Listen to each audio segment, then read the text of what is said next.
Trust me, don't look it up. Don't look it up. There's like 15 CD mangakas out there. It's really frustrating, man. Yeah, you know, but there's only 1 0, isn't it? There's only one. Only 1 0. And yet there are infinite zeros. That is the concept of zero. You can't divide us. Just can't. Reading like that Oxford paper on Satoru Gojo, man. Look at, I love this character art for Andre. It's so epic. I'm Yo, that is epic. epic. He's got the light behind him and everything. Yeah. He's looking like, yo, I'm the real Avatar. I have the high ground. Like, all right, you and McGregor. You were the chosen one. You were meant to bring balance to the zoning, not leave it in rushdown. All right, Beak Driver getting that spacing here. Let's charge again. Yeah, few and far between to see a Andre out there. It'd be fascinating to see this matchup in general. I don't think we can get that full speed zoning mid-screen be perfect. Oh, wanted a BC and not even finish the triple attack. Squishy Fish. Could certainly bring this back. Versusia has the capability in terms of routing coast to coast here, but Squishy looking a little antsy out here, trying to get these reversals to call out against Francis. Yep.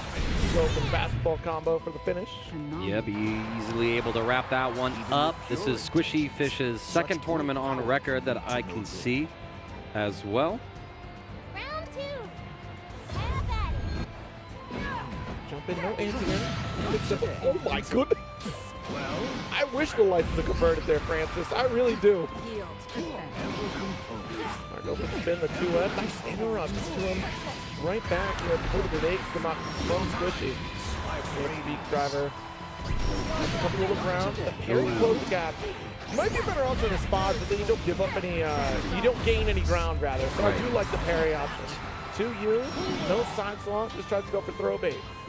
All right, we get the back throw here as well. So Squishy Fish able to buy a little bit of pressure here. The BC does come out from Francis. Both sides with some really good defense so far. The ultimate skill will connect. We got Squishy Fish in the corner. Can you find the next opening, though? Ooh, could have been a massive whip punish there, but Francis gave him wide berth against Squishy. Pushing away for safety. Yeah, the pillar will win that every time. Nice confirm as well. Able to dash in, keep it simple with the normal into Raging Strike and Chain follow-ups. As we get our first round 2, round 3, excuse me. Counting is hard. Do you know Evo 7 streams? They go all the way up to 7. You know, there's Evo 1, 2, 3, 4, 5. I can only count to 4. We're learning to count here at Evo. Bring it through. Squishy Fish gets a little hit, but not really much of confirm in that situation. Great spacing, but Francis again holding Squishy Fish to this corner. Deals with that, but able to block just in time. We do get the punish. Full extension as well off of our Nirvana follow-ups. Not the answer we're looking for here. You might have been able to if you went for the ultimate 5F. Andre, deep throw, mid-screen. Ooh, try to go for BC. He's got another throw in there. Lots of BC attempts going off the wayside here. Not quite used to the pressure. Squishy could have finished the combo here. If you would have juggled with the grenade, you would have had your kill in the SBA, but we opt for ultimate grenade just for the finish. All right, might be some of those tournament nerves here, but Versusia has a pretty substantial corner combo scenario here, utilizing all her abilities, and you know that she has that massive damage output. We didn't get to quite see here. Squishy with the install. After that Beak Driver range. Yep. Just poking out with that large spear, able to neutralize projectile.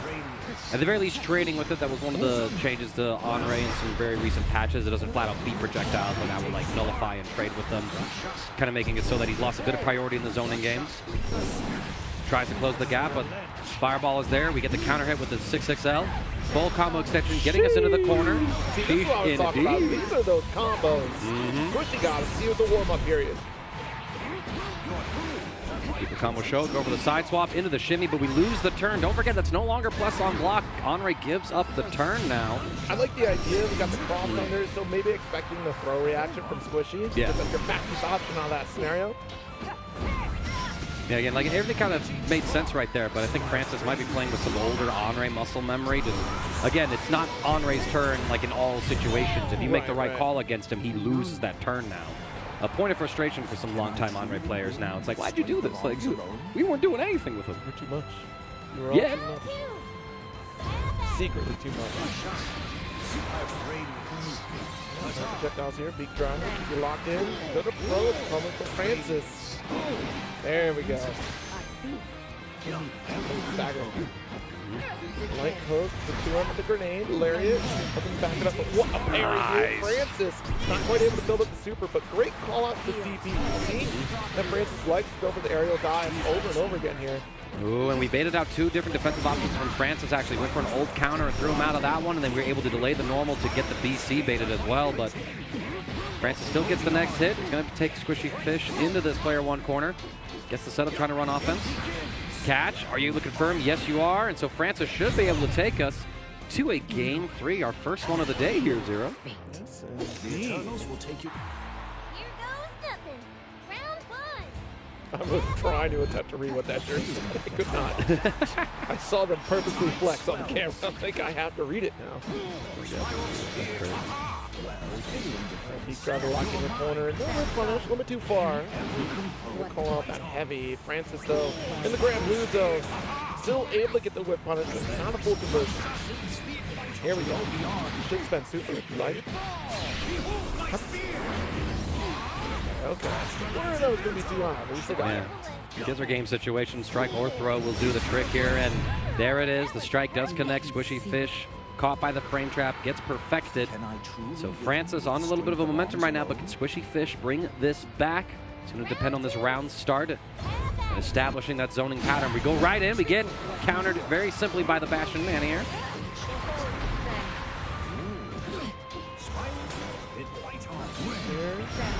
The pressure going, the lariat. Yell at him. Let him know. Oh. Time though. Francis is ready for these parries on special. Take the turn. We try to jump out the pillar. Side swap, massive counter hit off of that. Far heavy as well. This is going to be great damage for Squishy Fish. Able to finish it up here with that pillar. Combo limit is achieved. Oh, the spear's coming through. BC, get off of me. Too far for that lariat. Maybe expected an approach, but we interrupt. We're interrupting one of the spears too.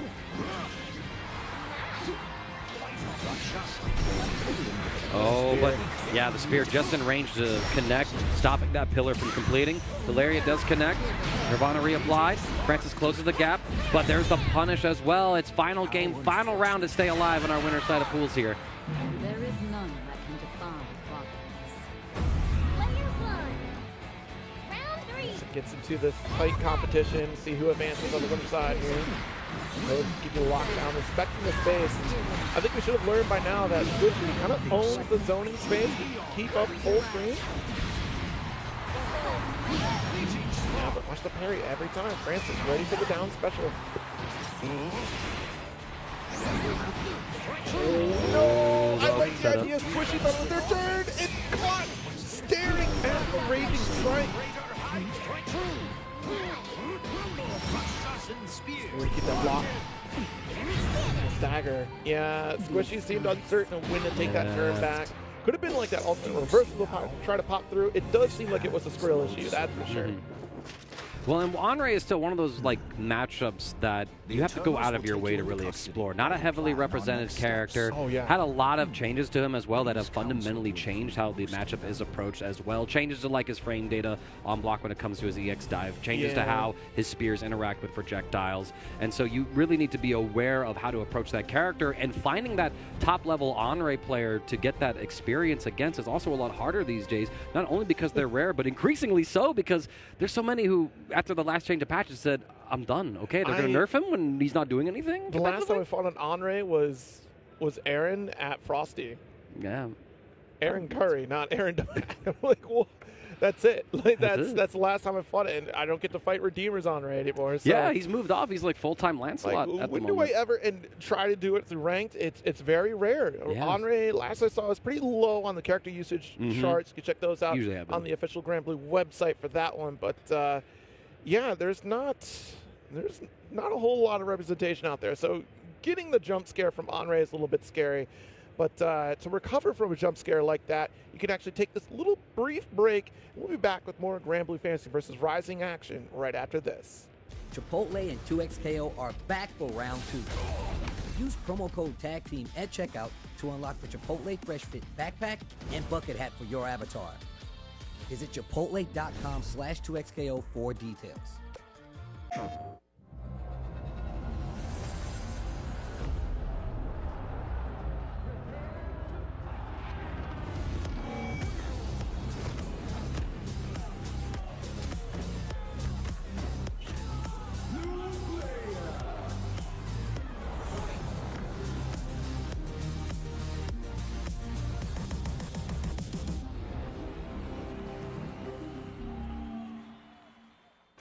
so much. How would you like to live forever? I do not trust this thresh. His lamp contains screaming. Those are just squeals of wonderment. Ready to banish the darkness. Come on, let's live a little. In the light is your deliverance.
Hello? Whoa. Mama Gurgan 85 lives here? Yep, that's my mom. The absolute legend who went from gaming on her phone to ruthless online streaming slayer with no mercy for any living thing is your mom? Hey guys. Apples with peanut butter?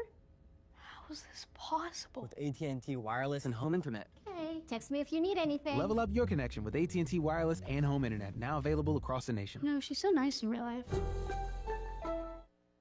Welcome back to our broadcast here at EVO 7 for Granblue Fantasy vs. Rising. I'm CD Mangako. Joining me, of course, is none other than the legend himself, Zero, as we get into our first wave of Granblue pools here in the Las Vegas Convention Center. Yes, indeed. A glorious spread of fighting games celebration all across Las Vegas Convention Center. If you've never been, it is a massive space. We have tons of casuals, and even when the tournament is not active, I saw that some of the tournament stations are also casual stations as well. So if you want to play games, there are plenty of opportunities to do so. A great arcade, lots to see and do and experience out here, and it's a nice celebratory space, right?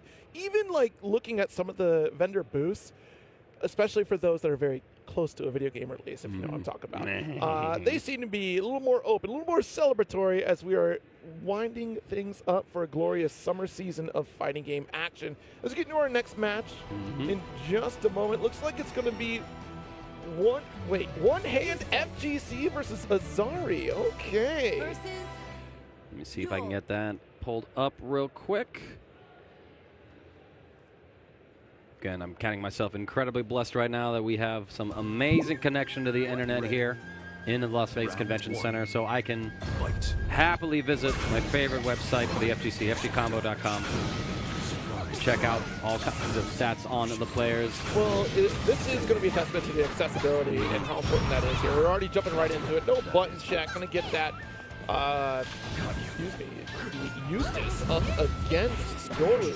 Or, not Yoru. Yoru Sensei, UL. Yoru Sensei! I was like, nah, Yoru doesn't even play this character. Yoru is not here playing this character. UL, excuse me. I'm begging your pardon, Dad. Please forgive me. You what, mate? That's what I'm saying right now. This is definitely going to be a testament to the accessibility of this game here. One hand is actually playing on an Xbox 360 controller with one hand. Yeah, actually, like I'm looking at the screen right now. He's got one hand holding it down, the other hand is just doing all the work for him. Yeah, and it's all like with simple inputs. It makes it all the more viable to play, which I think is a positive, right? More people playing games is huge, especially when it comes down to Granblue. Flashbang out, but tried to interrupt with that 5L. Azari taking that first round. He pulling up with that Kenpachi Zaraki tech. You know, just like, oh wait, what if I use two hands? Today it's one hand only. As one hand FGC, actually, this would be the 6th tournament on record for himself. Azari has about 20 to their name at the moment. First time these two have played each other, so which is going to be the story, I think, for a lot of these pools. A lot of first-time encounters, and we're going to see a lot of those storylines and rivalries really emerge later on into the bracket. One-hand FGC trying to hold the corner, gets jumped in on the Flammic Thunder. The throw as a defensive option on hit whip, so Azari gets the combo as a reset. Sets up into the SBA just to get some damage. One more breakpoint left. It's an extra 30% damage on this Eustace on every interaction. 2 throws would kill or a single strike with a confirm. What's the dome? Another one here. No. We just take these overheads, but unfortunately you have no health to take another one. Yeah, the back special. Still going to be our turn. We take the trade regardless. Azari going to take that first game. Ready. Round 1. Fight. Backdash away. Nice. Flammic Thunder to interrupt. If we can maintain this mid-range space, try to fade out that back special going from Azari, one hand, we're feeling pretty good. All right, dashing in there. The overheads are always connecting, but yeah, it's the low that leads to a full confirm. That's why you're seeing one-hand FGC just continually blocking low despite all the overheads coming through. Okay. Yeah, with the rat race conversion here, and look at that launch, the uppercut. Trying to get in. Oh, the spacing trap as well. Yeah, exactly. So at those plus frames, up this dance here. Nice, early cancel out here for light. Full combo conversion. Yeah, how do we route this here? Gonna spend super. Not enough to get the kill. Never mind, I lied. 30%. All right. I didn't believe. I didn't believe either. I don't get to see ULs too often. Round 2. I thought it was close. I initially, my gut was like, no, you're killing. But nah, benefit of the doubt here. Benefit of the doubt. Should have put the bet down, I guess. Here we go. One-hand FGC, though. Get starting. Taking Azari into the corner, but just like that, a back throw reverses the situation here. Azari now running this offense. Overheads coming through again and again and again. And honestly, at this point, one-hand FGC might have to consider just blocking the overhead for the one time, because if you do that, I believe that you do get the punish on it. At least steal it back with the light. Would it interrupt the 5H? Wanna close heavy, but not able to finish the job. And backing away, does get dash M. And this is a scary spot to be, especially with the character that doesn't have like that true reversal outside of special meter. Late tech. One touch is all that one hand needs. Taking the turn back as well. Trying to see if we can find the opening here. Ooh, the Thunder comes through. The anti-air yet again. Beautiful stuff there from one-hand FGC. Actually able to take that round big. With the ultimate skill anti-air. Target corner. Very important to get that slow kill anti-air to call things out here. Fight. That's a good one more shot. Round ahead. Nice backdash away and get the Flammic Thunder on top of the roll. Just keep firing away. Ooh, he blocked the overhead though, Zero, and now things are still heating up here. Azari cycling through the plus on block options. One-hand FGC defending. Trying to work their way out of the corner, not quite working yet. I feel like we could have got the 2H once we closed the gap to the corner there. Big jump in. Azari not able to finish the combo. He's got a good roll. Dash light. Still interrupting with that 5L. One hand back against the wall. Nice block. The patience that could build up over time throughout the set here comes from one hand. Yeah, but maybe too much, you know, like you got like the Skybound gauge to go for the ultimate DP. You finally busted out there. You do have another break point or two if you really want to go that far to spend it on BCs just to stop the offense and reset the neutral. I think one-hand FGC could stand to just deal with some of these situations by using those options. Tries to jump out instead, gets caught forward. Azari stabilizes with the Raging Strike and the chain. Combo limits reached. The anti-air not going to come out. Watch it. Oh my god. It's here, Mangaka. It's not there, and you're going to have to find it in the very next game. The combo limits reached. The ultimate skill comes right on through. Azari snipes it. Holy smokes, Azari. Skinning your teeth victory. I can't believe it. It would have been dead to rights if you would have just got the anti-air. I'm glad he called out the Brave counter situation because we didn't really get one from one hand whatsoever. And we were very patient to block in the corner, but that was the guaranteed push out. And I feel like Azari was really trying to fish for one of those opportunities. Not necessarily like to bait it out, but at least like I am still doing, you know, not overextending my corner pressure to at least still maintain that position. I still have tools and resources to close the gap, especially when it comes to back special. once one hand got into a corner, it was kind of like their position for the rest of the match. Exactly so, and I think a lot of that had to do with just being so conservative with those Brave counter opportunities. One of the strengths of Brave counter is when you get a counter hit, it's a hard knockdown for you, and it's very simple for you then to execute a high jump to side swap against the opponent. So if you're cornered and you get a counter hit Brave counter, all of a sudden you could completely reverse the situation, get the opponent's offense to stop, side swap, and then run your own offense, putting them into the corner. And we never saw one-hand FGC really capitalize on an opportunity like that. So perhaps if we were a little more proactive with defense, don't get me wrong, there's times to be patient, but sometimes there's a thing as being too patient, and you're just letting a player continually cycling through plus on block options when you have a built-in system counter to it to then let you force their turn. You need to start considering those from time to time. But either way, I mean, keep in mind too, one-hand FGC almost was able to win that round. I think we just had to optimize that final confirm a little bit more before the combo limit got reached, and that could have been going into a game 3 situation. The dude's playing with one hand on an Xbox controller. That's impressive stuff. Yo, imagine if he was two-handed. You know, just like, you know, again, just like, what if I just... The Kenpachi, man. Oh, man. Up next, we're going to get DeMarcus Cousin returning to EVO once again. This hot dog out here up against Kai I. Pulling up as well. Bit of an experience differential between the two players here. DeMarcus Cousin. I could imagine. Yeah, right? 27 tournaments to DeMarcus Cousins' name, but still a good 55% win rate, right? That's a good thing to see. Kai I, though, 244 tournaments in their fighting game career with a 62% win rate as well. Kai I, definitely one to look out for out here. A strong tournament showing, I believe, is projected to make it out of this, I believe. Possibly so. Was able to get a 49th. So this is for Uni 2, actually. So they're also an Undernight player. Got 49th at last year's EVO.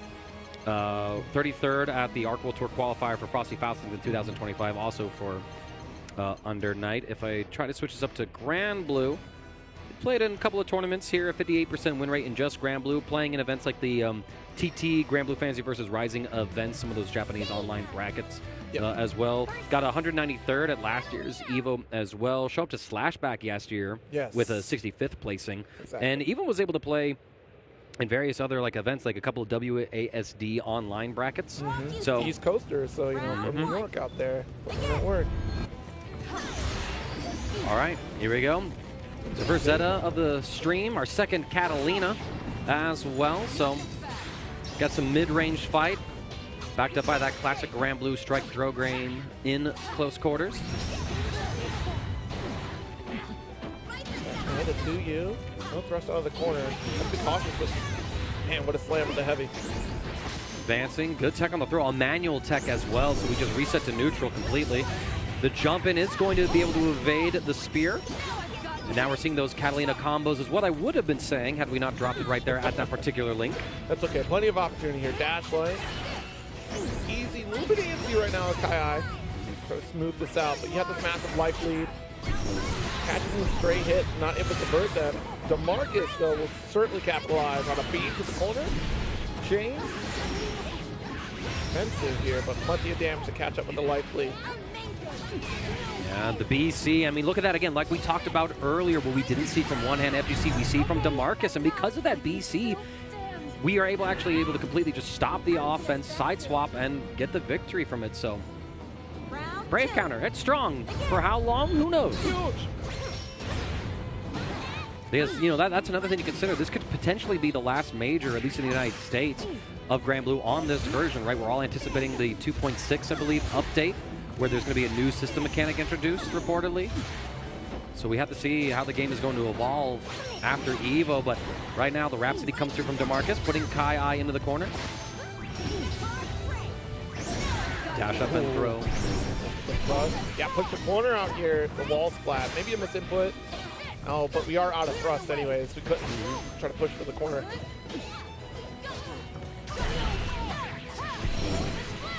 Alright.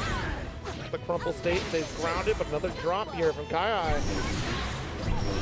It's a big deal. That's a lot of damage left on the table. DeMarcus Cousins can try to return the favor.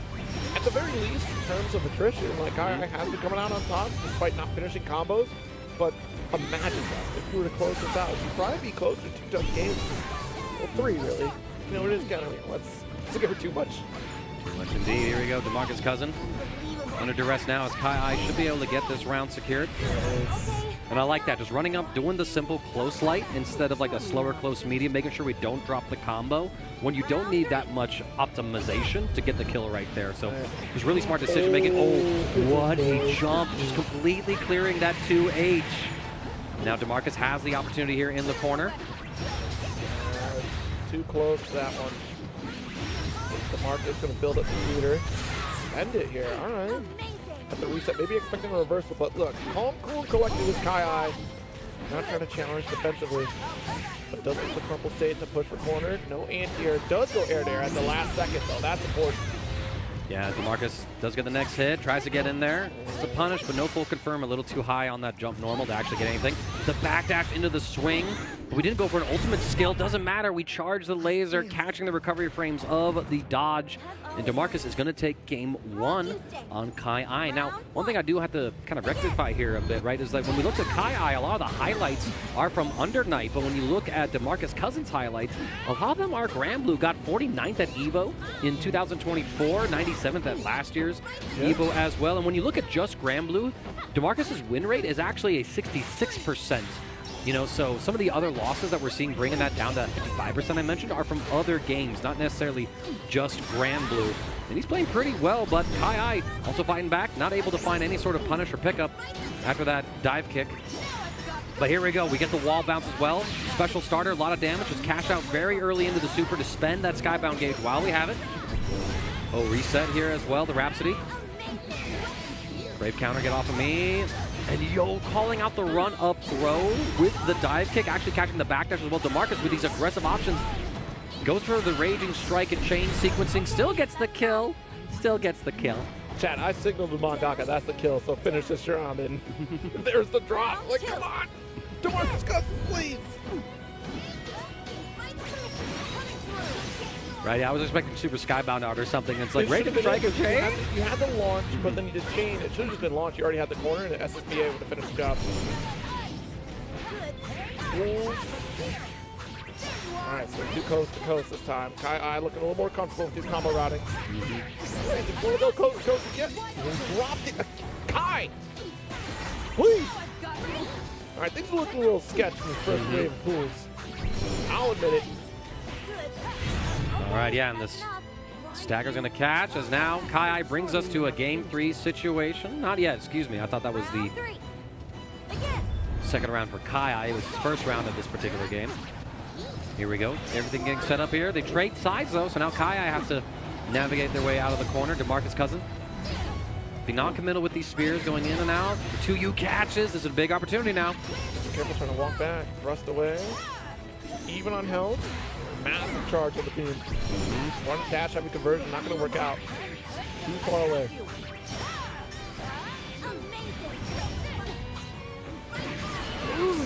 Oh my goodness, 2U raging chain. Yeah, but nothing to follow through. Just goes for the 2L. It's almost like Death by 1,000 Cuts doing too. How often we've been dropping combos. This time around, DeMarcus will come out on top. Another raging chain. You're spending so many resources, you're not getting your SSBA, but ultimately, it's going to be Zeta coming out on top. DeMarcus Cousins taking the dub over Kai. All right, and with that, DeMarcus Cousins stays alive in the winner's side of the bracket. Kai is going to have to make the losers run through things as well, but a very close set regardless. Absolutely. I mean, it came down to just some of those mistakes, right? The combo drops that we were seeing from both sides. It's damage left on the table. That's a scramble situation that should have been a knockdown into Oki, more heavily favored for yourself. And maybe that's just like, you know, the reality of being like a multi-game competitor at some of these events, right? Where you just are, you spread your attention through more of the other games. And maybe, you know, for Kai, Granblue isn't the main one. I would probably think that Uni might be more the main focus here. So it's like, I do Granblue for fun and kicks and giggles. But Uni, that's where I'm going to sweat real hard. And so that all depends, but either way, really good play. We got to see a lot of the utilizations of various mechanics, like Brave Counter coming up between both sides. Not a lot of the counter hit timing, so could have probably waited for situations where that's guaranteed, just so you get that hard knockdown to then really set up whatever sort of situation you want to, as opposed to the punish counter where it's like just a reset situation, effectively. But we're going to see a master of the game, potentially demonstrates some of those qualities to us. As up next, it is our Combo Breaker champion, one of our 2 already qualified for the Side Games Finals competitors, Insurgent, here for nothing more than the love of the game, the Evo prestige, and probably the money too. Not even just that. It's to be a bully, right? This is the key factor, right? Not only are you still keeping fresh with competition, but also you're stopping others from getting a coveted qualifying spot. You're trying to get the job done yourself, which is, in my opinion, a massive positive, because if you can knock out a competitor for being instant invited, especially how far and wide these events are going, right? We're talking a global scale out here trying to qualify at a 5-star event, and Evo being one of the few events where you get an instant qualification Granblue Tour. So Insurgent trying to make sure that they can still solidify the scoring, or at least try to spread the score out a little bit more, because again, you only get a couple 5-star events to add towards your score for qualification. And Insurgent probably want to mess up a few seating positions out here, that's for sure. Going up against DWEX, though, let's see how DWEX can do with potentially a Beatrix, which I like to pick against Eustace, right? Rive Free could definitely help out, especially with Mech Thunder. Slow Kill gets a little tricky to deal with, but that's only one option that is going to be a showstopper against Beatrix in this matchup here. Absolutely. And taking a look at DWEX, actually, they are a competitor out from California, and actually they were able to be the Granblue champion for Astral Beatdown back in January of 2024. 74% win rate across it. Got looked like they weren't able to actually attend EVO last year. Got DQ'd out of all their matches at EVO. That's what I have for Granblue back in 2025 for DWEX anyway. And again, you're going up against Insurgent, one of the the field favorites to win the entire event. Again, your Combo Breaker champion, 3rd place at Slashback, qualify for the Side Games Cup, which is a huge opportunity for Insurgent as well, because he completely missed out on the last ArcSys World Tour when it was run by ArcSys. So the fact that you were so early already qualified for the final stage is like a huge breath of relief, I think, for Insurgent, and a really good way to start kind of continuing with his mark. Ever since he broke out onto the scene with those TNS online brackets, showing up at a time where people were like, Eustace is not really real character, and then this guy Insurgent's coming up, he's fighting all these fairly strong players and demonstrating that skill level, and said, y'all just ain't built like me.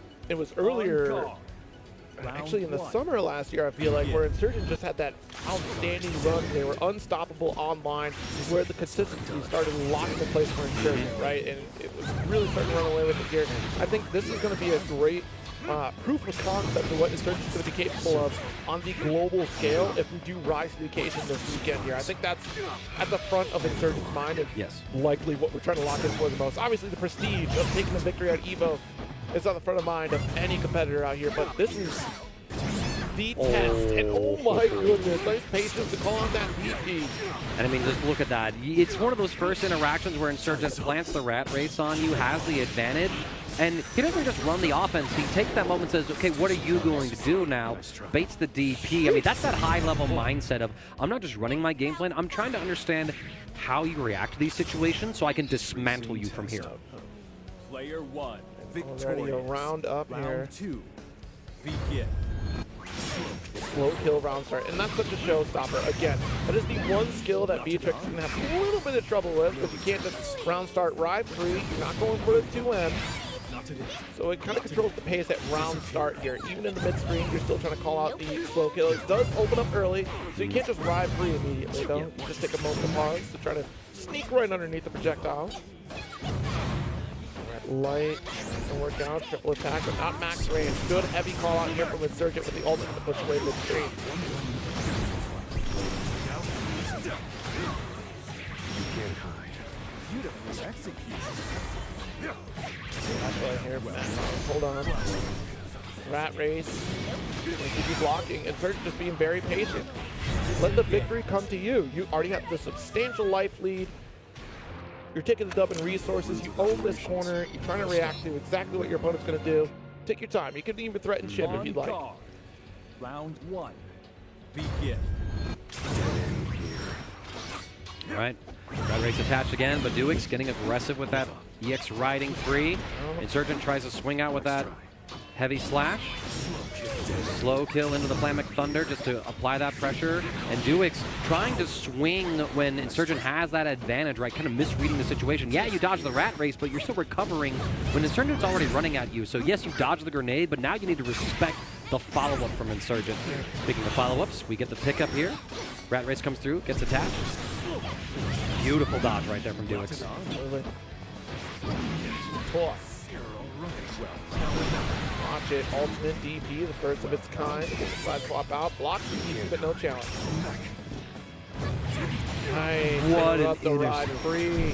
I mean, Insurgent's reactions, I knew they were cracked. Like, the very first riding free in the set that Duix whiffed, Insurgent was in range, had the punish already on down low. But to interrupt it, absolutely insane. Insurgent is really showcasing that he is playing at close to his full potential. I think there's going to be that little reserve in there that he's only going to really need to use when he gets deeper into these brackets. But still, I mean, this is a great demonstration of what makes Insurgent the player he is. This is how you make the opponent use this. You control the situation against your opponent. And Insurgent has been a constant individual that controls the pace of the match. Eustace just really excels at that. Post-combat low. Still pushing away with that slow kill again. Yeah, we'll call this out. Light, full punish. Post off of this one here. 2H into the rat race. Offense because of the rat race. We do get the full confirm from throw as well. Duix not quite going to die. Combo limit is reached, but now you got to worry about chip kill and the perfect situation. You can't spot dodge it. You're going to get worn down, and eventually, like, Insurgent's going to finally catch you with the chip kill. Strong sequencing there as your combo breaker champion, even repping the hoodie still, saying like, yeah, listen, I got my laurels right here. I'll never forget where I came from. Just remember, never forget where I came from. Yeah, you know what? A Eustace player should never forget where they came from. That's for sure. Certainly was not the shining example that they are today, but Insurgent is one of those players that really specialized in the character and really brought them to the level that you see today. There's so few and far between to run to, but so few and far between of that skill level. And Insurgent is certainly one to be a force to be reckoned with, really. And we'll continue to see that run throughout the EVO bracket. And still plenty more to come. But for now, we're going to take a little bit of a break. We'll be back with more Granblue Rising right after this. Oh, wait. Nerd. Commentary is about keeping people engaged. Yes. Right? This guy lied to me for 15 years. I didn't know his age. That was like my first couple months in the game. I guess it's weird for you to call me daddy. That's very weird, Jay. I need to feel better. I gotta avenge myself. Stop, guys. You're making me laugh too much. Oh, jeez.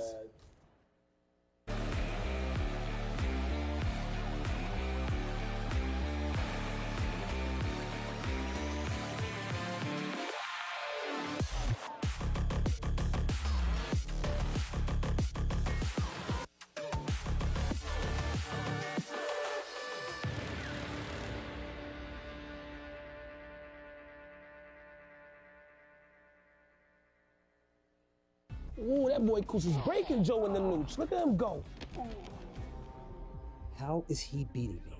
This guy's a scrub. There's no way I'm a scrub too, right? Use them, Joey. Use the Zennies. They're built for blue light blockers and corrective lenses. Eyes fresh for the world now. I'm getting it gear. Any occasion with Zennies. Best gift of the year.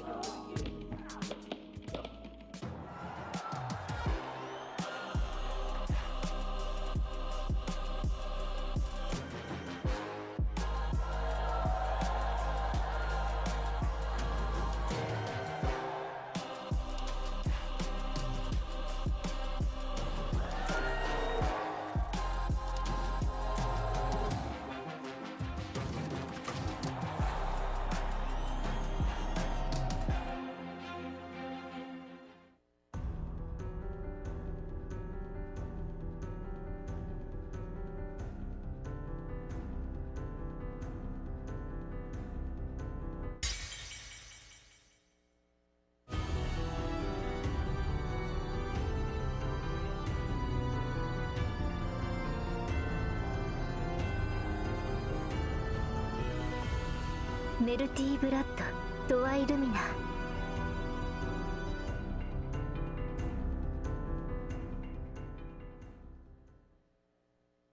welcome back. Skyfarers, one and all. It is EVO 2026, and we're going to get further into this pool run action. I can't believe we're having this set. I didn't know we were taking chat requests, but it turns out we are. We're going to get Abigail versus Hero Rookie out here, and Tatakai Tuesday's own is about to get a little taste of what Charlotta can do. As long as we're still keeping up with this La Diva, though, we still have some action going on. CD Mangaka and Zero on the mic, continuing the run here in Las Vegas. Yes, we do. And, of course, looking at Abigail, we are able to see one of our Japanese competitors. You know, even though, like, there isn't, like, a wide berth of international competition this year for this EVO. I think largely because like the Side Games Cup has so many opportunities all around the world that there's less pressure for players to show up to this particular EVO. We still got a really good field of some strong international talent, you know, with plenty of Japanese players out here. Gamera included, if I remember correctly. Yeah, Gamera, Shio. Gamera, Shio, Abigail. Obviously, you also have South Korea's, how do you pronounce it? Dijon? I'm trying to remember. There is a South Korean player here that was highly seeded. I'm gonna show you the name real quick that as I got written down. You're gonna have to guide me on pronunciation. I'd have to look at it. I'm sorry, Chad. No. Yeah, right. Yeah. Oh, Lon, I think. L-L-O-N. Yeah. There you go. I don't know where I got the J from. It's my own handwriting, y'all. You said that. I was like, nope, yeah, right. Nope, You're like J. It's like no. It's mangaka. It's mangaka looking at L's and seeing. See, J's, I knew I did my research, and I was like, that doesn't sound. It's so familiar. It's mangaka's fault, y'all. It's mangaka. Abigail, of course, out from Tokyo, getting 193rd at EVO Japan and Granblue, and was 25th at the LCQ. So, trying to find that opportunity to make a deep run here with this La Diva to potentially get on that Side Games leaderboard. It's looking really strong right now as they got this Charlotta boxed up into the corner. Nah, you were ready for that jump? Nah, fam. I don't know. This ain't looking good for Hero. Our Hero, don't worry. We need the protagonist on to kick in. Shining onslaught. No, nice. Dash in. Let's go for those. Oh, it's like that. It's like that. Hero Rookie looking flabbergasted. Like, huh. you just do that. He's like, oh, okay. This is how you are? That is Abigail, a tenured fighting game competitor, and has the guns out. Should be illegal. Abigail has been working out a lot. Yeah, no, that forearm definition, though, I mean, that's some... I see you, Abigail. I see you. Here we go. Hero Rookie, though, has the advantage right now, but punished on the noble strategy. Overhead strike. Now we're going coast to coast because La Diva has combos like that, but we drop it at the very end, so we do miss that opportunity. Brave counter just to maintain that momentum. Nice. And there it is, a bait out on that reversal DP. Ozai Bakal. Nice jump! I love that. The Rookie, despite being baited out in the previous interaction in the corner, red on the jump, did not mind going for that jump yet again. I know Abigail caught blocking high, so you get command thrown. How does that feel, grappler? I can throw you too. A little revealing light out here. Better luck next time, indeed. Round 3. Begin. DP, able to connect. Trying to take the turn here, Abigail. What a spot dodge, calling out the block string to a T. But Hero Rookie with those reactions dodges the rating strike attempt, so Abigail losing a Brave point for no reward. Does mean that those Brave counters on defense are going to be much more precious. The enter comes through from Hero Rookie. Get the full combo extension as well, and honestly, one more mix, you get the right hit. Just like that, Zero. This is a game one for Hero Rookie from bewildered to dominant. Hold on a second here. The fake out of the Shining Onslaught recovers in time for a 5-0. All right, that breath from Hero Rookie, too. Just like, he's so stressed winning. Which I get. You got to get into La Diva's range for your own win condition. We got the headband on and everything. This is a sweaty matchup. Dash in for the knockdown here. Oh my gosh, and paying it back. How dare you reaction check Abigail? How dare you? Abigail is but 18 years old, I assure you. Well, wow, just like that. I mean, from losing that first round, it's 3 in a row here for Hero Rookie, who, if he wins this next game, Abigail is going to losers. I can't believe Hero Rookie took a note out of Abigail's book. And there it is, back to the corner. Late tack, not a good spot for Abigail. This is going completely south. What started off as a strong round one, Abigail I have to put in a lot to try to turn this around. Empty jump command grab, the oldest trick in the book. Yep.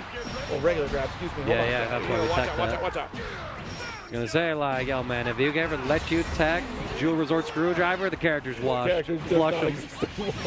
We can't let Ladiva out here like Mika and Under Night, man. Tech and command throws, that's a sin. Uh-oh, speaking of command throws. Hey, yo. We don't steal this. We don't. Oh, my God. The SSBA on SSBA violence comes through, and Abigail already knows that they're dead, and Hero Rookie takes it 2-0 over Abigail. Well, what I'm sure in some people's minds is a bit of an upset. And for others, it's like I called it. I thought he swung heavy. I thought there was a heavy there. Abigail, I'm with you. So wait a minute. No. You know what that means?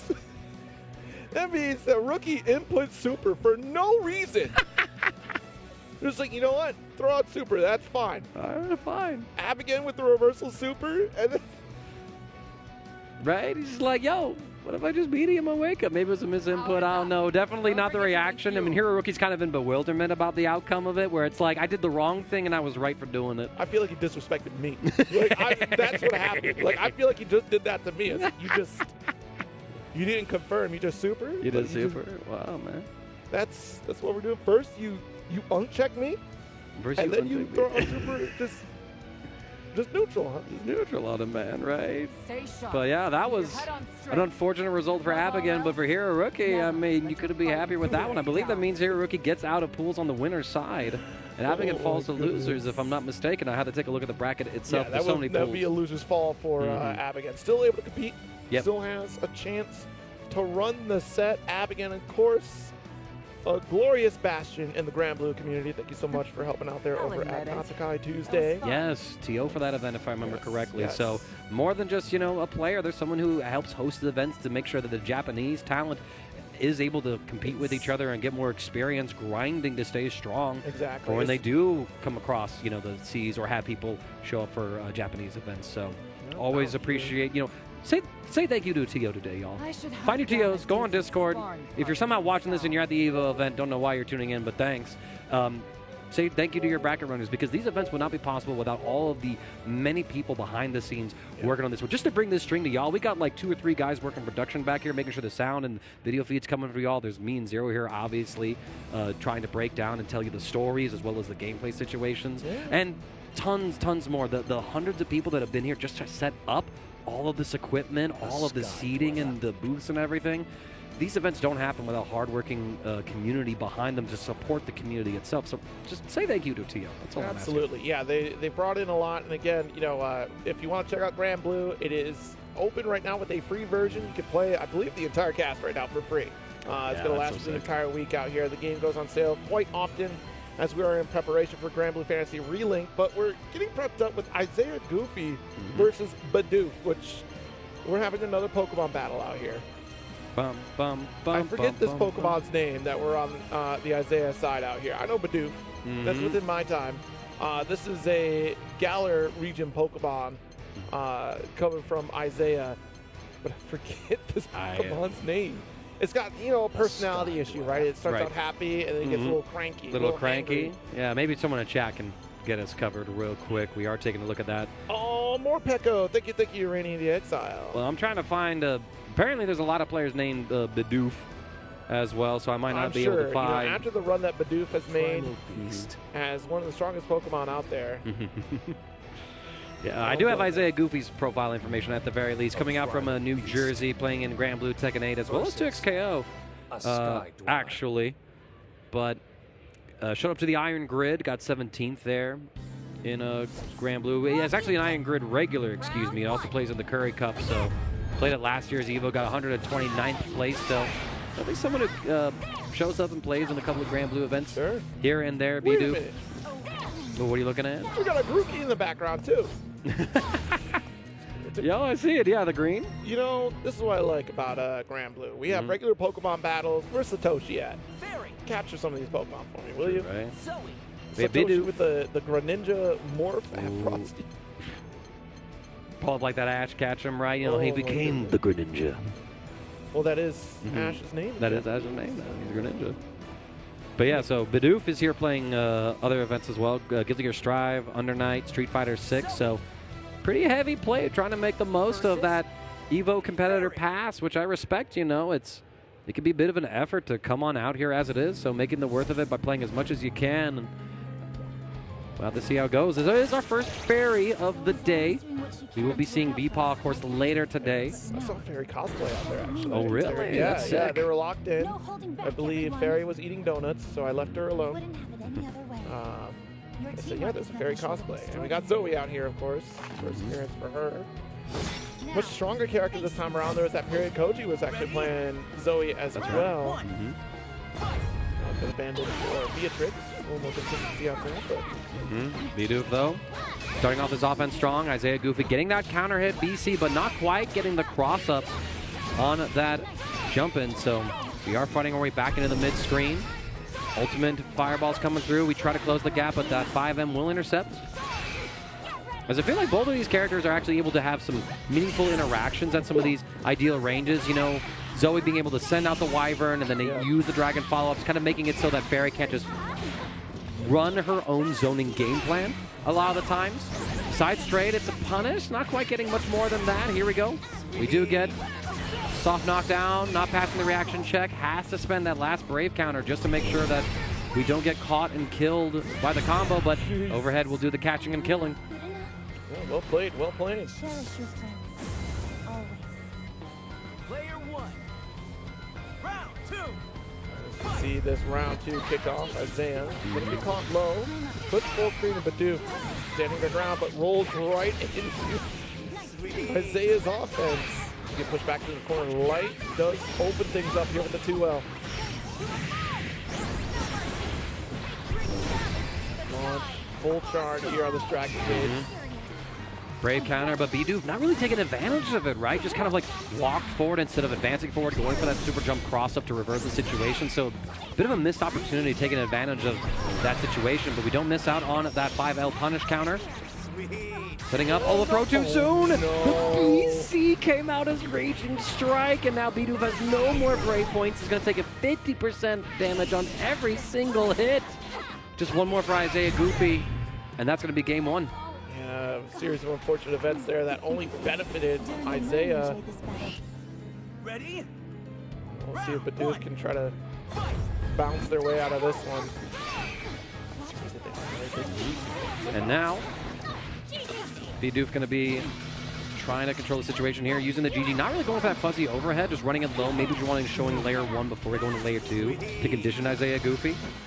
And now BC comes out, and there it is. We get the cross up this time. Bidoof's not ready for it. That's why it's really good idea just to hold that guard button down in that situation so that you can OS between the left and the right, because it is a bit of a pseudo mix-up, but if you do have an answer to deal with it. Good here. Yeah. Actually, good awareness that you have that dragon back there to go for the heavy beam. But unfortunately, going to get caught in the gun tag. And still, Isaiah plays his own game fairly well.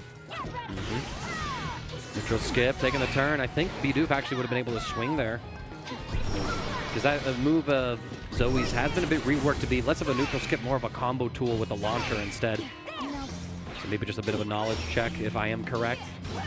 Now Isaiah holding this corner situation, but the dragon comes through. You had a good call out, but it was the wrong time. You didn't have the resources to really back it up, and so now Isaiah Goofy.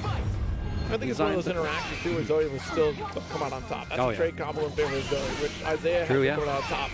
Wyvern is a been buffed, right? You get that pop-up launch with it now on counter hits, so there's actually some opportunities to either get a follow-up or at least get Oki. But Bidoof is going to get the full pull right here. We're going to Raging Strike just to get the GG set up, and I love it. Go for the cross-up right there.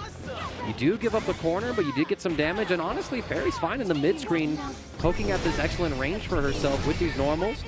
Double ultimate fireball, the Wyvern actually catching the extended hurt box. The jump in, no confirm. BC comes through. Nah, son, this is too crazy. Spinning slash, Isaiah throwing everything as a kitchen sink to try to maintain this corner, but Duke with no Brave points. Yeah, but just need one more hit. Oh, nice tag. Combo conversion. Counter for the corner, overhead. And the low comes through the conditioning. It was one overhead to secure a round earlier. You just got hit by one. You're thinking that it's going to come again. And instead, it's still low this time around. And so we have a victor here. It is going. And learn enjoy this battle too. More Pico I hope beats you let them play Bidoof. with your pets again We gotta check the sometime. IVs and then more Pecco. That's for sure. That is for sure. But a good run. A great way to dig in, especially when you're at such a disadvantage in health. Like, it certainly seemed like it was going to be on the side of Fairy at that point, right? Because you had that corner held, you already had that life lead. It's a nightmare trying to fight your way back out. But it was that overcommitment where we took that step out, tried to go for the medium. That jumping was already there. But Doof unfortunately fell, whereas Isaiah taking the dub off that jump in. Nice play. Nice side swap there, too. Yep, indeed. And so now we're getting everything moving right here. We do have our next match lined up as well. It's going to be Funk versus Kai I returning to the stream yet again. What did you say to me? Oh, I said Kai I. I said hi, guy. What was the first word you said? Funk? Funk? Funk? Don't do this to me, man. It's a double O. No, I'm just saying. You better watch your language on this stream. What This the is a funk T did you for say, teen man? game. This is Evo, mangaka. You can't come up there and say it like that. Funk out here up against Kai I as I razz up mangaka for this next match. Thank you for that. I need to be roasted a bit. Oh, it's good to be here. Actually, also shout out to Kai I. He changed his name before. This comes from my brother. He told me that he used to go by NYCZ Brandon. Yes, and then he still rebranded does on Twitter, to yeah. Still does on Twitter, but rebranded to Kai I as of late. So I had to get that out, and thank you, production, for giving me the opportunity to shout that out. And we are going to be seeing this matchup. These two have not played against each other before. Funk playing in about 86 different tournaments across a couple of different games. Seems to be coming out and playing Street Fighter, Under Night, Granblue as well. So we'll see how things go for them. But again, Kai I pulling on up. We do get to see another representation here. This is a loser side set because we did see Kai I lose earlier. So get another chance to see the artist formerly known as NYCZ Brandon. Still known as Brandon on Twitter. Will be interesting to watch as well. That's for sure. That is indeed for sure. Because we got the Belial in the summer outfit. Thank you so much, Aaron DeMac, for giving us this illustrious costume. Had Aaron DeMac not won Evo, then we would not have this. We would not have this. So you can thank or blame him, whatever you prefer to do. I'm thanking him. I think it's a funny outfit. There was a costume I was hoping for. I got it. Right, yeah, no. It's good to see fan service on both sides. Happy Pride, yo. And, yeah, just do a quick little button check right here as we get everything set up. Grand EX has been on a tear lately. True. Riazo really represents the character quite a bit. Still foundationally strong, has a lot of great corner carries. Has that damage opportunity as well. It's just wrong. Let's see. All right, so what's the actual lock-ins? Catalina, as we saw earlier from Kai I, and it's going to be the Lawayne pulling up here as well from Funk. Of course, a player with a name like Funk pulls up, and it's a Lawayne. A sky dweller. It just makes sense. I can't explain it other than like, yeah, it would. Like a name like Funk, you wouldn't be playing Bubs. You would be playing a character that takes themselves way too seriously. I don't know. You think so? Okay. I don't know, man. You know what? I do stand corrected because I got a guy in my locals, Icy Thought 69. He's a Bubs main, so yeah. Yeah. You know what? I stand corrected. I see it now. You're right. Shouts to you, Icy Thought. Love you, bro. Dude, the good chapters are just getting started. He's gonna rock us so hard. All aboard, boys. Because this is a one-way ticket. She's gonna rock us You're so high. I can't believe he just said that. That is a crazy Relax, lie. Lawayne. Holy smokes. Right? He's like, yo, Lawayne, this is Evo, man. We're gonna lose AT&T because of Lawayne. Awesome sauce. Push back to that corner again here. Nice parry. On the offense right here. Guy, again, that very patient defense, but sometimes being patient might be too long of a thing here. I think, the overhead or the low. I'm not even sure which side got hit right there, as Funk is going to be able to rock this Catalina so hard. There it is, a DP for Kai I. Throw comes through as well. Don't call it a comeback just yet. It's a little tricky here. Some folks like to lock in at the last little bit of health. Okay, well, it might be a wrap here. We'll see if you dodge everything and don't get into a chip situation, but the bait. Yeah, I like that. Not just autopiloting by gatlinging into follow-up after follow-up, but instead frame killing with the dash up instead, seeing if Kai is just pressing out a rhythm or actually looking and reacting to the animations. DP comes out a little earlier this time. The stagger here. Nice counter poke. Jump in. Waiting for the opportunity. Ultimate wheel gets shut down. Blessed be that change. Light wall still able to steal back that turn. Boom. I'm not sure what we opened up with, but already looking strong. I should be able to take the round off of this. Actually, we started really early with that. I thought we would stay grounding up a crumple, but. Ooh, beautiful reaction to the come at me, bro. Screen freeze right there. Seeing how he made contact and just going for DP to beat it. The spacing actually not being contested. I think Funk might have been able to have a punish or at least take the turn back, but Kai then gets the chip kill anyway. We're going to a final round here in this loser side game. Don't forget, y'all, loser of this set is done in their Granblue tournament, going to drown in pools. A fate that befalls many a competitor. Nothing to be ashamed of. I got my shirt. If you know, you know. You got to look at the socials. Ball flat.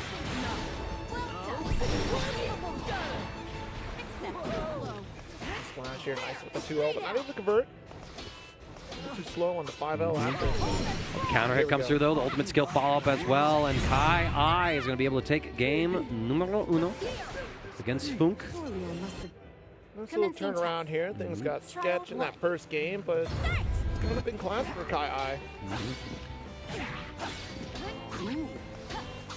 Staggers, wheels, parry right after, and great reaction once again with the DP on the parry. Dashing up, the close light again connecting, catching Funk. Taking to the corner, Kai just going to take a bit of a soft reset here. Nice sweep though from Funk. The offense starts back up, but not really able to establish much more than that hit and getting us back to mid-screen. Jump away. Dash light though. Kai doesn't want to squander this lead. Funk has resources for HPA. Catalina! Rumble. Status this corner. Drop. Works out. We get the throw follow-up here. And yeah, both sides are very willing to go for those manual throw techs, and I'm waiting to see one of them commit to like a throw shimmy of sorts, but let's see the commitment to Iggy-san! Being patient. You have this life lead. It's a substantial life lead. You get chipped a couple times. It's not a big deal. Good spot. Kai not close enough to the thrust. And survives. The ultimate. Good block from Funk. Yeah. An imminent thrust. Take the round. Good about chip. You know, you just got a little too close to Catalina. I like the fact that Kai kind of waited, inched forward a little bit to then threaten with the fastest option in that situation, catching Funk in the startup before the bros could come out. Provide wingman support here.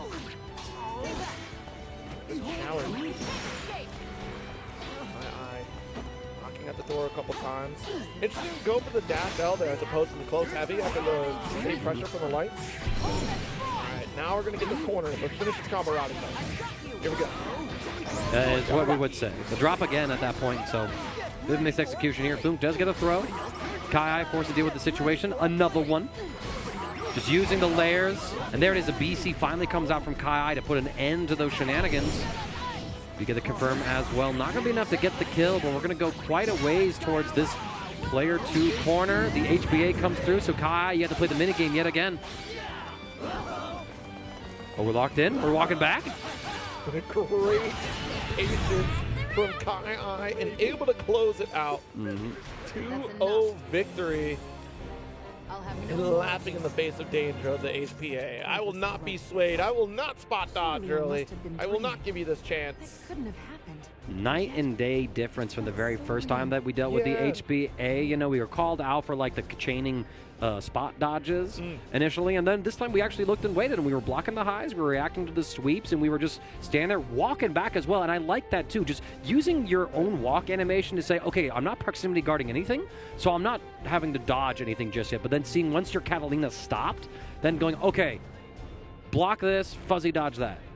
Excellent defense there from Kai, who stays alive on our loser side, and Funk unfortunately eliminated here in pools at EVO. It does seem like Kai has cleaned up a bit as well since the first time we saw them, and being a little more consistent with combos. We saw some drops in the corner, which are pretty substantial, but at the very least, to get to this position, you have to be consistent at some point, and maybe it is just I'm on the stage, so things are a little bit shakier, you know, the nerves start rattling up a bit when you're on stage. There's a different layer of pressure mentally and trying to perform on stage as opposed to I'm in pools, there's only pool people watching, I'm used to that local experience as opposed to now viewers are watching across the globe, watching the results of EVO pool runs at Las Vegas Convention Center here in 2026. Trying to get one step closer to the Granblue Versus Tour Finals. Our next set, about to come up here, it looks like Akabane 14 versus Shinzo Abe. Continue on our run. Yeah, so Shinzo Abare and Akabane pulling on up. It looks like Akabane doesn't have too many tournaments on record. This is the third one, it seems, for them. Meanwhile, Shinzo Abare pulling up 122 tournaments on record. These two have not yet played each other, so we're kind of writing new stories yet again. A lot of things you're going to be seeing in pools is a lot of first-time encounters. We'll really get into later today because don't forget, we're going all the way and setting up our top 8 for tomorrow, so we will be finishing the day off here with the top 24 of Granblue at the very end of the day after all of our pools. So stick around for that one. But Shinzo, actually a Nevada local, actually, so this is probably like right in his own backyard, potentially so, if they live around in Vegas. Playing in usually events like the Biggest Little Brawl. Showed up for that event back in 2025, was able to win that, actually. Most recently getting 5th at that particular event, so playing in some of those like Vegas events, so trying to see if we can represent the home crowd. Yeah, as Vegas is another one of those hot spots you don't quite expect for Granblue, actually. Like it is a Granblue hot spot, smaller in terms of like locations, because sometimes when you think about Granblue hot spots, it's just like NorCal or Florida or East Coast. Las Vegas is definitely one of those. Shout out to G-Tech, who actually made a top 8 appearance at Chain Shift. So that's right. Definitely helping out run those brackets and events. Akabane dapped up, ready to go. Button checks are said and done. We went a little bit too far in the menu. You messed up. You messed up. Go all the way back here. It's okay. It's okay. Let's return to character select, not to menu. No, I'm going to change the voices. Getting off the dub. It is kind of fun to hear the English dub, and I think there's some characters that I do like in that dub, but there's also so many voices in the Japanese dub that are flat out iconic to me. And even then looking into all the different seiyus and seeing other roles that they've performed in, like looking at Belial's seiyu, I know that he voiced a character named Arthur in Banana Fish. Really dark series. You can watch it. I think it's on Amazon, but a lot of trigger warnings in that one because it's a dark series, but he plays such a good evil character in that one. I'd like to shout out that. But we don't have any Belials here. It's Narmaya versus Willness. Jump scared character. We're getting Willness on the screen at any given moment. This is the one character I fear the most out of any fighting game I've ever played. But this is the character that, even though you seem like you're winning, you are not. You are in trouble at all times against Willness. Right now, Akabane is trying to lock Willness down. If you make a mistake, Willness will pay you back for it tenfold, and it begins with the back throw. You're down 2 brave points. Finish combos, please. Finish combos. You could have killed.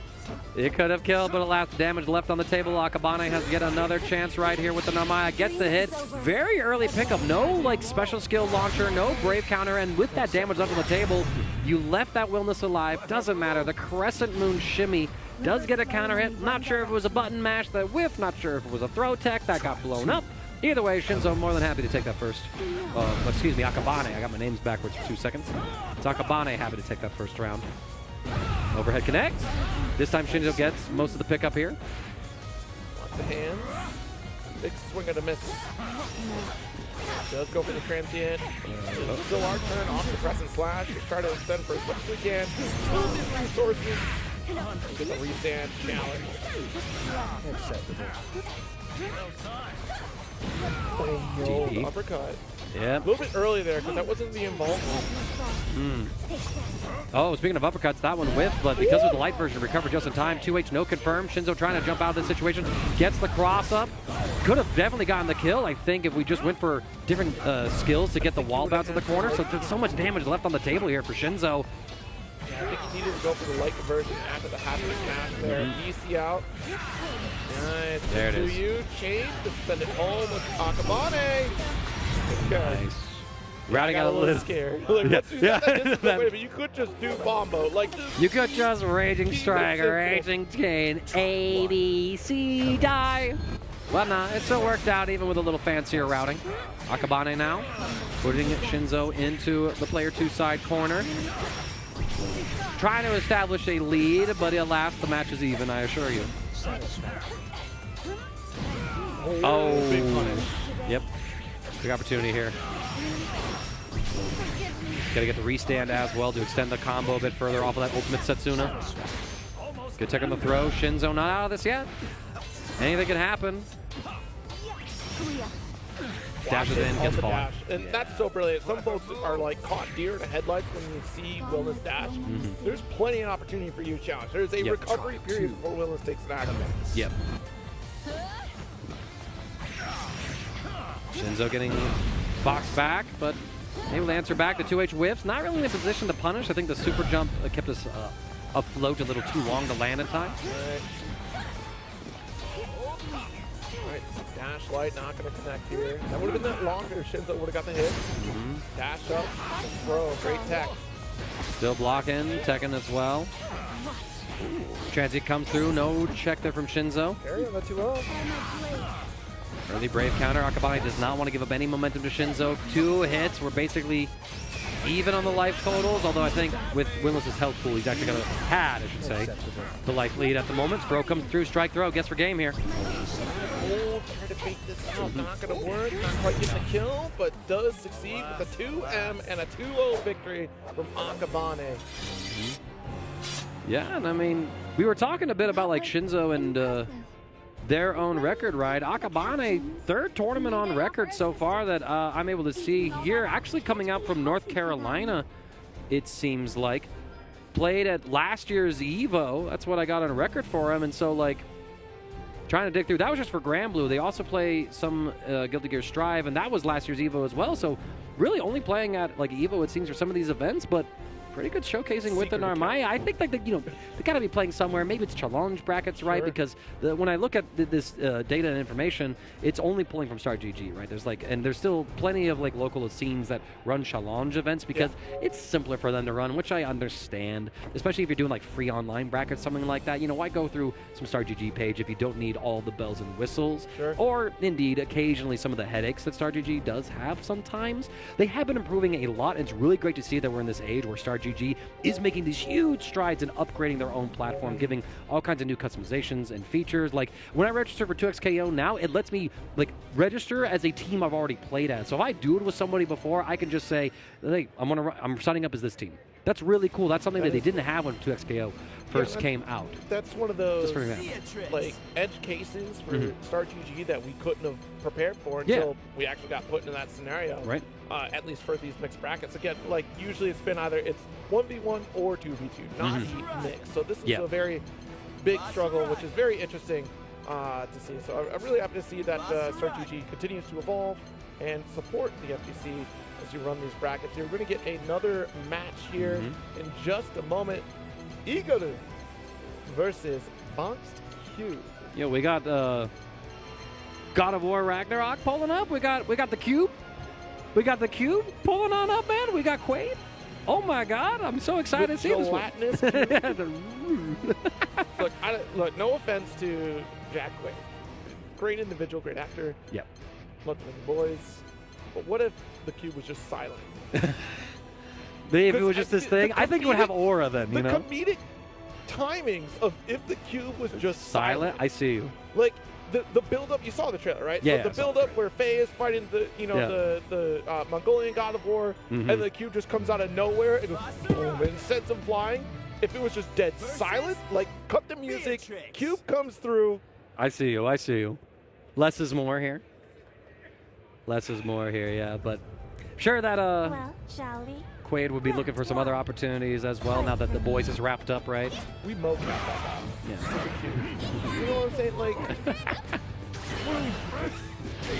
we Cap that guy in the cube. Put him in the cube, Well, man. I I've been seeing these individuals playing though, although might be necessary considering upcoming content. You know, they have girls don't play fighting games. Well, they certainly do. What about the boys playing fighting games? Yeah, right? true. Get the boys in there first, and well, we'll see what else he gets into. I know there's some fan castings out there because I think there was a fan casting of him as a crawler in Dungeon Crawler Carl. It's a TV series now, based off the books that's in the works of Peacock. Yeah, so I'm excited for that one. I think he'd be good as Carl. I'd be down for that one. We'll have to see, though, as we get locked in right now. It's Granblue time, of course. Vasaraga versus Beatrix. Our first Vasaraga of the day. It's not BSG, though. Represented by Igaru, a Canadian competitor, pulling up today from Ontario, Canada. Plays in things like a Run the Set. Got third place at that particular event. Got 97th at EVO back in 2024. Box Cube, meanwhile, is in fact not. It was quick. But instead is a competitor out from California, playing in games like Guilty Gear Strive, Granblue, and Under Night. So again, kind of like a anime game player as it is, because Granblue certainly has the aesthetics and the mechanics of an anime fighting game. So let's see how things get up right here. And Igaru representing, Canada as well on our little abbreviated countries there. Heavy with the Star Chaser and push down. Good spawn. No, you're not going to challenge a projectile there when we have the Battalion of Fear. Dashlight does the stagger for the medium series. Not going to work. It's scooped up. The first one from Igaru, who already has that Soul Forge. Just going to challenge that armor as he approach. Setting out the Extinction, going into stance. Box Cube just holding on to this. Soul Forge is taken down. We do get a pickup right here. So Igaru able to catch some sort of movement, take the plus frames. And we're just trying to see how Box Cube wiggles on defense. The answer is not really. Kind of held all that pressure. And there you go. You approach Vasaraga. He had 50% SBA gauge. You are now in his own 50-50 on your hook. And it's so scary to try to call out, too, when you see, like, all right, I'm trying to maybe interrupt command grab. I don't want to be caught grounded, but then suddenly get caught by other things, like Battalion of Fear, Extinction, Thunderbird, another one. The medium version, too, getting those plus frames off that fire. If you're not going to do anything about it, I'll just keep doing it. Why not? And again, we're kind of seeing a lot of conservation around these brave points, when we're getting put in these situations where the opponent is plus on block, and we could just say, nope, I don't want to deal with that. But instead, holding on to it. Again, the Thunderbird to pick up. That's insane. Time and time again, and Igaru not doing much about it. No BC, no command grab. There's an ultimate command grab in there on the landing of Thunderbird that you'd be able to fall right through, get the scoop and put out of the corner. Yeah, ultimate Extinction, just trying to get a little chip damage here. Soul Forge reapplied. Interrupted, though. There it is, the Stampede. Some chip damage. Box Cube's defense really holding on until the Extinction comes through. Get the full corner pickup as well. Igaru going to be able to equalize the life total somewhat. There it is, BC, but the armor! That's like the worst moment that you could have picked a BC, but we do get the second one successfully. The risky jump is unpunished. Same again and again, the jumps. And finally, Igaru finds an answer. Chip kill now for Box Cube. However, the slow of that riding free catches Igaru, and just like that, it is final round here in game number 1. That's crazy you risked it all, because Ult Extinction would have solved your problems. Round 3. These are the things that Igaru needs to pay attention to go against Beatrix here. So trying to show a tackle right through. Pass the corner position so you can take the victory, but the neutral jump, JU. 300 damage. Soul Forge interrupting, though. That's some SBA gauge loss. No punish on that riding free. Igaru maybe just not in range, and I think too slow normal. 6XL interrupt something. The wake up option, I think that might have been an attempt at a wake up Battalion of Fear reversal, but when somebody got ultimate Extinction that was interrupted. Yeah, we don't even have the armor to try to outlast that Thunderbird either. Dash Light to call out the early spot dodge. Has super available. Gotta cut this early.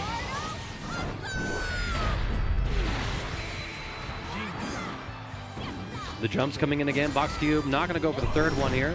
Triple strike overhead is blocked. Igaru still in this. Ultimate Extinction. Taking the turn. Efficiency. Good air to air with the JL. Air throw would have been gas right there, but alas, we do find the hit anyway. Game 1 goes over. It's funny you mentioned air throw. I feel like most players forget air throw. Yeah, it's a thing in Granblue, right? It's like, what's this air throw doing in my Street Fighter clone? This is anime, son. You're playing an Arc System Works game. There's going to be a throw, and there's going to be airborne. Igaru now up 1-0 here, has Box Cube, well, box in the corner until that DP comes through, but no, I ain't done with you yet. Get back there. You're in timeout still. Nice. Great sequence from Igaru right now, but still going to get that riding free Delta block. And with the Super Skybound art, you strip away 2 of those Brave counters, so you're getting an extra 30% damage on every single one of your hits from now on Igaru's Vasaraga. But you got to hit it first. See what I said, chat? What we need is an ultimate command grab. Don't get bullied by this Thunderbird. And Igaru just content to hold all this plus-up block pressure. Goes for the command throw instead, but Box Cube just picks the right moment to jump. He's playing a very airborne-esque, but alas, if you jump too much, eventually an answer will be found, and we don't even need to go to the sky to air throw. We have the medium version of the Scythe command throw instead to scoop you out of the sky. Not just the combo tool, a stop jumping at me tool as well. Third again, we don't have the resources there to try to challenge for it. He's gonna hold it back. I'm surprised. He's holding out of these Brave points. All right, this is Chip. It's building up. We'll keep doing it until you do something about it.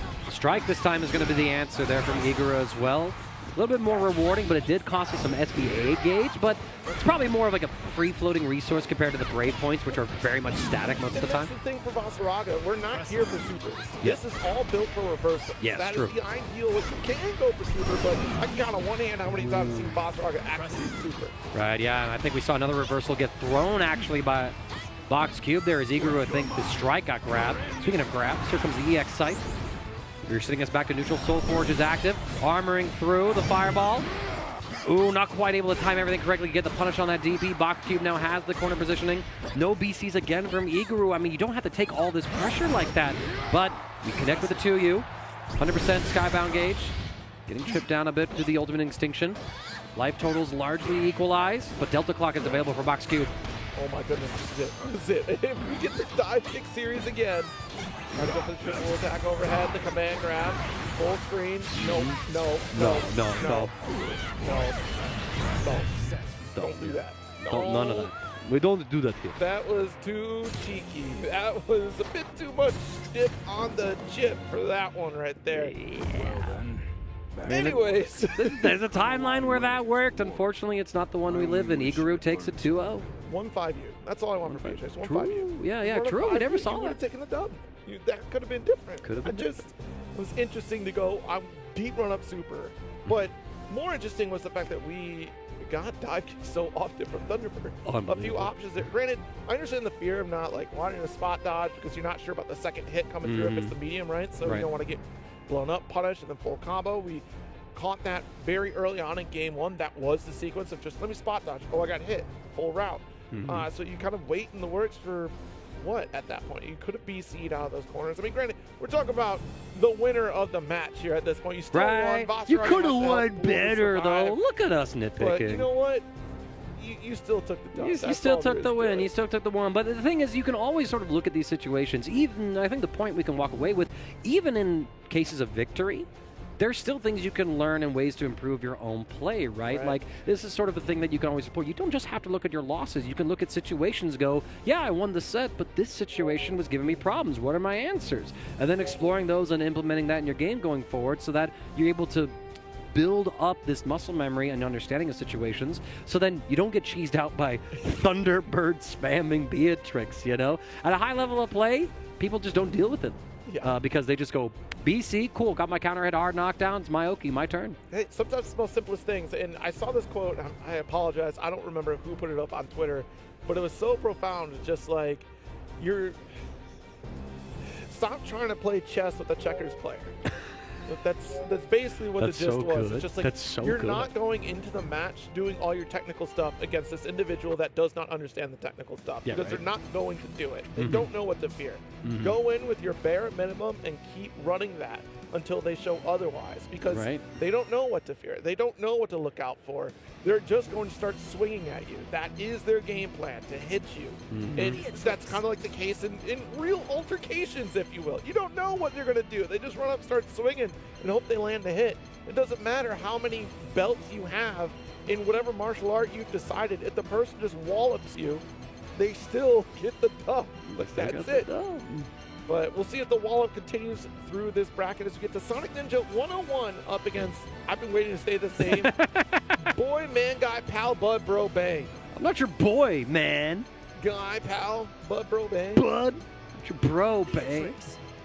That's my favorite name of the whole weekend. That is absolutely phenomenal. Sonic Ninja 101, I mean, that's also a fantastic name, but unfortunately, you got matched up against Boy, Man, Guy, Pal, Bud, Bro, Bang. Boy, Man, Guy, Boy, Pal. man. We might be seeing on purpose. You don't get a name like that unless you're like, I can't wait for them to say it. There's two ways to get on stream, I feel like, at majors. It's either be a top-level player or have a funny name for the commentators to say, be like, yo, I want this name on stream. Put them up there. There's more ways than just that, y'all. And sometimes it's just kind of random chance, like, you two are here, cool, I need a match for stream, you're going up. Because you're the first guys I found. So what we have to do is just pick one of the names and just use that, right? So you don't say the full name, you have to one at a time. One at a time. And then next, no, you can't do that. You can't do that. I can't. So man, guy, Hal, Bud, Bro, and Bang. That's what That's the names here. Skip the first one. You Skip can't the first do one. that No, one. man. What if we just, say two names at once? Yo, so Boy Man's going in. That one. Okay, that one that's works, right? Yeah. acceptable. Like, That's now Man acceptable. Guy's turn. But Yes. Guy Pal, right? I think we could do any of the two names is fine. But yes, if we're just doing one of the names, Boy is off the table. You can't. Let's recreate I'm sorry, that. my God, you cannot. You are not allowed. I'm not allowed. Now I just want to quote TFS Android 13. You know, I don't mean to make this. All right. You know the line. This is going to be Zeta versus Beatrix out here. Yep, indeed. Of course, these two have not played in bracket before. Sonic Ninja having 16 tournaments to their name, a 55% win rate, pretty respectable. Boy Man pulling on up with 80 tournaments and a 53% win rate as well. Both over here. Sonic Ninja, let me see. Looks like just plays primarily in Granblue, actually. Champion of a Whale Wednesday at number 6 event. Showed up at last year's EVO and the one before that, getting 257th place and 129th as well, which is a pretty high placing considering those are like around 1,000-man brackets. Or, yeah, I think they were both close to 1,000-man brackets, at least especially for 2024. And then I'll get some information on Man Guy here. But in the meanwhile... Gaslight is starting here. Coach, Phyllis can go. Look the throw.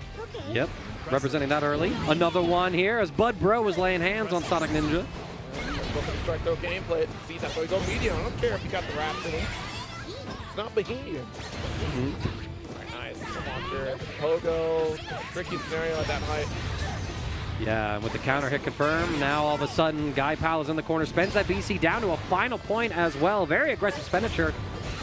Oh, the catch though on that aerial flip. Stripping some points away, not quite enough to get the kill. Oh, not quite. But I love that actually. Running up, feigning the throw. We saw that Sonic Ninja was expecting it because earlier on, 2 throws back-to-back connected. And so we just safely go up and go for shimmy. After all, there was a super skybound out reversal on the other side. You don't want to run into it. Nice pick up. Got that corner position with the Thunderbird. And actually, so Man Guy, a Nevada representative, a Nevada local as well, actually. Also plays 2XKO, got 17th place at the 9th TNS bracket tournament for that particular game. So we got kind of like a multi-game talent here, also with some Guilty Gear Strive under their belt. I see various other tournaments too, so kind of got like a, Sonic Ninja focusing on just Granblue, whereas Boy Man Guy. Now I'm doing the triple naming. Does get the back throw here. Nice 2H. Immediate spend to SSBA. But not the full animation. Unfortunate. Yeah. Very unfortunate. Very unfortunate. I mean, that full animation, you had to get closer to get it. That extra damage would have been the kill, but instead, Sonic Ninja takes us to a final round here. Oh, you know what? 2H, maybe into light ride 3, but not full send, just the launch. Since it is comboable there. All right. Staying out, waiting for all the options from Sonic Ninja to be expended, but even so. And I like that, again, seeing the situation, right? Before even Sonic Ninja can run that offense, we see that Brave counter come out, getting that counter hit, and now Man Guy is running the offense. The throw not actually going to catch the Rhapsody, a little too far away, I think. Sonic Ninja gets the 6-6M. Halblood escapes the corner. Delta Clock, though, full confirmed, should be a kill. Pretty straightforward 1-2 with that SBA. Game 1. Pretty strong performance as you can expect from Beatrix down here. Putting out a world of hurt. Start. Oh, I love the idea though. Thought we get the punish, but delay to open up. Sonic Ninja with his E formation. Oh, massive damage here. Another one. Stop him, pal. You're not gonna stop him. I wonder if we're trying to like press throw and we're getting caught, or if we're misinputting our Rhapsody reversal, trying to use the counter option there, or if we're guessing with the wrong version of Rhapsody and we're not just going for the EX to cover the high-low difference. Right. Either way, Pow Bud here at set point. Bro. Round 2. Engage. Backwards. Bay, bro. Alright, nice. Stagger lights. Dash up, shuts down the Rhapsody. Which is interesting. It's too early. Nice. Thunderbird. That's about all we get. Combo limit acquired. Cross with the 5U. Delta with the threat.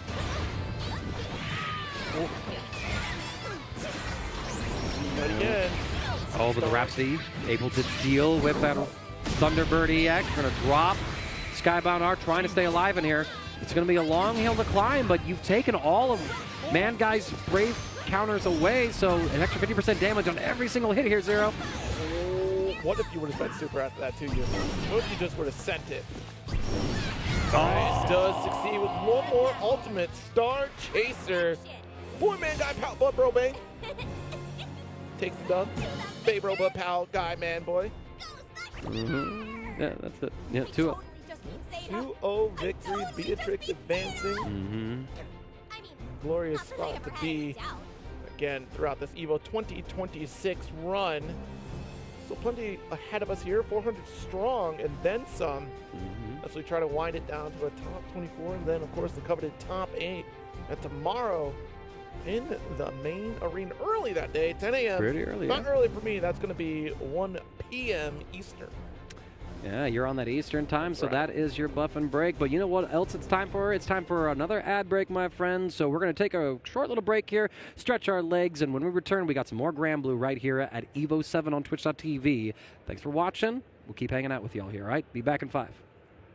Chipotle and 2XKO are back for round 2. Use promo code TAGTEAM at checkout to unlock the Chipotle Fresh Fit backpack and bucket hat for your avatar. Visit chipotle.com/2XKO for details. Come on, everyone! I'm in orbit, Quill. Too easy. Bam! Big fist coming in! Fighter, activate! With great power comes a great beatdown! Together, we can achieve anything! Ha! Yeah!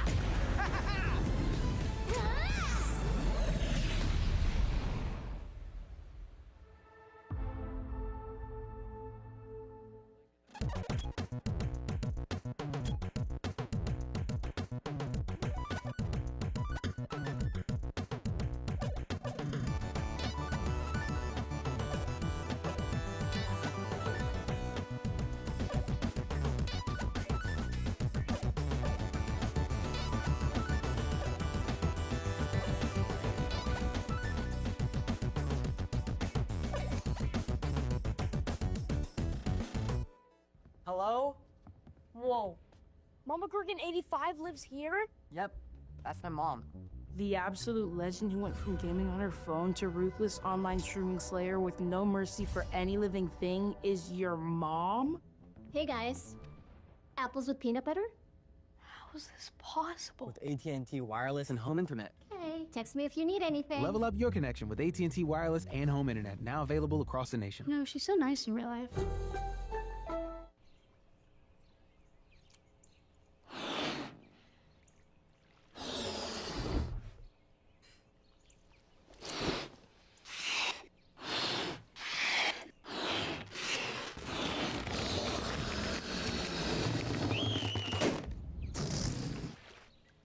Airheads have more fun. How would you like to live forever? I do not trust this thresh. His lamp contains screaming. Those are just squeals of wonderment. Ready to banish the darkness. Come on, let's live a little. In the light is your deliverance.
And welcome back to EVO 2026, my brothers, sisters, and siblings. I'm CD Mangaka. We've done a little character swapping here as it's Tyrant now joining me for our next wave of Granblue Fantasy versus Rising Pools. How are you doing, my brother? I'm doing good, man. Good to be out here in Vegas with you on commentary for some Granblue, of course. And yeah, it's going to be a fun one, bro. We've got some big names in attendance this time around, and it's going to be a lot of fun, bro. Just really looking forward to seeing this action unfold. Yes, it is. Early on in the day, of course, we have a lot of our top-level competition spread out across, I think it's 32, 34 pools. So we're kind of seeing stages where a lot of the rivalries and storylines going into this haven't really emerged just yet, as we're getting a lot of first-time matches in these pools. But we're still seeing some awesome, exciting play from all of our players, a couple of guest star appearances, of course, from players that we are expecting to see later on today in our top 24 as we try to narrow down the bracket for tomorrow morning's top 8. We are in our second wave of pools. We got our first matchup lined up right now. Looking at the names, it looks like we have Elucidator 24 and Live Warrior coming up first. All right, let's get it, man.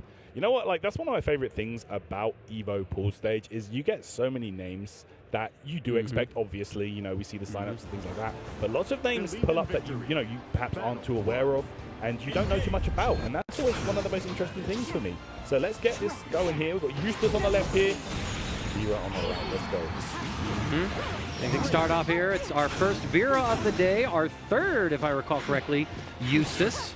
Oh, Eustace, very popular pick, actually. Yeah, well, we saw Insurgent earlier, but we also saw one-hand FGC, a player who competed playing on an Xbox controller with only one of his hands. Wild. He almost took a game. That's it was crazy. close. I'm like, he just needs a second hand. He'd be godlike. That's wild. He was godlike with one hand. Yeah, that's crazy. Raw style.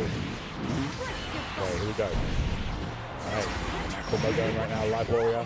Definitely on fire right here. The reset time goes low. Okay. Makes some space for the time being. Trying to find the next hit. Blows are traded. We block the cross up. Health not looking good though on the side of Eustace right here. Ultimate skill spent by both sides. The trade, but you did not have enough life to endure. That's round one over to Live Warriors Vera. Good stuff, man. Vera, very solid character. Very all-round full set. Goes low there immediately off the bat. Gonna sort this corner. Gonna get the Lumiere set up. 6-6M just to keep you contained. No escape. Counter hit comes through as Live Warrior opts for a very early Raging Strike to launch the combo. Not gonna be able to refund it just yet since we don't have the SBA, but might get it on the next interaction or two. You see there, wasn't confident with the anti-air. Just flies back regardless. Yeah, and we are getting the transform right here. Let's go. Combo limit to reach before we get the kill, but still we got the mix-up. We go low. Nice little mash out there from Ulysses. Not able to fully finish off anything though. I mean, it's going to be a hell of a comeback. It's a pixel-perfect one, and you're not finding it here. Wow. Air movement right there into the punish. There you go. Good start here for Live Warrior. Looking very impressive. Kick us off here. Yeah, both of these players relatively newer to competing, it seems like. Elucidator only having 3 tournaments on record. Meanwhile, Live Warrior, if I have the right account, 26 on record. There you go. Stats. 6XL intercepts. There we go. The little buddy helping out right there. Live Warrior. Oh, what a well-timed late meaty as well. Catching Elucid, pressing something in that situation that wasn't blocked. And again, just all these frame traps, these little bit of a gaps are working. And I think Elucidator, if you're pressing throw or you're pressing a button, you got to put that away and maybe try going for those DPs instead. And if you're failing that, well, then we got an execution issue. Definitely. Got to be ready for those ones, man. Setting up those traps in the corner. Similar to how you would see, let's say, Grimnir use it. And then it's just a high-low guess, essentially. And we're going to see it again, actually. Here we go. All right, set it up. It's going to be, this time it's the grab. That's the transform. Yeah, very, very rough right now, to be honest, for Elucidator. Live Warrior, though, gets the next hit, has the transformation, has full Skybound gauge as well. So we're going to see our transformed SBA come through. Strike or throw, gets for game here. Elucid wakes up with that mash, able to stop that offense for just a moment or so. I know where every point there means you could breathe on this man and it's going to be over right there. Good stuff to Live Warrior. Looking very confident with the Vera play. Very, very informed it looked like. Yeah, unfortunately for Eustace, could not find a way out of that corner. There you go. There you go, indeed.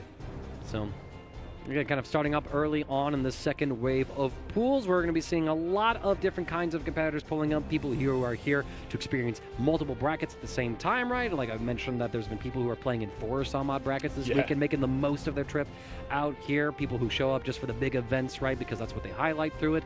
And, I mean, I can't necessarily blame them. EVO is more than just that tournament. It's also about that experience as well. I mean, we got demos of various fighting games over there to go check out with some early soon-to-be releases that I can't wait to get my hands on. Tons of other things to do as well, like that Artist Alley. I need to go see it. I need to get up in there. Hey, listen, man, I've been over to that Artist Alley this year. It is incredible. Perhaps the best one I've ever seen here at EVO. So definitely get over there and support those artists, man. It's looking incredible for sure. And let's go. Oh, is my man wearing the Dante jacket right here? Sorry, that's just caught me out of the corner. Heck yeah. We'll get that in a moment for you guys. But yeah, we're going to have an interesting match on our hands in a moment. But yeah, appreciate you guys for tuning in for some Granblue over here at Evolution 2026. Of course, you know, most prestigious fighting game tournament in the world. Everybody pulling up to show their skills they've honed over the years, and it's always a great showing, man. As we get down to those top 48 stages, top 64s, it starts to get real sweaty. I can't wait. I think this is going to be a very historic EVO for so many fighting games out there. It's 2XKO's first EVO. I think that top 8 is going to be absolutely insane to watch. I think there's going to be a great one for Granblue with the competition that we've had out here as well. We're going to see exactly how things are developing. And of course, you know, EVO in this transitionary period where it's expanding across the entire world. We're going to get more than just EVO France, Vegas, and Japan. We're going to be seeing events out in Singapore, China, just to name a few. And the sky's the limit when it comes to the future of EVO. Meanwhile, though, the future of Granblue right now, our next matchup, players are sat down. We got Yellow on the player one side, and I thought we had some damn good names on our first wave of pools, but Femboy Hooters. That's a name. Yeah. Pulling up in that Dante jacket. Yeah, that's fire, actually. That is you love so to see good. it. You know, it's yeah, there you go. We've got the shrimp emote there in the crowd. You love to see that. And yeah, I believe our player on the right here that's using the keyboard, the mix box. Yes.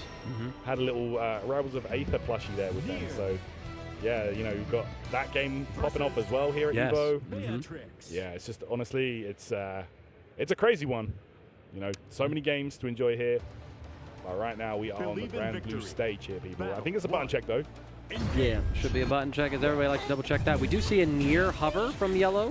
Femboy Hooters with the Beatrix, a very popular character so far in this stages of pools. This would be our first near of the day. Many top level players moving off the character after her rework that very much nerfed her ability to kind of get the gross setups that she did. Made her fair. Yeah, right? Yeah, that's sort of the narrative as it is. And they're like, she's fair now? Flips desk. But she does have a couple of issues here and there. And most of the patches have kind of focused on addressing various bugs with her. She did get a couple of nice buffs in her last attention from Side Games and Arc System Works. So I think she's in a good spot. Could be better, of course. Oh, yeah. But definitely a lot more interactable than what she was previously on the game's release, which I think is good. I'm always a fan of interactions in fighting games. It is our first near up against another Beatrix. Let's get it on. Yellow versus Femboy Hooters! Let's get it. Okay. Wow, right off the bat. We are cooking in the corner right now. Beatrix, rush down monster. Absolutely in effect right now. Yellow going to have to find a way out this corner. Otherwise, this could be curtains. Counter hit, though, off the 6XL. This is looking bad. Not quite enough to get the kill, but you are going to be able to finish it off in the next interaction with a strike. Ooh, but look at that. Wake up mash. It's like that, Yellow. Trying to go for the setups here. But the puppeting not quite on deck just yet. Femboy Hooters gets the catch. What did I do? Drops the Raging Strike to get the kill. Pretty convincing round one, but I want to see if Yellow's going to be able to get that near game plan going in this next round. Let's find out. You cannot let Beatrix run game like that from so early because it will go downhill so fast. And as we're seeing right now in this round as well. The ultimate Thunderbird drops them. Okay. Pressuring away right now. Yellow has to find a way out. There we go. Gets the hit confirm off of death, but oh no, look, there's no answers now. You have no skills. Okay, the mash worked out. Mash, yeah, no, that's twice now that Yellow's gotten up with a wake-up mash, and I think Femboy Hooters needs to say, all right, I need to just keep things meaty, maybe leave a little bit of a gap, but not too much of one, so I can get a big, meaty counter hit on some of these wake-ups here. Yellow, excellent defense against the triple strike, gets a reset, actually. Do we see a side swap here? No, just a very simple combo. Definitely a lot more that Nier can do in that situation, but I like that Yellow is keeping it simple enough Because sometimes that's all you need to win. Set up the waltz, same side. I think Hooters thought a cross-up was coming through. Oh no, look at this though. This is looking very rough right here. Yeah, that is going to hurt Yellow. Unfortunate on the defense there. The throw was called out, and that's going to be a punish and a kill. Yeah, goes to Hooters. Yellow tends to do immediate wake-up options. It's either immediate mash, immediate throw tech, and I want to see more of a delay come in there so then you can look and assess the situation before you commit to one of those defensive options. Ominous turn is waited out again. The wake-up immediate throw gets blown up by the jump as Femboy Hooters now is just maintaining offense. We're going to get the Delta Clock extension. Things are looking rough here for Yellow. Yeah, he's looking extremely rough, and we're going to spend that SBA. Get some extra damage on the board right here. Goes low. I think that's going to be enough right now, guys. Look at that. It's another round down. Don't understand. All right, good stuff. Don't even Now, this Beatrix is cooking right now. It is very much cooking. I want to highlight, too, that Femboy Hooters only has 14 tournaments on record and is playing this pretty well. This is a very competent Beatrix that we've seen so far. Yeah, and again, Yellow looking a bit uncomfortable on the defensive side of things there. All right. Challenge. Ooh, try to intercept. I think we swung high when we needed a low to intercept the riding free. Yeah. Oh my gosh, everything working out right here. And this should be enough to close it out. Yep, Skybound Arts for the W. Femboy Hooters is going to take that one. Good stuff there. There you go, bro. He's even got a sword as well. Yeah, he's got that rebellion on his back, man. Okay, okay. Yo, man, that was some Smoking Six style, man. Yeah, I see man. this, Dante. For sure. Good stuff. Combo limit maxing out right now. It was very Swordmaster-esque gameplay, if I may say so, man. I need a Devil May Cry 6. I need that injected into my veins, Capcom. Can we please do that one? Like, there's a greenlit third season of the Netflix anime. Let's get a DMC 6 in here, all right? I want to see what we could cook up with it. Hey, man, I'm still waiting for that Trish and Lady DLC that we never got in 5, man. Like, please, come on, Capcom, anything. Just a crumb. We just got Virgil. That's so right. Because we have that in 4. We got the Lady and Trish DLC there and the Virgil DLC. That would go so hard. There actually is a Virgil in the crowd. I guess these guys came as a duo. Oh heck They're yeah, right here. bro. That's so good. There's a dude, and it's Nero too. They got the whole squad. Yo, the whole squad pulled up, said, dope. "Yo, guys, I know this sick convention. We could do some family bonded, bros." It's like, bro, I'm telling you, man. Like, it's all to play for here. Like, everybody pulls up to Evo. You know, like it's so crazy to see all the different, walks of life, all the different cosplays. You know, people just expressing themselves out here. It's one of the best part about it, Evo, honestly.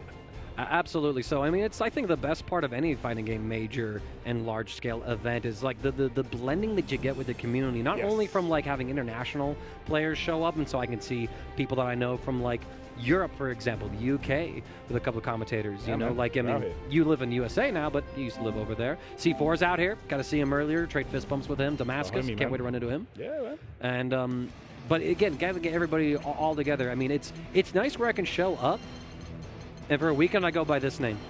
I don't go by my government name. Nobody calls me my government name. I get to live this other life for a weekend in a little fantasy world that's real in these walls. It's profound and wonderful. We do got our next matchup set up here, actually. We talked a bit about seeing some of the celebrity guests. We are going to get our first one of this wave of stream. It is BSG Blue Sky Guy. Calling out of today's opponent going to be Demi Dan 99 in that player 1 spot. That's right. BSG is an absolute monster when it comes to some Granblue Fantasy versus Rising. We'll be holding it down with that signature Vasaraga. Definitely made a name for himself with that character, let me tell you. Absolutely, and he's trying to make that name into something of a legend in this season because, you know, he, I think, barely missed out on last year's Arceus World Tour, if I remember correctly. He needed a performance that he didn't quite get. But he's off to a really good start in the Psy Games Cup right now. He's 7th on the leaderboard with 40 points. That coming from his 5th place finish at Combo Breaker, getting some big wins. I remember he was able to take down Zane, but one of the few times he has, if I remember correctly. Got 2nd at Slashback. He's your Texas Showdown champion this year, which makes sense. He's out from Prosper, Texas. So having a strong year so far, wants to keep that momentum going forward, and with this being a 5-star event on U.S. soil, it's one of the few opportunities he's going to have to do it and try and really solidify himself in that competition to make sure that he gets that invite to the Psy Games World Cup this year. Very important, like you said, that 5-star event, man. The points are on the line here at Evo. Very, very important to do well in this bracket. And let's get it, man. Let's see how this one unfolds here. Demi Dan 99 versus Blue Sky Guy. Blue Sky Guy with the Blast toys. Yeah, no, he's got that. I've seen him wear that before. I'm pretty sure it was that Combo Breaker too. It's a fire fit. Yeah, man. All right, let's see. Seems like Demi Dan, the Canadian representative, actually. There's two different profiles for him. Looks like he's played in mostly some Guilty Gear and Granblue events here and there, so. All right. So first Belial of the day as well, rocking the classic color 3 with the shades. Even I rep that color. Nice clean fit right there. It is too clean. Yeah. Low key, like the accents of red, they match my shirt right now. Yeah, that does look like that. All right, let's see now. Demi Dan, of course, going to be trying to bass at bay and make full advantage of those rushdown opportunities when they present themselves. Okay, jump out immediately. You showed command throw and BSG jumps it the first time. That's a sign of top level power. Yeah, that's big. Okay. Oh my gosh, look at that. Okay. Gets that armor back in effect. Oh, you're too close. The far heavy is able to connect. Jump, good blocking the cross up. Immediate brave counters as well from BSG. And you're going to see that these top level players, they are very quick to spend those brave counters to stop you from getting any sort of offense. Low comes through, not quite able to get the full confirm. Demi Dan here gets chipped out. Actually, not even chipped, just flat out killed, caught by the low. Yeah, I'm pretty sure it would have been a chip situation regardless, so Blue Sky Guy identifying that beautifully. Let's go, man. Yeah, BSG, one of the ultimate command grab enjoyers out there with Asaraga. You are going to be seeing that blue grab a lot from this gentleman. Okay. Oh, the evade. We try to get closer, but BSG was in position, gets the heavy starter punish. There's a lot of damage, and honestly, gets for game situation. Yeah. If it even comes to that, Tyrant, this could be. This might not be it, but this could be it. Yeah, let's see the scaling. Right. Oh, a little bit too high there. Never mind. Snatches him. Yo, let him know. Let him know, indeed. Not even waiting for Belial to land, just saying, like, what are you doing up there, cornball? Yeah. Get out of there. I said, come on, hurry up, bro. We got to get this next game underway. BSG shutting it down. Just showing the absolute power of this guy. Triple strike does result in a counter hit, so you do get the knockdown. Yeah. And now we're trying to integrate stagger pressures instead, right? And it is catching BSG wiggling a little bit. Spends a brave counter. No confirm. What an evasion, and you followed up with the fireball as well, getting BSG a punish opportunity. Hey, there's a stomp. Oh, I love that. BSG just waiting for the inevitable jump there. Catches him out the skies. And there we have it. Skybound Arc. It's not going to be enough to kill, but again, it's an excellent spot for BSG to be in right here. Oh, and he tried to wake up again, but BSG just keeping everything needy and true. There is no wake up wiggle option. You have to respect this offense from BSG and show that you're able to do it before he even gives you the opportunity to go for those reversals or mash out. No doubt. Okay. There we go. Let's snatch him up. Is that the projectile? Unblockable? Okay. Not quite able to catch these spot dodges with the follow-up fireballs. The jump in, though, no confirm. All right, BSG delayed jump there to get out. I'm coming. All right. Open block there that time, only triple strike. BSG takes the turn back after the successful defense. Demi Dan tries to jump in, gets Andy here cleanly. And BSG takes it very cleanly with a 2-0. Wow. You want to talk about confidence in your gameplay right there. BSG on fire as usual. And you can expect to see this gentleman go extremely far in the bracket here. You know, looking to double down on his top 8s at majors as of late. Wants that combo break in top 8, and of course you want to be making that. Oh, look at that, the whole evolution line on there. Right, now that is one of the sickest fits that I think you will see out at any fighting game event. BSG has got that drip on lock. Listen, man, I'm a pokey head, so I got respect for that, man. BSG pulling up. Yeah, no, you would have loved it. We had like, there was someone in a Pokemon onesie. Zero and I failed to recognize it. It was a later generation. But then their opponent, their name was Bidoof. Oh, let's go. It was a Pokemon battle, bro. It was so clean. It was so clean. That's so you love to see it. And I mean, another cool thing too is just like we all share so many hobbies and stuff like that that you find something to talk about with somebody here and make friends over that. I mean, so far, right, we're talking about Pokemon, costumes and references. We saw Devil May Cry out here at this event. I mean, it's just an awesome thing to be seeing, you know, a little nerd haven for all of us here in Las Vegas for the weekend. Yeah, Up next, though. Everybody just showing up, you know, just just to express their passions, you know. That's what it's all about. And even the artist alleys, you know, they're out here, they're showing their passion through their artwork, you know, and we see the things that we like, that we love, out there, you know, being shown through that art form. So it's really, really cool to see that. Yeah, man, it's been a great event so far for me. I've just been checking it out. Probably the best arcade they've ever had here at EVO, by the way, this time round. Heck yes. It's amazing. There's so many machines, every game you can think of, not just fighting games.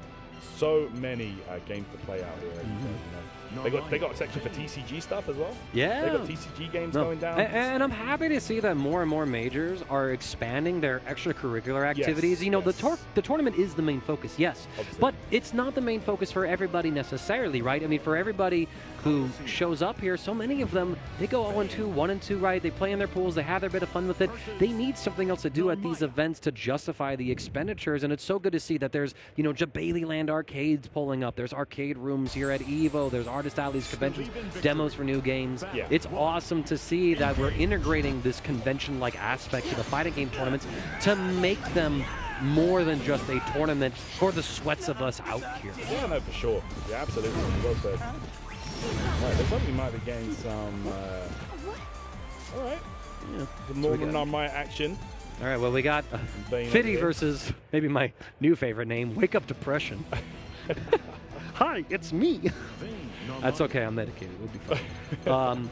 But two newer players, it seems like. Fitty with 17 tournaments on record. Wake Up Depression with 23 tournaments on record. Fitty coming from, actually, Colorado. Yo, Fitty, you play out here in Colorado? Hold up.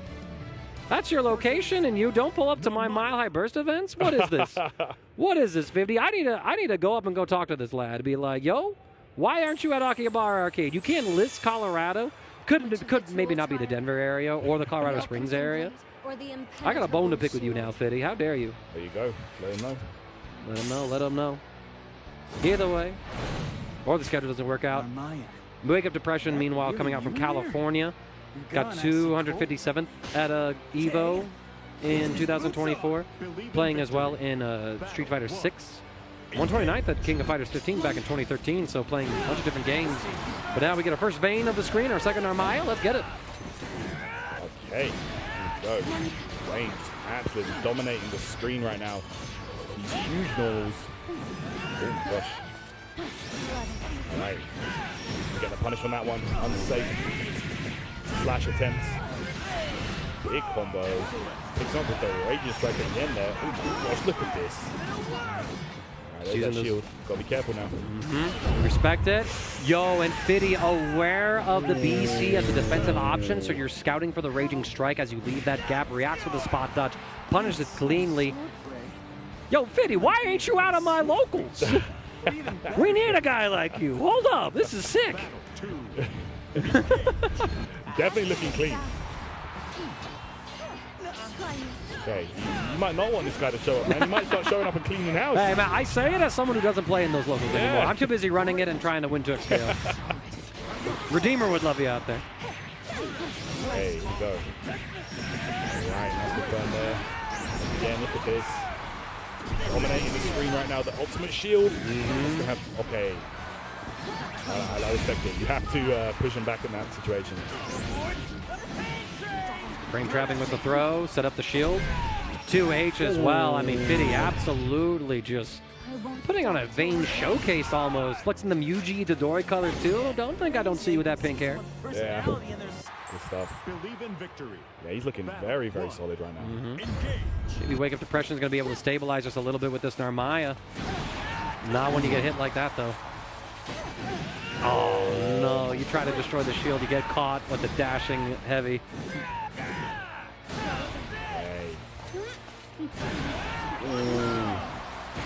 All right, trying to roll through the shield. Does actually do so. And finds a hit as well. Oh, Wake Up Depression. This might be his chance here, but the BC pushing Narmaya away. Yeah, confirming off of that one. Does have the SBA if he wants to use it here, and he's going to do it. Just to skew the bravery point situation in his favor. Yep. Oh, try to 5U, but the Wake Up or the run-up throw, or wake of suppression rather. Able to snuff it, but yeah, as Narmaya, you don't really have like the range to be trying to throw out those Setsunas against Vayne, because that energy destruction, or the armor destruction, excuse me, just swinging through, cleaving through everything, you have to hold that. Yeah, Vayne essentially does have a complete screen clear with that against Narmaya, so you have to be very careful. Challenges the approach there. Nice spot dodge. That's what we've got taking advantage of. The spot dodge, take the advantage. Oh my gosh, that armor coming into play. Lift them. Alright, extension here. We might see the SBA at the end here. Yeah. Not going to kill, but again, a massive advantage when it comes to bravery. And unlife lead as well. And that's going to do it. Wow. Yeah, we try to go for the Raging Strike as a mix-up option, but Fitty was already moving, already out of there. Very clean game here as you get to see. You know, this is another fun thing about Majors at Pools. You get like a very wide spread of character diversity, and you get to see some characters that don't really get that chance to shine at those upper levels of play, right? Because like Vayne, even though he's better now than he was on release, thanks to the buffs that he received, still not really like seeing a lot of that top level representation once you get to those top 24s, those top 8s, just because, you know, he does have like some very glaring weaknesses within his kit. So it's really cool to see a Vayne just pop off like that this early on in the day and say, damn, he's cool, and just appreciate more of the cast that sometimes you don't get a chance to. Yeah, he was looking super impressive with the matchup knowledge there, you know, like using Vayne's tools extremely well. But even the game mechanics, he was very, very proficient at, you know, like the spot dodge on the Raging Strike was very clean. He was really, you know, taking advantage of the bravery point scenario very, very strong. Like he was keeping tabs on that, you know, using the supers to basically checkmate his opponent into the GGs. Yeah, right. Really good stuff, man. So hopefully we see some more of him a bit later on. Good stuff to Fitty. Good stuff to him. Up next, though, we do have, I think, one of our pool favorites, or at least one of our heavy contenders here, Solstice, pulling up, actually. A Game Galaxy Anime Monthly regular. Showed up and got 65th at Combo Breaker, so we'd love to see an improvement here at EVO, of course. And a name that I recognize from some Granblue Fantasy versus tournaments as well. Their opponent going to be Fortiso, it seems. From Las Vegas. Thank you for that production. There you go. Hometown hero here, looking to make a name for himself at Evolution. Let's see how things unfold. Indeed. I'm pulling up both the player datas right now, seeing if there's any sort of history between these two. Again, we haven't seen any like head-to-heads actually pop up, which is, I think, a good showcasing of like how good the seating here is year to year, making sure that players are playing a unique field. Up players early on, so it's not like, oh, you again? Like, I paid all this money, traveled across the country just to fight my homies again? Yeah. You know, like, you don't want that to be the case in a lot of those situations. So it's really good to see just like that this early on, it's namely unique matchups for our competitors today. Did I just jinx it by getting this? No, I did not. First time these two have played, both with plenty of tournament experience. Solstice with 193 tournaments on record, an impressive 75% win rate as well for Fortiso. 78 tournaments on record, 56% win rate, again, a Las Vegas, Nevada local. Showing up, largely playing Guilty Gear Strive in some of these things, playing at the HyperX Arena locals as well. Might be their first tournament in a while. Last data I have on them is like back from 2023, so... But we'll see. The locals would know, maybe hanging out at them instead. But, All right, let's get it popping right now. So Siegfried coming up here. And Soris, man. Not a character we see too often. Shout out to Skill from France. Perhaps the most proficient Soris out there. But you love to see more representation of the character. And yeah, when I mentioned Fortiso, Fortiso, mentioned their record. I was talking about Guilty Gear Strive. They haven't played that since 2023. They've been playing other games like Tux KO as of late, and obviously Granblue here, so super excited to see them here.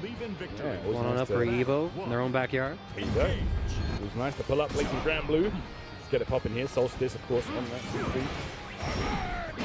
Ooh, right, our first Siegfried and our first Soras of the day as well. Yeah.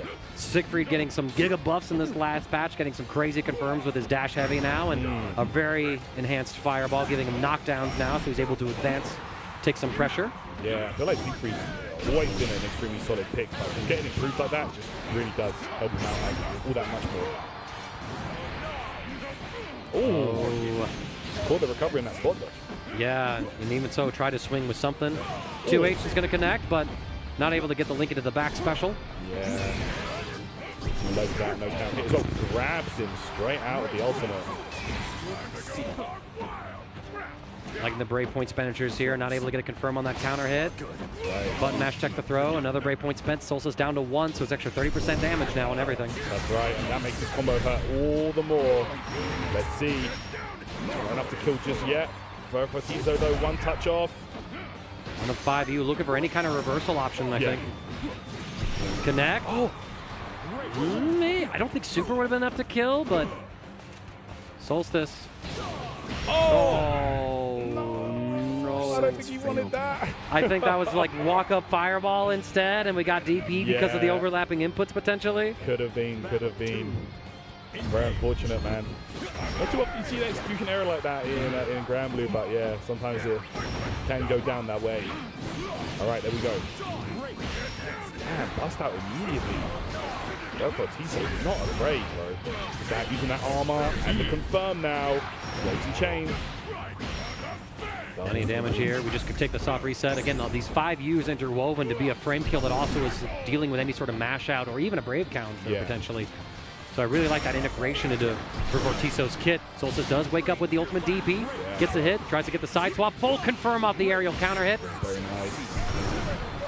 Go ultimate projectile, grabs him. Solstice in control right here. All right, there's the PC though, versus Tiso. Take that risk. Going down to 1, Bravery point now 0. Oh, right back at ya. Armor through. You don't have much life left though. The spot dodge gets whiff punished by the ultimate fireball. So Solstice takes us to a final round in our first game between these two. There we go. Yeah, Vertical Tiso at that point did commit a bit too hard to the PCs. Got him into trouble there. Spot dodge, get the catch. All right, slow projectile from Siegfried can be very frustrating to deal with.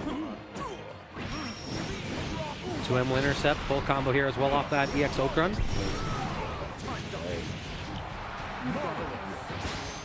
Right, right there. The pressure now, Solstice with a massive life lead at this point. Look at this. Oh, that too late. You were frames away from eating that 2H. That would have been diabolical damage. Ready for the clash with the immediate throw cancel. So Solstice with the high level reaction for Tiso down to last break point. Not son. That was crazy. He was done swinging. Yeah. That was like some Rurouni Kenshin like vacuum effect on the Amuro Kakaru Ryono Hirameki. Like, what did I witness? Bro, that was, yeah. A couple of unfortunate situations there for both players, actually. The 2H during that set, it was just a couple frames off working out. But then there was that 5H, that close heavy that just... And then that one, that was the karma coming back to say, I'm sorry, man. Exactly. Everything came full circle there. Jeez. All right, people, let's get into the next one. Siegfried. The next game underway. Ooh, little character swap here to Catalina. Okay. Okay. I don't hate this. I don't hate it either. I think the Soares is more or less working in a lot of situations, but maybe you want to control the neutral a little bit more, just keep the Siegfried out. That's right. As it is. I feel like Cat can definitely compete a bit more in the neutral against Siegfried. You know, Soares is amazing once he gets up close and personal, but if he can't get there, then it might be GG's. There, yeah. Catalina with the projectile, of course, and that safe thrust.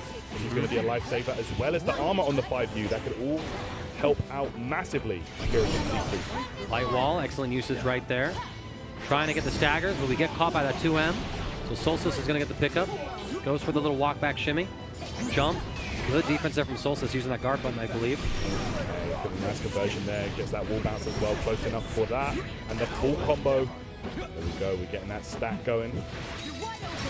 Ooh. Permanent now, by the way, in a round. Right. Wake up DP comes through. Is that enough? Raging Chain. It's going to be so scaled, but is it enough to kill?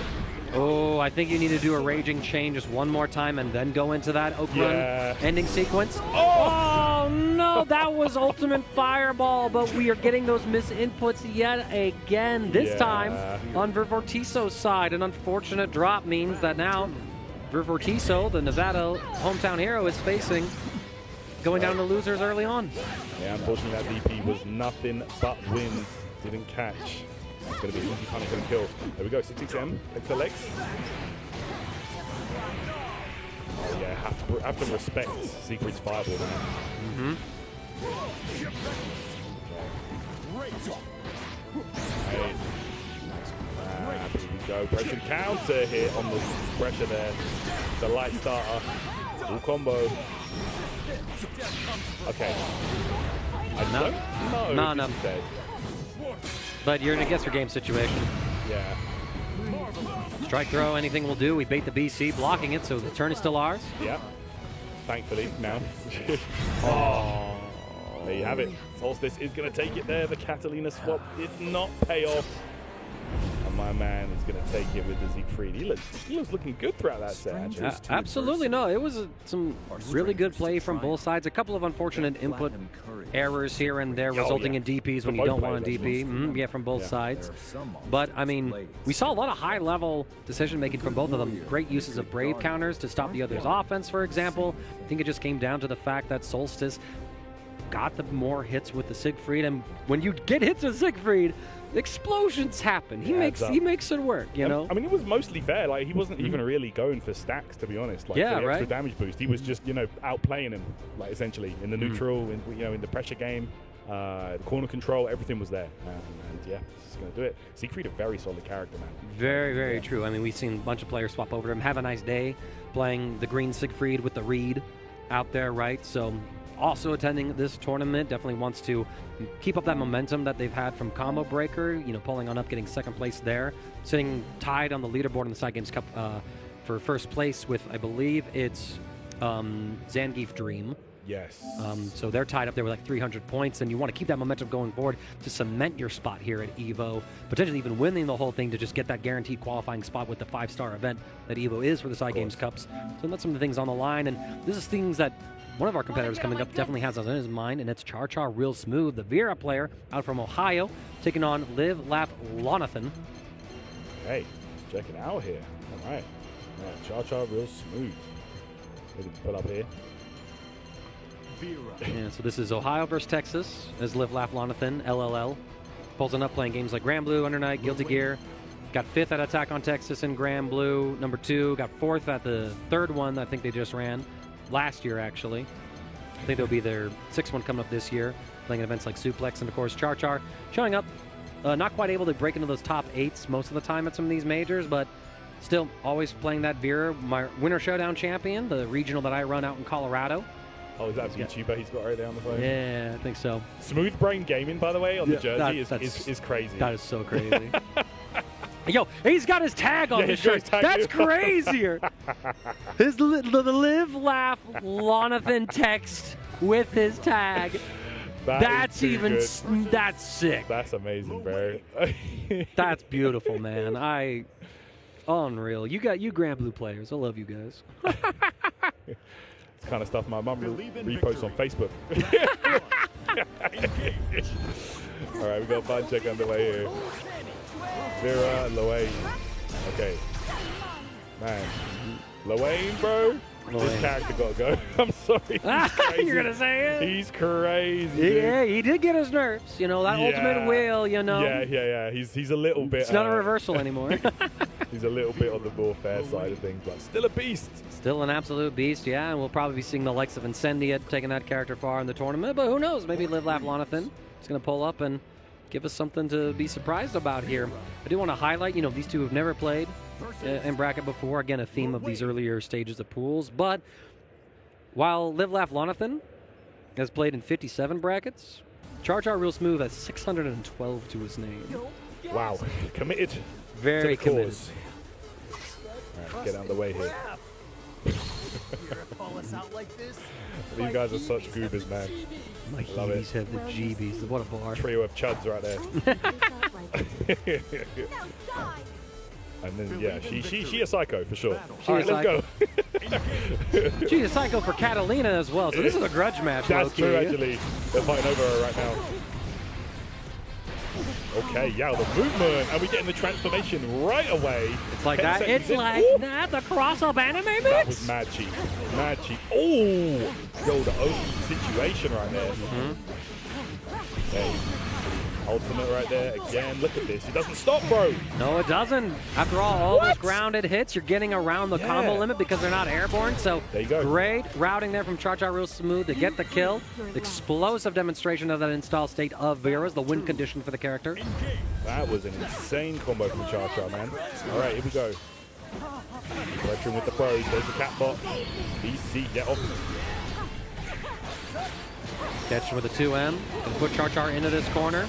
BC comes out, Char down to the last point. Again, these attempts to jump up with an air-to-air that get caught by the preemptive normal button. A 5U once again connects, so Char could be working on the comeback here with this version of Vera, but Kamami Bro has other things to say. That's right. Char has able to get this, been able to get this transformation both rounds now. Very important for Vera, so really get cooking. All right, there's the back throw. All right. Oh my gosh. Kamami Bro, but we just let the Lumiere with that install state fire the second laser, catching out the counter attempt, and Char real smooth closes it out. Massive stuff. Look at that. Char looking insane on this Vera. Absolutely, but Live Laugh Lonathan able to kind of get himself a bit of a round 2 right there, some of the knockdown situations, but just Char's defense, right? The Brave counter usage, able to escape with DP, not really going to get punished? Nah. Was that reversal 5, you Tyrant? Yeah, it might have been, bro. Your turn's done? Grab. Yeah, literally. That's some disrespect if I've ever seen it. I mean, if it works, it works. True. There we go. 3 for 3. Again, the ultimate there, just a lot. Him in the corner. Lonathan in trouble right here. Takes the throw, but Vera's got some great normals to press at that range, and Lonathan gets caught out for it. 3 for 3 on transformations, by the way. Do I hear 4? It might well be. Char has found a way to get it every single time. And it's not even using setups or like the SBA, it's just raw 5U. Speaking of, bro, he can't keep getting away with it. Literally. And Vera gets so much more powerful once that transformation is going. Okay. Oh, we didn't believe in the setup, actually. An opportunity to confirm off of the bros. Gone to waste. Trying to find our next hit here. Lonathan locked up in the corner. Oh. Beautiful counter. I love that to deal with the jump in. Yeah, excellent stuff. That's what you got to do, man. Vera gets a little bit more scary, but you do have a counter on the side here. Look at that damage off the full screen low. Oh. Just cost 50 bucks. Iggy? Okay, at this point you gotta do something, bro. Right? Throw wasn't that something. No. Throw was not that something. HBA or Iggy, but when you're up against someone of Char real smooth's caliber, you might be looking at a situation and be like, hey, he knows, but you still gotta go for it, I would say. And the back of it now too, bro. Damn. How many waifus you got on that phone? Bro, you're not wrong, man. The man came committed to the waifu game out there. Good stuff. The Char real smooth, man. He was looking real smooth indeed with the Vera. Getting transformation every round with 5U. Always finding a way to connect it and get it going without having to rely on that SBA. Excellent stuff right there. Yeah. So, you know, I'm pretty sure we're going to be seeing some more of him a bit later on. We will. Yeah. We absolutely will, and I mean, this would be a huge opportunity for him too. We talked about Vera, and we got to see a lot of her strengths in those matchups, but we didn't really get to see some of those weaknesses. You know, she's a character that is largely rushdown design in this game. She doesn't have that fireball, so that when she goes into these zoning matchups, it might be the end of a tournament run if you don't have that secondary for her. And Char is very much like a dedicated player. Like, nah, I play Vera or I don't play at all. Yeah, it's kind of like his vibe, which you have a lot of respect for, but if you play those characters and you have that dichotomy of an uneven matchup spread, sometimes your tournament run is decided by who you run up against. So we'll have to see. Like something comes to mind as him playing B-Paw. I believe it was a combo breaker, and B-Paw just absolutely boxing him out. The nature of fighting against Fairy when you got a short-range normal character. Yeah, you're not wrong, man. Sometimes it just goes down that way. But yeah, that was definitely not looking like a difficult matchup for Char, and I'm looking forward to seeing them play throughout today's tournament and, of course, the rest of the weekend. But yeah, we do have our next players coming up to the stage here to throw down KTP versus Hedgie. So let's get that going, guys. But yeah, thanks again, everybody, for tuning in here for some Granblue Fantasy versus Horizon at EVO, man. It's been a blast catching these matches with you, Mangaka, and I'm sure it's going to only get better from here on out.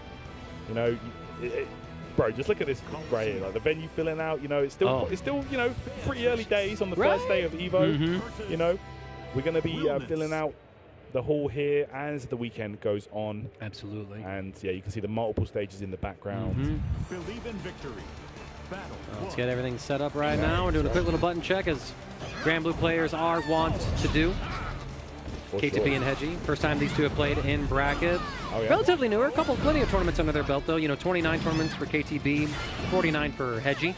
Both of them boasting respectable win rates as well in those brackets. 63% for KTB, 57 for Hedgie. KTB coming out from, it looks like Tennessee.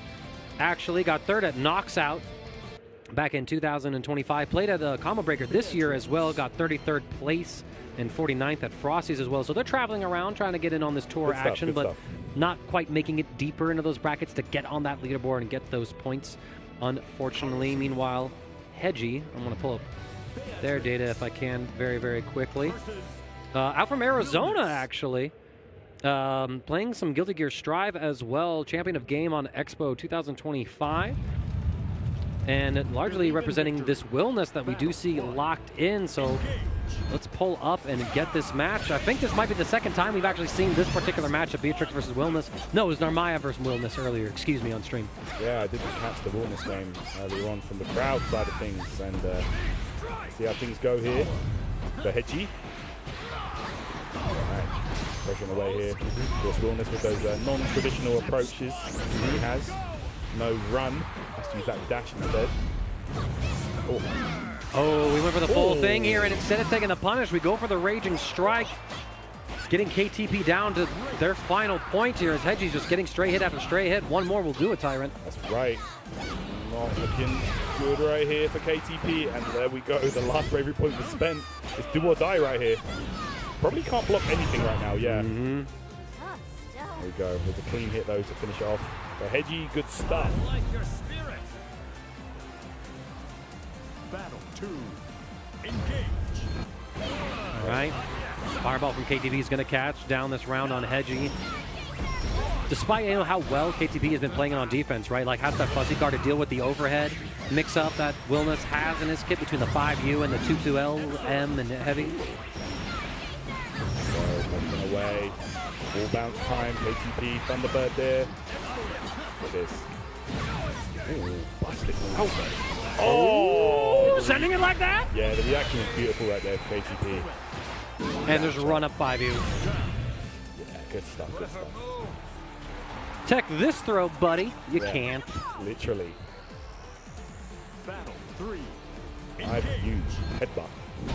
Ooh, big 2H, but no big confirm, though. Not some damage left on the table. Yeah, take your sound back off the riding free. There you go, the ultimate, EX rather. Ooh, wall bound. All right, and now all of a sudden Hedgie has the corner. Is what I finished saying as KTP flips the script with a back throw. DP, we get the whip punish just barely, Tyrant. Yeah, just out of range on that one. It's so unfortunate for Hedgie. Good jump off the ultimate Thunderbird, running free, everything paying off right now for KTP. And the Skybound R isn't back. It's going to be enough to do it there. All right.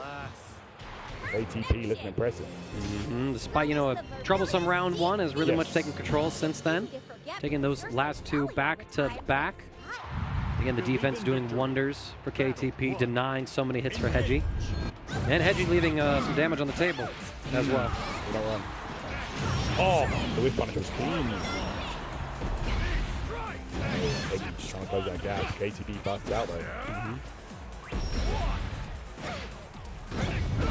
Trying to find next hit. I like the spacing though. The clap, brother. And the fact KTP was ready for that clash as well with the throw cancel after you clash with Riding Free into the 6-6L. That's true. It's usually the go-to for clash strings, but yeah, to be ready in that situation, very impressive. Plus frames here. Hedgie holding this. Okay. Down there. Oh, nice. Interrupt, and it's all the way to the corner. And again, you just look for any animation once you got that Skybound gauge. This is the strength of simple inputs, of course, where you don't have to be buffering those directional inputs to get that super out. You can just wait, fingers above the buttons, see something, click. Exactly.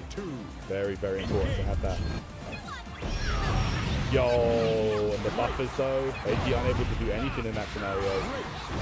Those big slow buttons of realness, and of course getting caught.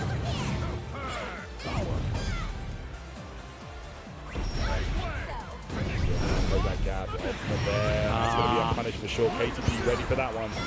Yeah, just huddling block, not falling for any frame traps. The DP does come through for Hedgie. It is on cooldown for a little bit. Okay, KTP buffering again. You know, been using that a lot throughout the set. And again, they're into the fireball this time. Try to go for the triple strike. However, the gap gives Hedgie an ultimate DP. Bait out the 3C, catch him at the ankles. Hedgie has a chance here. Yeah, just needs to find that last hit. That's right. Hey, that Delta clock there, building up slowly but surely, could be the key to victory. All right. DP, no! But no, we let it go. That's so unfortunate. Actually did have the hit into the confirm. That would have actually sealed it, but unfortunately unable to finish the plate right there. Hedgie gets the round up. Not to mention, too, like the risk-reward misevaluation, I'd say, by Hedgie's side. Going for that DP in the first place. Yeah, if you hit, you get the kill, but why would it hit in that situation? And if it doesn't hit, then you should have died. There should have been 2-0 for KTP already. But very risky in that scenario, you're right. Either way, riding free comes through. Again, KTP. Those buffers have been working out so well for KTP. Safe jump again. And he connects. Hedgie's getting some space now in mid-screen, but the riding free catches at the ankles. Oh, punish. There it is. We finally get that. Coast to coast. Yeah. And Hedgie opting for the corner positioning instead of the damage. I'm not sure if that's the exact right play you could do, but I see the idea behind it. Oh, but the throw. Yeah, you're right. Perhaps a cash out in that situation rather than the corner carry might have been a bit more beneficial, but regardless, there you go. KTP gonna take it with the Beatrix, a character that we've seen so many times. Ooh, where is he, Side Games? The blur, no, the camera's not focusing. Okay, Where is he? Asking for our characters. Yeah. Where's the agenda? I don't know. Where is he? I don't know, man. Why didn't you win? If you won, we would have put him in. Is that the banner? Even so many characters that Granblue could still pull from. And technically now, I can say this. Ichigo Kurosaki is a character they could pull from. Yo, you're not wrong. I saw that and I was like, sure, bro. That's crazy, bro. That's crazy, right? I mean... Okay, let's but get here we go, guys. We got something extra for y'all here, Ty. Yeah, big shout out to Chipotle hooking us up here with the Chipotle extra match. And it's a big one, actually. Abiko versus Koji Coco, bro. Let's get it. Yeah, we're jumping right into the middle of this set. Koji Coco up 1-0 with the Beatrix, of course. Current Evo champ, well, reigning Evo champion from last year, I should say. So defending champion. Yeah, there you go. Yo, we just waiting it out like that, and the puck, beautiful. How does he do it, Tyra? That's right. Going back in that corner right here. If you can maintain the beast that is Basaraga right now, but the grab pays off. Koji Coco in dire straits here. Oh my gosh, bro. Absolute carnage busting through the BC attempt. All right, that's a round for Abiko. Instinction's going to interrupt here. Okay. Oh, what a confirm. He's so clean with it, man. That's, showcasing one of those strengths of Beatrix, right? Her ability to confirm some of those straight hits. Yeah, very, very strong. Yeah, Beatrix just one of the go-tos when it comes to consistent gameplay, I feel like, here in this game. It just has it all, really. Empty throw here. Fireball for the plus frames. Yeah. Oh, there's the ultimate grab coming out, though. You've got to expect it sooner or later from Bass. You do get the catch here with the low. Brave counter from Koji Coco trying to stop that offense. And again, watch the Brave counter usage here. Yeah. It's, I think one of the things that separates the mid-level from the lower-level players is, using those BCs. Instead, Abiko, right? Trying to mash out there when instead, try to BC instead. Create that space. Go for a safer option, potentially. So, let's see here. Potential final round. Yeah, here we go. Koji Coco set point right here. I mean, it's so cool that we get to catch this set real quick. Something that we wouldn't have been able to fit on stream here. And it's all thanks to Chipotle, giving us the opportunity, having a capture card that we also got hooked up to this stream, just giving us another opportunity to catch a few more games out there. I mean, super excited that they are once again collaborating with Evo, and I can't wait to use my combo breaker card with them later for a burrito, man. I'm cashing out this weekend, I swear. Yeah, mine, buddy. I'm waiting for an moment. I go with my girlfriend all the time. I don't feel bad. Like, my burrito's free, babe. You can get your own. And I'm like, nah. Right, Coco absolutely cooking. Safe drop there off the SBA. Abiko could be in trouble. That might just be enough. Yeah, it's going to be Raging Strike into the chain, into GG's. Koji Coco is going to take that one, looking to carve out the path to perhaps another Evo Grand Finals. You never know. You never know. I mean, every time Koji Coco has pulled up, super consistent player, current reigning Evo champion, got within the top 8 at the World Finals, I believe third place? Third place, I remember right? Sounds about right. Was definitely up there on fire for sure. There we go. We get the second place. It was second place. Second. It was second place. I knew I was wrong. I knew it was up there in top 3, but it was second place. But with that, y'all, we have a new place to go to, and that place is called Ad Breaks. We're going to take a short little moment right here. I might be doing a little substitution no jutsu, give myself a break, and give y'all some Zero Tyrant action. So stay tuned, y'all. We got more Granblue Fantasy versus Rising right after this. Oh, wait. Nerd. Commentary is about keeping people engaged. Yes. Right? This guy lied to me for 15 years. I didn't know his age. That was like my first couple months in the game. I guess it's weird for you to call me daddy. That's very weird, Jay. I need to do all that. I gotta avenge myself. Stop, guys. You're making me laugh too much. Oh, jeez. No two competitors are the same. Some run on routine for the chance to win big. Some make time to rise through the brackets. Some lock in with confidence. However you prepare, there's a place for every kind of competitor. PlayStation Tournaments. Sign up today on PS5.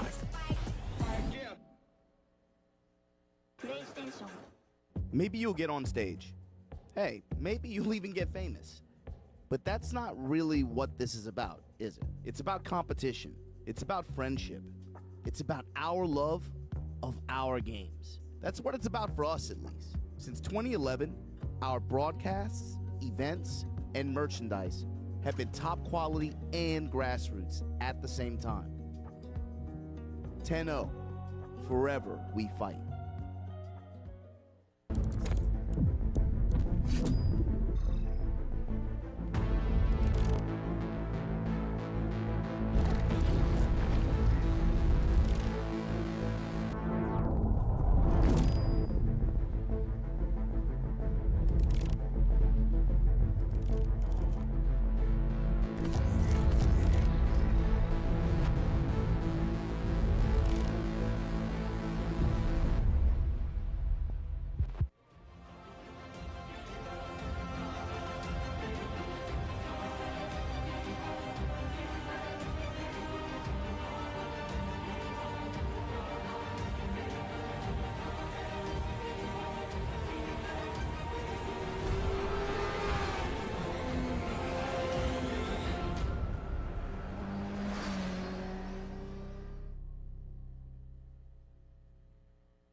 Your body knows a sense of victory.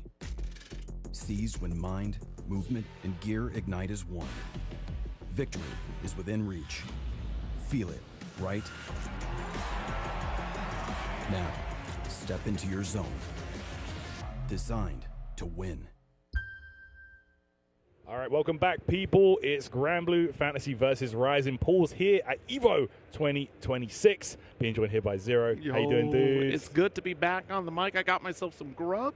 Oh, yeah. I'm relaxing. Not too relaxed, or I'm not going to get the itis. They do have some good barbecue back there, but more Granblue action called my name out here. You got back-to-back Beatrix victories. What else do we got pulling up here? Hold on a second. Yeah, you're not wrong. Like the two game screens we have, it's just like two victory poses of Beatrix. Yeah, I think we're going to be seeing that character quite a bit this weekend, but perhaps not in this matchup. We got a big one coming up here. Blue Sky Guy, bro.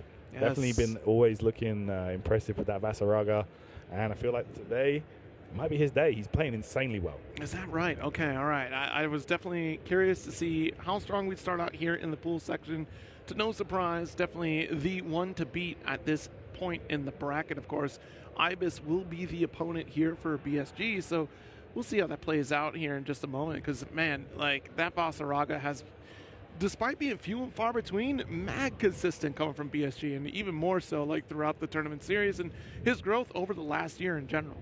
Yeah, no, definitely. He's definitely always been a contender. But yeah, you're right. Like, you know, past year or so, definitely been on the up and up, man. Very solid finish at Combo Breaker. Looking to do, you know, just as well here at EVO, perhaps, or perhaps go the distance. You never know, like, honestly. And I love the Blastoise fit, bro. The whole Kanto water starter line on there is just clean, bro. Getting to see the show at CEO for the first time was spectacular. He had the whole cowboy hat and everything. It was like, yo, we got the gunslinger extraordinaire. That's what's up. BSG. Yeah, Ibis looks to be warming up with the Anila as the button check option here. Let's go, man. You know, this character, Anila, I give her a lot of, you know, crap, but I mean, honestly, she's gotten way more improved since her initial release. But it was all a ruse, because it looks like we're getting some Meg. Hey, it's not sheep, it's going to be sharks, okay?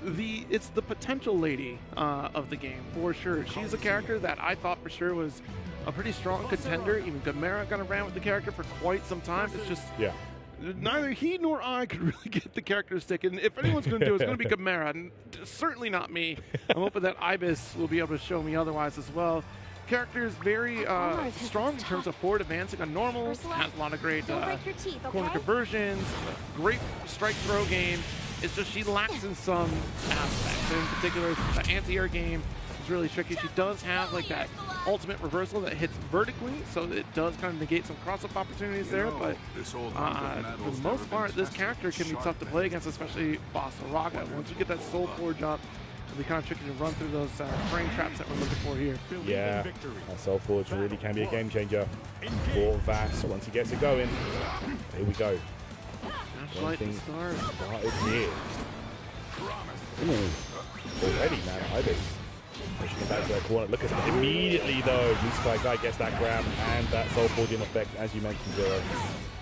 The dorsal follows through with the dive. Oh my! Why? What compels you to throw out the heavy like that? Wow. We are swinging right here. Okay.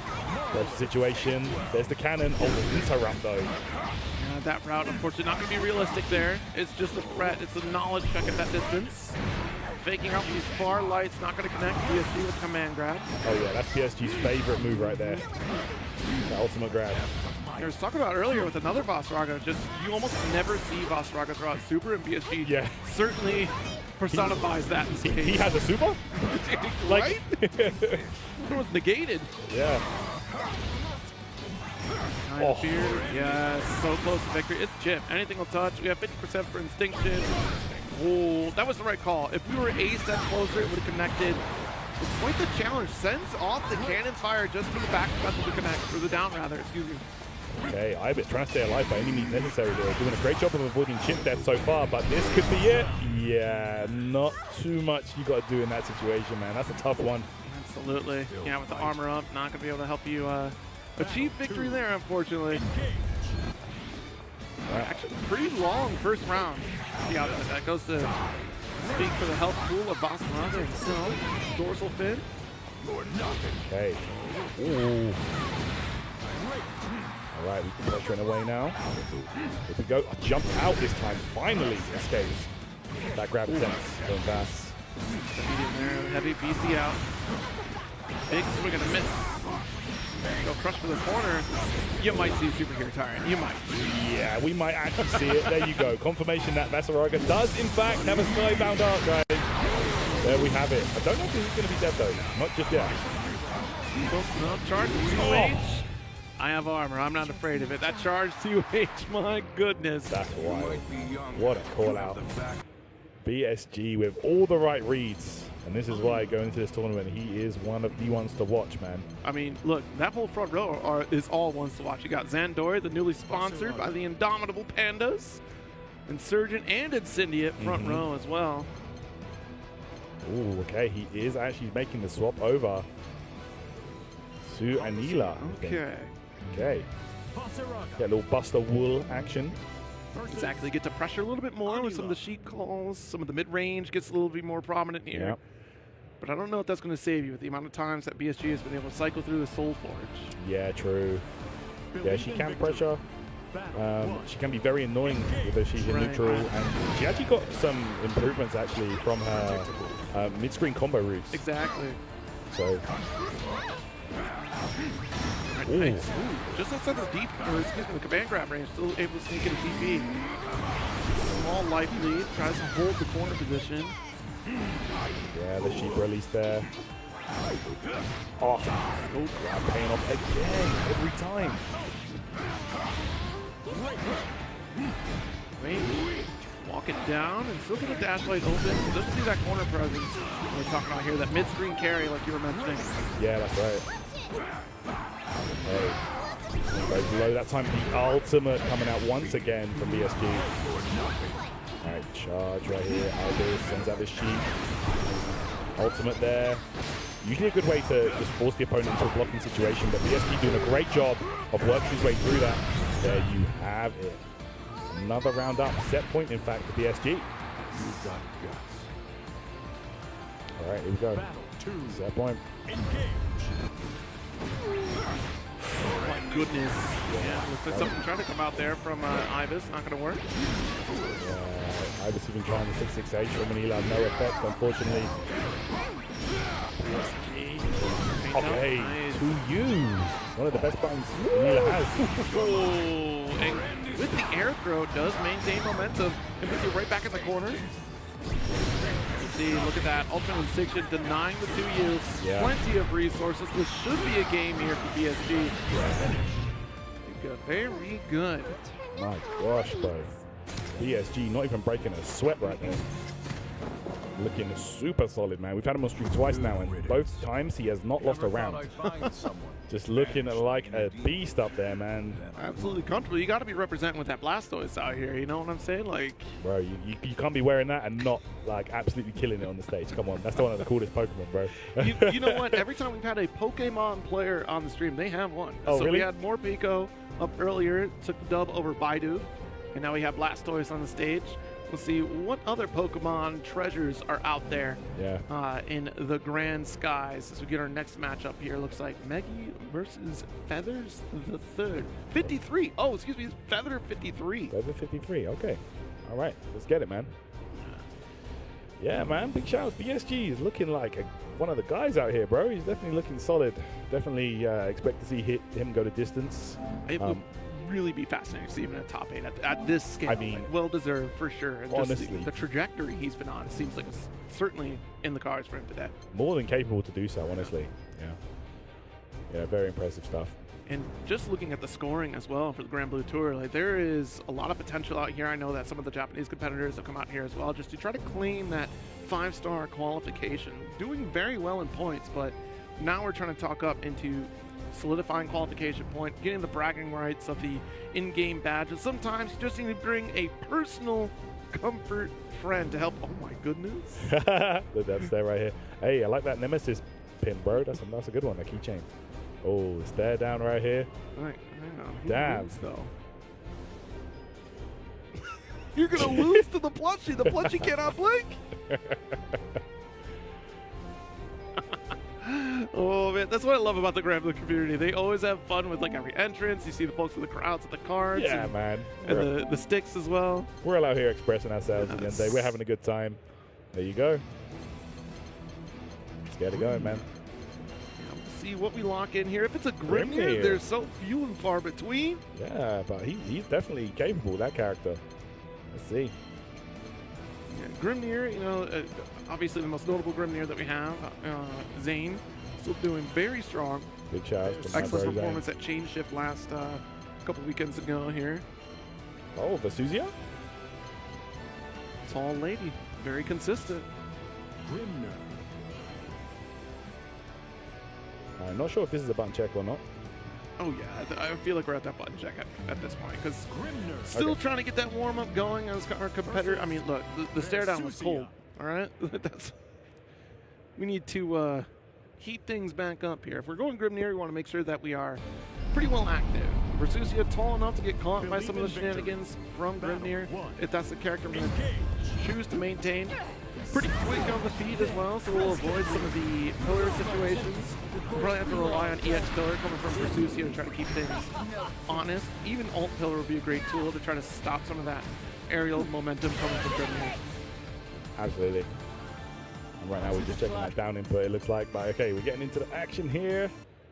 Button check is done and dusted, guys. So thanks once again, all of you guys, for tuning in here for some Granblue Fantasy versus Horizon action 5-star event here at Evolution 2026. Yes.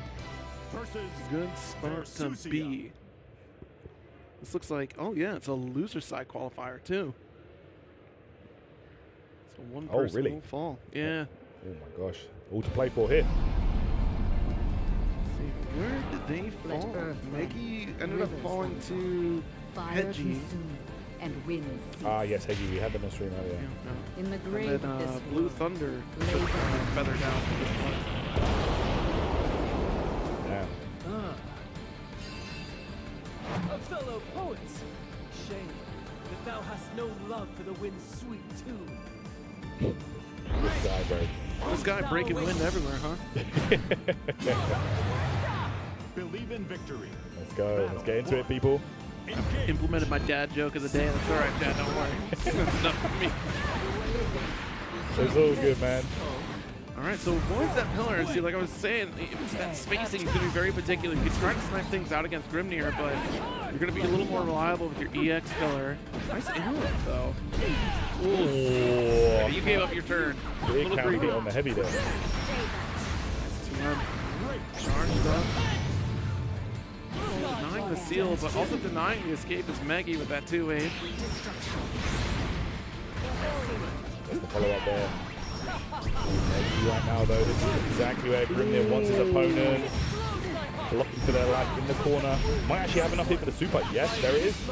Just built it on that last hit. Good stuff. Everything that we needed. Yep, SBA coming out. The war god's finest hour. You're gonna let the in-betweens finish too? Okay. No skipping. I'm here for business, okay? Literally. Okay. Trying to finish with those 2 M's from the feather. There we go. The Yeah, EX pillar. those pillars, man. For mommy right there. Okay, right, back throw. Set it up, and that is exactly what Grimnir wants. Those seals on you in the corner. But the back throw coming out from Feather. 2 seals. If we got them open, that's going to be a long grounded combo. So close to get that next one we were looking for. Oh! Okay, we trading. Look how much damage that Feather did on that one. Never mind. It's all negated because of Maggie with the Raging Chain. Yeah, one touch into it, actually.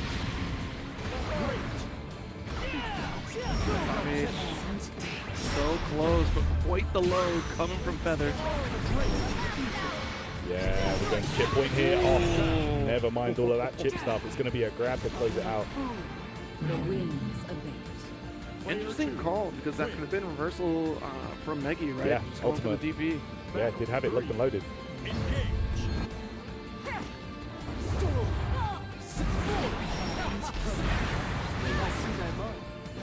Killer cross under and a heavy. Yeah, dash under heavy paying off. That's big. Especially considering the positioning of those seals as well. That really helps things. Now back in the corner, Feather's big opportunity. Now that we opened up, or I would say that should have been a massive corner opportunity. Does steal the corner back. Yeah. And we go that pillar working out. Okay. All right, we're closing the gap here. Might be giving. Oh my gosh, you have to respect it. I wonder if he would have committed to a dash and been able to catch the unblockable scenario, but Feather sitting comfortable to try to get another install. Whoa, on it to BC. It's not going to be enough to get our kill quite yet. No, not quite. Right, sets up the ultimate seals. All 4 are there. Oh my gosh, yo. That was so clean. Good stuff there for Feather. Flying his way out of that seemingly impossible situation. Yeah. With the invincibility. Great stuff.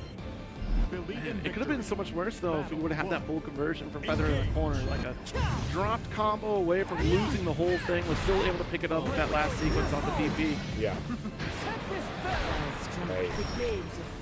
Stuff. No steals to close the gap. The overhead actually connected. Not that time. Whoa. There we go. On the way down. Easy. Alright, light feed on the side of Meggy. Wall to go. Too much of a shimmy right there. A little bit too quick on the stick. Hey. Oh no, got caught. Gonna be in that corner now. Oh, Feather maybe not committing fully to the combo, and there you have it. Meggy is going to close that one out. Couple little missed opportunities here from both players. At the very least, that cross-up was what closed it out here. Meggy with a great JM on the instant Gale dash. Stands still, does deny the projectile. Blocks high still, remembers the last interaction, and what a 2M interrupt. Yeah. Get away there with the anti-air. There's the confirm. Very nice. The counter. Right. Gosh, BC offensively to keep that corner position.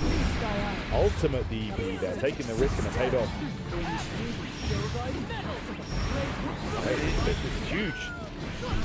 So close. Yeah, decides to call it here with ultimates as opposed to trying to build up for a super. And I don't blame you. Oh, wait a minute, the heavy? Nothing after.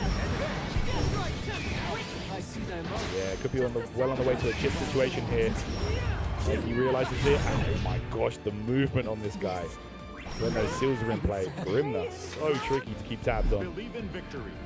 At the very least, we made the 2H attempt, just a little bit too high up there for Feathers. That's right. Okay. Still gets another good jump again.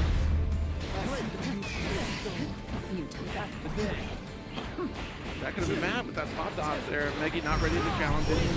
Off the ball to get this full conversion. Okay. Ooh. Yeah, that's gonna be huge right there for Meggy. Look at this situation here. Is that enough for the super? Try, definitely try for sure. Yeah. Just 2% off at the end, but it didn't make a difference. Meggy now set point. I feel like that's why we dropped it out there. We did the input for the super and just did not have enough meter. Dash right is the approach. They're heavy off the wall again. 50%. The side of Meggy gonna get spent. Oh, they tried it. Nice anti-air, look at this. Meggy, the seals are there. Everything is there. But Meggy can take this now. But Feather finds a way out the corner. Oh, no, maybe not. You're going straight back? Still too much health out here trying to finish it. Yeah, we didn't have enough resources. Oh. What a dodge. Trying to bait out the DP. Not going to work, but still rising to the occasion to advance on the blue side. Very nice. I love that jump you on the way down as well, just in case some weird stuff happened where, you know, maybe Vasuzia went underneath and it would have caught the cross-up regardless. So great choice there and very impressive. There you have it, man. Meggy advancing. Loser side of this bracket will survive to see the rest of the day. Round 2. And a great way to show up and show out because, man, that stare was cold as ice. Yeah, I thought the plushie was winning for a second there. I'm not gonna lie. Not only did you stare down your opponent, you stared down the support plushie. So that's a lot right there. I feel like the buff that you get for the support plushie is now diminished, right? Yeah, that's it. That's how you stop that. That was the nasty plot activation. There you go. Oh, man. But up next, we're going to get a different breed of animal out here. Pupper 28D up against Cat Sora 181. We've got dogs versus cats now on stage? Cats and dogs. It's cats and dogs out here in Las Vegas, man. Granblue stage is crazy this year, man. They had a panic because it rained the other day, actually. What? Which is odd. I'll admit, that is odd. Like, for desert, yeah, raining in the middle of summer, kind of weird. Yeah, I ain't gonna lie, bro. Like, it's been insanely hot. Like, I live in Florida now, and let me tell you, it's a crazy hot here. I'm just like, yo, this is wild. Just the walk from like the Uber to the venue, it's just like, ugh. Yeah, no, yeah, and that's literally like a 15-foot walk over there. Yeah, it's crazy. Oh, geez. Yeah, it's pretty tough out here with the dry heat. Folks are used to it. I lived in Sacramento for like a year. You know, NorCal, welcome community out there. I miss all the folks over there. Shouts to the Juicer Monthly out there. But yeah, that's been interesting to walk through that dry heat. But then when winter comes, it starts raining, and they don't know how to drive in the rain. Okay. So yeah. Okay. I get that. we get the advantage. That's like the UK when it comes to like, you know, we can handle the, you know, if there's heat, fine, rain, fine. If it snows, whole country shuts down. Like, it's like, What do you guys do about that? I don't think you're prepared for it. yeah, it's crazy, man. Oh, geez. It's always the snow. I do miss that, though. That's the one thing I miss when I was living in Sacramento, because it didn't snow in the winter. It was just rain. And, like, I don't get all the seasons. It's unfortunate.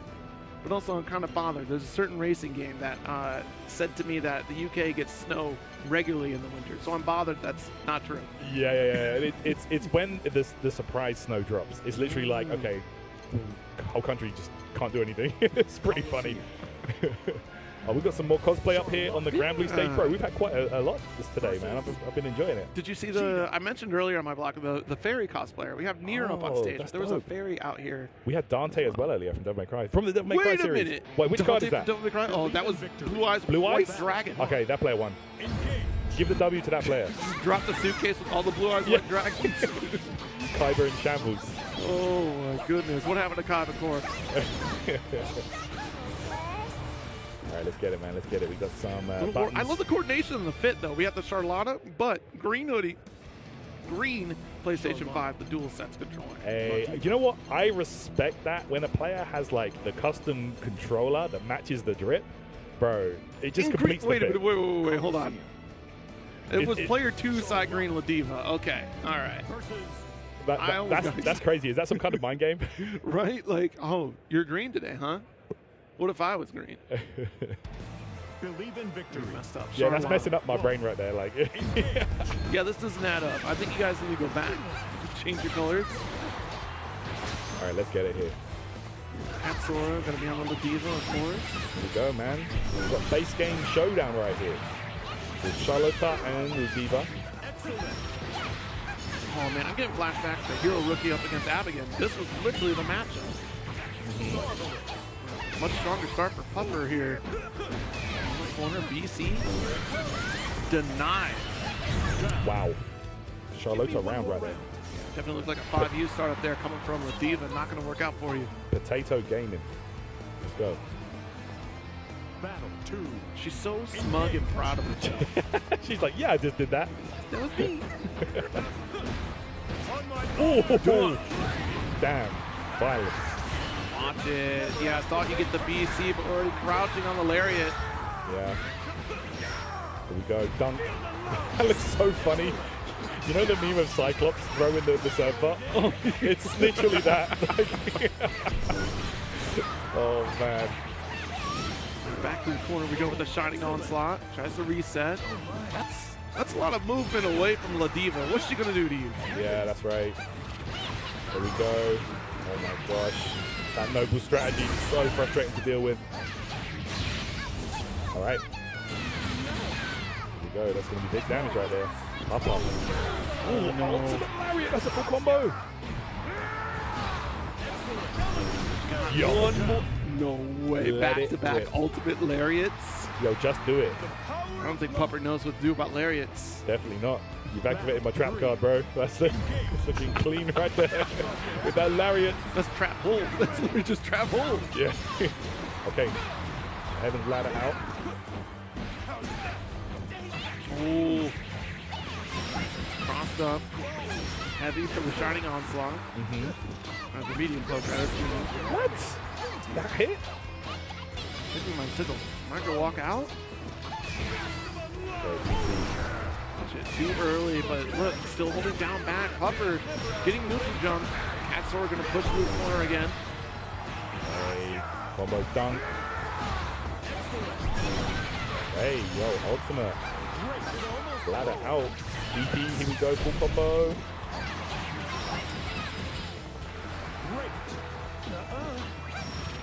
Oh, it's right there on the noble strategy. That was so good. Couple jabs. Whoa, too far out there. I'm not sure why we tried to go for the alternate headbanger at that distance.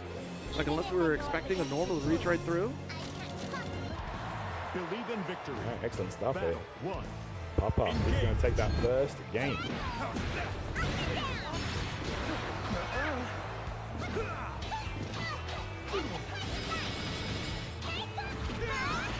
Oh, unfortunate. Went for the helm breaker, but swap sides. Cat Sora taking advantage of it for this corner combo. Nice jump. Hey, ooh, actually didn't get out of the corner, but the second jump does so. Alright, we break it. That ultimate lariat has been paying off so well for Cat Sora. Jeez. It's just been lariats in general. Every time it's been a lariat that opens up Pupper. Literally. It's like a mix-up. Even if it doesn't hit, like it's, you know, don't do nothing. At the very least, challenge with the 2L there. He's still going to low profile. Yeah, like I hear that. The 2L is definitely the way. Oh, goes low off the noble strategy. The sweep though. Another holy ladder. Not afraid to do it. Lariat's still becoming a problem. We are spending so many resources off of these stray hits. Yeah. So far working out for Pupper. Like, if I can't get a full just combo punish, I may as well let rip a DP, but these two U's come from Cat Sora.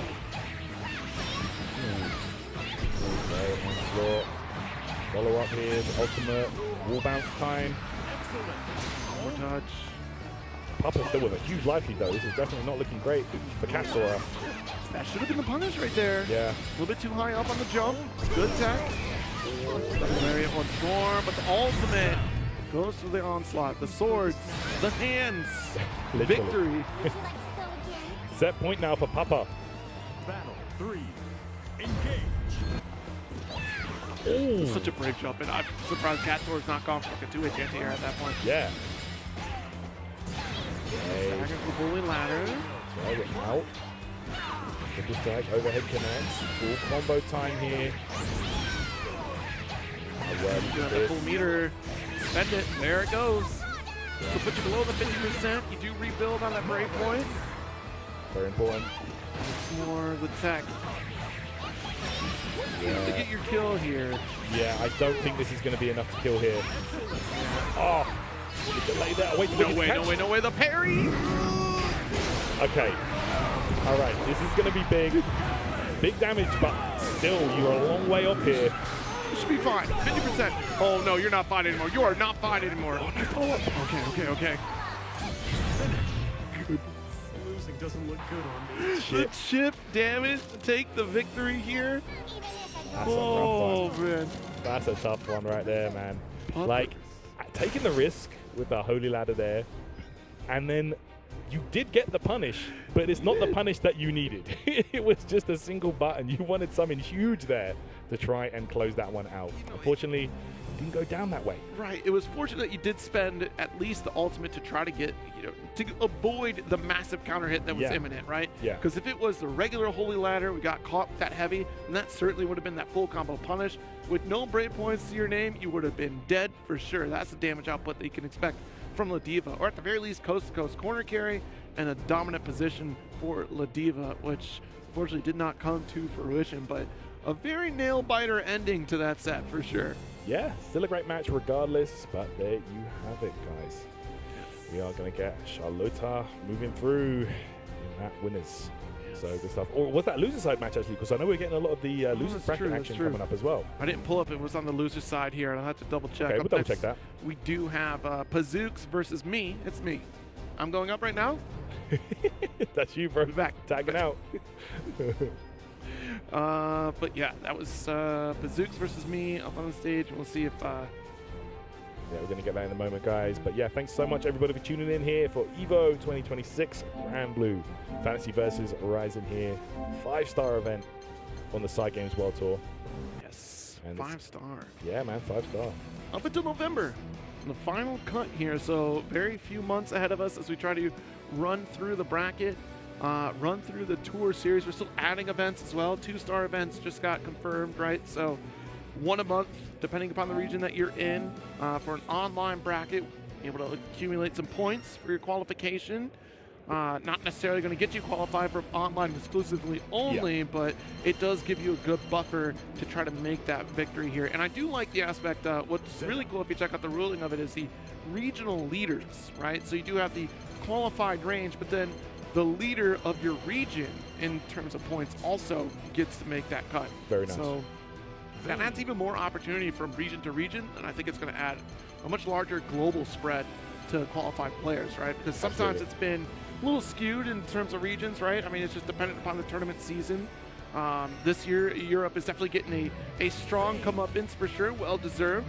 And, you know, out here we have a few of the instant qualifiers, but it does add more incentive to your regional scoring to try to compete in as much as you can so you can still come out and show up. So even if you can't travel to some of the 5-star events, you have ample opportunity to try to qualify here. Absolutely. Very, very cool to see those changes being made, allowing all the more opportunity for players from all kinds of different regions, as you mentioned, Zero. So it's going to be Pazooks versus me. Stepping up, it looks like we're warming up with a Vayne. I love when Vayne shows up. Let's go. Oh yeah, we've had a couple Vaynes already today, and yeah, this character is just a heavy hitter to say the least. Yes. I feel like the problem with Vayne, one is certainly like gets outshined by some of the cast, but also just a lot of players want to play him like the other Dragon Knights to be more of a strike throw bully or like a rush down character, and that is definitely not the case for Vayne. Vayne is just a mid-screen. The Sagat is often the comparison point that we make, especially, you know, the current iteration of Sagat. Mid-range, trying to get these counter pokes, still trying to be annoying with these projectiles. Yeah, screen control monster. Yes. I could say. This guy just pretty much does it all from the mid-range, controls the space, controls the narrative when it comes to fighting mid-screen. So you really got to be careful. You've got to have those spot dodges ready. You've got to be prepared when you go against this character. There we go, that shield out as well. Could be another amazing tool that he uses to poke down. And that was everything. We had the shield right on top of it. If you decide to go for the thrust, I just keep jabbing until you fall into my final. Exactly. Look at this massive life lead. Pazooks going to take advantage of the preemptive dodge and get a perfect. Pazooks. Good here. I could do this all day. Could you? Yeah, let's find out. See if me can find the solution here. Beam push. Jeez, yeah, that was supposed to be the heavy coming in, but me wants a 2H. Yeah, still too far for that far H to connect. All right, there we go. You might be able to control the screen, but don't forget Zeta does also have very similar tools in that regard. Very true. Oh, counter hits to the dash heavy conversion. Yeah, we'll challenge that all day. I can absorb that hit. Dash light, push the corner. Full bounce. We're going for the SBA right now. Maybe a big cash out, get some good damage on the board here, and strip away one bravery point from me. Low. Not a bad call. Trying to catch that back dash, but not able to convert it. Oh, the idea was there. If it was a traditional projectile, would have cleared it and definitely would have got the punish, but still Pazooks taking the first game. Very nice. Hey man, this Vayne is definitely looking informed right now. Battle 1. Let's see. Oh, I tried that counter just a little bit off with the timing. Jesus. Yeah, that Rhapsody can definitely be useful in this matchup, but yeah, if you're mistiming it like that, maybe not. It's so interesting because me is starting to feel goaded into pressuring into the shield, just a quick safe jab to get rid of it. Right. Pazooks is really fishing for those counter hits off of that.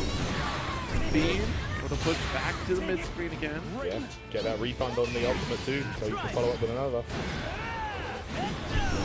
How do you navigate around the shield? Pazooks already close to the gap, threatening a victory here already. Oh, ultimate shield. There's that spot that we were talking about, but unfortunately, straight into the next button from Pazooks, who moves into set point. Battle 2. Engage. Go dash. Shield able to make this approach. I love it. Every knockdown has been a shield setup comes from Pazooks. Yeah, that shield's so important against Zeta. Look at this. Oh, there's the thrust though. Here we go. Twice. Oh, nice. Grab working out. Yeah, you're gonna have to do it. Put yourself down for one bravery point though with that. Oh, nice cross up the JM. Oh! That's it. Oh no, too far. Too far. Could happen it. That was the right combo route. Yeah. But look at this. Now it's literally one touch off the Zoom Stone. Oh wait, the bait. Oh, the spot dodge. That was so good. Good timing. Oh, that's so unfortunate. He fought so well, but there you have it. Pazooks is going to take it at the end there with the Bane. Well, yeah, what do you do there? Yeah, literally. It's so fascinating to see the difference between. I made this comparison point for Matera. For players that play vanilla and players that played Rising, and the players that play vanilla are used to trying to close the gap. You know, roll through some of the normals, roll through some of the specials as well.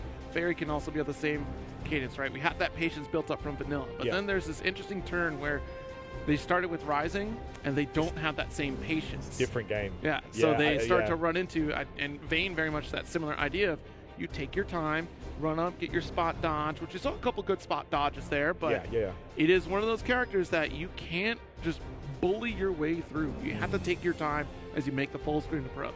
Yeah, very, very true. That's a very good comparison to be made there. You know, players that started with base game, that started with Rising, you know, you're learning different fundamentals essentially. So yeah, that's a really good point actually. It's interesting to see that.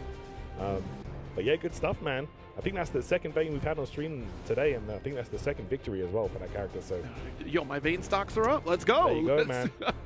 That's the sleeper hit character, Granblue. I'm telling you, I'll play some Vayne. Heavy hitter for sure. Oh man! So up next, we do have Adachi swag coming up. You know, I wouldn't be surprised to see a few more Adachi throwbacks, considering recent announcements coming from other prolific RPG developers out there. Rad Wizard. You know, wizards are everywhere in RPGs, and they're rad. They can be. They can be rad. They can be. As long as they're working for you, not against you. Let's go, man. Yes. Love me some OG RPG action. I'm actually playing through Final Fantasy VIII again. I'm giving it another shot. I just moved up Tactics, actually. Oh, really? Yes. I've never... So, look, I never played Tactics, all right? I've played Advance, and I always said I will go back and play Tactics, and now this is the time they just released that update. I saw that, actually. I need to give that a shot, for sure. Let's see. Oh, what are we doing here? Oh, my goodness. Man, you can never beat someone who mains Vasaraga. Someone who works hard cannot be someone who mains Vass. So much laugh, it's a crime. Okay, there you go, the clap back. You love I love the one that they made of skill. You can never beat someone who's just having fun. It's skill as the photo. Bro, he is terrifying. When he's enjoying the game, good luck. He's out here just punching people really hard. Yeah, he is indeed. You know, ripping off his shirt and stuff. That's all he does. Okay, I see 2B though. Yeah, but it's Vasaraga. Yeah, true. You know, Vasaraga be able to armor right through some of the shenanigans, but 2B. A little bit much to handle depending upon the flavor of 2B that you get. No doubt. Now, of course, she's going to have some of her, standard pressure that we've come to expect, right, as far as chasing the opponent down with the combination strikes. Tricky to deal with, of course, the float. We all understand how the pod works, right, in terms of the additional tools that she gets, Gravity Bomb being such a standard staple, but you have to be careful how you use that against Vasaraga when you've got Soul Forge. Soul Forge is the equalizer in this match. Yeah, I really do feel that. It's going to be tough for 2B when it comes to, keeping this character at bay. Like, 2B does have a very all-round toolkit. She has, like, a ton of different options, but I don't know how many of them are going to be useful when it comes to keeping Vasaraga out of the space. So let's see how this one unfolds. Yeah, it's that initial knockdown that's always so scary for 2B. No reversal outside of spending the meter. Exactly. So that's going to be the trick. All right, let's see here. Medium wire is what we're looking at. Pod B, as it were. 2B. Certainly be a showstopper for Vasaraga if he tries to go for Soul Forge there. That's something you could do if you're quick to react to the timing of what Vasaraga is trying to charge up at full screen. Almost instantaneous projectile. Let's see if that comes into play at all. It seems like you're not one for many words either. Alert. Massive energy signature detected. Codename Ebony Sight. I think that's so This is cool that she's clearly in a this game, reference to his weapon. bro. Bro, Commencing I the- love Nia Automata. She is such a cool character, man. And they designed her so uniquely in this one. Yeah, that's the thing. I love the throwback of how she plays like in the game is here as well. It's very nice, like the skill meter. Yes. Okay, here we go. It might not matter though. You might be right. Masaraka is on fire right now. You got a low profile that. Definitely check out the tech from Biram on that one there. If you go for the fadeaway JM, you go for like that low profile. Crouch 2L, 2U might be able to recover fast enough. That ultimate command grab, which you are going to be seeing a lot of when it comes to that. Here we go, follow up time with the Raging Chain. Yeah, Adachi swag. What did you expect, man? Did you really expect anything else?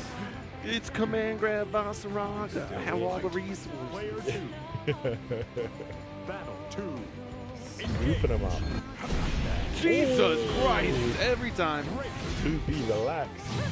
Ding. The Cody bat swing, I love that.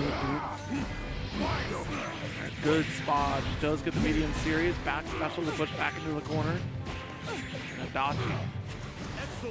Reestablishing a strong lead. I guess that's the great indicator of how much damage she does actually for these sequences. They look a little difficult to deal with, but she doesn't do a ton of damage even off massive counter hits like this. Say that. All right. Let's see. It is time for the Skybound art. Going to be some good damage here. Not enough to kill. But regardless. Yeah, pressure away. There's the ultimate bust out. And it lands.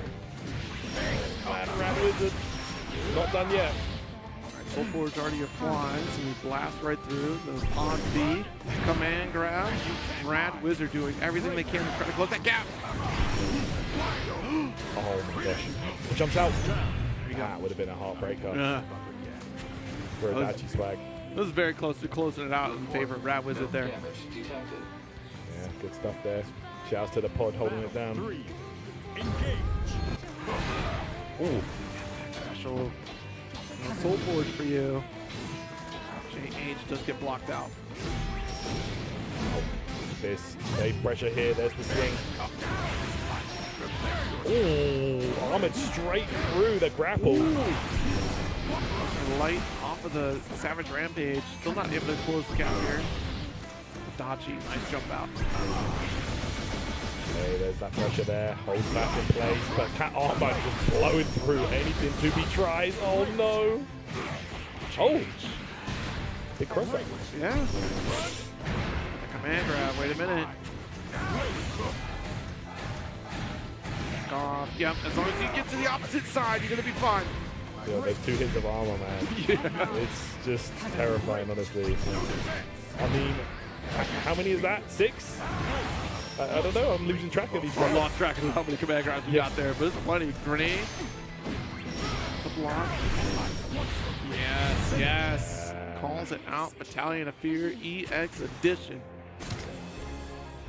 So unfortunate there for Adachi swag. He's playing well though, but I just feel like 2B is the toolkit is just not working against this Soul Forge. Okay. Lots of skill gauge to recover here. Yeah. Nice. Ooh. Okay, here we go. Grenades to hold it down.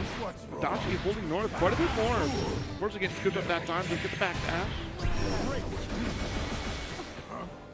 Too far. That's gonna do it. Adachi swag should get the closest one out here. There you go. I won't be outdone. Strong answer back coming from Adachi here. Report. No damage detected. Battle 2. Engage. Ooh. Interesting move for JM there. Maybe we thought it was going to be air-to-air interaction, trying to catch the grenade toss. That's right. Yeah, very aggressive here. Now start jump forward. Nice jump here. There's the double jump.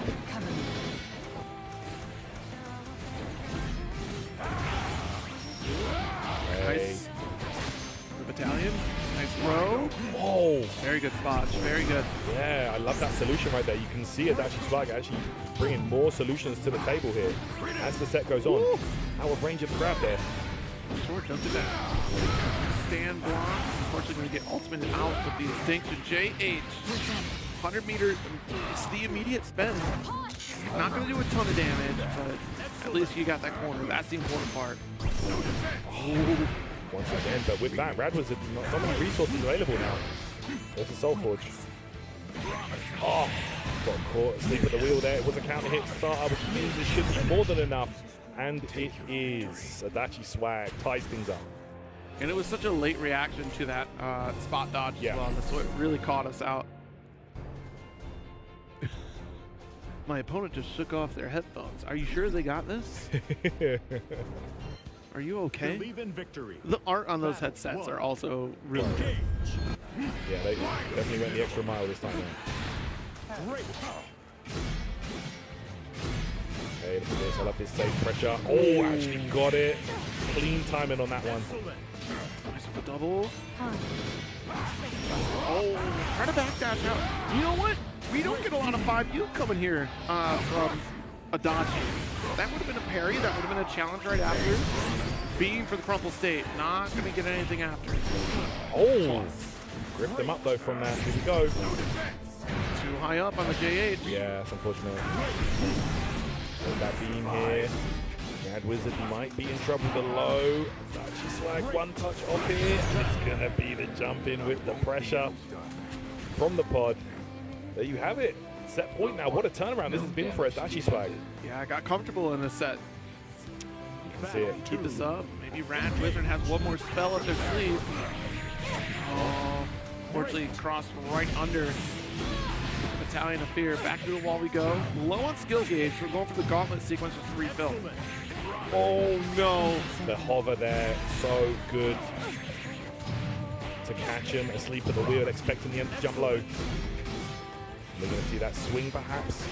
No, goes straight for the grab. 5U in the throat. Nice. The JM. A little overextension from Adachi. Ooh. Once again, that's coming through with the ultimate grab. Pressure in now. Soul Forge. Forged up. Watch it. Crumple state. Nice. Not enough to get the heavy. I think you can take a step further away and throw out the heavy there, so caught it. Just a pixel or so off. Oh man, absorbed it. Got some big damage there. Trying to make some space here. Adachi Swag, no pitch effort. Gets scooped. Oh! The second command grab, there was nothing there. There you go. Set point both players now. Who's going to take it, guys? Let's go. It's been a great match. Battle 3. Engage. My back special puts us back in the corner. Ooh. Too far for the throw on both player sides. Alright, the button there. Gets that EX grab. At this point, we got to do something about Rad Wizard doing that neutral jump in the corner. It gets very consistent, but now Rad Wizard taking the lead. Massive combo output. The Mirage. There we bust out. Snap throwing Rad. You are on the cusp of victory here. Hey, there's the pressure. What's it going to be? Oh, no, he's safe on that one. And it's going to be a huge punish here with the heavy. Full combo. Not much in this on the side of the skill gauge. Has to end it early. Oh. Flow. See, look, every time. Neutral jump. JS. Oh, jeez. Oh, what a match right there. But it will be Rad Wizard who takes it. And that was down to the absolute wire. Good riddance. Back and forth action I there. assumed you were a moon. It's a great set. Adachi just needed to do something about that neutral corner. Like every single time it was just neutral jump. If we would have done a JM, that would have been an air-to-air in your favor. True. JH, a little slower startup, but the JM is so quick. Man. Yeah. But otherwise, the other note that I would have is just the lack of 5U parry. Just we were pretty consistent. There you go. It'll focus on someone who works hard can never beat someone who mains Vasaraga. I mean, it might be true. It might be true after that set, you know, seeing that in action. Very tough game there. I mean, it was back and forth. Let's be real, though. Exactly. I was going to say, like, I don't know. He was kind of fighting for his life up there. I ain't going to lie. That's kind of like me during the the Grid Break finals. It's like, yeah, stay free. It was 2-1, but you stay free. Look, I wanted to get it out there, all right? How many times am I going to be on stage doing that, okay? Oh, man. Good stuff, people. Good stuff. Yeah, it's been a lot of fun over here on the Granblue stage, man. You can see here at EVO, so many different games to enjoy. Yes. But yeah, it's been a great showing so far over here on the Granblue stage. You know, it's all going down here in the main hall. If you had much time to look around, to check out the artist alley, the arcade, anything like that? I got a little sneak peek yesterday. I saw some pre-setup. I didn't get to look at too much of the arcade, but I am now very fond of this ping pong ball game at the arcade. Oh, I've seen it. Where you have to try to bounce on the circles and whatnot. Yeah. That is dangerously addicting. Yeah. If you've ever seen those short videos of people trying to bounce a ping pong ball off of pots and pans into a cup, it's really cool. That game as an arcade game. I spent a good hour there trying to do it. But yeah, it's really cool to check out that arcade because you get a lot of cool stuff to check out. The artist alley, there's definitely some artists I got to check out. There is a fellow Zero out there as an artist. I'm going to go check them out. Let's go. But yeah, I mean, it's a lot of new stuff out here in terms of apparel and artists. Definitely try to scope it out if you have the full list. It should be on the EVO socials, exactly who all showed up and showed out. Definitely try to support those artists because they got a lot of cool stuff out here. Yeah, honestly, show some love, man. Like up and over there, I picked up a few stickers. I picked up some stickers already. Yeah, I picked up, what did I get here? See if I can grab it real quick for you guys to show. If I can find it, it's not no biggie, but yeah, man, like there's some amazing artists out here.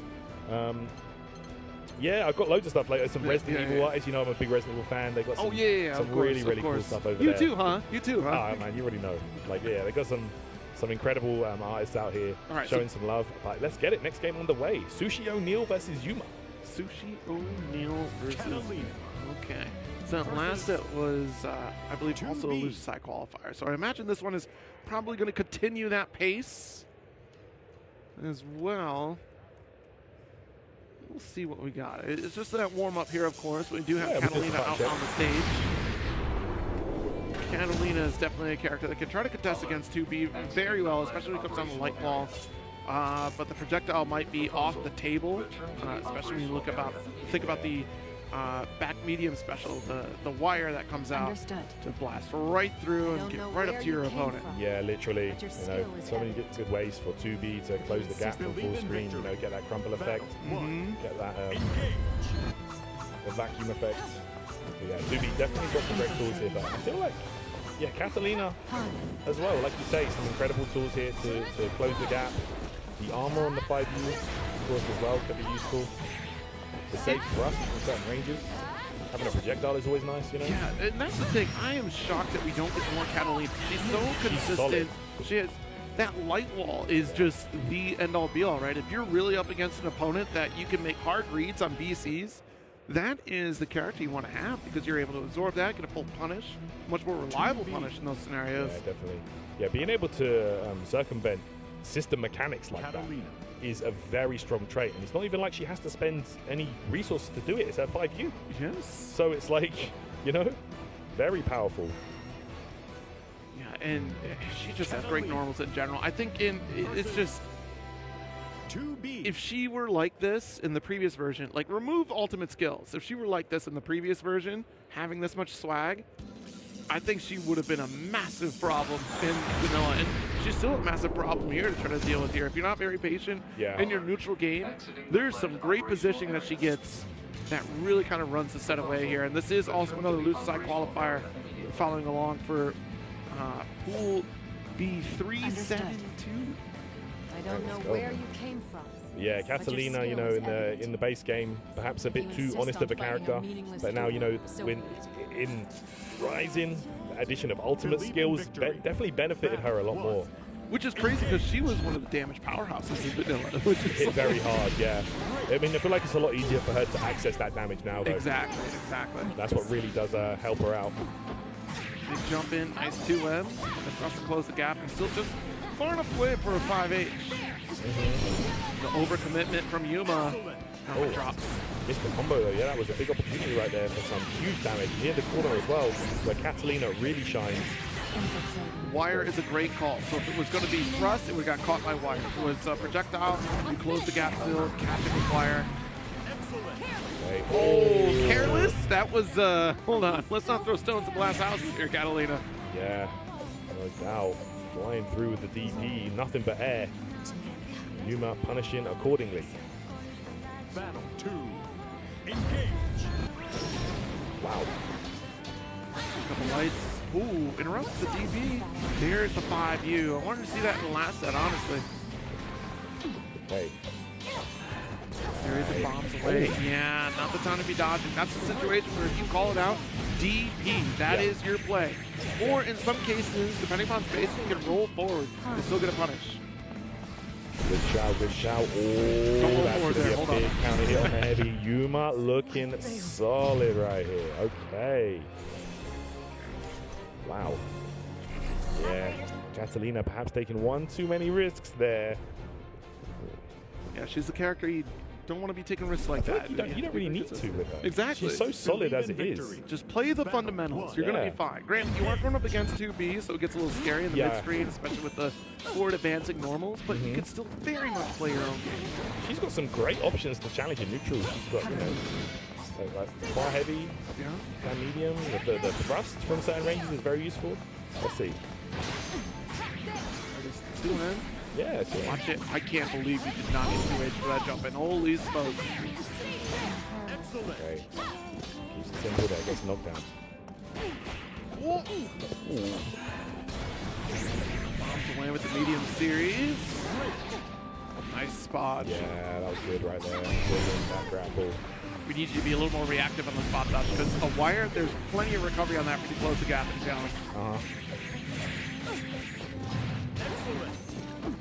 Again. The idea was there. In a different world, you caught that first strike off the medium. Don't be mad about that one, Sushi. Okay, there we go. Yuma now set point here with the 2B. 1 round off advancing. 2. Engage. Trying to sneak in that anti-air, DP out. Yeah, I feel like the double jump was there just in case of a DP attempt, but it didn't. So it came out in the end anyway. Okay, nice. Kick grab. Big jump. Another one. Maritza repeating, this time going low. Good block there. I like that. Delay the DP get out. Oh, uppercut again. So quick with it for Sushi. Very, yeah, just throwing out these DPs like nobody's business though. You've got to be careful. Okay. Likely. Oh my gosh, 5U working out. Incredible swordsmanship. Incredible swordsmanship, actually. I'm just throwing my sword out there. Battle 3. Engage. Overcommitment again. It's been such a benefit for Sushi here where Yuma will depress and just keep swinging. Oh man, everything paying off right now. Full combo. The DP lifting. Oh, this is going to be close to death actually. I'll take that punch because you didn't get the massive counter hit. That first hit is what we're very cautious about. Yeah. Oh, that was so good right there. The counter, and there you have it. It's going to do it right there for Yuma. Looking clean on the 2B. There's Sushi O'Neal. A couple of flashes of brilliance throughout the set, but unable to stay consistent with the game plan, unfortunately. Nothing to report. And that's how it goes. Yeah, it's just we're here to fight. One of those characters that you have to go up against 2B is just kind of difficult to deal with. Unorthodox. In some cases. Yeah, because it's very, like you said, unorthodox. Your neutral kind of gets a little trickier with a character like Catalina, right? Because you're very used to that grounded experience, being able to, with punish folks that are putting out normals at that range. That game plan has to kind of change a little bit there, and it's one of those characters that we don't get to see too much anymore. They're few and far between 2B, but she's still very popular in Granblue Fantasy Versus Rising. But it's been popular time hanging out with everybody here at EVO 2026. I'm looking forward to seeing more matches, more Granblue action. But before we get to that, we're going to take a short break. Don't go away. We'll be back with more after this. Chipotle Honey Chicken is back. Step into summer with fresh grilled chicken, spicy chipotle peppers, and the perfect touch of pure honey. Open the summer with Chipotle Honey Chicken. It's taking heat and sweet to a whole new level. No two competitors are the same. Some run on routine for the chance to win big. Some make time to rise through the brackets. Some lock in with confidence. However you prepare, there's a place for every kind of competitor. PlayStation Tournaments. Sign up today on PS5.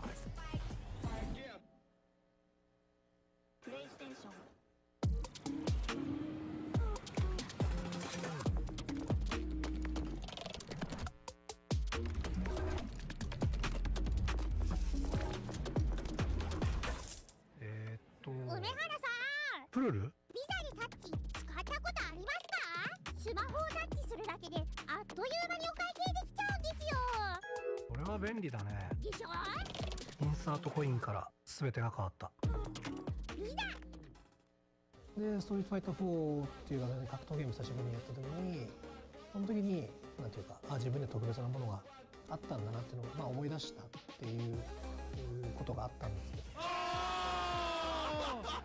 I don't see myself quitting for at least maybe 20 more years. 気持ちは調子良かったですね。It's much more than just playing. It's being a part of this community.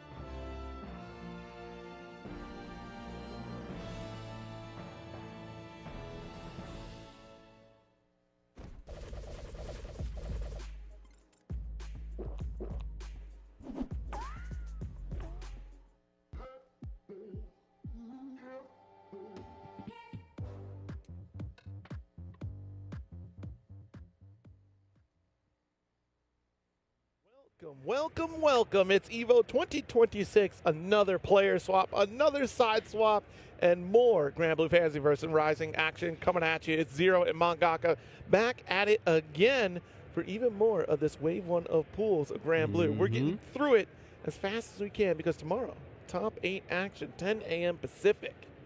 Yes, indeed, and we got tons of competitors that we still have yet to finalize going through this first wave of pools. Before we get into the round 2 and then into tonight's top 24, it's going to be a fantastic competition of Granblue Fantasy versus Rising. We already got our 2 next competitors lined up for y'all. It is going to be Icy Cubes versus Hummus. I see what you did. You name yourself Icy Cubes because Ice Cube would hurt you. Yeah, Ice Cube would come after you and say, like, what'd you call yourself? You can't. That's my name. Now you're... Exactly. It's have gone copyright. Well. Copyrighted indeed. That would have been something very funny. Let me see if I can pull up the data on these 2 players as we are heading into our 3rd wave of pools. And we are just sort of like vibing out here today. EVO has been an awesome time so far. Everybody's kind of like gathered around the setups, all of the other convention areas as well. Things like the Tokon demo booth. That line looking long. I'm sure people that are line Tokon. looking long.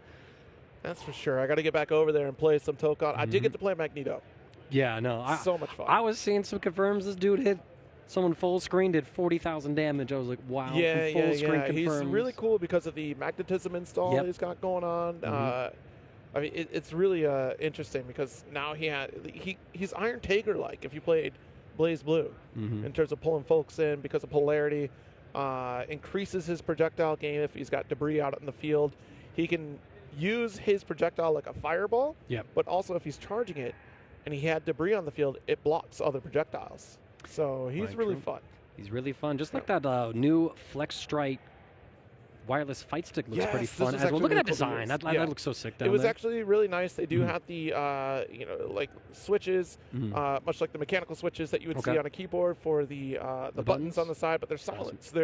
So that's pretty cool. They also come with, I remember the original, it had like the tool on the bottom so you could swap out the parts that you needed in terms of, not swap out, but like pull out the arcade stick so you could travel with it in a much safer fashion. So I thought that was really cool.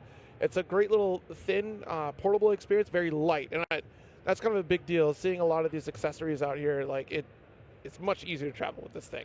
Yeah, and I think that's going to be a huge boon for it as well. Of course, if you're traveling out to fighting game tournaments with it, the wireless function probably not going to be a big selling point for you because we usually disable the Bluetooth on all the consoles, make sure that players, on PlayStation 5s anyway, don't interrupt other sets after they get off of the setup. So you will have to be wired in if you come out to any sort of like major event for fighting games. But if you're playing at home and you want to be able to play and not have to worry about dragging a wire across your room, that is another functional compatibility with it. As we're getting everything set up right now, we're just making sure that the players are all good. It's a button check at the moment. Pretty sure it's become one now, whatever it is. Stagehands are just double checking stuff. Should be good. Yes, looking like we are trying to get Ilsa up against La Diva. This is, on paper, a matchup that can be a little bit tricky for La Diva. Ilsa, sharpshooter extraordinaire. She runs a tight regiment, that's for sure.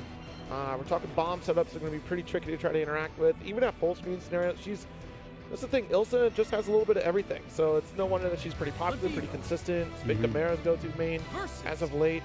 But yeah, with her having a little bit of everything can be so tricky. Her normals, especially the medium and heavy, are great range on it. Medium especially. Like her far medium and 2M. Definitely some powerful options here. Try to challenge the mix. Beam is a round start. See how this goes. Icy Cubes, 2 tournaments on record for themselves. So still relatively newer to competing potentially, or just comes out every now and then to some of these larger events. Hummus with 92 tournaments on record, definitely having a bit more of a listed experience. But right now, Icy Cubes busting out. That's not when you use that SBA. That's not when that's supposed to come out. Beam, no anti-air. See that 2N though, got the interrupt. Expecting a jump there, try to go for the medium shot.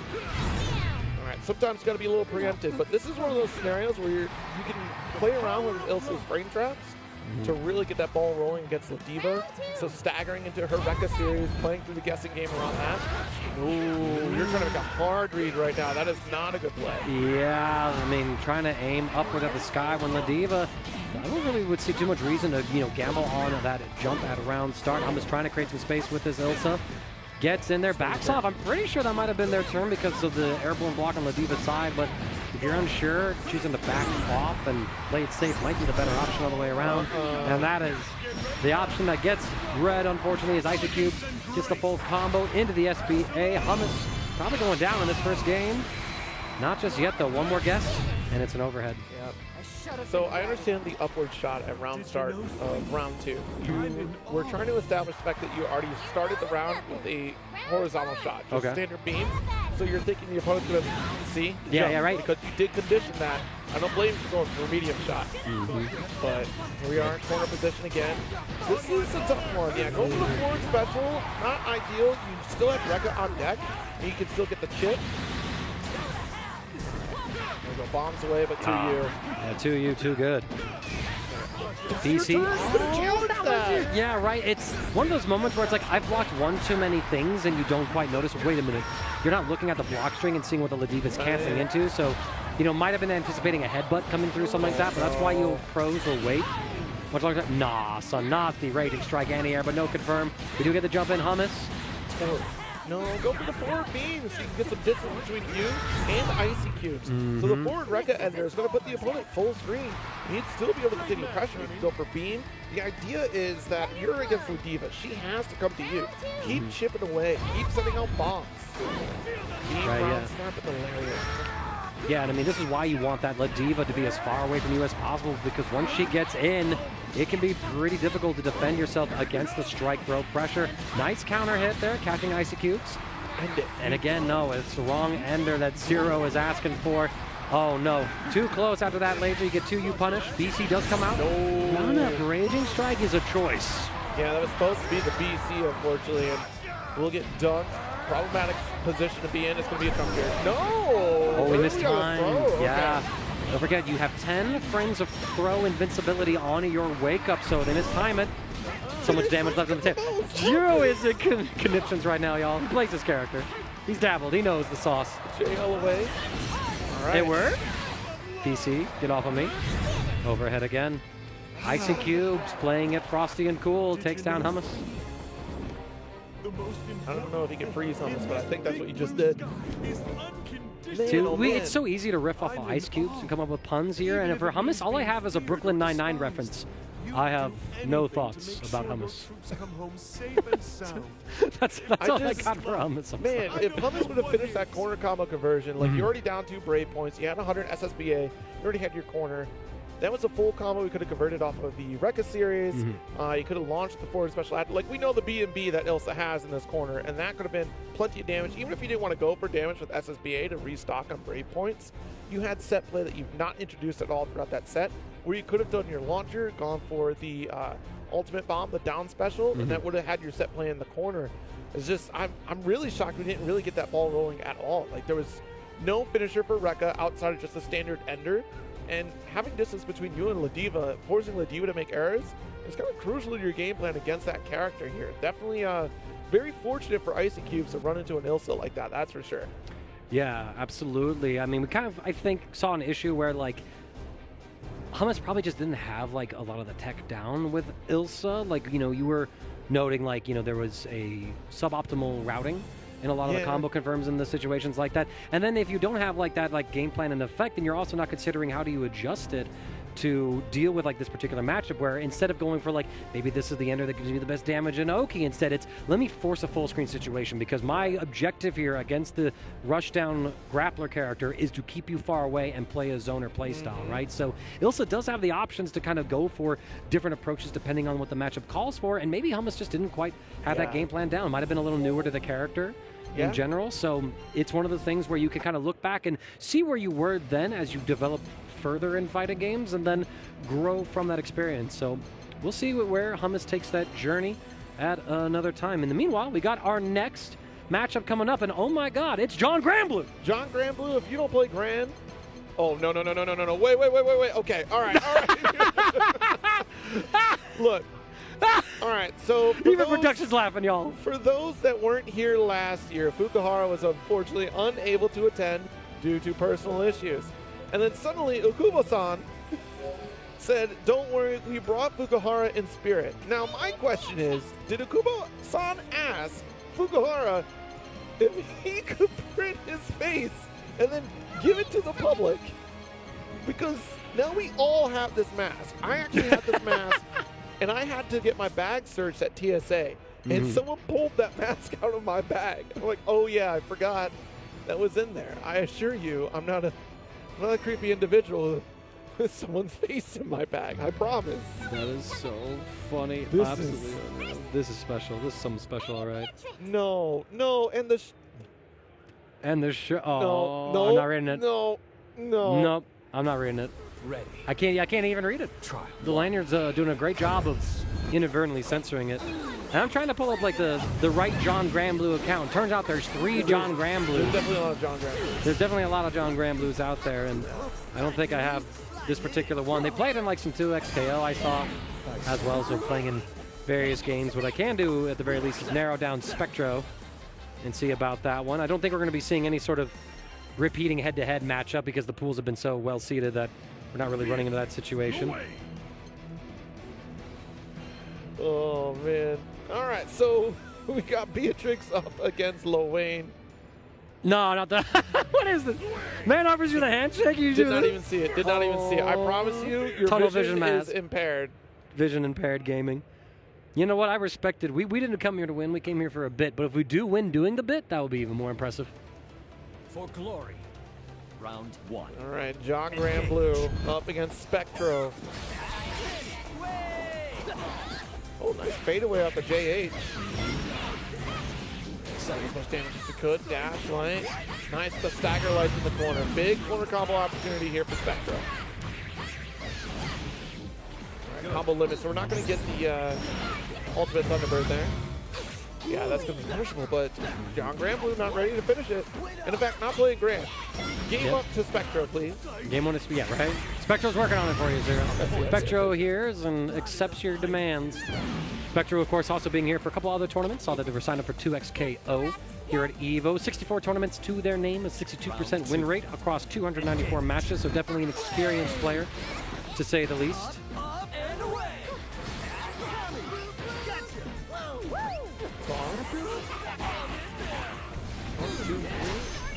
Check the throw, check the approach, punish on the riding free, but it's just a jab, no full confirm. Hate to see it. All right, so we do get that DP out. That's the reason the heavy. DP yet again, this time with the ultimate version. 6XL does lead to a full counter hit as well. Taking John Granblue to the player 1 side. Screen Thunderbird plus on block.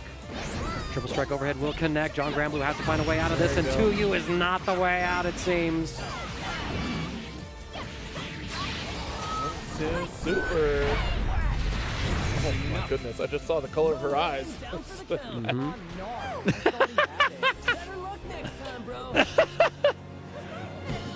Yo, man, this is either the funniest bit ever or like the most televised bit of harassment I've seen. I'm not sure which. I think it's in good spirits. Oh yeah, it's in good spirits. I don't trust your spirits at all, but it's in good spirits. Maybe we'll keep that one at home next time. Yeah, right. JH. Go home, change my name. I'm no longer John Granblue. This is why we will not get another Fukuhara mask. Fukuhara will not be in this game. Imagine that's the DLC they revealed. They were going to. They were going to put in Fukuhara avatar. And they said, you know what? Cancel it. You know what? We can't let him do all these emojis. It's not what Fukuhara-san would do. Yo! The riding free, kind of like the Eustace routing there with the behind the back hit. That's cool. I don't see that often. The standards. The routing has changed. The whole landscape of Beatrix just changed. All right, jump. I love that Spectre is going to bully their way in. Did not even bother playing the... No, you don't. No, Spectro, that's not going to... It does get rid of Catbot. That's how much you don't like Catbot. Right? That's how much you don't like. I'm willing to spend all of my meter to delete this stupid robot. Heavy. Good punish right there. Spectra looking to make this a 2-0 victory over John Granblue. Round 2. Engage. Backing away, not quite close enough with the heavy. Oh, nice little 2X. Oh, wrong cancel. I'm pretty sure that was supposed to be a fireball cancel, just to make it a safe block string like that. If at first you don't succeed, you just ride free again. You didn't push yourself far enough. Go even further. Nice jump. Stagger pressure comes through, catching him. There we go. Extra damage, hard knockdown. Next touch gets our kill. The throw. I didn't mean that touch, Mondaka. Don't take me literally. Look at my arm! Spectro up 2-0. Takes down John Granblue. Fukuhara-san is very upset with this result, but still shows respect to his opponent, the handshake straight, and certainly one of the matches by one of the players of all time, but I appreciate people with sensitive humor pulling on up in there, so. Maybe we think about our attire next time. Well, maybe we think about it. It's like, no, I didn't think it'd be put on stream. Always assume. Well, maybe not always. I got more questions for the stream runner. It's like, get Khalil back here right now. Get Khalil over here. It's like, Khalil, what are you doing? You this let Evo happen? is a family-friendly event. Do you know who is watching?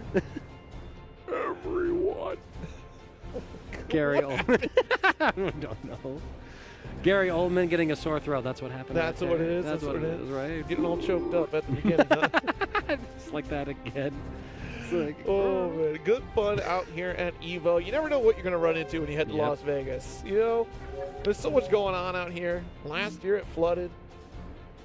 Right. Actually, it did flood last year. Yeah, I was gonna say, like, yeah, you're right. There was a bit of a flooding. It was weird.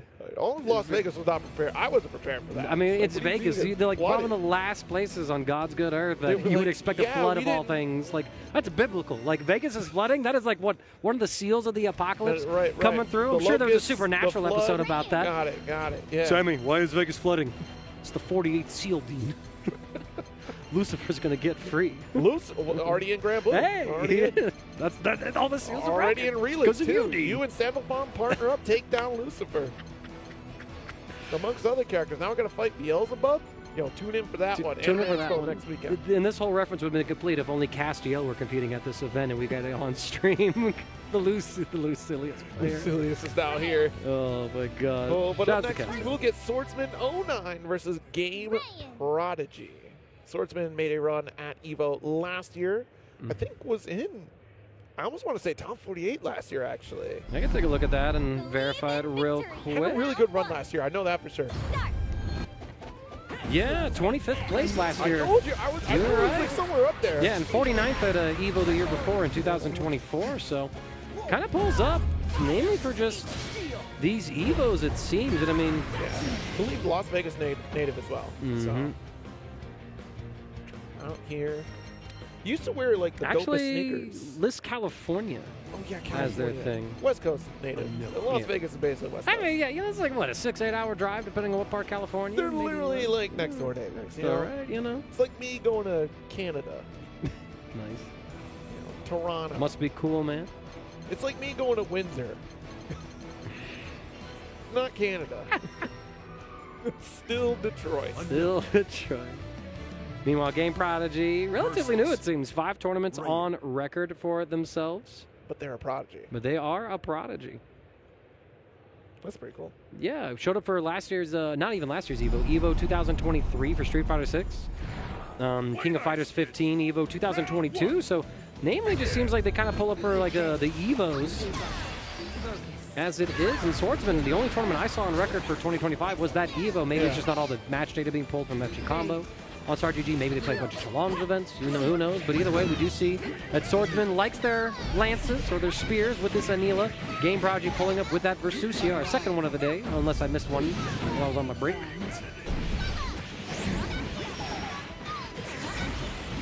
Got that corner position.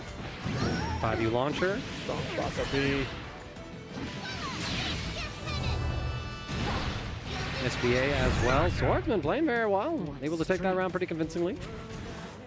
See if Game Prodigy is going to be able to kind of play that mid-screen game that Versusia tends to prefer. But, I mean, the overwhelming force that Anila can be, right, is something to deal with here. You know, I love that Swordsman is so on brand with this spear, the fire spear. Of course. Right, yeah, with the color scheming. It's really cool when we get these tournament setups where like every cosmetic is unlocked so the players can like bring their at-home setups to the big stage. I think that's really cool. Thank you so much to the community. 1, 2, 3, super, send it home. Swordsman with a perfect round. Yeah, it can be pretty overwhelming here. You know, a BC away, even trying to go for the ultimate reversal might be able to help out. Play nice, kids. Round 1.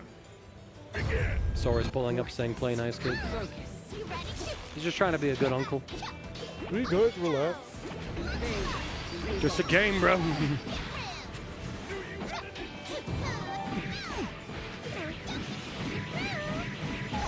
we go, corner position again. Reset for the overhead. Yep. Yeah, the thing that would have saved you was the ultimate forward special right there. If you were paying attention to that one, you're not. Don't mean that derogatorily. Like that did sound kind of aggressive. I'm sorry. Yeah, it's like, dang, dude, like, chill. You're just a commentator, Zero. Like, what if was you that were about? watching, you would have noticed. Very different to kind of hold that corner position, though, under pressure. You're just hard on him because he's a prodigy, and it's like, listen, man, I need you to open up that Byakugan, 6-eyes, Rinnegan, whatever have you. Third eye have him. Try to backdash away. Nice. Finally getting that cross up. Here we go. All right, but this is pretty good. I mean, once Game Prodigy gets the hit, the combos are looking pretty good. We even have the Nirvana thing, but you went for the jump, and I mean, a great awareness from Swordsman, just seeing you're giving me this free real estate to walk forward to put you in the corner now, and I'll take the combo. And again, can't keep getting away with it, Zero. I know I've said that joke before, and I can't keep getting away with it, but good lord. You just got to get one of those reversals out here. That's the key factor of this either forward ultimate, BC out. It's tough to deal with Anila. It's tough to know what to do when she's barreling down on you like that, but there were definitely some anti-air opportunities, especially those corner positions, that really would have saved Game Prodigy out of that. Yes, indeed. But I mean, with Game Prodigy having relatively lower tournament entry count, might still be very like new to some of these things. And again, I kind of like going back to our point with Honore. a while ago, I think that Anila might be one of those characters where you just don't get a lot of matchup experience not at all. against her, especially at high levels of play, right? So maybe you're just running into, like, you don't know the gaps in the setup. You don't know that that's not a safe jump that you can reversal out of course. So you might be looking at it saying, well, that's got to be a safe jump, right? Like, it looks like a safe jump, but the difference between a safe jump against, like, an EXDP, which usually is, like, what, 11 frame startup, and an ultimate DP with about 9 frames startup, there are differences where there are some safe jumps that work against those EXDPs, but not an ultimate DP, and you just got to know about those things. That's some of the deeper levels of tech in Granblue Fantasy versus Rising that you really need to be able to explore if you want to just recognize matchups of what situations you can use those in. So maybe it's a learning experience for all of us here. Yeah, it's definitely one of those things where, one, I understand how overwhelming Anila can be in that corner position because you're trying to decide, is this the high, going to run up, do low, when's my throw opportunity or BC out, but it's outside looking in. When you review that match, you start to kind of put the pieces together. Okay, in this moment, this is where I could have challenged here. Versusia is one of those characters. She's so tall that it's difficult to really try to defend against a character that tries to high-low like that. And again, just even if you got to resort to simple input, you may as well try to let it rip because there are a few options. You had 100 meter on your side and weren't using any of those resources in that. You don't get to carry that over into the next game. You're down and out. So, but up next, we're looking at Dark Sun as opposed to Golden Sun versus the Shmee. The Shmee. I got the profiles pulled up. Both of them relatively new. Dark Sun with 17 tournaments on record. The Shmee with 8 tournaments on record. And Zero's having an epiphany of sorts. No, it's just another Vayne. Let's go. I love Vayne. Yes, the Veins. We got to see one earlier today. Fritty or Liddy? I'm trying to remember. It was TTY was the end of it. I'm trying to remember. And they were apparently from Colorado. But they've never pulled up to my events. So I was like, yo, where you at? Come to Akihabara Arcade. I need you. Boys would love come you. Over. Yeah, hold on. Wait a minute. From Colorado. You understand how big your state is. Yeah, right? Yeah, of course. Could be, who knows, right? Maybe not Denver area. And well, I know there's a few players that like live like on the western slope, something like that, you know, where they're not able to make it out, but they usually pull for like the big regional that we host, Winter Showdown and whatnot, but you know, so they're not able to make it out for the regionals. But I'm just curious. I'm like, yo, where you at? And why aren't you here? Then on the opposite side, we got Galleon. Galleon is a terrifying character in this version of the game.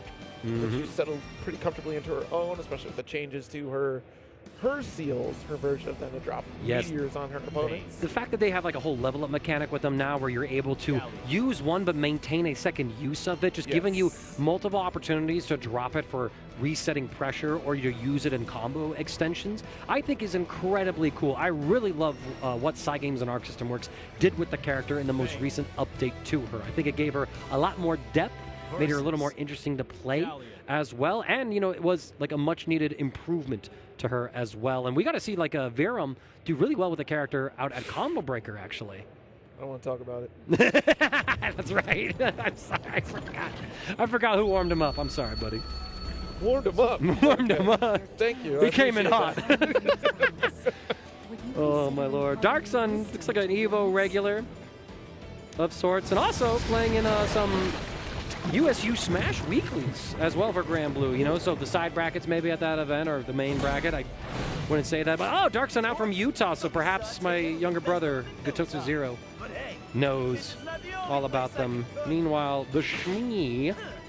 The first Galleon on stream, if I'm not mistaken. Yeah, out from Texas, actually playing in events like Starlight Ascension, Reach for the Stars, so we'll have to see how they do in this bracket today.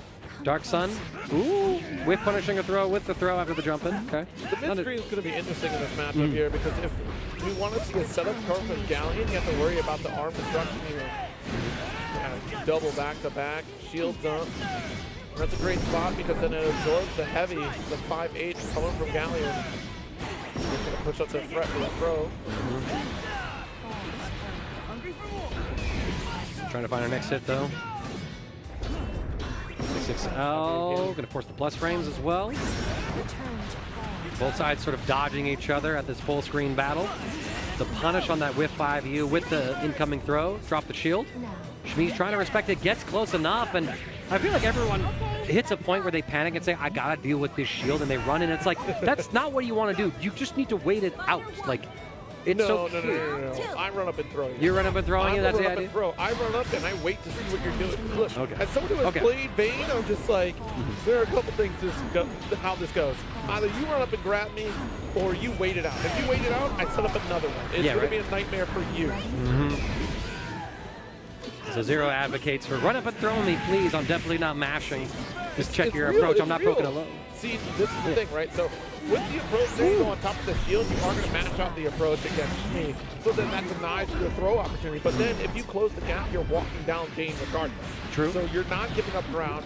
You're not allowing for the arm destruction. Because the arm destruction, and I'm spot dodging, I grab you. Oh, there we go. Unfortunate series of events there, right? We went for the little cheeky reset with a rock throw.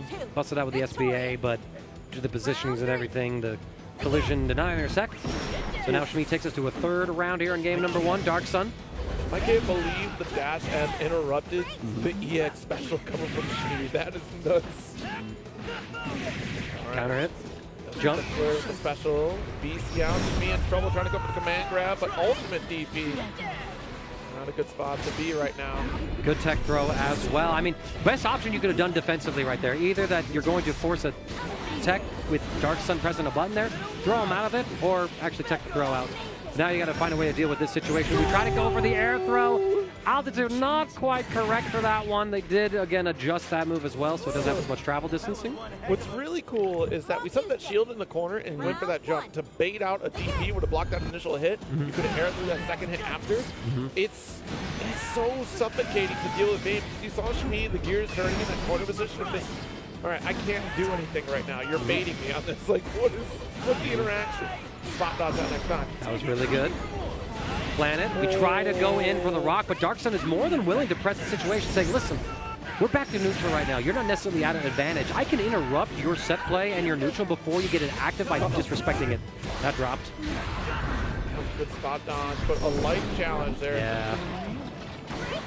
And we drop. The 5U comes through. Excellent reaction, though. We spot dodge after the second hit to evade the attack. But again, second time we also drop it. Maybe Shmi has to put that confirmer wave if we don't quite have it on deck. Something's up with the stage. Something's up with the stage. It's got to be it. I don't practice for console input delay on my PC. Tis a thing. PC avoids the 5U. Walk out. 5U. Trying to, again, just take the turns on negative frames with very aggressive RPS. Oh, no. You got hit. Smack him with that armor destruction. Shaping up to be a great match. Round 2. Again. Is that our energy destruction? I always get the two names mixed up. Energy is the uppercut. Yeah, that's what Arm I thought, is because it kind of has the energy to it. That's what I associated with it. I used to always do that, too. It's just like, yeah, this is energy. Yeah, it's energy, man. Like, he's destroying me with energy. So I'm glad that was... Energy upper arm is clean. Oh, another drop right there, but the command throw does interact with the 5U attempt. Dropping out some of these seals. But again, the armor destruction coming on through, catching Shmi. Able to keep the turn plus as Shmi's reversal button or reversal throw didn't quite work out. Plus frames, BC off of me. Again, aggressive RPS from Dark Sun, just making sure offense is maintained. Dash heavy, retreating back with it. Oh, and I was about to say, not a lot of old skills coming out from the Shmi, and of course the one time they go for it, stuffed on startup. Yeah, not ready for the ultimate shield there. Gonna walk into it, unfortunately. That is the end of the Shmi. Shmi! Yeah, Shmi. Then Dark Sun taking the dub out here. Excellent run. But first time seeing Galleon, unfortunately not able to get that ball rolling. She is a tough character to deal with, but Vayne is kind of one of those characters that's like, I got this, don't worry. Like, this is, you're not getting set up, you're not allowed. If played in space correctly, she is in trouble in this matchup for sure.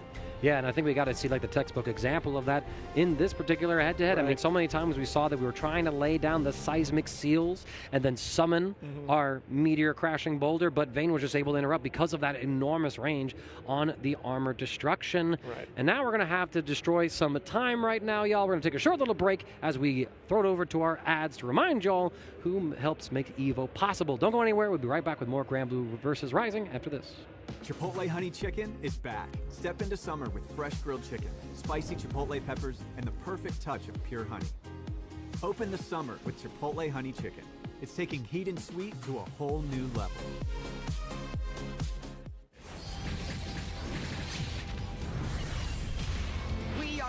stronger. Together!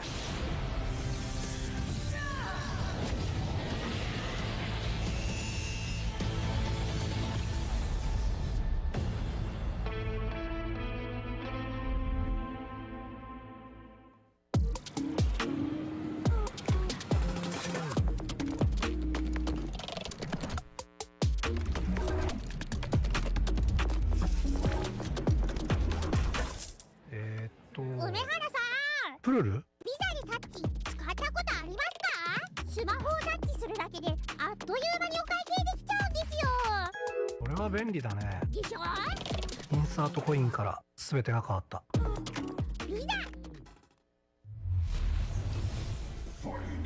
This is looking really good. I'm not even gonna front like that. It's a bold hit. Optimal. It's the surge. It's the one, Jay. You ready? I've never seen a mix like this before. That's refreshing. That was a great combination. Right? What? Why does he get a White Claw surge? Did I get zoned out? Tough break, Jay. Gotta have that championship mentality. That's the best assist I've seen since Captain Cup. でストリートファイター4っていう形で格闘ゲーム久しぶりにやった時にその時になんていうか自分で特別なものがあったんだなっていうのを、思い出したっていうことがあったんです。I don't see myself quitting for at least maybe 20 more years. うちは調子良かったですね。It's much more than just playing. It's being a part of this community.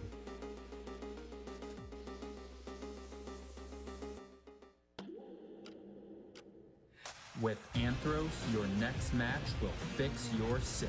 Try today, risk-free, for 60 days, or your money back guaranteed. Anthros.com/Evo.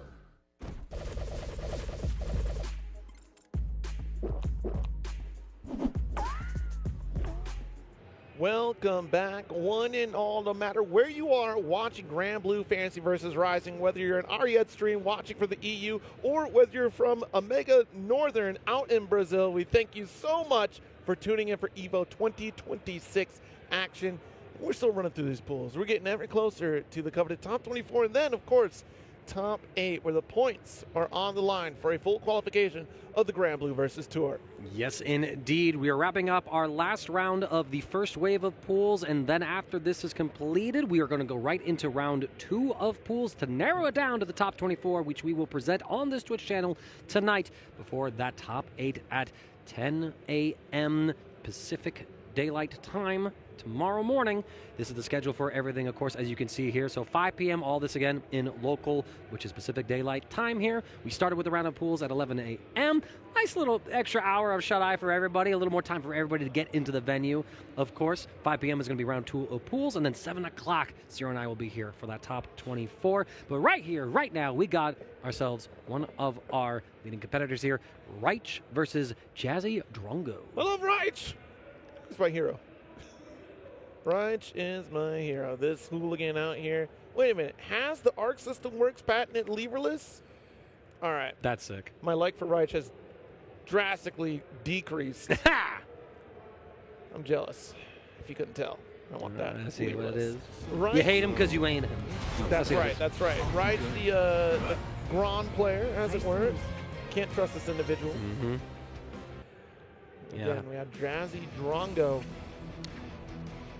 Yep, so I got some details on them. Reich out from Houston, Texas. I believe the top seed of his particular pool. Got 25th at Combo Breaker, 13th at Chain Shift, so pretty good performances, but not good enough at Combo Breaker in particular to get into the leaderboards for the Side Games World Cup this year. Is trying to make that performance happen here at EVO to have a chance at qualifying for those finals. Jazzy Drongo, a player out from Tennessee, actually playing games like Guilty Gear, Granblue, and Street Fighter. Got 9th place at Max Mode this year for Granblue, just shy of that top 8, and has played at Frosty Faustings this year and last, getting 193rd both times. It's right into it here as Reich, of course, on that Granblue. It's John Granblue again. John Granblue on Braun, playing Granblue. Jazzy on the Belial, our second one of the day, not going for the summer costume. Yeah, we did start out with warming up on Gron EX, but Reich has been known for the standard Gron. So the classic battle. One more jump interaction. Nice, ultimate DP calling out the stagger.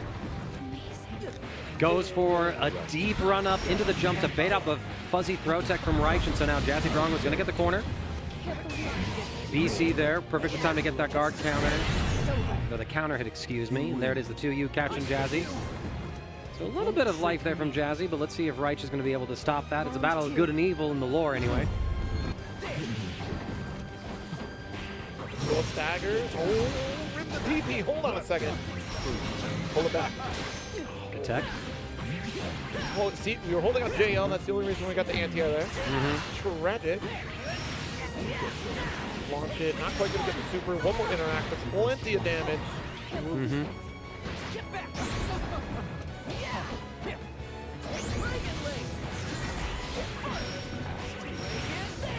Full combo right here. Reich with that Skybound art in the back pocket. Could have had the kill. Instead, we're playing this game of whatever that was. That was what's happening. And he's laughing. He's giggling. That's his villain arc right now. He said, listen, y'all. I'm the bad guy here, not Belial. That's classic Reich, I think. Playing with his food on the Evo stage, potentially. Pull it back once more. Does BC after the lights. Pull it back with ultimate plus frames. Dash heavy. Really trying to get the whip punish, but also want to note the just guard from Reich throughout the interaction, building up plenty of resources. Too far for the dash light here. Massive heavy. The stagger is still not quite opening up. Ooh, that was pretty good actually. Same side, able to get the uppercut there. Yep. Dropping it at the close heavy though, so some damage left on the table. But Reich, no more brave points, so no brave counter. It's negative. Swings with the button, catching Jazzy. Waiting for something. We're gonna get a brave point back. Put him into chip kill range. Bait out the DP again. That was a big weight there from Reich. Said, I think you liked the reversal. I'm going to take a moment. Round 2. A really good call, a really good read, and now it's set point here for Reich.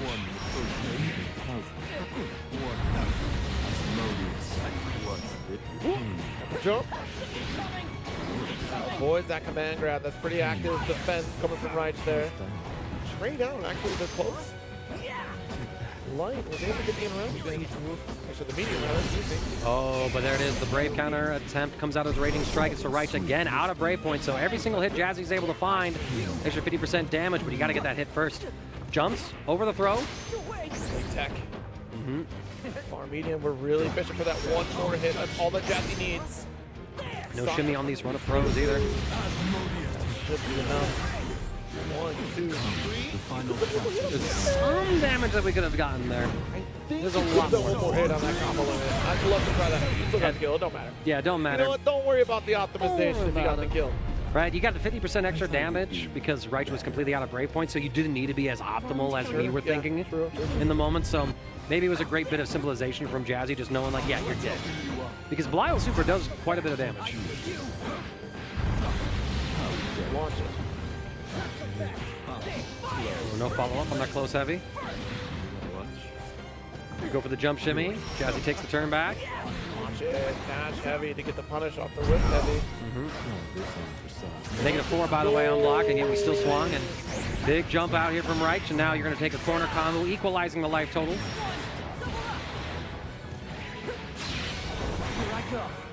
Full cash out, actually, if you drop the Skybound art. More interaction here. Calls out the ultimate.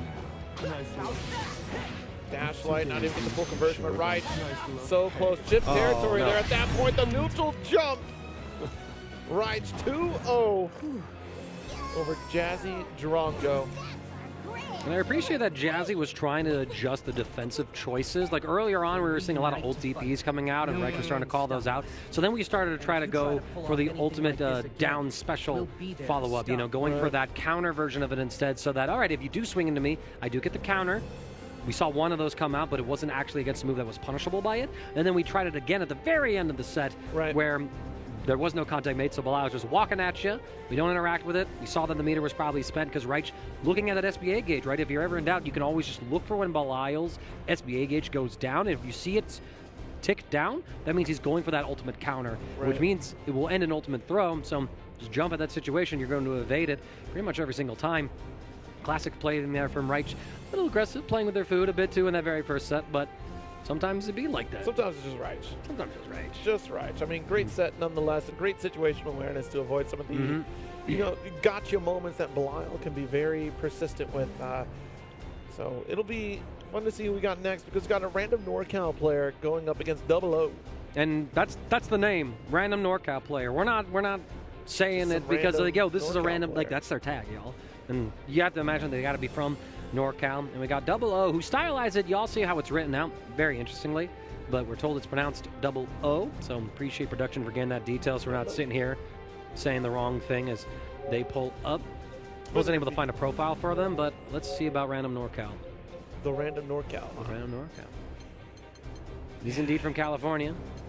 That's a good start. Yeah, that's true. What if it's not, though? Right? Like, imagine like you doing it as a bit to like insult them. That would be rude. That would be savage, and that would be like, why? I feel like you would did upset some NorCal players. Some random NorCal players would be upset about that. They'd be pretty loud about it. Yeah, right. There would be some like Wednesday night fight lore there. It's like, listen, I went out there to this tournament. Which Wednesday night fights? NorCal one or the SoCal one? See, exactly, right? You know, did a NorCal player wrong you at the Southern one? Like, you know, you could go deep with that, but alas, what I can say is that random NorCal player showed up for last year's Evo as well, got 33rd out of the competitive field, which is a really good finish, I might add. Got 9th place at Astral Beatdown back in September of 2025. Got 33rd as well at Slashback Volume 4 earlier this year, so definitely can make pretty decent runs on the bracket, but once you get to that upper echelon of competitive talent, it seems like they're just not quite able to break through just yet. And unfortunately, I'm not able to really find Double O's profile at the moment on FG Combo, so I'm not going to have... Well, because it's not even spelled with zeros, it's spelled with shapes. Yeah, is it shapes? Is it zeros? Yeah, again, y'all will see how it's written once the names come up on screen. It's just the shapes. The O's? They're not O's, though. You know what I'm saying? Like, see chat, they're not O's. You can note that because look at how pools is spelled in your font. Round 1. All right, so Ilsa is the announcer, but not the character. We might have a Grimnir, another Galleon appearance. No, can't be possible. Cannot be possible. If it is this matchup, Shrickety keep Grimnir locked down to really try to control the pace of the match as far as setting up those seals, being able to drop meteors. Kind of a battle of the elements, right? Something right out of Avatar: The Last Airbender. You got wind versus earth. Yeah, you have air versus earth. Aang versus Toph. They're just doing some training. But it's Percy. Oh, no, it's Percy. All of a sudden, Zuko comes in. And, you know, we're dappering him up as well. We got the home fit. Heck yeah. I don't know if I've seen that personal skin just yet. I like that he does the hair back stroke. He needs to do the meme. You know what I'm talking about? The JJK meme? Yeah, JJK Season 3. No, yeah. Some artists get on that for me, please. He's throwing out flame carpet is what it is. He just it's him doing flame carpet. You're so right. Specifically ultimate flame carpet. He throws that. The other guy just sitting there like, burning in the house. I need that. I will commission someone if I win in blackjack today. Stacker pressure, random NorCal player. And what do you do about that, right? So, Tornado in your way. Very few interactions there. You kind of have to guess the scenario from random NorCal. Grimnir going to put you right back into the Gales. Nice throw bait. And with the seals, we get the grounded extension. Should be able to lead this up into the kill. Finds it as well. Great execution from random NorCal player. Double O. Now they go back into the drawing board. So we enter the second round. Round 2. Begin. Tries to go for that helm splitter there. Ooh, Pile Bunker going to go off the wayside, not connecting, but the heavy is certainly will. Another Pile Bunker again.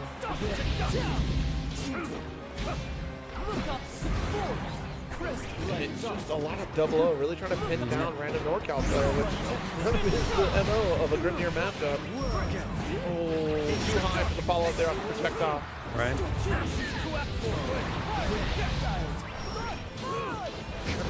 Oh, we tried to get in there with that medium Lord Strike follow-up to get the plus rings, but didn't quite work out. Taking the turn. Getting the counter hit, random NorCal player. Gonna go down here with explosive Percival damage. We are not equal. We are not equal. Bro said you're not on my level. That's some fire. He literally is throwing fire at you. Nice. Nash in a run. All right. Do have next opportunity here. Going to set up with ultimate seals. Off the mix, staying high. Yep, good block there from 00. Gets one seal in place on that Percival. Has to respect the tornado in front. Gets the confirm as well. And we're going to go for 9 seals here, activating maximum damage potential.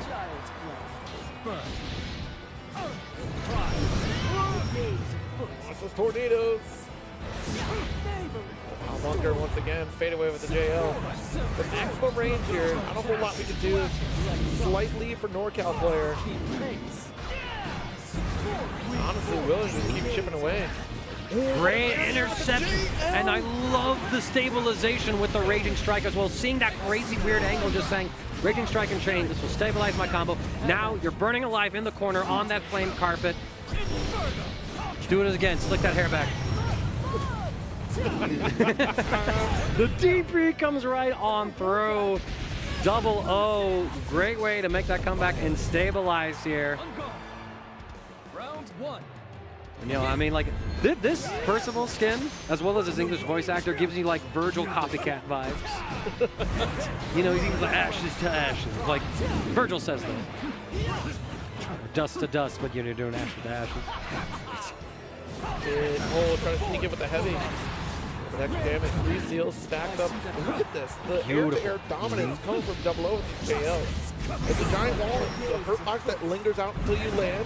It's a great play because if you scale back into it, there's nothing else you can do. Huge jump in here for 00 as we're near enough to the corner to get a massive extension. Plenty of damage, get a seal added on as well. Full confirm off the Lord Strike follow-up. Raging Strike and Chain just to simplify. Get the full pickup as well. 00 is running away with this set now. Not in vain. Round 2. Begin. Week 4. Couple charges. Make Watch it. You'll see the JL every time denying the airspace from random NorCal player. And it's so effective for 00. Oh, big to you. Yeah, big opportunity here. We bait out the DP as well. It's going to be a close hit on that heavy to get our combo started for the punish. So now it depends on how do you want to end this combo. Do you even end it is the one to ask, as the drop from NorCal cost them the Oki, cost them the corner, might be costing them the set as well.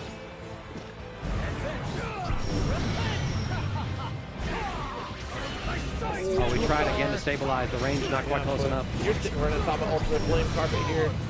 A chip away from death, but you can't just throw something out. We're sitting on top of these seals for a reason. There it is. Yeah, just trying to create that checkmate situation. You got to dodge the fire somehow, some way. If you jump, you're just going to be forced to block something or take an unblockable. If you spot dodge, then the Lord Strike follow-up is going to come through, catch you in the recovery frames. Exactly. And even then, we were able to block in that situation, but you had no life left, so chip kill and GG, shake my hand. Yep, ultimately that's why we were buffering back and forth, taking the walk so we could build up that meter, threaten with another ultimate skill if we needed to. Granted, we already had enough seals to get that extended range on the flame carpet. So good run, great set. We'll see more ahead of us here as we get Autumn stepping up to the stage in just a bit. Still got a little time to kill their ass. They're moseying on over with Swordsman 09 returning. Yep. We saw Swordsman on the Anila. Yeah, our One Evo, more time. yeah, our Evo only competitor. Kind of just shows up for that event, but clearly still is playing Granblue in one way or another. Again, it could be like a challenge bracket, you know, so it's data that I don't see when I look at Start GG because they don't go out to some other events that do it. Maybe they just play for you know. I think last I spoke with him was it was just Evo only right now. Okay. Because he used to come out to Texas for Texas Showdown. Okay. Almost every year he would travel for that. Okay. It definitely used to travel a lot more, but now I think it's just limited to only Evo. Okay. Young competitor, but certainly has been quite a few years, which I'm trying to think back. I'm like, oh my gosh, it's been 10 years since I've known this kid. Like, not that feeling. He's so young, and I'm like, oh no, he's not. No, we're not that young anymore. It's like me thinking about any sort of familiar relation. I'm like, wait, you're how old now? Oh no, how old am I? Oh God. Meanwhile, we were talking about swordsman. We also have Autumn pulling on up as well. 94 tournaments on record, 45% win rate. So finding some tough competition, it would seem. But I believe one of our Mexico representatives pulling on up here today, if I'm not mistaken, if I got the right account. Okay. Yeah, and I do see the MX on the scoreboard. So yes, I do have the correct player. Actually was able to win Astral Knights number 15 at Royal House in 2025. Local event there in Comics Villanos 2025 as well at the Ingenia Gamer Dome. So got 97th at last year's Evo. So pretty good, strong play. And in Granblue, if you take out all the other games, it's about a 49% win rate. So really just only a couple of games difference between the true 50% win rate. So definitely not Mexico is just an insanely strong region out there.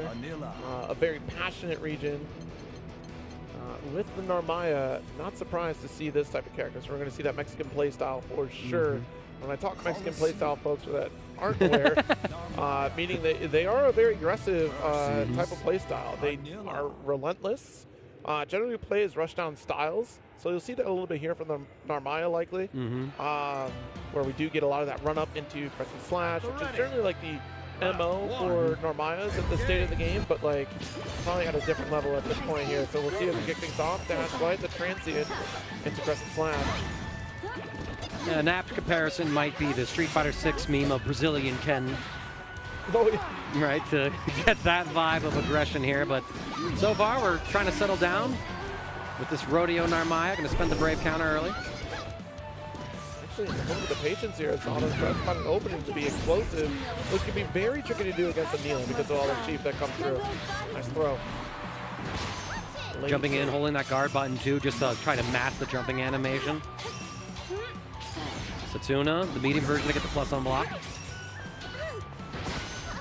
See, look at this. Late tech will take him. That's damage. That's still damage. Still damage. Oh, but again, we've seen this from some other players earlier where if you go for that jump, sometimes, you know, people react with the 2H. Other times they walk forward just to swap sides and punish that jump in. Swords hand. Trying to find the next hit. 2H is going to be an immediate raging strike to guarantee the follow-up. I absolutely love it. Not worrying about if it's a counter hit confirm or non-counter hit. I don't need to optimize that crazy. I just need to confirm. That's enough to get the kill.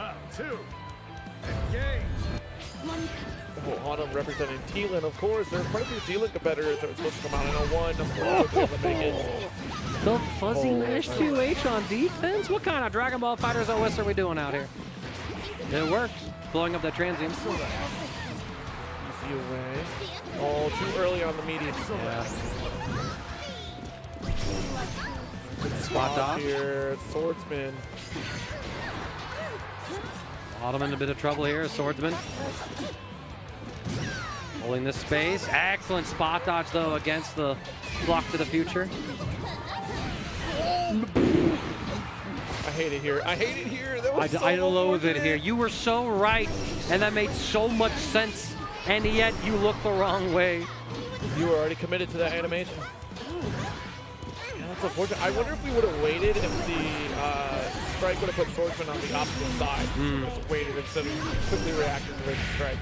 Is that a change you'd like to see in like the upcoming adjustment? Make it so rating strike will like track which side? No? Okay, no. I respect that. I do not want to see that.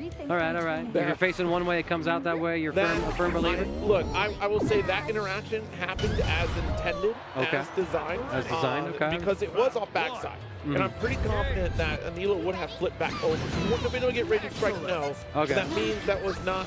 So you had a different confirm entirely. Right. You were already clearing the hurt box anyway, so it's different. Okay, I follow you.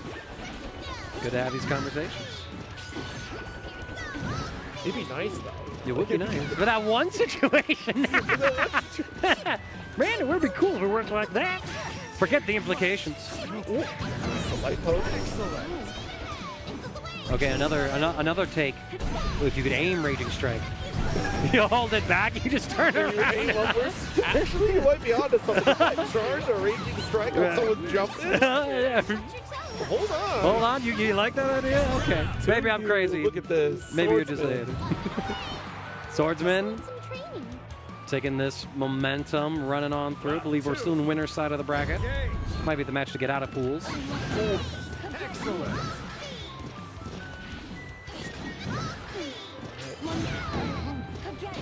Catching him there. Still just keeping Autumn boxed up right here, not able to find the opportunity to escape the pressure. This is the problem, right? The aggression matching your own, and you're not able to run your set play. And defensively, Swordsman has been doing an excellent job of just kind of keeping up with that pressure. Cross-up comes through. The throw just a little too far away for it to actually reach, and there's no handshake. We go for the Crescent Moon shimmy, but Swordsman does not fall for it, knows that the throw's not going to kill me. The strike will, and what a mash out. We saw Swordsman setting up for the Raging Strike as a mix-up, but Autumn with that fuzzy mash, able to just beat it cleanly. However, Swordsman gets an exit, pops him up with the ultimate skill. A second serving, we're trying to optimize this combo. Do we have a kill here, Zero? Oh, we certainly do. Look at that, able to finish the job. Once more, Swordsman 09 advancing in this Evo run, trying to make a return to get one step closer to a top 24 and beyond. But yeah, I mean, that is unfortunate, that 2H. I think maybe the adjustment you make, because it is the way her heavy does interact, that if it does cleave back over, and I would love to take it back into the lab and double check, because I'm almost certain if we would have waited just a bit more, that Anila would of course corrected herself back over, because it happens like great example, not similar in animation, but Beatrix 2H very often will hit kind of behind her. Yeah, right? I've seen that. But it does launch the opponent back forward. Right. So then you wait for the special cancel and you other advance. Characters as well, like Willness 2H, same interaction where if you jump behind but you get hit with the 2H, it does put the character forward. It's just a quick interaction going for that strike, and that's unfortunately not the call to make at that time.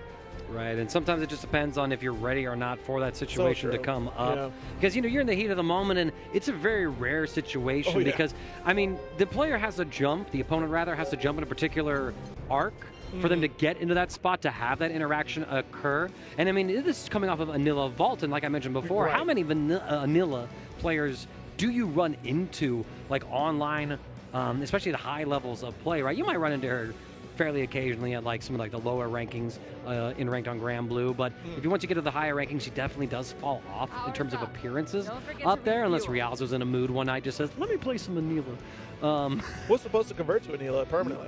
Was supposed to, and then liked what they cooked up with 6, I guess, in the most recent patch. Put it in one way or another. Unbelievable. Lied to me. But he didn't lie, he was just I can't mistaken. lie to any of you, as we got a paid actor on the screen, okay? I'm going to admit it up front. We have hired a paid actor. Is paid. Versus Alter Gagonta. Yes, indeed. Paid actor, the pool Alter favorite. Ego Gonta. Alter Ego. I skipped the E entirely. Entirely, I see it. Alter Gonta. Alter Ego Gonta. Alter Ego Gonta. Yeah, it's one of those things where they write the name for us, like all in one, and that's because the players, right, are doing that. So I like, where is the break in this one? Y'all gotta think about how you market it, right? Alter Ego Gonta. That is what it. Gonta. So I'm sorry, I pulled the Final Fantasy X Gagonga. No, that's 7. 7 Crisis 7? Core. No. Crisis Core. Get your numbers right. Sorry. Well, Zach and Titus kind of look the same, true. you know? Quite true. Yeah, see, that's how it's written, y'all. We gotta find where the breaks are. As it is. But yeah, paid actor out from New Jersey. Got 9th at Frosty Faustings. Both in singles and in the duos bracket. So you can't say they're nothing but consistent, but 8th, getting in the top 8, especially here at this EVO where it is a Side Games event and there's points for that ranking on the line for the Side Games Cup, you want to go beyond that 9th place here if you're paid actor. Pulling up Alter Ego Gaganta is going to take me a moment. I added a Gaganta in there. Gaga Magician. Gaga. Throwing down my Yu-Gi-Oh cards here now. Yu-Gi-Oh is the opener. Man. Yeah, it's been a glorious little start to the EVO weekend. fist bump and lock in, opting for the Vera theme song as Vera gets locked in by paid actor. I can't believe we got another Onra. Onra. Andre. Uno. Uno. Or as I like to call him, Ewan McGregor. All right. I think starting off your paid actor, of course, Vera player, pulling on up. Trying to match Char Char's vibe real quick as we're saying, I want 5U and I want it now. It's effective. It is super effective, it seems. I like the choice, too, because, you know, with Onray representing so many counters, throws become that much more valuable in that kind of matchup where you have an option to beat the opponent's reversal and not worry about losing to it.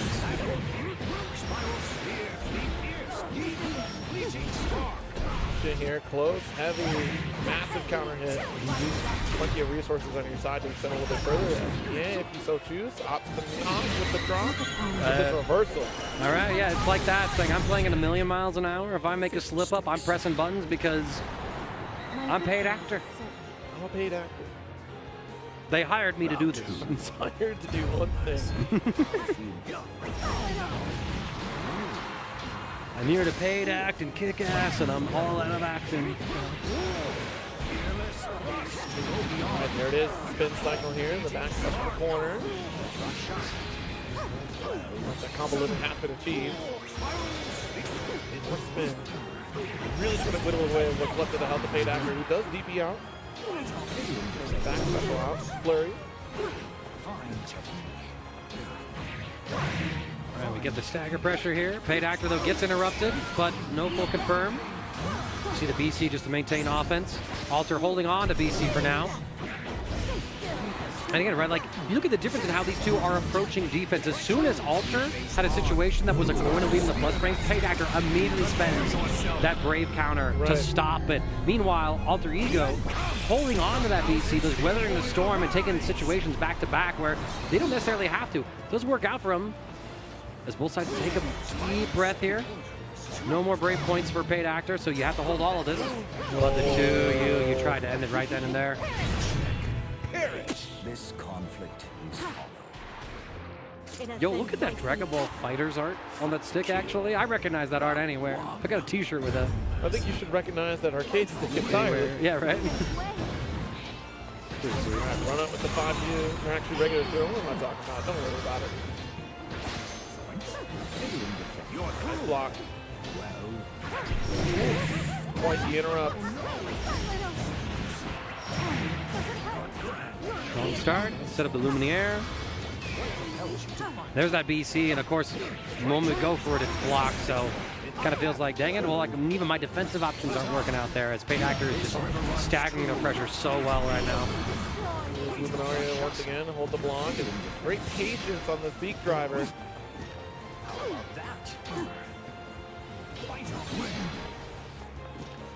The dance continues here as we try to walk down Alter. Nice poke and work.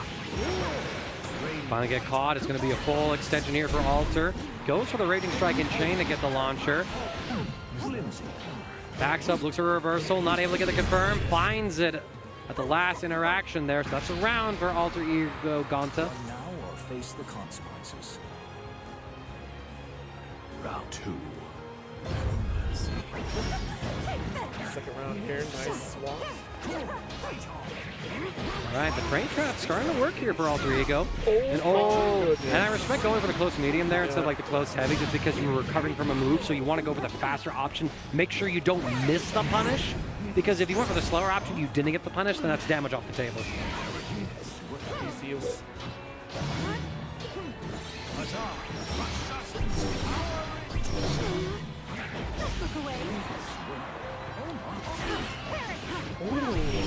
Pulling out that PC attempt. Yeah, paid actor though gets the hit. Not quite completes the combo, but still has the corner positioning. Alter Ego trying to defend. BC again from paid actor. Run up throw. Such a great choice again against a character like Onray, who's representing several different counter options. Throw is just so much more valuable because if he chooses to counter and you throw him, you just won the interaction. Trying to spear out once more. Ooh. He's trying to interrupt that. That's not going to work out this time. The launch here in the corner as well. Full EX skill expenditure. The 2L interrupt here. Check him with the jab. DC up for Paid Actor. Nice. Finally the opportunity to go for the counter here. We're going to drop the 7 spears. Trying to get some chip damage here. The 2U is a much safer option in that install state.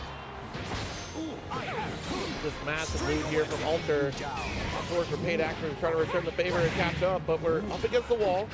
What a mash, but we did reset.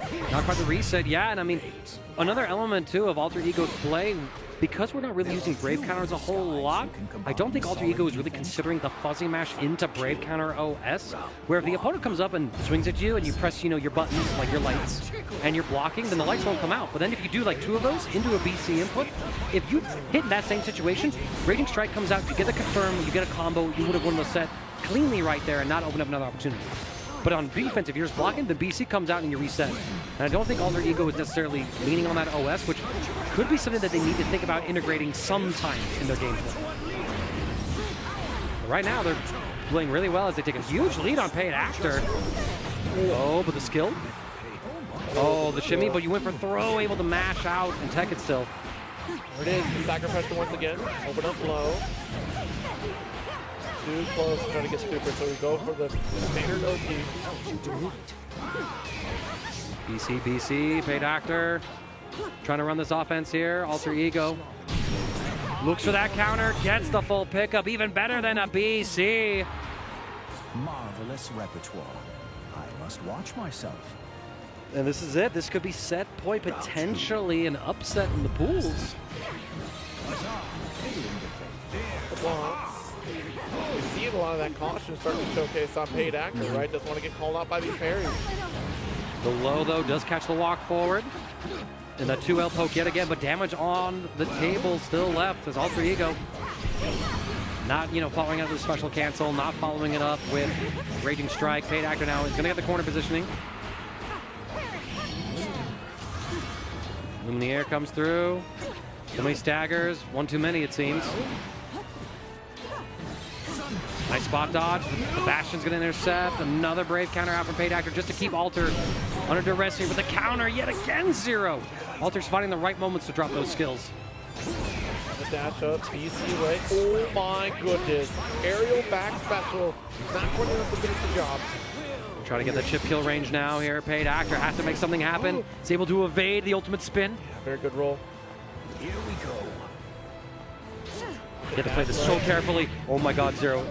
It's close, it's close. It's Jane, dead. We got it here. That's a roundup. Paid Actor.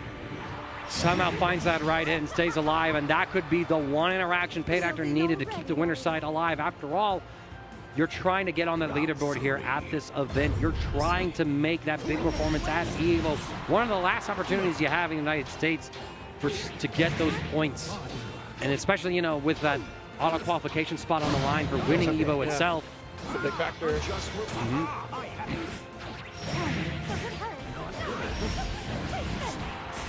right, nice series here from the corner, 50% life lead. Luminaria getting the interrupt. Hold on, and Paid Actor being very cautious.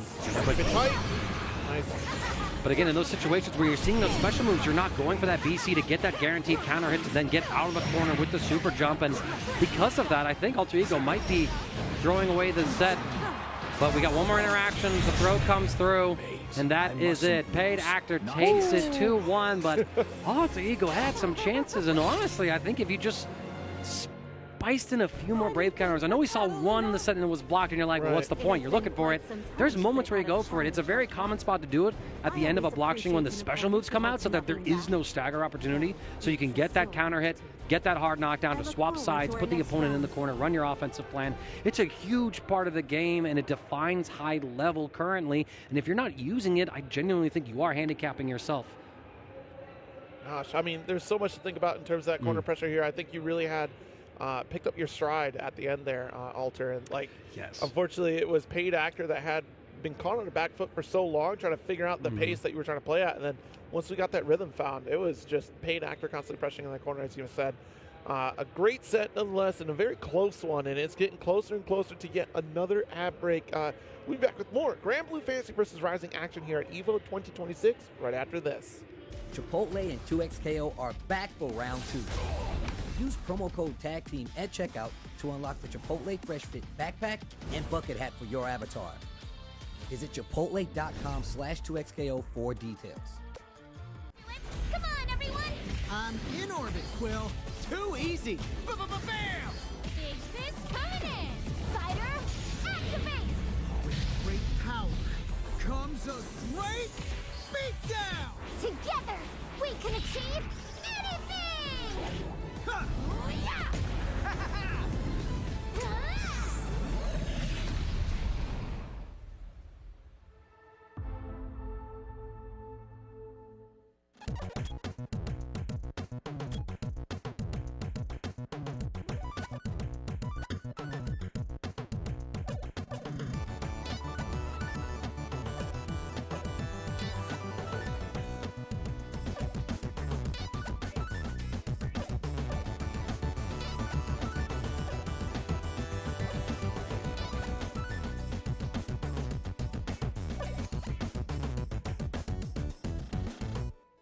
Hello?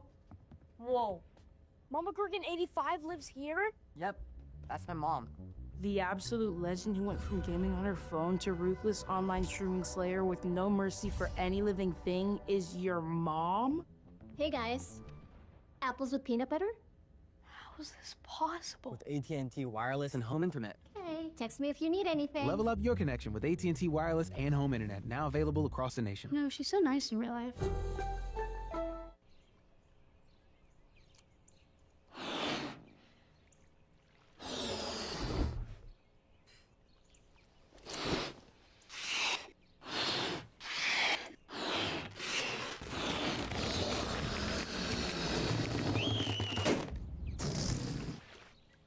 Airheads have more fun. How would you like to live forever? I do not trust this thresh. His lamp contains screaming. Those are just squeals of wonderment. Ready to banish the darkness. Come on, let's live a little. In the light is your deliverance. Welcome back to EVO 2026 here at the Las Vegas Convention Center. We are continuing on with our final wave of Round 1 pools for Granblue Fantasy versus Rising. I'm Mangaka. Joining me is Zero, of course, as we get on to our next matchup pools featuring Zandori and Free Golem. Yes. If you're unsure, this is a name change. Congrats to Zandori for the newly found sponsor, Panda Indomitable. Oh, shucks, I'm sorry. I had it memorized before we started this. I had it, and now I don't. But it's real. It's real. I mean, Zandori out here trying to secure even more qualification points and deny competitors opportunities. Wants to come out here taking an EVO championship. Fell short at EVO Japan, just one place. Unfortunately, Barry's a tricky individual. The world's cutest little genius. Yes, indeed. Meanwhile, Free Golem going to be the opponent. Pulling on up here. I'm going to see if I can find the information on Super Raptor. Was it? Oh.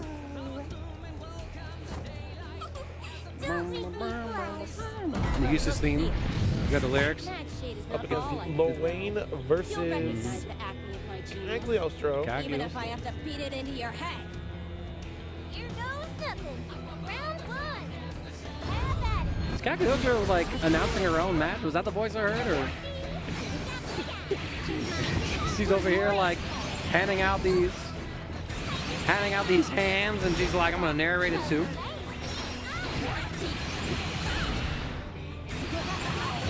There we go, off the corner, 2-8, side slow. Get as much damage on the table as you can. Finish the job. What's the matter? Round 2. Have at it. All right, trying to mosey our way in, but Zandori He will stop the approach, start applying that strike throw pressure against Free Golem. Closing out with a triple strike though. It's Free Golem. All we got is that they are from the United States, but seem to be running things at their biggest little brawl events, winning several of them. Doing pretty well in some of the online TNS brackets as well. Got 65th at Slashback as of late. But Zandori, side swap, sets up the seal overhead for the full confirm. It's going to be game one over to one of our Japanese competitors today. Game one, strong start to try to put forth a valiant effort to try to make that top 8 run. And Zandori is certainly one of those competitors that is absolutely capable of doing so.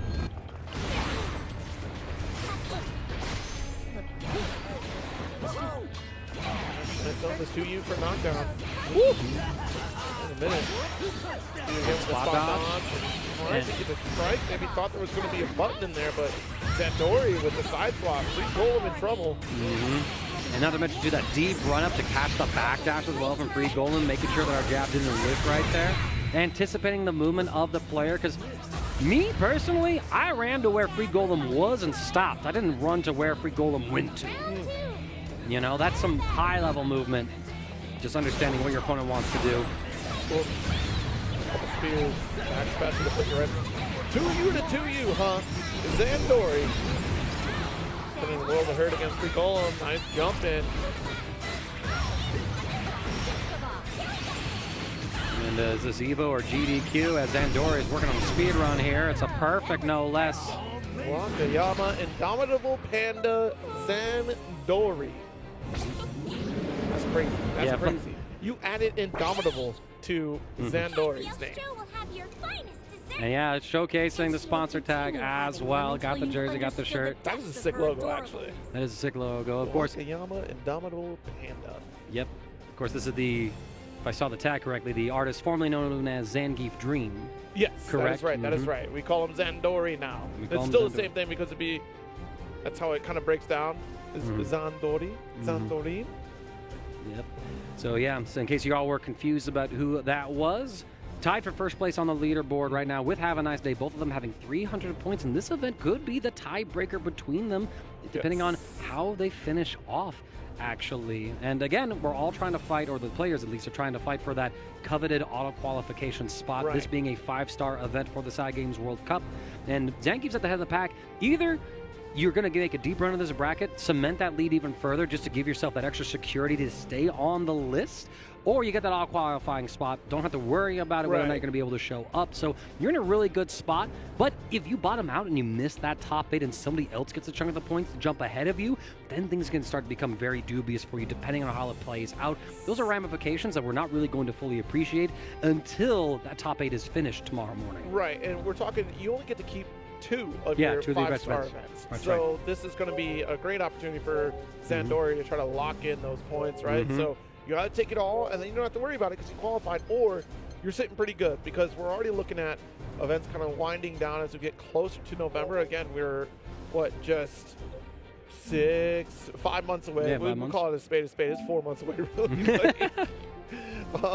So yeah, trying to lock in for those last few months. I know Asia has still quite a few events ahead of us here before we finish out that region, but that's going to ultimately come down to like your 2-star events and what remains a 4-star, and yet still trying to figure out what those 3-star looks like as well. But up next is going to be Dark Sun returning to the fold against Super Raptor.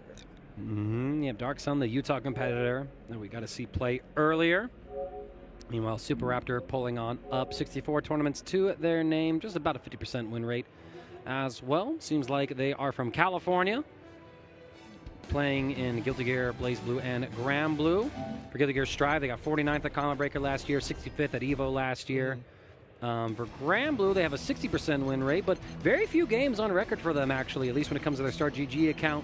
Looks like a total of 15 games for Granblue, and yet here they are at the qualifying match out of pools. They did play at Frosty Faustings earlier, got 129th place, and in fact, that was their one tournament. It seems like they did play for Granblue in 2026. They also seem to have played Granblue back in 2024 for EVO, where they got 193rd place as well as Frosty Faustings. So someone who gets out and plays Granblue at some of these larger events. Again, love to see these players pulling up for some of these larger scale events. After all, it's a huge experience. You get to see so many more people. You get to check out all like the amenities and whatnot out here with the booths, the artist alley, and everything like that. So it's an awesome time. More than just a tournament, it's an absolute vibe and one of my favorite things to do. You might be seeing another Vayne. Oh yeah, Dark Sun does play Vayne, so we will be seeing that. Well, because like saw the Galleon matchup. It's an entire like showcase of fighting games across the eras, across the ages. Being able to do throwback tournaments like Darkstalkers, being that big throwback tournament this weekend, or Vampire Savior, if you will, so we can put some respect on the name, you know what I mean? But, and even being able to walk through that museum, see the history of the games that we have, both old and new. There's still tons to see. The future is looking very positive for the fighting game community. I'm really excited to see what else is out there in terms of things we get to play, because we have a busy year ahead of us here and a busy match coming up with the Zeta as things get a little bit tricky, trying to lock things down. Energy Destruction is certainly going to be a play to try to interrupt, but generally we're looking for that arm, right? Arm going to cleave right through any of the approaches that are coming from Zeta. So it's tricky. You could Rhapsody through those, but I think it's going to be about that mid-screen range. That becomes a little tricky to navigate. For glory. Right. Round 1. Engage. Spot dodge against that armor destruction. Consistent reaction so far. The throw a little too soon. We still have the 10 frames of throw invincibility on that wake up. Super Raptor gets a side swap, catching Dark Sun out. 5U, but we block. It's the counter afterwards too. Put DC away. That's anti-air, please. Jeez, right? Yeah, people are going for these big jumps, and we're down at that 2H, ready to go. Have to jump out here to good position here for Dark Sun. Ooh, they caught at the end of our dodge. Caught by the staggers again. Dark Sun more than happy with this situation. Super Raptor holding on to break points. Dark Sun spending the last of his. What's the dome? Kidding. Love it. Ultimate Fireball, not quite in range. No, that's not going to connect. It does! We pressed a button! Still, Super Raptor not out of this yet, but Dark Sun does have another break point now because that SBA did connect. We'll see if it does come into play here. As Raptor is just trying to kind of play the zoning game against Dark Sun. Oh no, my spear was faster than your slower laser. Oh no. The medium arm disruption? My goodness. Dark Sun. Engage. 6XL, no confirm. Get the confirm off that 2M, however. Now Dark Sun locked in the corner. The Rhapsody stagger actually works out for Super Raptor. Unfortunate BC to Pogo, a little bit too high. But we dropped a full confirm as well, and that was a punish with the DP, actually. Yeah, I mean, the ultimate going to slow down that recovery.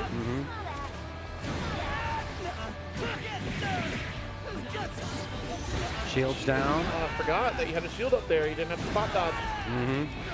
6XL, though, interrupts the armor breaker. Not quite in range. He misjudged the distance from the corner, so the 5M completely whiffed. Oh my goodness. Yeah, a little bit too slow. How funny. The first round ends with armor destruction beating out the laser. Round 2 ends with the laser beating out armor destruction. Big dub, big dub. 6XL interrupts. The energy destruction startup, it seems. Both sides are trading blows. We jump, looking for something. Maybe looking for the overcommitment. Got the flurry off the 5S. You don't have to dodge there. Might be worried about running in front of the shield and taking the laser hit anyway, so that might be just covering your options as it is. It's still, as you get closer, even if you're like right on top of it, it's pretty generous, so you'd still be able to run through that single strike. It's one of the multi-hitting that you might have an issue. Right. Which is this. Super Raptor in a really good spot. And there it is again, that BC when Zeta is so far above you that there's no way you're going to interact with that hurt box of hers. So Dark Sun needs to be reevaluating the defense against those JU jump-ins. Super Raptor trying to optimize the combo. We're going to drop the SBA. And that should be game 1. Woo. Next time. Next time. There won't be a next time. There is no next turn. Engage. Super Super Raptor trying to work their way in. Dark Sun taking a little bit of damage. Run up, throw. You're insane. Most Kai Kisuke coded thing I've seen all day. No. That was optimal. Optimal, yeah, absolutely.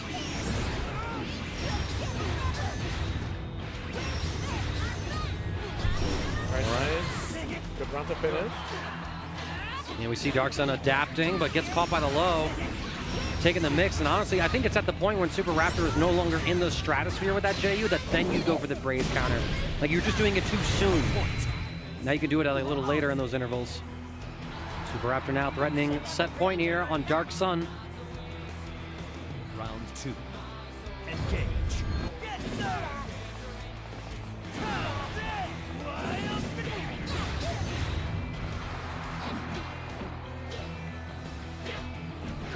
Dash light. There we go.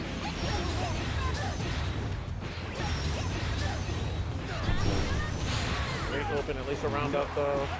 Empty low this time, messing with you. After all those JUs on the overhead jump in, Super Raptor finally goes layer 2, catching Dark Sun off guard.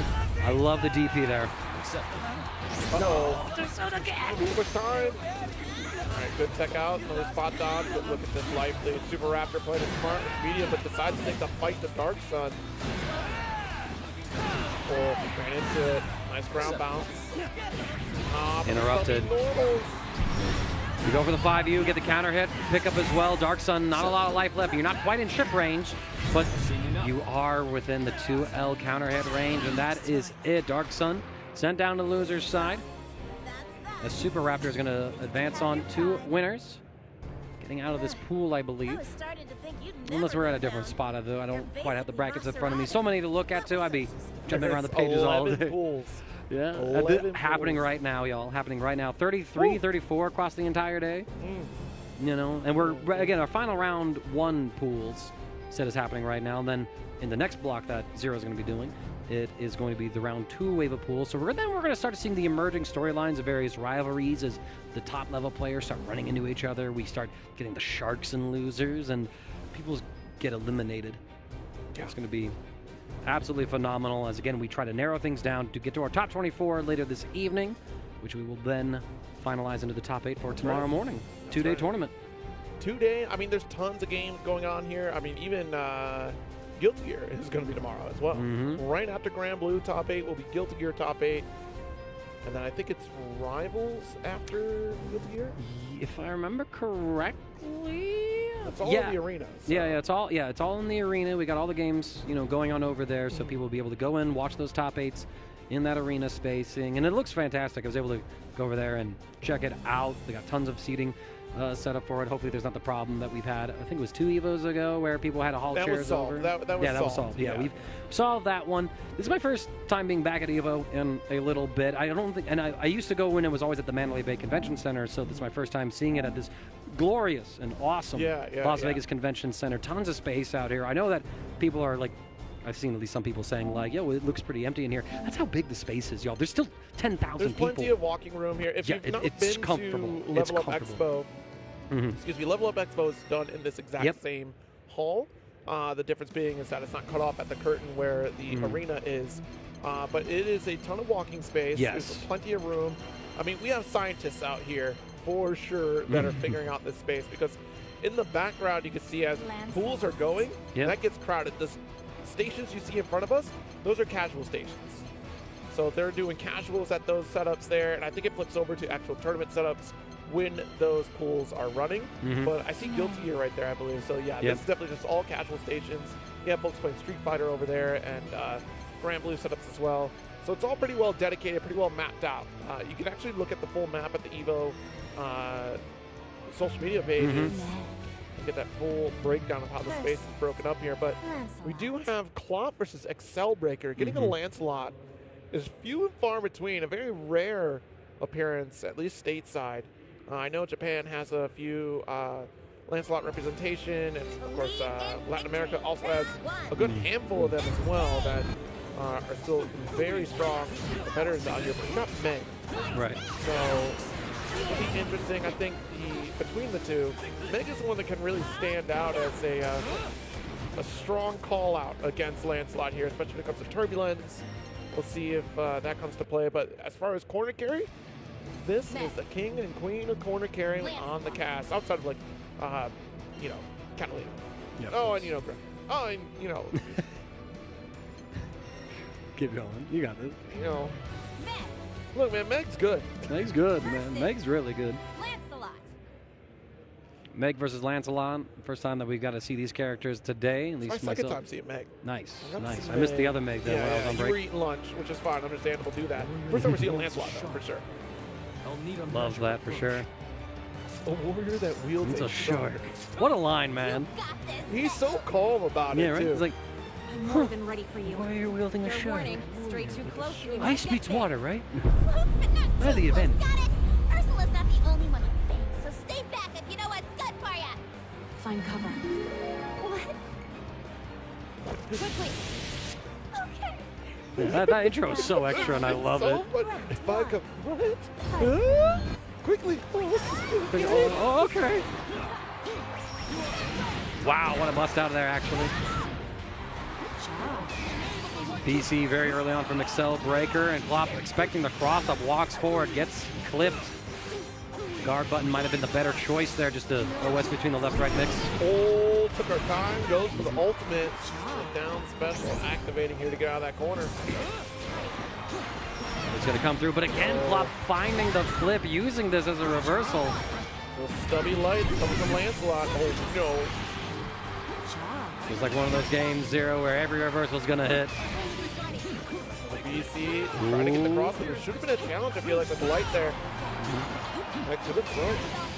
BC get off of me. Both sides using that plenty well. Another ultimate DP out from Excel Breaker. And this time we space out to avoid Klopp's attempt at a DP. Not able to find a punish or anything, but you didn't get hit. You didn't lose pressure, but you will get caught this time around. There's a theme here between these two. There is a very noticeable my theme. goodness. That was a clean backdash until the follow-up from Ultimate Turbulence dropped down above you. Yep, still has some forward momentum. Both of these tournament goers relatively new, it seems like. Klopp, 5 tournaments on record. Meanwhile, Excel Breaker only 20 tournaments on record. So, too new to the scene. Competitor showing up here. Not sure if this is winners or losers side of the pools. At this time of the day, it's got to be losers, I'm taking. You know, we're an hour and a half into these pools, and they're fairly small pools, and you got ample setups to run it. The super gonna do a grip. Big explosion. Big damage. Oh, the far heavy connecting. All right, going to set up for this SSBA on the next sequence. Go for the side swap. Klopp not ready for it. You got. But no Super Sky Bernard. Instead, we spend it for the ultimate skill to get the side swap. Excel Breaker just needs one more strike, and with some optimization, you probably have the kill here. Tries to get fancy. The stabilization with the raging strike. That was godlike. So big break because it already hit low, so you're already thinking about, all right, the 5U is going to be low again, right? And then we go for the triangle jump, which, by the way, not an easy maneuver to do. Us Lancelot players are going to hurt our hands while doing that. Excel Breaker hurting their own hand to try and get the win in this set. Dodging the DP this time around. Running offense here. DP is on cooldown for Klopp, but now just came off. Like Lariat there. Missing the 6XL, and even then we have the gap, so the ultimate DP does come through. Try to go for the close medium there to keep the frame trap going. JH, crumple stay, dash, light, continue.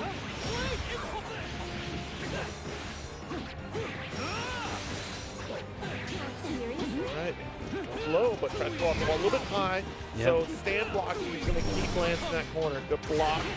Oh my god, that raging That's strike was a 2-0. few frames from connecting, but the interrupt from Klopp keeps them safe. That was an insanely good 2-up from Klopp. BC out. Final touch. Literally any special would do.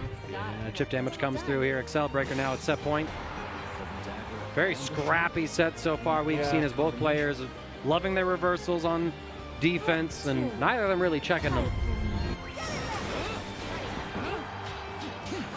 Oh, final dash. Not going to work out. Off the wall. Far heavy. Get the full conversion here. Nice stuff. Yeah, just hold down back.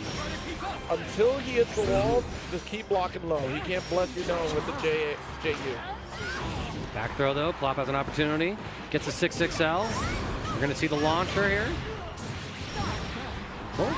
Both sides, I really have been enjoying their combo routing. It's very close to the optimal stuff. We're going to drop the cannonball, trying to get the mix-up here. Excel Breaker puts an end to it all with the Brave counter. 6XL, however. Not going to kill him, but that's a good rip of damage. Drop the Super Skybound Art, and what this does do is it means that Excel Breaker no longer has Brave points to Brave counter with, so you gotta hold the next mix-up. If there even is one! You lied to me! I lied? The 50% extra damage on that Super. Because of that, we got just enough for Klopp to take us to a final round here in game number 2. Still set point for Excel Breaker. I must admit, it's been a little bit since I played Bank, but wait a minute. I'm sorry. Don't look at me. No, I'm not looking. I want you to know, chat, I'm not looking at him. And he said, don't look at me like that. I'm like, what am I supposed to do, bro? This is for those that are viewing at home. Zero. You lied to me. Cross up. Jumping in with the heavy. That's prime position for a 2-8. You're in the Granblue zone, so triangle jump is less threatening. Watch it. All right. Pushing back. Cellbreaker again out of Brave points. So every single strike, every single throw from Klopp does an extra 50% damage. No 2H again. It's been a theme of the day. Zero just can't find that anti-air from any of these competitors. Excel does find the final hit. Takes it 2-0, but very impressive stuff from Klopp as well. Showcasing that explosive Meg damage when she gets the right hit, but I think our defense against Lancelot was just a little subpar. Not saying it was bad, but there's some moments. It's hard. Like, again, like, America doesn't really represent that character a whole lot, so getting matchup experience might be a little more difficult. I'll tell you why we don't represent the character. Because we mash in America. We truly. It's literally that. It's literally so. The first layer of fear was that you're able to get high load in mid-screen, which is not true for the character. So we saw some stand-up coming from Klopp, which is like, all right, I have to stand jump because he's doing JU, which is not the case. You only block low against that. Until Lance hits that wall, there's no reason for you to stand up and block. You just block low against this character. And then the second layer is that he does have corner-to-corner pressure, which is a lot of people really said, and still to this day feel like he's got one of the best fireballs because it slows down once you get the ice. We weren't implementing ultimate ice ball at all throughout this matchup here. It was just getting faked out by the JU. And if you don't lap that interaction, then yes, it works really well. But most people, whoever encounter Lancelot, aren't going to have to lap that out because they mash out a lot of the fake pressure that Lance puts out there. So you have to get a little creative with your frame trapping, which was not the case here. We were just mainly faked out by JU interactions. That's all it was. And when we were backing up away from that wall jump that we're seeing so high up, you're already in Granblue zone, sitting right under the timer. Lance is not escaping from your 2H. The moment they touch the wall, that's free 2H counter hit. That is all you, baby. Like, that is everything. So just unfamiliarity with the matchup for sure. We are few and far between, but it's only because stateside, we don't respect the character. Now, you try that stuff in Japan, in EU, people respect that character. They know. You try that in Latin America, they know.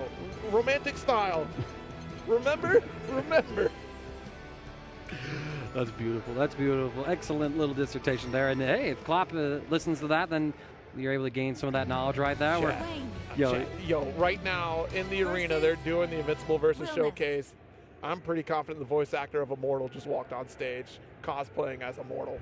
This is pretty fantastic. Twitch.tv/Evo, get the multi-stream up right now. Yeah, Mark Wand is right up there at Evo dressing the Immortal's outfit. You can't see it, of course, because the arena, you can see the arena exit and entrance signs in the upper left corner of our screen. It's main stage, so it's off to the right, off to the right in front of where the Tekken stage is. Ah, yeah, you're so right, yeah. No, the couches are over there. Fantastic stuff. Again, it's so cool to get like all kinds of other side quests, if you will, happening at EVO and events, you know, to just bring some of the fans together, right? Because I genuinely enjoyed the Invincible cartoon. I only got through season 1. I got a lot of seasons to catch up on. There's a lot to catch up on. There's a lot to catch up on. I know there's a lot of slander about it, too. Wait, they only brought him out to scream, where is he? Where is he? Where's all that? Willness. What else do you need? All right, so Willness coming up here. Save the line, you know. Up against Lewayne, potentially. Potentially so. It's Yeah, Alf Krona and versus Krona. Alf. Both of these players, about similar level of experience. 52 tournaments for Krona, 60 for Alf.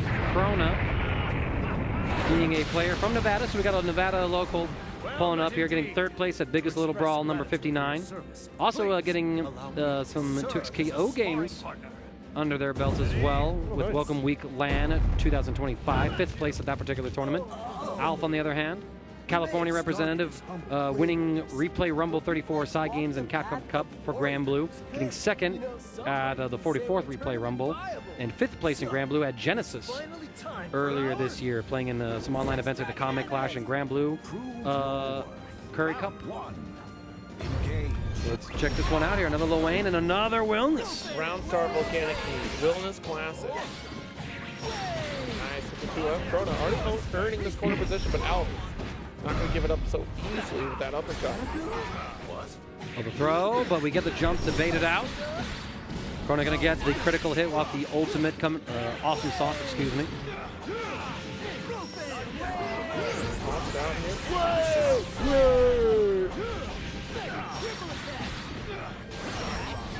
You got to hold this for now.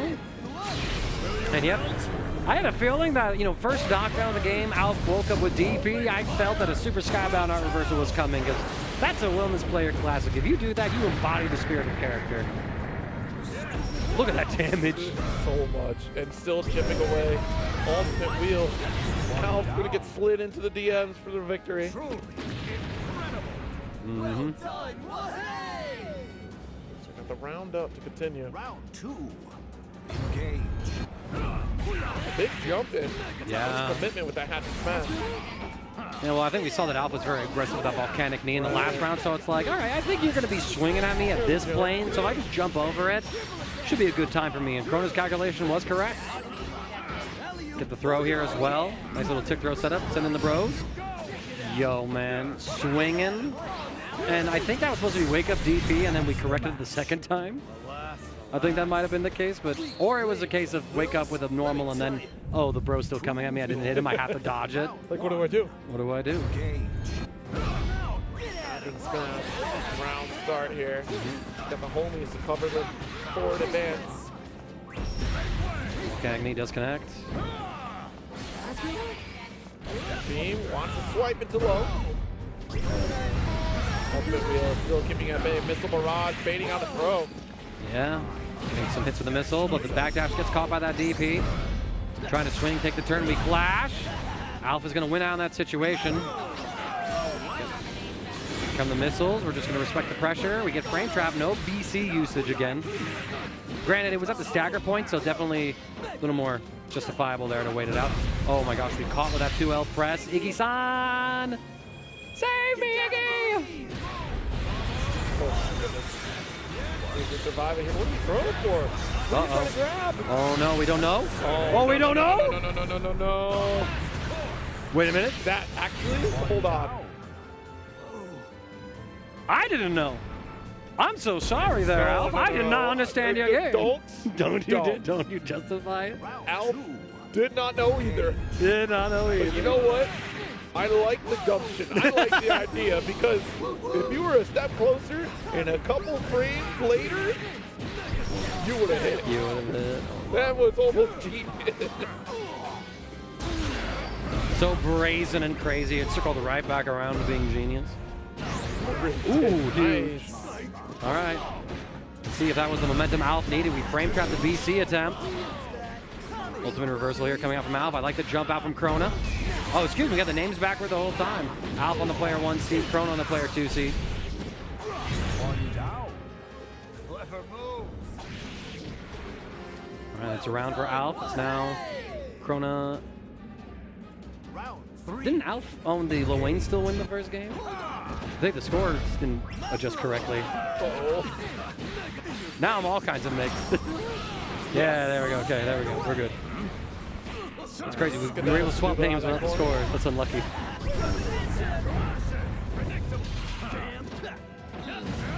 Oh, DP whiffs was the light version, so not too much recovery. That version, however, is quite a bit. Alf gets the bounce.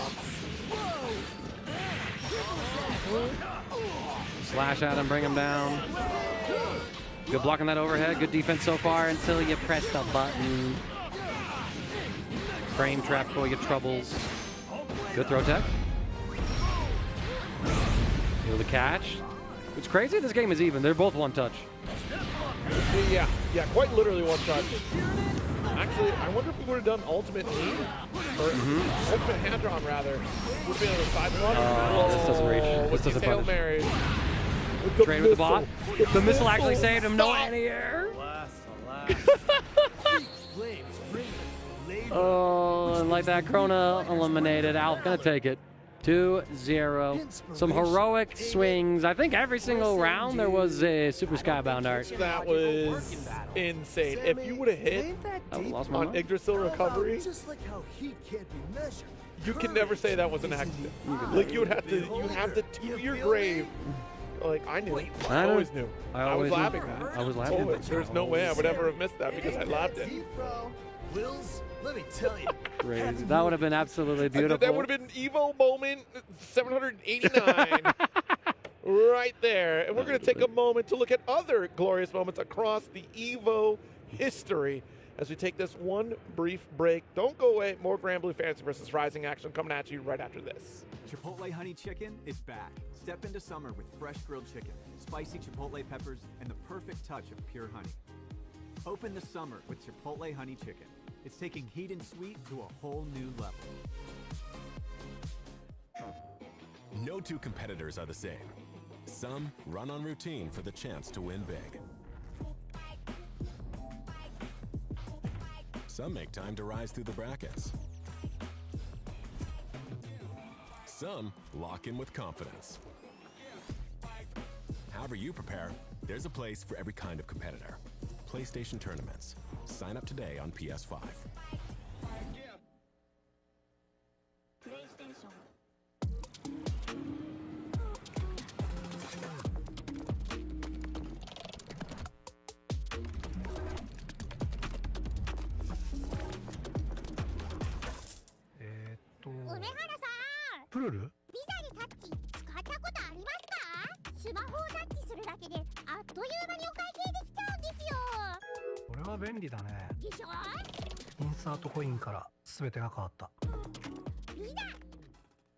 でストリートファイター4っていう形で格闘ゲーム久しぶりにやった時にその時になんていうか自分で特別なものがあったんだなっていうのを、思い出したっていうことがあったんですけど I don't see myself quitting for at least maybe 20 more years. 気持ちは調子良かったですね。It's much more than just playing. It's being a part of this community.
All right, guys, welcome back to EVO 2026, Granblue Fantasy versus Rising 5-star event here.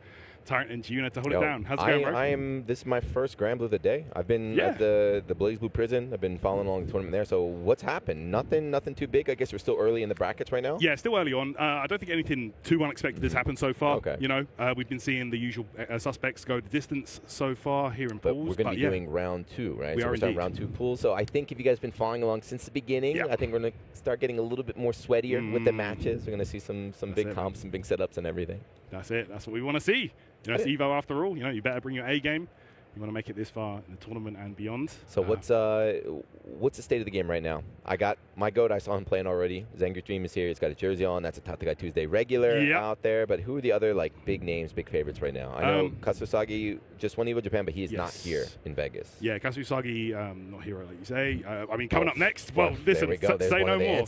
Right say no more. You ask and you shall receive. We're getting a. You know, one of the goats of Granblue up here coming on the stage, guys. Going to have Gamera coming up here. But Char Real Smooth is an absolute killer as well. This is definitely not going to be an easy game for Gamera. Yeah, he was the GOAT of Vanilla, but so far in Rising, you know, he just had a big win in Korea, right? So he just won the Super Tournament. That was like 2 weeks ago or something, but he's still waiting at that big. He won, what, like 3 EVOs or something? 2 EVOs back in the day on Vanilla? Multiple-time EVO champion, man. This guy is absolutely one of the GOATs for a reason. So many characters under his belt as well. Yeah, but I think he might finally have committed. I think the Ilsa is the one, huh? That's who he just won the tournament with. That's who he's locked in right now with as well. He's got the classic Michael Jackson glove on. Yeah, that's it, and the coat. That's it. And that gold stick, bro. Not many people get those. Oh, yeah, I just know, there's the EVO one. All right. But yeah, Char Real Smooth is an absolute killer as well. Monster with the Vera. We saw them absolutely dominate the pool stage of the tournament. This is going to be where the real tests begin. Yeah, I think I saw him. No, I think it was a different Vera player, but a very popular character, especially out here. Yeah, she's a beast, man.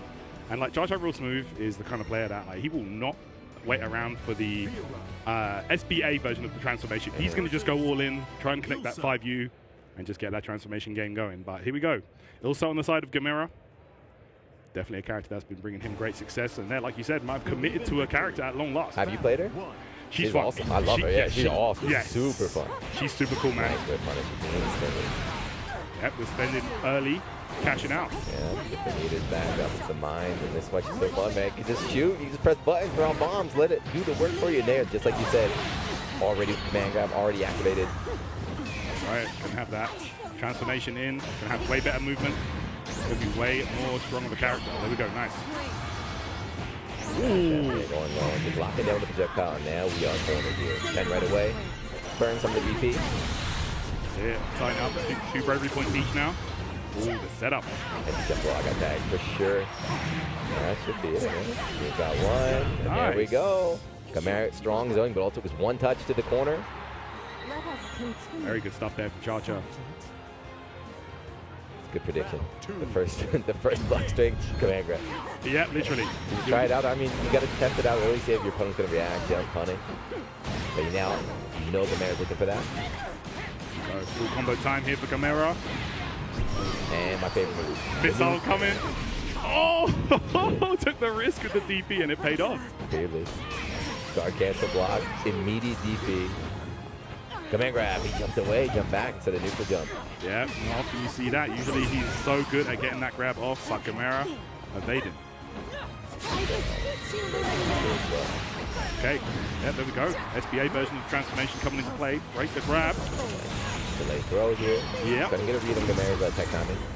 Wow. So another one. Hold on. We're getting down in chip territory. Backed away. Afraid maybe reversal. Ooh, ultimate there. Just trying to chip away at the life bar. All right. You are in trouble. Yeah, Chip. You have to do it. It hit. No. I was going to say there's no way. Nah, you have to do it. You have to do it. Yeah, Gamera had to, like you say, had to do something in that situation, but... That's one. Yep. That's one. Telling you, man, Char Real Smooth is a killer in his own right. Looking so good with the Vera today. Let's see. No. Gamera swaps out. He's pondering something, but... No. Locked in, yeah. Okay. I don't like that. I don't like when they switch too much, man. Yeah, I hear that. And Gamera has like so many characters to choose from. You know? Another one. Bro. Within 10 seconds, she's already transformed. You gotta spend, yeah, so I'm gonna get out of there. Look at the movement here. Dragon Ball character. Oh yeah. Super dashing around the screen. You're right. Tail again. No, double jump. I'll call with the sweep and oof, big drop. Yep. Okay, 6XL connects. We get a full combo now. Gamera cashing out as always, but immediately dashes in, gets the hit. This is huge. That was not even a punish. Like, Gamera could have blocked right there. He just maybe tried move, tried jumping or something. But damn, that's a lot of damage. That is a ton, and it's going to be combo limit. No bravery points, though. Doesn't matter. Cha-Cha real smooth set point already. This is very one-sided. Very, very one-sided right now. Yeah. Gamera, maybe not prepared for an aggressive style Vera like this. If he lands another command, I'm going to Okay, challenge. Right. Setting the game. Wow. Okay, we'll take that anti again. Very nice. Okay, there we go. Sends out the bomb. I might be seeing a command grab attempt in a moment, but no, the challenge from Gamera. Tried. You know, you saw crush right there. That's what I was trying to mash, but the big button wins. Oof. Trying to frame trap. Oof. Not biting. He's chilling. Oof. Oh. And of course, she does get a combo from that one. Good luck, Gamera. And the empty jump blow again works. Not quite there, but in a horrible position right now. Another setup. Let's go. What's it going to be? High-low. Double jump. Okay, BC, we're out. He's got one last BC left. No! That's it? Yep.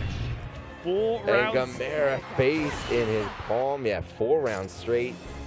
That was an ass beating. That was pretty rough. Telling you, man, Cha-Cha real smooth. I was seeing him play during the pools phase, and he is definitely looking strong. And confident, right? It was very confident from the first round. Like, I'm going to command grab, I'm going to mix you, I don't care. That was super one-sided. What happened? It happens, man. One-sided. Gamera, of course, tried playing a little bit of zoning game, but just couldn't. Vera could full screen slide, full screen slash low. Like, zoning's over. It's my turn. Hold that. Yeah, man. Vera with so many different ways to approach, and any time. Then we had him in. We did the prediction at the pre-show. Everyone is like, Gamera's probably top 3. Gamera's probably top 3. He's not. He's down in losers before top 24. Bro, it's going to be an even more difficult path to victory for one of the GOATs. You know, multi-time Evo champion Gamera. And then this Evo might be one that slips away if he doesn't lock in now. I don't know, man. I don't know. But yeah, that's one of the cool things we're talking about as well. Is this game now has so much different like regional representation. Like, every region is strong right now. Very true. Right? Before, this used to be in vanilla, it was like, you know, Japan, Gamera. It's gonna be, you know, Toroto, Gamera, just like JP. But now everybody's cooking. Yeah, you're not wrong, man. I mean, Evo Japan was you know, I was thinking it might be a sign of things to come for the season. You know, the top 8, all Japanese names. You know, of course, it's, you know, held in Japan, but they were killing it that weekend. And bro, this time, there US soil. There's definitely a home court advantage. There's definitely, you know, if you travel, so you got to deal with that. You got to deal with it both ways, right? So Japan, you had had a home advantage 2 months ago. Now you got to go through, along with me, this 20-hour flight to get here. How far is the flight for you? Oh, wait, you're based in the States now, right? Yeah. Florida. 5 hours is fine. 5 hours is okay. You know, it's not too bad. Before, it was like 13 hours from the UK. The UK over here, jet lagged and everything. Horrible, like, by the way, but yeah, not too bad now. Yeah, not too bad. So next up, who we got? Okay, looks like we're going to have Vermilion coming up against Yuzu Mikan. Yuzu Mikan here. Okay. Beatrix against my GOAT. Yeah, let's go. Beatrix, very solid, reliable character. And we've been seeing a ton of her so far throughout the bracket. She is the tournament character, right? For pools and stuff, like, just go. I'm going to play my game. Yeah. Very good at instilling her game plan and just such a good tool set. You know, she does it all, essentially. Still. Yeah. 3-4 years. Literally. They just like, you can still have it all. Yeah, man. We're not going to touch you. Nerfs aside, still killing it. Yeah, Beatrix definitely one of the most solid characters in the game right now. Lucilius on the other side. It's so hard to tell if they're actually going to play these characters. Yeah, it's button check, right? The button check. And then they just go and swap and play like something completely different. Boom. All right. This is pretty good. Back in the day, remember early Rising, the top 5 character, and then got hit with the mega nerf. Emergency patch. Yeah, emergency patch. Oh yeah. Okay. They're trying to figure out how to. They're trying to figure out how to go back canceling. The tournament mode is on. Yeah, you better hold that button. All right, good stuff. Let's get it, man. All right, so we're ready. Second match here, and round 2 of pool. Oh, yeah. It's been a long day, right? What time is it? 5? Yeah, Pool 5 started o'clock from now. like 9 a.m. 2B. Oof. There you go. The secret 2B pick. Okay. Yeah, so hard to predict what we're going to be seeing. But yeah, 2B, another character that has a very all-round toolkit. Yes. You know? All around plus some extra. Why is she double jumping on me? Why is this girl double jumping on me? Why is she floating? What game is this? What game am I playing? Why is she running at me? What's happening? Her moveset kind of reminds me of Dante in Marvel 3. Yeah. It's just like moves on top of moves on top of moves. Yeah. You got too much. Yeah. There we go. Next match. 2B versus Lucifer. All right, let's get it. I gotta say the English name, Tom. We're playing on the dub. We're playing on the dub. Switch. Put on my JP voices. Yeah, man. you're not wrong, bro. I wouldn't hate that. All right, Vermilion out here. Even I know this player. Oof, what it was punished right off the bat. Yeah, great stuff. Okay. Yeah, Lucilius, another character that, you know, might have some rough matchups, but extremely solid once they get going. Yeah, Very momentum-heavy character. Once you can start getting into levels up, just like, oh my goodness. Yep. And last time he got it off any hit. No, I know, anything, right? hey, I'm level 5. Yep. Ooh. Much easier for him to get those levels in this version now. Okay. Okay, pressuring away, break that grab. Wow, the ultimate, just like that. Yeah, that's what we're expecting from 2B, but he's playing very patient. Staying mid-screen. Both these guys have kind of similar ranges with those big mid-range buttons. That's right, that's right. All right, gets that back throw. Vermilion now. Keeping on that pressure. Counter hit and couch confirm after that. It should be easy round here for Vermilion. Yeah, good stuff here. Wow, and there was so much more to come as well. Very calm round. Like we saw in the last match, where Chacha just rushing down, like mauling him here. Vermilion should just kind of keep his space with punish, slow poke away. Yeah, just an overall solid game plan there. So, you know, usually against Lucifer, you got to go in. If you play too fast, you get a sword level, but not giving him a chance to really do anything. Yeah, definitely a good strategy to just like, you know, really just nip things in the bud before he gets this, you know, the momentum on his side. Okay, here we go. Pressuring away. Combo time. See early. Oh, that's so good, the counter. DP baited. Yeah, mid-screen, so it's going to burn out. Cash out the 100. Get rid of some BP. Yeah. Get that back from that earlier guard cancel. That's it. Taking advantage of the bravery point situation here. He's still only level 1, too. Finally level 2. Back before the nerf, that would have been like 5. Just like, oh man, I get a combo if I need it. That's right. Okay. Gonna snipe up. Can he hit up? Nice. The full one. Nice. Beautiful stuff. Yuzu Mikan. Shaking his hand. He's looking a little bit nervous after that. Yeah, he's patting his chest. Yeah, bro, these boys are stressed out here. Definitely some stage nerves, yeah. They are stressed out here. Big jump from Vermilion to start things off here. Full combo as well. He's been doing that again. So he takes one step back and then punishes. Great spacing from Vermilion. Right there. The ultimate connects, and that's a full combo. He tried dodging the wire, but instead went for the bomb. Okay, safe jump there, goes low. All right. Again! Knows when these PCs are coming out. Caught the throw tech as well. Man, what is happening? So, like I said earlier, I was watching BlazBlue, right? Japan got cooked. Five players drop down and loses. And then we just saw Gamera lose right now. Wow. Vermilion up 1-0 against Yuzumikon. Yeah, man. Uh-oh. NA stepping up. Could be a sign of things to come here. NA is stepping up. What's going on? Imagine that, too, with the way the yen is right now, man. Oh, they spend like 2 months. Sour to come out here. Getting Vermilion to gatekeep. Oh, Fight no. back. Let's see it. Fight back. Let's see it, maybe. Find out. Okay. Oh, man, a big jump out and a full counter hit combo? Yeah, Vermilion is definitely on fire right now. Okay. Oh, yeah, that was good. Yeah, nice backdash. He had the right read, but just got hit by the tip. If that was like a different DP, that would have worked. For sure. All right, there's the pod. Okay. All right, yeah, the grapple there. Oh my gosh, the movement right now from Yuzu. But he still can't get anything started, right? It's like, it feels like there's no threat coming out from Lucifer. He spent so much on guard cancel now. Down to 1 DP. A lot of damage here, but not quite enough. see. Okay, now let's see. Would he hit the combo No limit? way, Yo, the combo went on for so long because he was they're grounded scaling. he was grounded for like most of that combo. He knows. So, He knew he was confident he was going to kill. That's why he spent everything. yeah, beautiful damage calculation there from Vermilion. I mean, he's been playing 2B since the beginning, I guess. This guy is, oh, there's that double jump. Every time I get by that. Okay. Usually as well, tried 2C and he went for the anti-air. No, Absolutely. Ooh, space in there. Yo, the grab.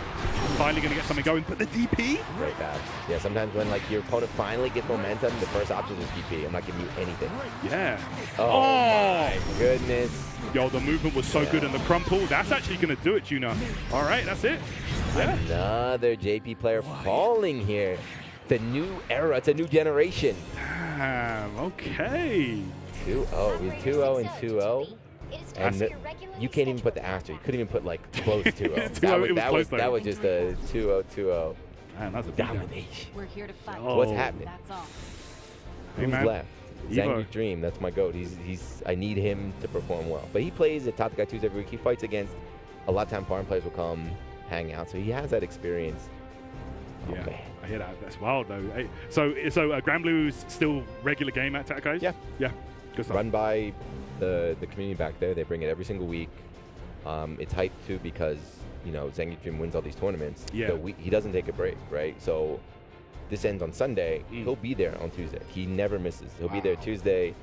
If there's a trophy, a medal, he always brings it and That's shows it dope. off. Everyone takes photos with it. It's like, hey, we won this. We won this. That's so cool, man. And honestly, like, the fruits of his labor have been paying off. Been getting those big W's. That's the biggest thing is like you can tell these guys just enjoy the game, right? Yeah. They're there every week. They play. It's not like exclusive either. It's not like, oh, we're only playing top players. They fight everybody. They teach. They enjoy, and pays off. That motivation. That's awesome, man. Yeah, Zangief Dream definitely looking like one of the favorites to do well in this tournament. Of course, second place at EVO Japan. Now we got only losing out to Kazu Usagi. But coming up yeah, next. that's his demon, right? Oh yeah. Got Blue Sky. Oh no. Oh, this guy is a monster. Is he still on the big body, Mr. Voss? Big Voss. That's my.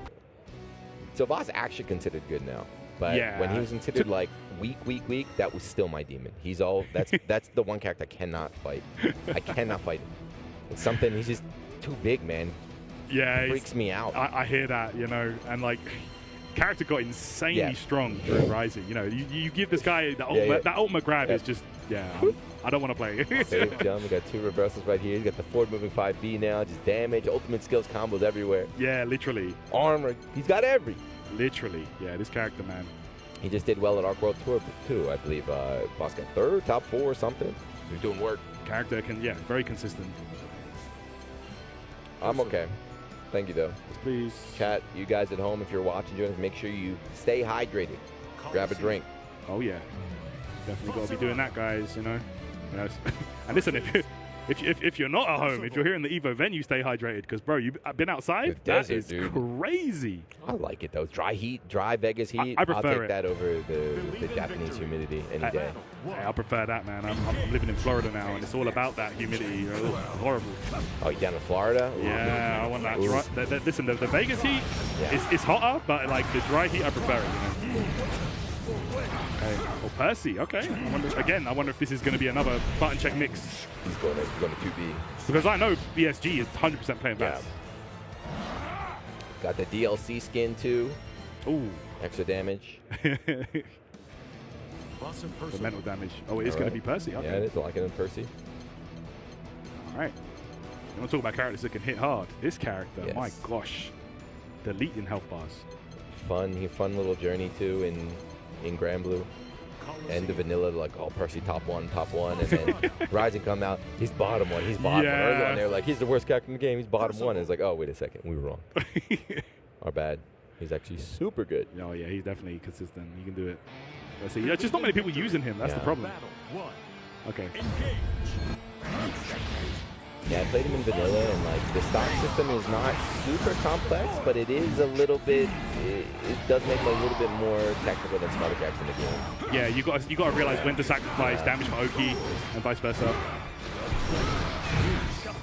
Oh, okay. Wow, we're busting out. No fear. Okay, late PC out from this guy. No plus frames. Ooh. What are you supposed to do? I know, What right? is this armor through start beating you up? When he has Soul Forge on, it's like... You ask, Basarok, you ask, what am I supposed to do? Like, don't worry about it. Sometimes there's not Don't what you worry can about do. it. Hey, and there we go. Ultimate grab. And that's going to be the first of many, you know? Yeah. Right, so he's got 2 reverse. I mean, Super's got even more reversals, so you have to try and play a little bit of roulette. Like, what's he going to do? How's he going to escape this one? Exactly. He's going to go for the DP. No, he grabs you instead. Damn, it's every time. Yeah. And it's like you can't safe jump this man either because he gets grabbed up as well. Oh. Fast boost, and again, we are armored up. Oh my gosh, look at that. Immediately bursting through. And both times he likes the late DC on the other follow-up there.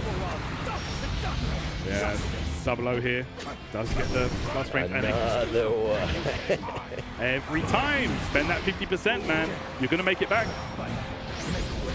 Okay, back throw. Yeah, try going to the super armor under right there. That's right, back throw, right? Swapping positions here in the corner. Full charge and armor through. Oh my gosh. Oh, this is gonna, you're dead. Scramble situation, right? Double O is looking at the controller like, what the heck? He did 5A in the super. That's wild. But you can just feel it, right? You can just feel like Double O playing that he's scared.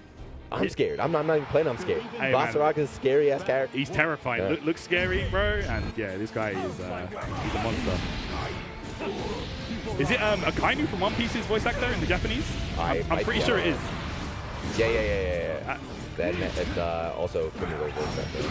Yeah, Japanese got some crazy voice actors for this one. Here we go. Oh.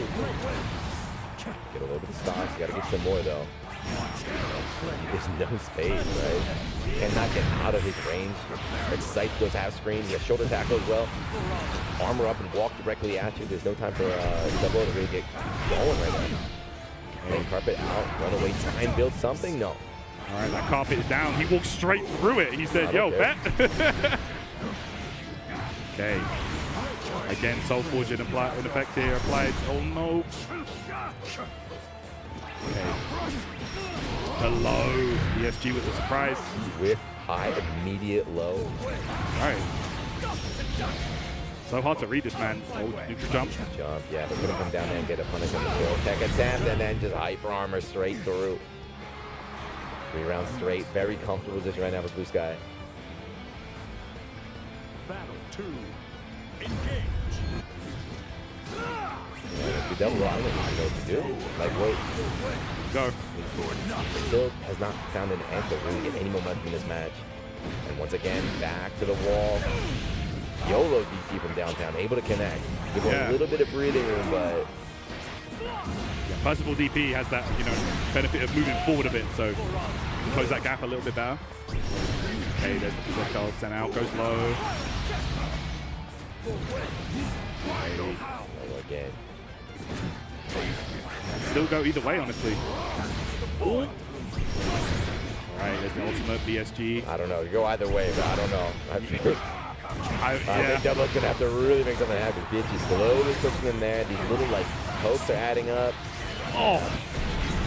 And there we go, 4-0. They definitely looked a bit lost in that matchup. Yeah, that was looking like a tough one for sure. Don't worry, I'm right there with you. Double O. I don't know what to do right here. Good luck. Against Fast, man. There were a couple of nice solutions in that one though, like during the stomp strings. There was a nice back throw. That is a somewhat maybe way to get out. Yeah. Or you could die if you mistime it or misspace it. But hey, why not? Yeah, you misspace it, mistime it, then. Guys, it's been 7 years since this came out. I'm still waiting, boss players. Please tell us how to beat your character. They can't downplay anymore. We need the solution, man. They're hiding it. They're saving it in the Discord, man. Blue Sky moving on. Still, we're not even top 24 yet. Still just round 2, but we are getting some good matches. Taking a lot of work. They're doing top 8 in the arena, right? I believe so, yes. Yeah. It's going to be fun. It's bright and early tomorrow. I think it's 9 a.m. start, but you get the arena, the big stage. Hopefully people wake up, show up. It's hard in Vegas, I know. Oh, yeah, you're not wrong. Yeah, it's going to be a good time, though. You know, it's always good in that arena. Should be exciting to see these players pull up and battle out for that Psy Games Finals qualification spot. Yeah, so it changed this year, right? So this is now, it's not part of the ARC World Tour. It's part of the Psy Games Cup is what it is. That's right. So this is a 5-star event, which means the winner will automatically qualify. That's right. Do you get points? There are still points. There are points for the other people there as well. Okay. So it's it's a big event, regardless. This should be a great We one. got for another. sure. We got a big one, huh? Banger So Zane games. versus Monarch, huh? Yeah, let's get it, man. Zane, definitely one of the players that made the switch over from Dragon Ball FighterZ to really focus on Granblue and to other games as well. He's killing it in 2XKO and other games too. So, yeah. I mean, he was running a Dragon Ball FighterZ character. He was running that Grim. Oh, yes. I don't know. Yeah. Super dashing around the screen and everything. Right. Yeah, using those seals and then just into set play in the corner, into GG's. Yes, Monarch, of course. That's my Blaze Blue champion right now. Watched this match earlier. He's one of the players that sent Japanese Platinum down in the losers. So he's coming off. He made it to top 24 tomorrow. He's chilling. Yeah, he's trying here to focus on Granblue. And we got a button check. Yeah, let's get it, man. I think we can definitely know that these are not the characters going to be picking. Yeah, Monarch had a great showing at Combo Breaker as well. Made it really far in that tournament, as did Zane. So, yeah, this is a pretty big game for top 24, honestly. Which I believe is the stage of the tournament we are at right now. Just double check that for you guys.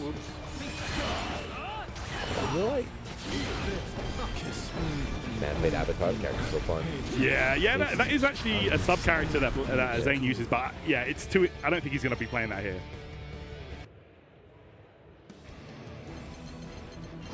Yup, and as expected, locking in on the mains. Yeah, Grimnir versus Matera. Yeah, Matera, of course, that signature character for Monarch. The Monarchs. I watched these guys play last year, I remember. Super stressful. Dealing with Monarch zoning is super stressful. He's so lame. Yeah, I mean, really you got to is. be lame, but like to get in. Yeah, he's really solid on the Matera. Yeah, we are. Sorry, this is top 48, guys. My bad. The winner of this goes into top 24 winners. Okay, so they'd be. Yeah. Oh yeah, it's later today too, huh? So this is a big one, and then. Yeah, very important match. There's 2 games away from that top 8. Very important. Bing, bing. They are letting these intros rock. Letting them rock, man. I love these intros, honestly. They're so good. Yeah, they really did, like, just in general with this game. Dragon Ball FighterZ is the same way, right? Art is just, like, knocked out of the park. Killed it. Like, throw back to the original. Yeah, it's beautiful. Art and everything, the original IP. But anyway, here we go. Round 2 pools. Ooh, 2 of America's best players here.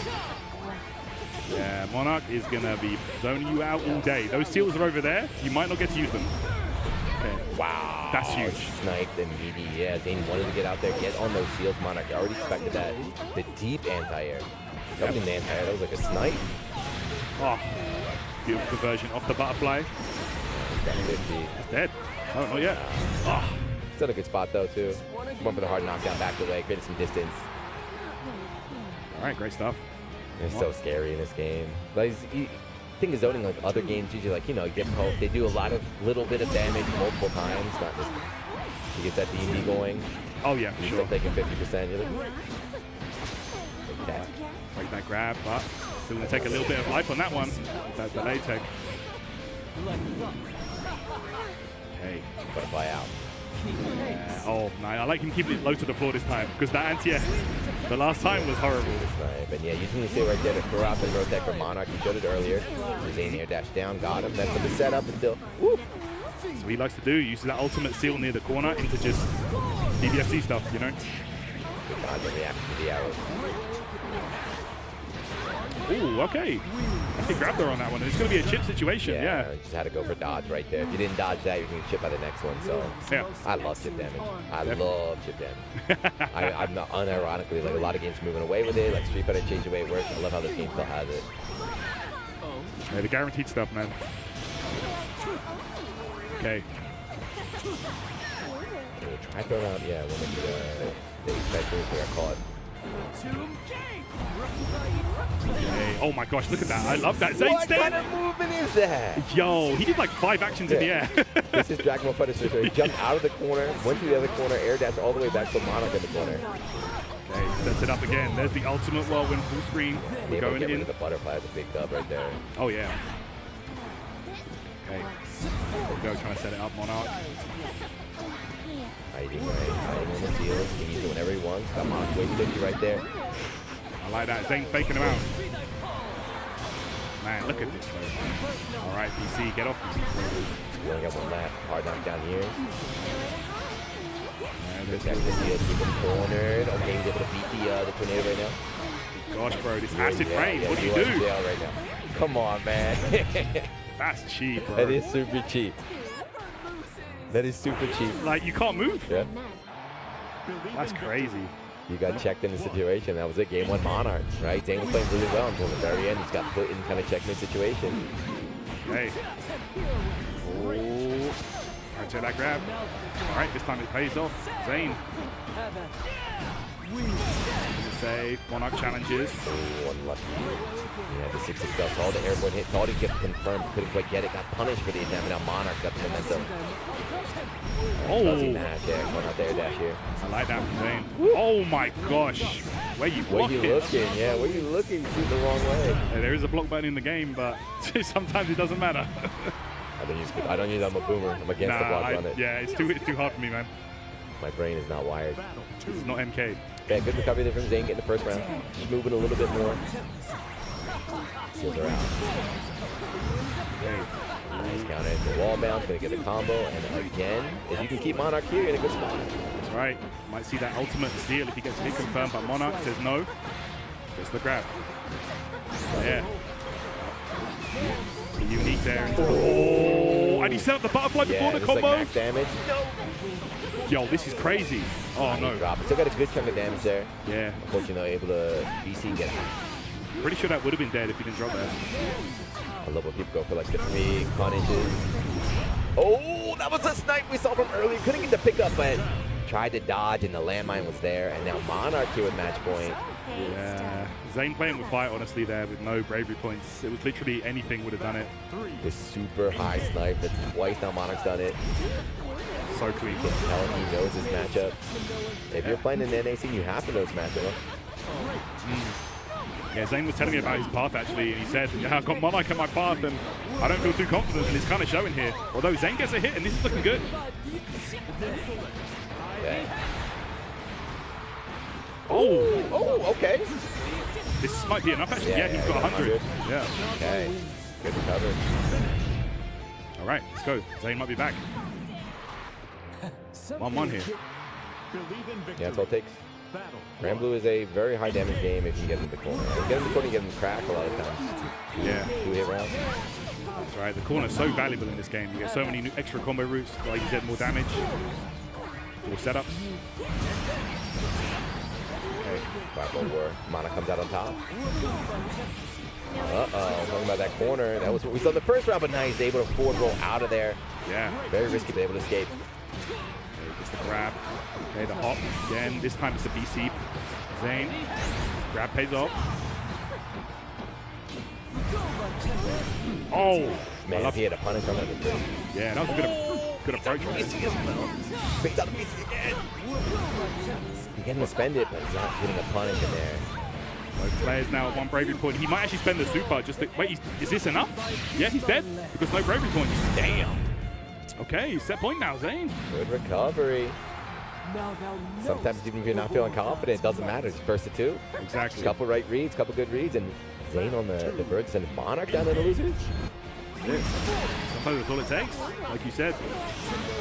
All right, that acid rain though, stopping Zane from approaching. All right, there's the jump snipe. Yeah, but I like how Zane didn't press anything, right? No counter this time. He's like, all right, you can send me out. Yep, I like that. He's gonna get damage though. Monarch was able to keep him locked down in the corner away from the seals. Wall bounce. Hey, this is big right here. Monarch sets up the acid rain again. Oh my gosh. Okay, he's just blocking, just content for now. Building a little bit of meter as he blocks, get 100 now. Ultimate skills are out. He escaped, BC right back. Hey, nice spot dodge there, evades. Okay, Monarch here, slowly but sure. Yo, stop the approach from early. He knew it was coming, yeah. Okay, jumps over again. Okay, final game, final round. Both players are developing answers for each other mid-set. Yeah. I feel like there's only so many times you can jump at Metera and not press a button because you have to get the hit, right? You have to get in eventually. And it's so hyped that Monarch's putting out the anti preemptively. He knows when Zane's going to try to approach. Yeah. Oh, big mistake here from Zane. Okay. Had to be execution error. Burning 3 with his H specials here, and now you're cornered. And rolling through there. Just out of range. Yeah, got caught. Zane now on the receiving end of a massive combo. We're going to spend 100 here. Yeah, why not? Got a big life lead. Might see the set play coming up here. Let's see. God button.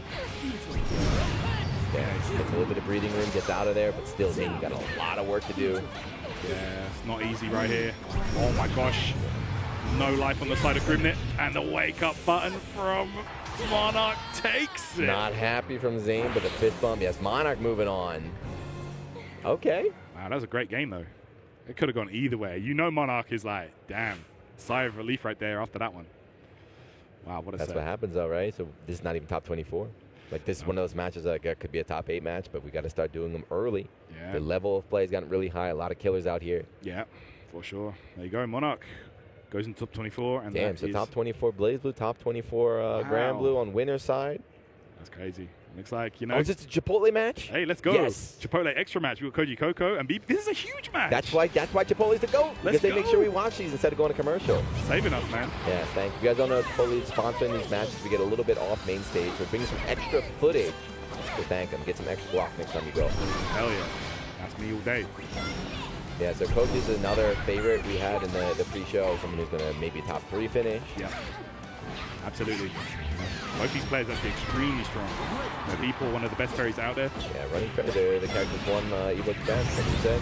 But unfortunately, you're going against Beatrix. Yeah, Beatrix will close that gap. Yes. Such a weird game because like zoning is really strong and rushdown is really strong somehow. I hear that. Simultaneously. Yeah, especially Beatrix, you know, so many ways to close the gap, riding free, the Thunderbird to close the gap as well. Oof. So many good buttons too. Hey, the blow. Riding free in effect, drops him. This is enough here, we're going to get that super. Skybound. Okay, round 1 here going to Koji. I don't know if the score is actually 0-0, but we're going to pretend it's 0-0. It is 0-0? It is indeed. Okay. Ooh, they just started. Hell yeah, man. Chipotle coming in clutch. Battle 2. They got me Bobby, my buddy Bobby's match. Thank you, Chipotle. It was the only match I wanted to see. They saved me earlier. I was like, let's go. That's fine. Ooh, nice interrupt there on the projectile. I like that. Nice, whip punish again, but that's the thing is like these little whip punishes against Beatrix. Like, all right, you can have that. I just need one. That's it. Just need one. You know, she just be swinging. She gets in one time, and it could be curtains. People right now defending.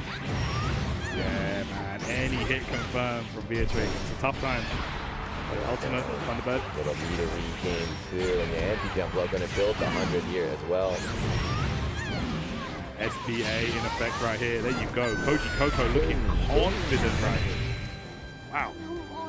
Yeah, like it looks so unfair when you see like a Beatrix rushing down Ferry. Like, how is she supposed to zone her out? But it works, right? Kasusaki beat everybody.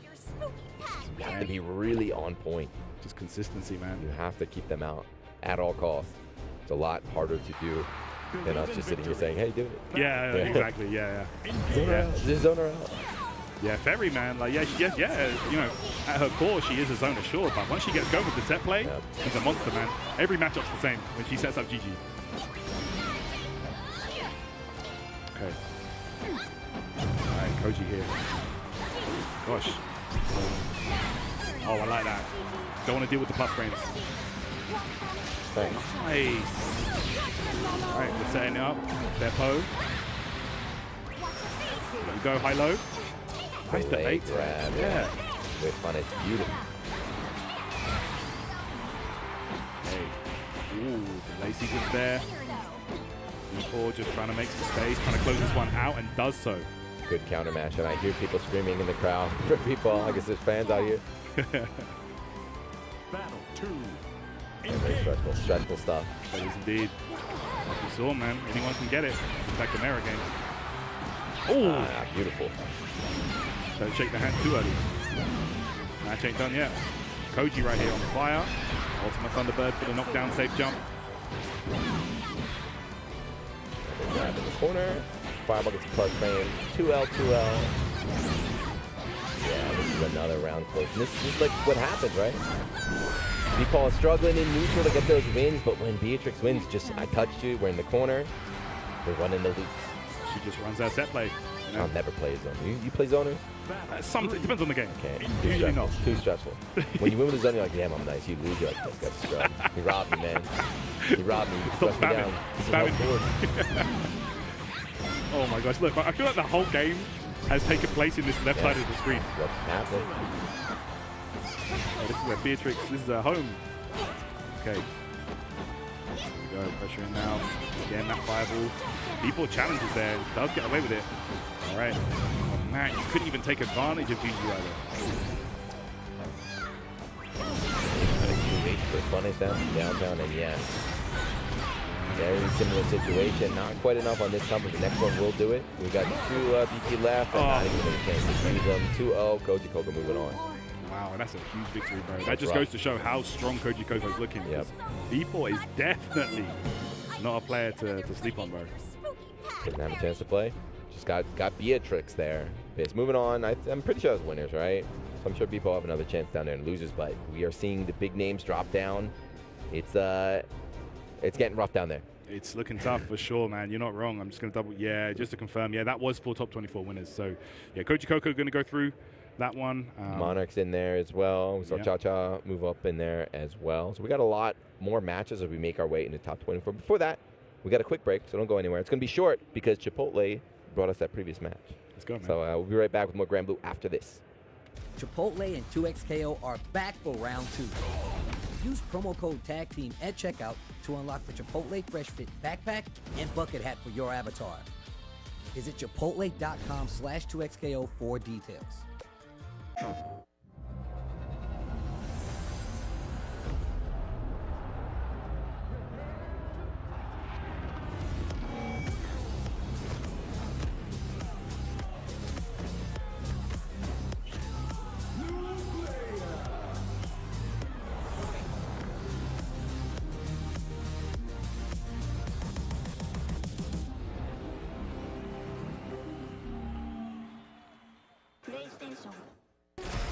How would you like to live forever? I do not trust this thresh. His lamp contains screaming. Those are just squeals of wonderment. Ready to banish the darkness. Come on, let's live a little. In the light is your deliverance.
Hello?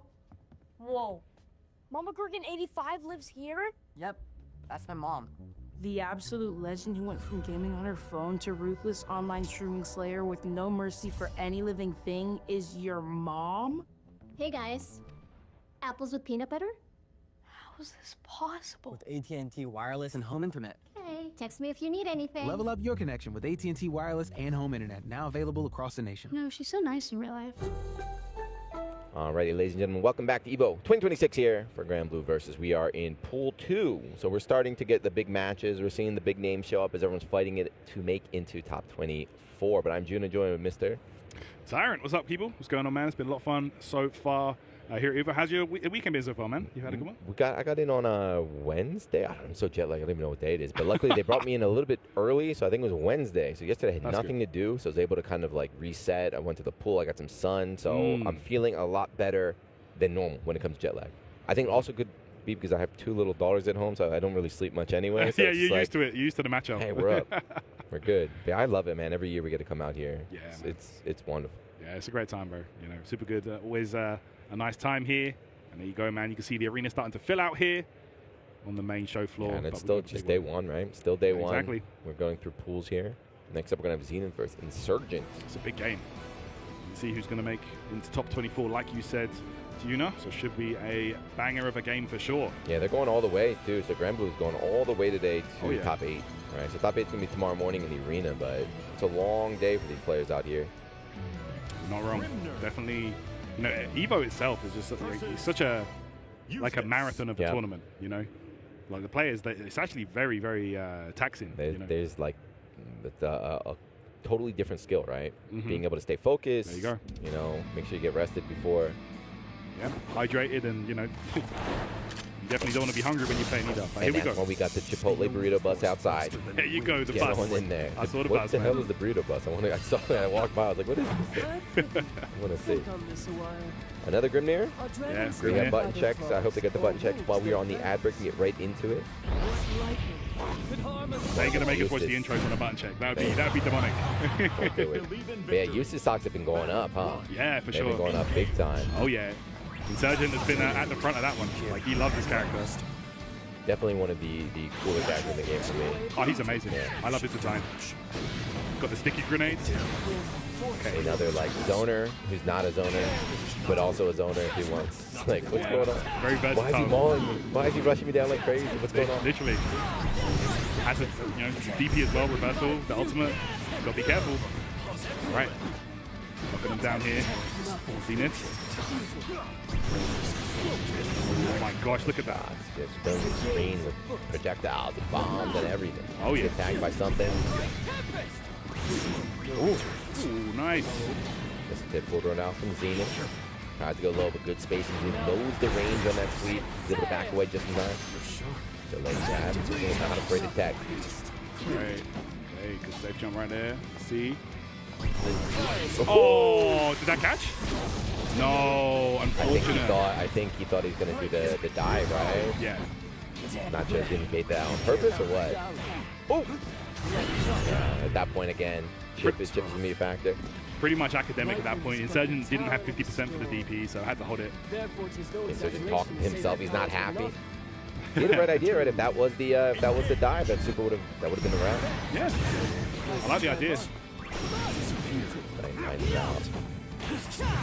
Also, not to preemptively kind of seal the air dash movement here from Zenith. Yeah, usually you can kind of expect, you can see what's coming almost once he sets the seals up, but if the, Grimner's a little bit tricky with it, it can be very frustrating to deal with. Oh, yo, the buttons on wake up. Got the counter hit too, not sure what he's going for, but now you're cornered. Ooh, ultimate seal the other way. That was tricky right there. Okay. He's got some sort of setup, and now the seal is there.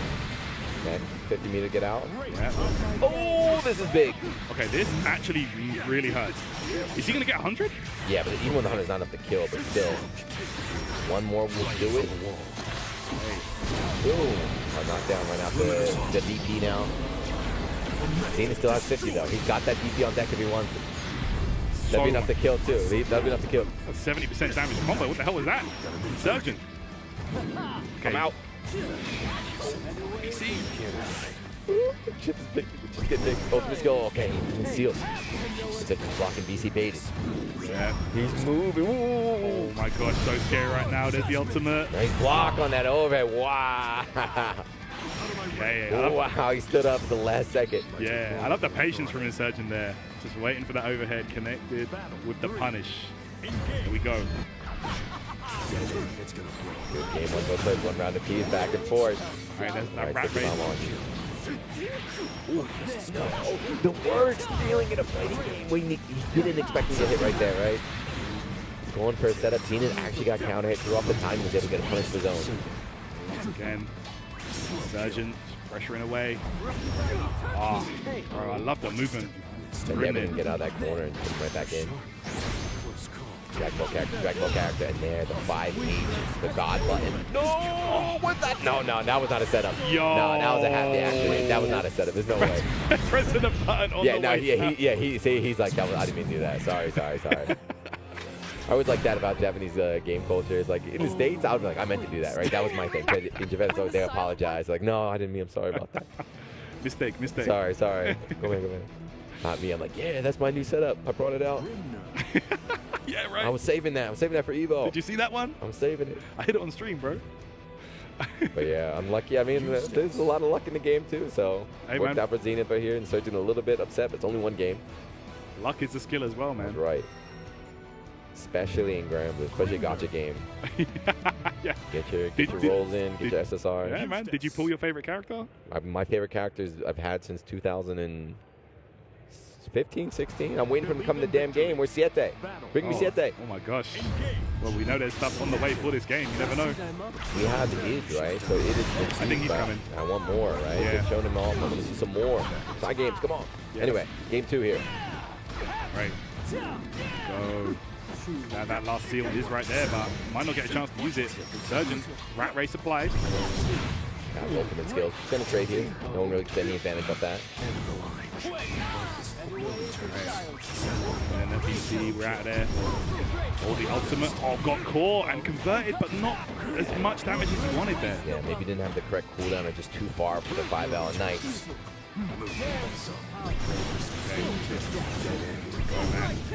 Nice spot dodge, but yeah, so hard to punish that from the spot dodge.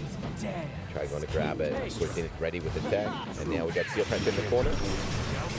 Ooh. Really adding up that damage there. Another Rat Race. There's the BC. Ooh, why would you do that?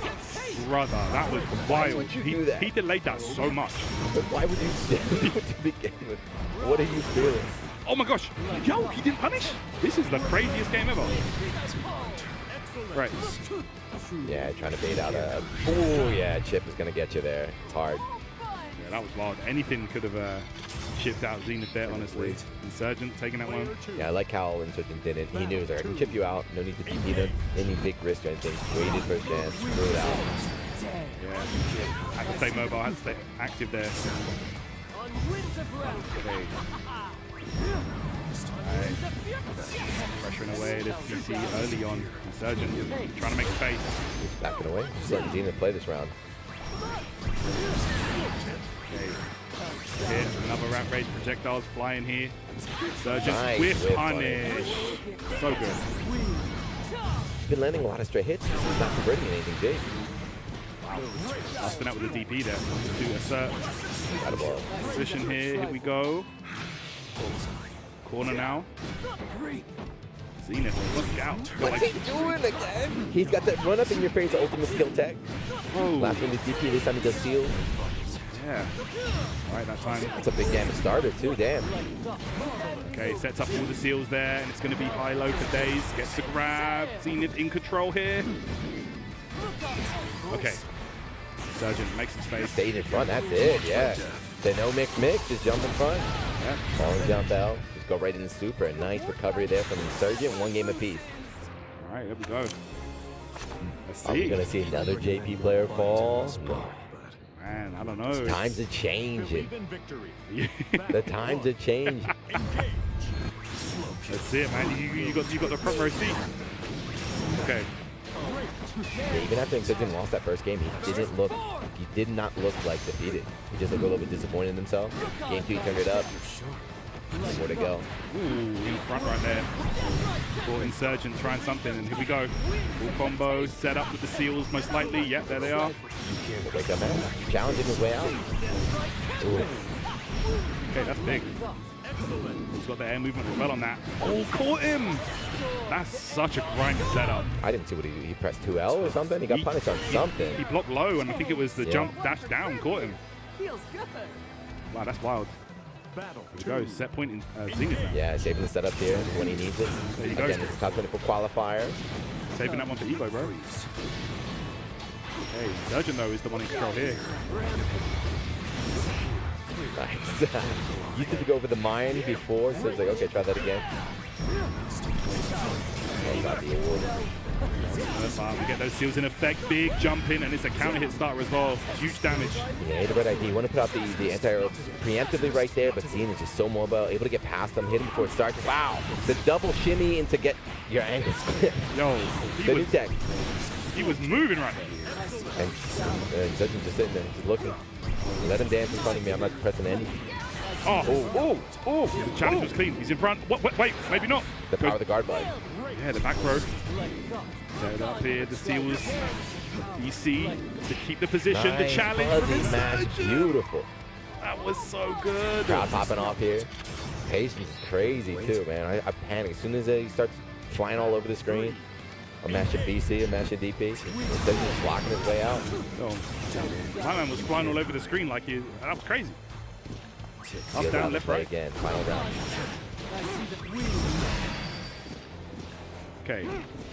Oh man, Insurgent wants to keep that space. Does not want to let Zenith close that gap, but it might be too late. Yeah, the BC whip just out of unfortunate. Right? He had the red ID just out of range. 5H scores 2 hits. Second and going to connect, and now this is a repeat of that first round. Yeah. Good luck.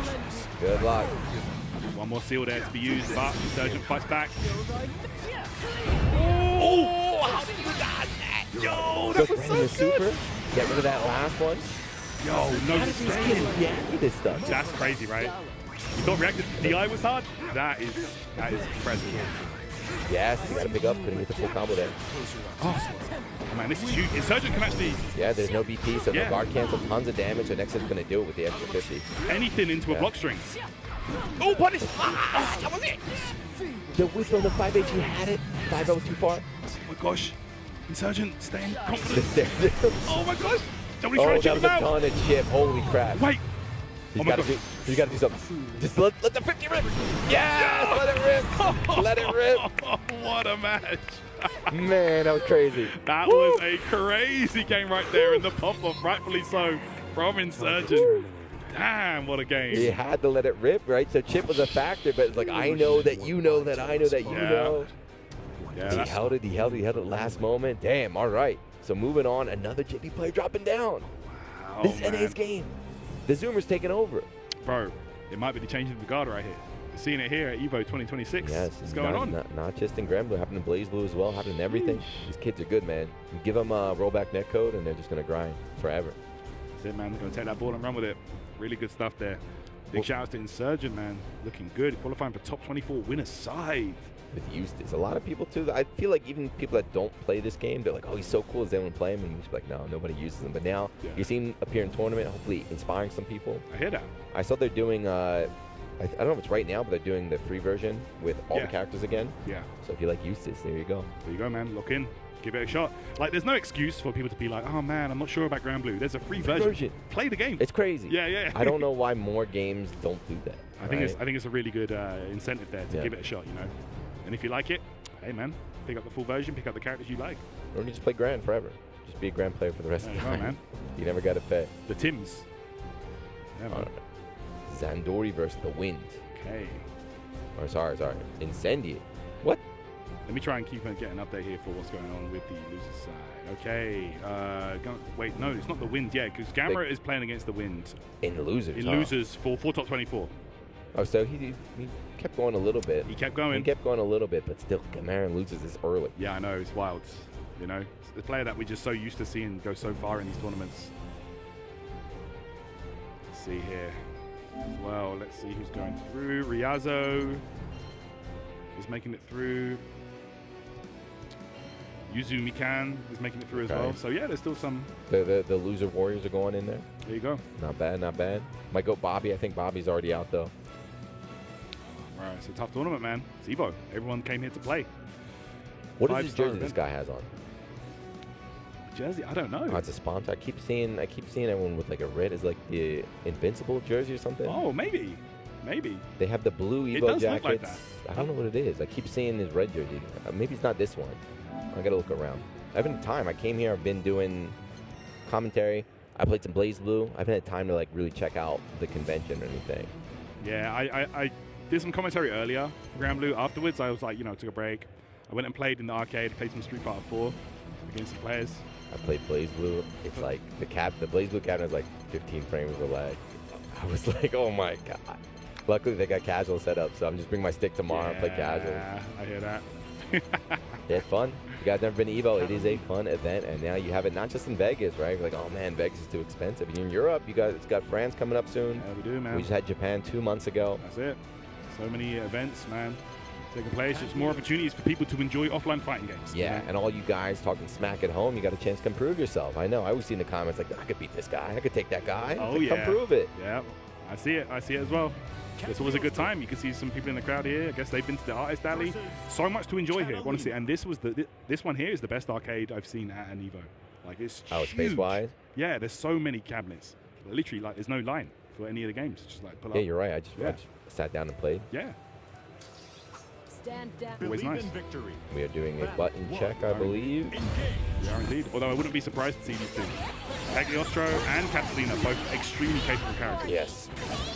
We are going to see, talking about Zangief Dream, you are going to see some Cagliostro probably in top 8, unless there's a big upset that happens. Yeah.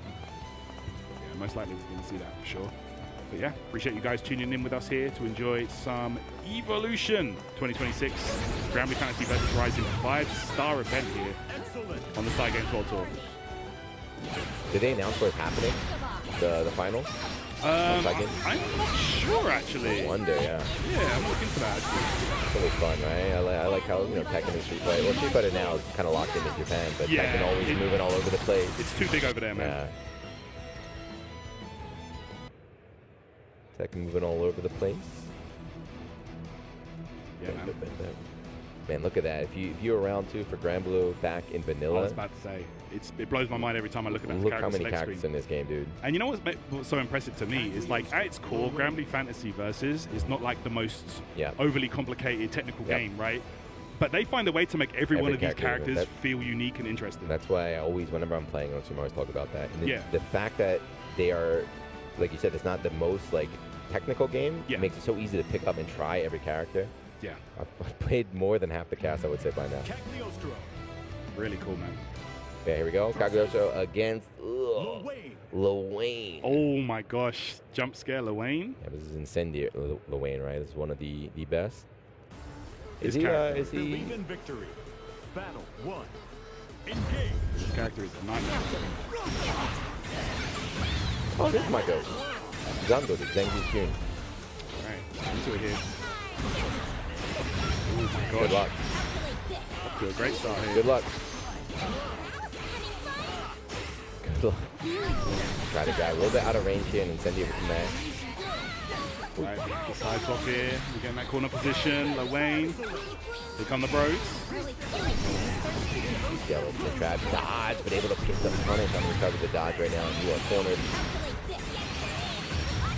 Hey, that's what we're doing right now. Wait, is it Zangief Dream, no? It's Zangief Dream, yeah. Yeah. Xander is his right. I was going to say. So this is a top 24 qualifier match. Again, if you're Incendiary, you're like, damn it. I couldn't meet you in 24. I'm going to fight you right now. Yeah. Incendiary, of course, no slouch. One of the premier Luanes. That's right. And this is definitely a matchup that Zangief Dream is definitely going to know. Luane, a character that has just been, the stocks have been up. Yeah. Terrorizing the tour. There we go, calculated, set it up. Goes low. Gosh. Onslaught of offense here. And the trap is out, right? Finally get a room to breathe, and there's the trap. Ran right into it. Near perfect. Game 1 here from Zangief Dream. Yeah, that Mihen trap, man. Cagliostro. Just one of the set play monsters of Granblue. Yeah, so talking too about how some of the, I was like, oh, maybe JV players aren't used to like traveling and playing offline, but I mentioned it before.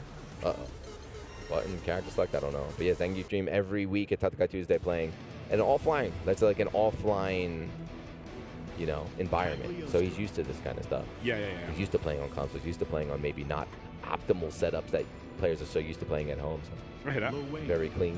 Yeah, sometimes, you get spoiled playing from home on your PC with like, your perfectly tuned monitor and like the way you like it and everything. There you go. You're like, hey, this is not like it is at home. Yeah, I know. This is tournament. There you go. We're playing on console right here. We're going back in. I don't know what happened here. Yeah. Like, there was a pretty one-sided, pretty just destruction there. I hope Incendiary knows that wasn't a button check. I mean, that's why we have a button check, right? I hope he knows that wasn't a button check. Yeah. Zangief Dream going to be one game up here. Believe in victory. All right, let's get it. Going straight back in now. That traps. Oh, look at the interrupt immediately. That's out there, yeah. And so, of course, the winning character that wants, kind of similar to Kaguya, they both want to get started. They want to get their, pull out their little summons, their traps, get the stuff on the screen. But that just means the momentum is huge. Whoever can get it started can prevent the other guy from doing it. Then he finally gets a chance to play. Hey, go corner position. The challenge, though, look at the way Zangief Dream dealt with the throws there was so clean. Oh, that's huge damage. Oh no, misses the follow-up. They got greedy, but still in a great spot. Calculated, wall bounce, their body, everything working out. Combo limit, but shift is that's almost like a near checkmate situation right there. 3 rounds straight for Zandori. Incendiate, he's leaning forward in the chair, now he's locking in, but it might be late. Game of stance.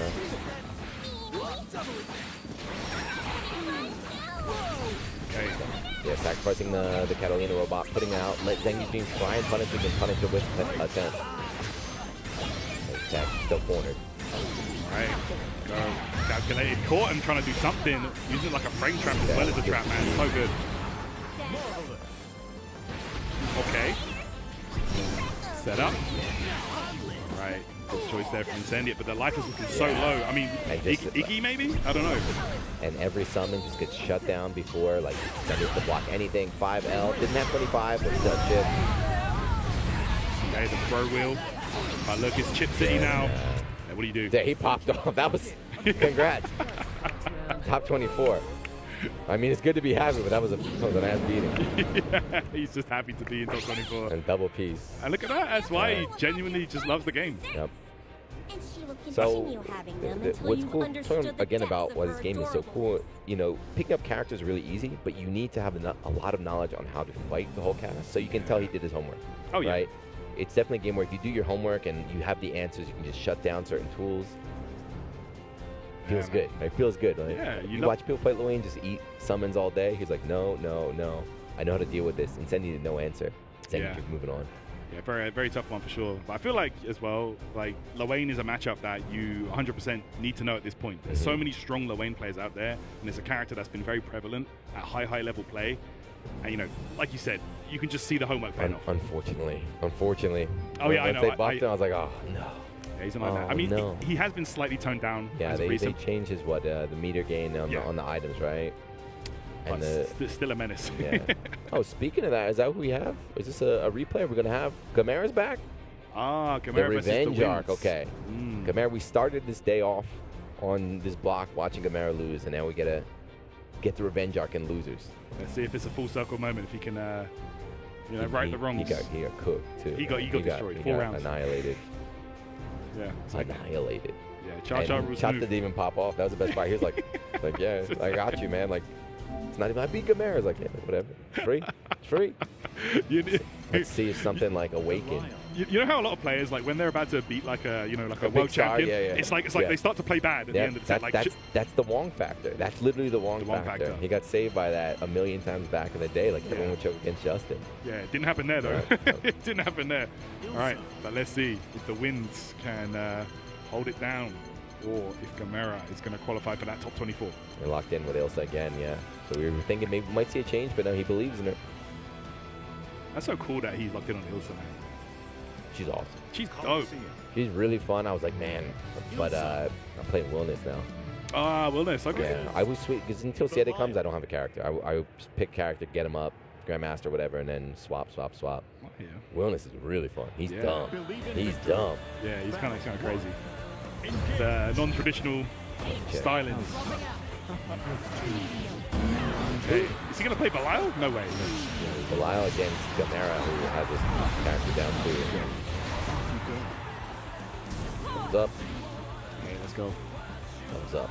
Okay. This is for top 24 losers qualifier, right? It is indeed. This is on the loser side. We are moving through here on the pools. Oh, he's asking bro to give me my space. Move your ass. Yeah, that's very important when you have side-by-side setups. You need to get your space. Sometimes people will try and bully you. They'll try and you know, hog the monitor. You got to stand up, people at home. Don't be shy. Say, move over. Yeah, man, you play in the arcade and the bro comes over and just like the shoulder pump. No thanks. I'm trying to play. Stake your claim. But here we go. Top 24 loses qualifiers. Gamera on the revenge arc. There's no time to rest though. He's going all the way to top 8 today. Okay, let's get it. The wind is locked in on that Belial. What a whip on his Ooh, okay. Cashing out early, and we're going to reload, of course. Gamera will always cash out. Always get those bullets back. Yeah, pretty much mid-screen. Just do it. Tons of damage, right? Easy to get back. I'm in the corner though. And once it puts you in that corner, it might be time for that missile, but there we go. Ultimate there gets out. Side swap, I love that. Nice, yeah.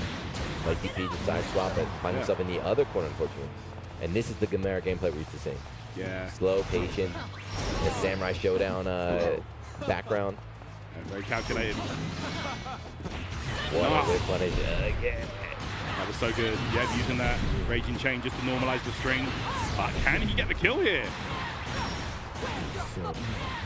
Let's see. I'm not even sure. Oh, yeah, catch out at the end, right? Minimum damage, I guess. Yeah, good stuff. Spending all the bullets there. Like we were saying before, it's a very high damage game, right? If you cash out, if you're in the corner, they can just... Like, wait, why did I die? Literally. Blink of an eye, man. Hey, nice conversion there. Yeah, easy confront right here. And now Gamera's corner. This is what happened last time, right? When he wasn't able to play zoning game, he kind of got rushed down. Alright, combo time. Like that. Oh, hokey situation there. Go for command grab. Gamera's weak to command grabs. We saw it before. Yeah, we saw it so many times, right? Command grab. DP out. DP gets some space. And a side drop as well. Reset the neutral. Get back to the range he wants to play at. Yeah, man. In a great position. Clean hit confirms. Counter hit star as well. I'm going to go straight in for the super here. Yeah. This should be enough. No, I don't think so. You don't think so? It's a pixel, right? Pixel. Even more than not pixel. even. Yeah. He went for it. He went for the command grab, but no. Ultimate DP again. Command 2 for 2. Respect the attempt. Hey, BC get off. Yeah, of course, those BCs doing chip damage is so big when you're down at low health. But hold on. Alright. Missile, let me see it. Ultimate there. We're setting up here. Oh no! The worst situation. The scramble. That's the worst feeling in this game.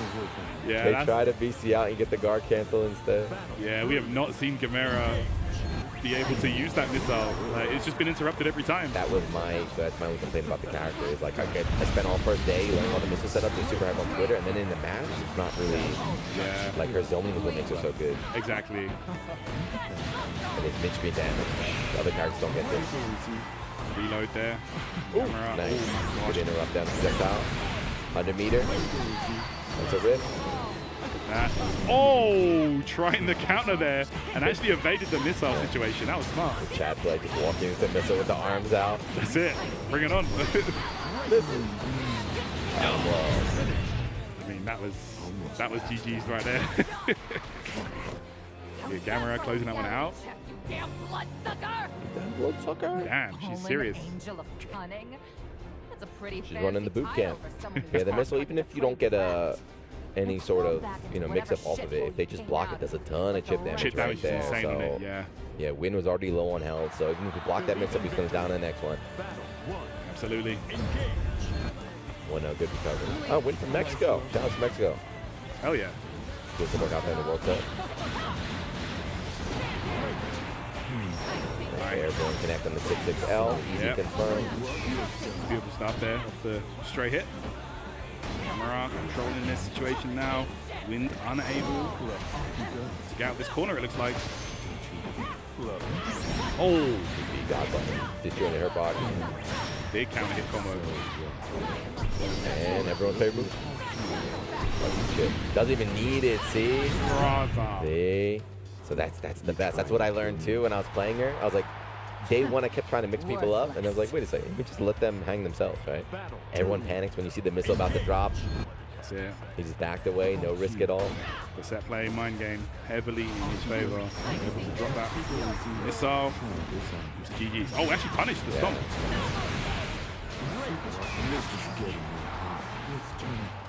Ooh, okay. And then get a side swap on this one as well. Command grab. Nice little stuff there. Combo off the Unfortunately, he bison doesn't stomp. get the transform. Too bad. 66L wins pressure in now. Sets up the projectile. Goes low. Gamera got caught there. Super late on that 2B too. Getting out of space. Over the time shot. Okay. Big damage here with the Skybounder. Still not enough though, but chip is a factor. Okay. It's about to get bloody. Oh my gosh. Projectile right there.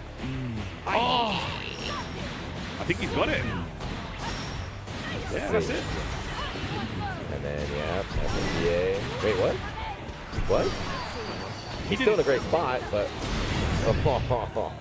Okay. Just let it drop. Yeah, I feel like Super would have killed right there, too. Yeah, pretty sure it would have. But regardless, Gamera is going to take that one. What did he get? What did he give him? A sticker? A sticker or something? I don't know. But there you go, Gamera. Moving on to top 24. On the loser's side, though, much earlier than we expected. Yeah, that was, bro. That game against Cha-Cha was so one-sided. You did not expect to see that, but there you go, man. Corrected the wrongs and did qualify for top 24 regardless. I mean, it's still got a lot of work to do. Yeah. Right? You're gonna have to beat a lot of people. More and matches. You gotta do it today. There's no time, right?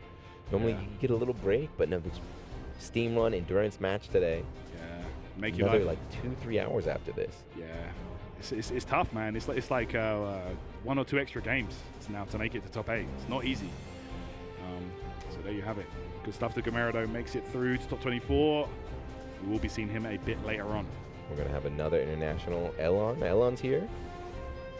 Okay, let's go. Against Chapstick. Let's see how this one unfolds, man. Is Elon new? Let's see. This is the honorary player Elon. This is a different Elon. I don't know. I'm not too sure. Elon is a Korean player. I play him in every game. So really? when the net play, like, you know, a new game comes out, whatever game, I always play him because he's always net playing. And he plays every game without fail. He plays the most annoying zoner character. He's really good. But every game, I've played him in at least like 6-7 different games now. So he was running Henri in this one. Oh, okay. Yeah. Oh, right. Uncommon character. Yes. Don't really see that one too much. He got a little bit popular. He got nerfed for some reason, but yeah, Elon's been the #1 ranked Henri for a while, but I don't know if he's still playing him. We'll see. I mean, that would be awesome to see if that's the case. I hate it whenever I'm streaming and, you know, new match and I see his name pop up. I'm like, God damn. It's him again. We were He's playing like stream DNF. He was playing with the gunslinger guy, right? bro. That. He plays V13 and in BlazBlue he plays Axel in Guilty Gear and everything. All the annoying You characters. just know, yeah. I'm like, oh, here comes Elon again. Oh man, it'd be like that. All right, let's get it going, guys. More action here as we work our way towards that top 8. It is Elon. Okay. Against Chapstick. Chapstick, not familiar with, but to make it this far, you know, round 2.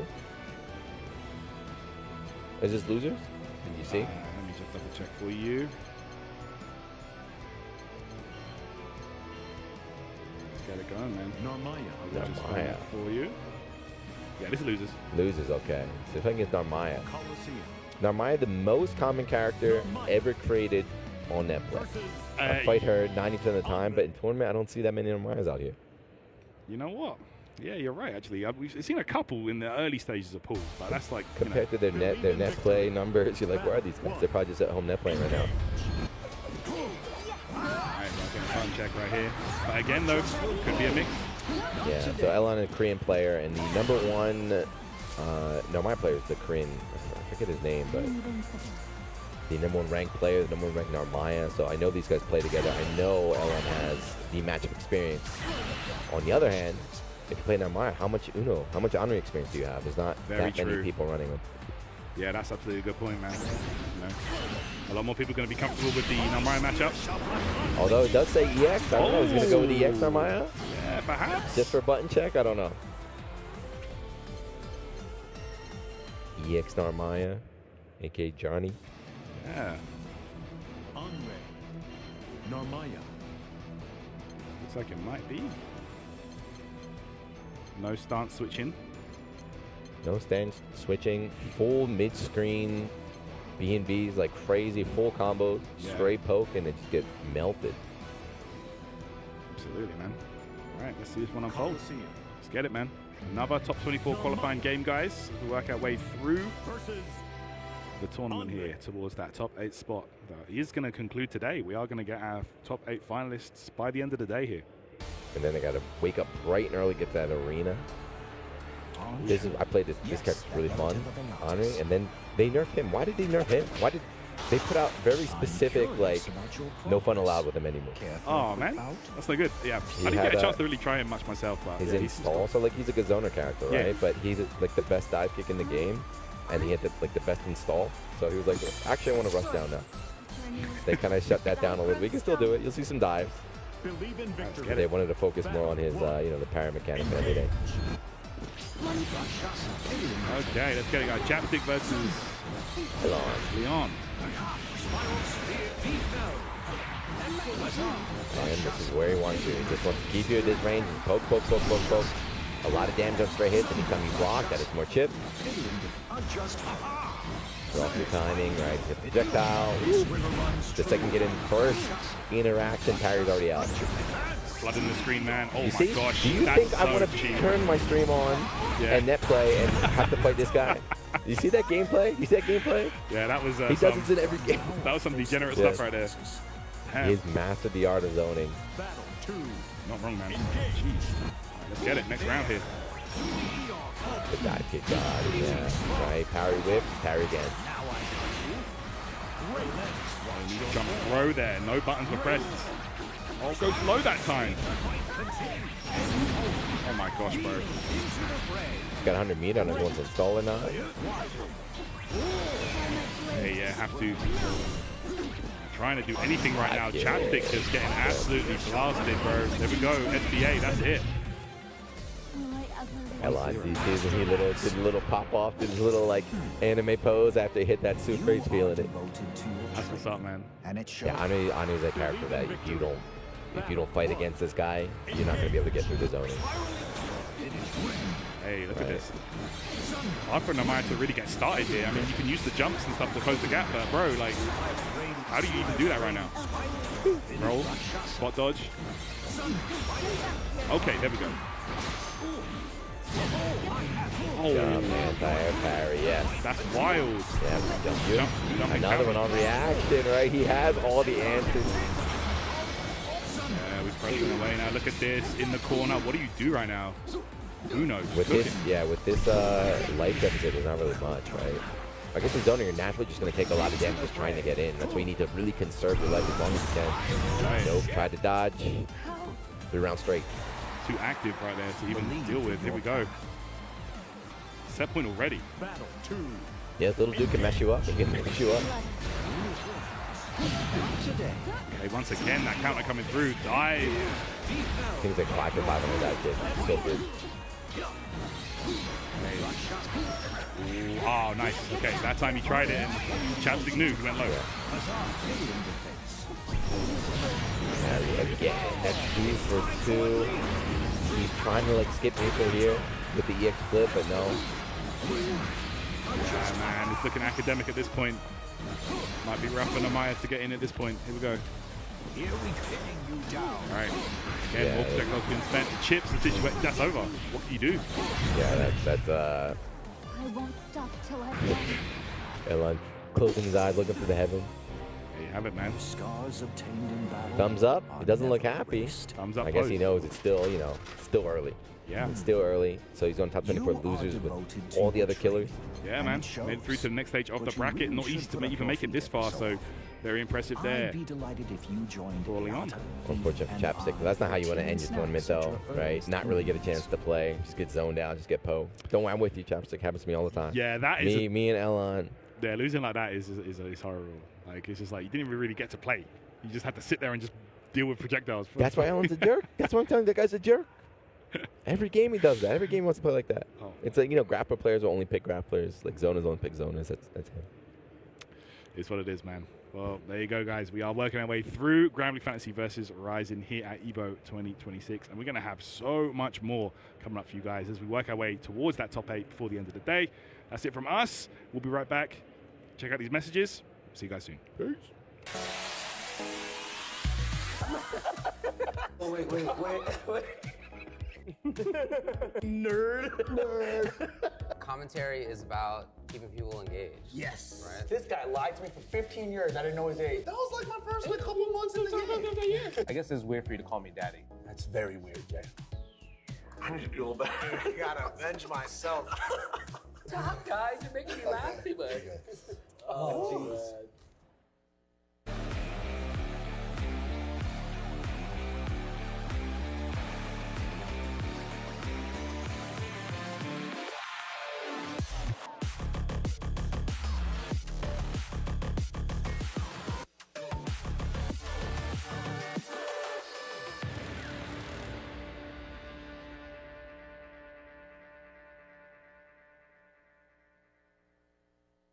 Ooh, that boy Coos is breaking Joe in the nooch. Look at him go. How is he beating me? This guy's a scrub. There's no way I'm a scrub too, right? Use them, Joey. Use the Zennies. They're built for blue light blockers and corrective lenses. Eyes fresh for the world now. I'm getting to get any occasion with Zennies. Best gift of the year.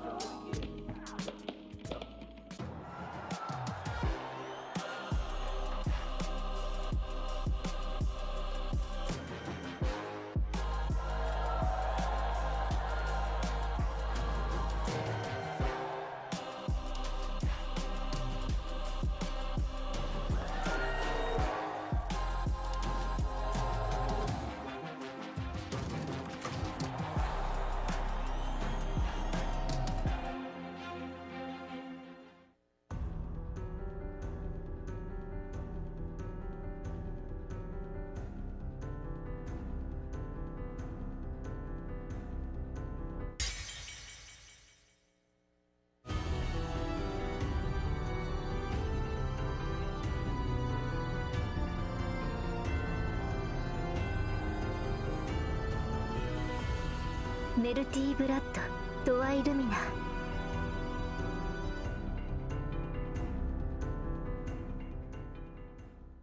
All right, we lied. We're back. We got a couple more. We got a couple more before top 24. And next is every time I'm on the mic, I keep shilling Tatakai Tuesday. But next we actually have the TO from Tatakai Tuesday. You were asking earlier, like, do we still run the game right here? A lot of it is because this guy right here, Robert. Wow, that's so good. Yeah. Love to see it, man. That's awesome. There you go, Robert, rocking the merch. I see that. So he is the TO. You know, he makes sure the setups are there, helps set up and everything, so that Zangief Dream can have a place to play. Hell yeah. He's not as strong as Zangief Dream, we can say that, but I'm surprised he's still here. Let's go, Robert. I mean, one game away from top 24 at Evo. No way, really? I'm pretty sure. He made it that far? Yeah, man. This is Damn, I cooked this guy. I should have entered. Put me in. Put me in, coach. Put me in. Yeah, he does a lot for the event out there. Speaks English too, right? Speaks English. So if you guys see him, just walk around and say what's up. Say I want to come see you. Wow. Yeah, one game off. Damn. Let's go, Robert. Let's go Tatakai Tuesday. No doubt. Definitely looking like one of these spots to be playing Granblue right now. If even the TO is making it into the TO's getting in there. Nearly top 24. I mean, they do grind though. They definitely the Granblue community at Tatakai Tuesday is small. It's about like 10 people, I would say, but they just grind. They sit there. They play every Tuesday, 4 or 5 hours straight. That's what's up. Believe in victory. Battle 1. Oh, really? So we have a battle. So apparently we got insider info. Loki is a Mexican TO. So battle of the TOs right now. Oh, wow. That's actually kind of sick. Whoever wins gets the Evo award next year. Best local, right? Best TO award? Best TO, best local. That's fire. Okay, yeah, check is done. They're going right into it. Another Grimnir. Grimnir, very popular character. Third or fourth on the scene. Yeah, definitely. Character that's definitely been on the up and up lately. 6, on the other hand, is another character, bro. This guy is, I mean, not as strong as he once was, but still very, very solid. One of those characters that, you know, enjoys like the top tier life, gets hit a little bit, and suddenly like, oh, he's dead. No, it's the worst character ever. Like, no, actually, still pretty good. Can still cook for sure. Pretty scary. Definitely been hit very hard though over the last few patches. But yeah, I agree. I definitely can still cook. The tool set is just what makes him strong. Okay. Alright, get off me. Do not let things get started here. Got projectile hits. Loki shaking his head. Not the answer he wanted to that. Now Robert Cook. Suspended. Pop. Big damage right there. Look at that. Skybound up. Oh, nice. no. Yeah, he knew the BC was coming. Oh, he got tagged. I said airborne, but no, got tagged by the tornado anyway. Challenge from Loki. Jumping away. Not sure what that was. Come on, Robert. Do it for Tuesday. Oh, that's a punish. Nice. That's how you get down on Let it Tuesdays? rip. Let it rip. I won't go down easily. He knew that DP was coming. He's like, yeah, Juno must be mashed. Called that one out. Good stuff there from Robert. Ooh. About that counter, gonna connect. Good mid screen. Nice confirmation. Push him to the corner. Jump in. Okay, bringing out the tick wraps now. Oh. Baits it. Nice. Well, that conversion was smooth. Yeah, he got 100 off this too. Damn. Hey. Alive with a pixel? Yeah, I think it's still alive. Yeah. For Like sure. Chip, of course, right? We got Rekkas, we got dives. Ooh, actually got fortunate there. Hit by the Yeah, just the last hit. Huh? yeah, not enough to get anything significant. Ooh. That wall dive, man. Top 24? Robert, top 24? Oh, he's hitting the Tatakai Tuesday. One game away, bro. He's hitting the Tatakai Tuesday. And I think Obigen's here too. I don't know how Obigen's doing, but it's another regular there doing work out here. Shout outs to the El Travelers group. I'm pretty sure I saw Abigail still in the bracket. Check that. Wall dive doing work again, right? Loki keeps shaking his head every time he gets hit by that.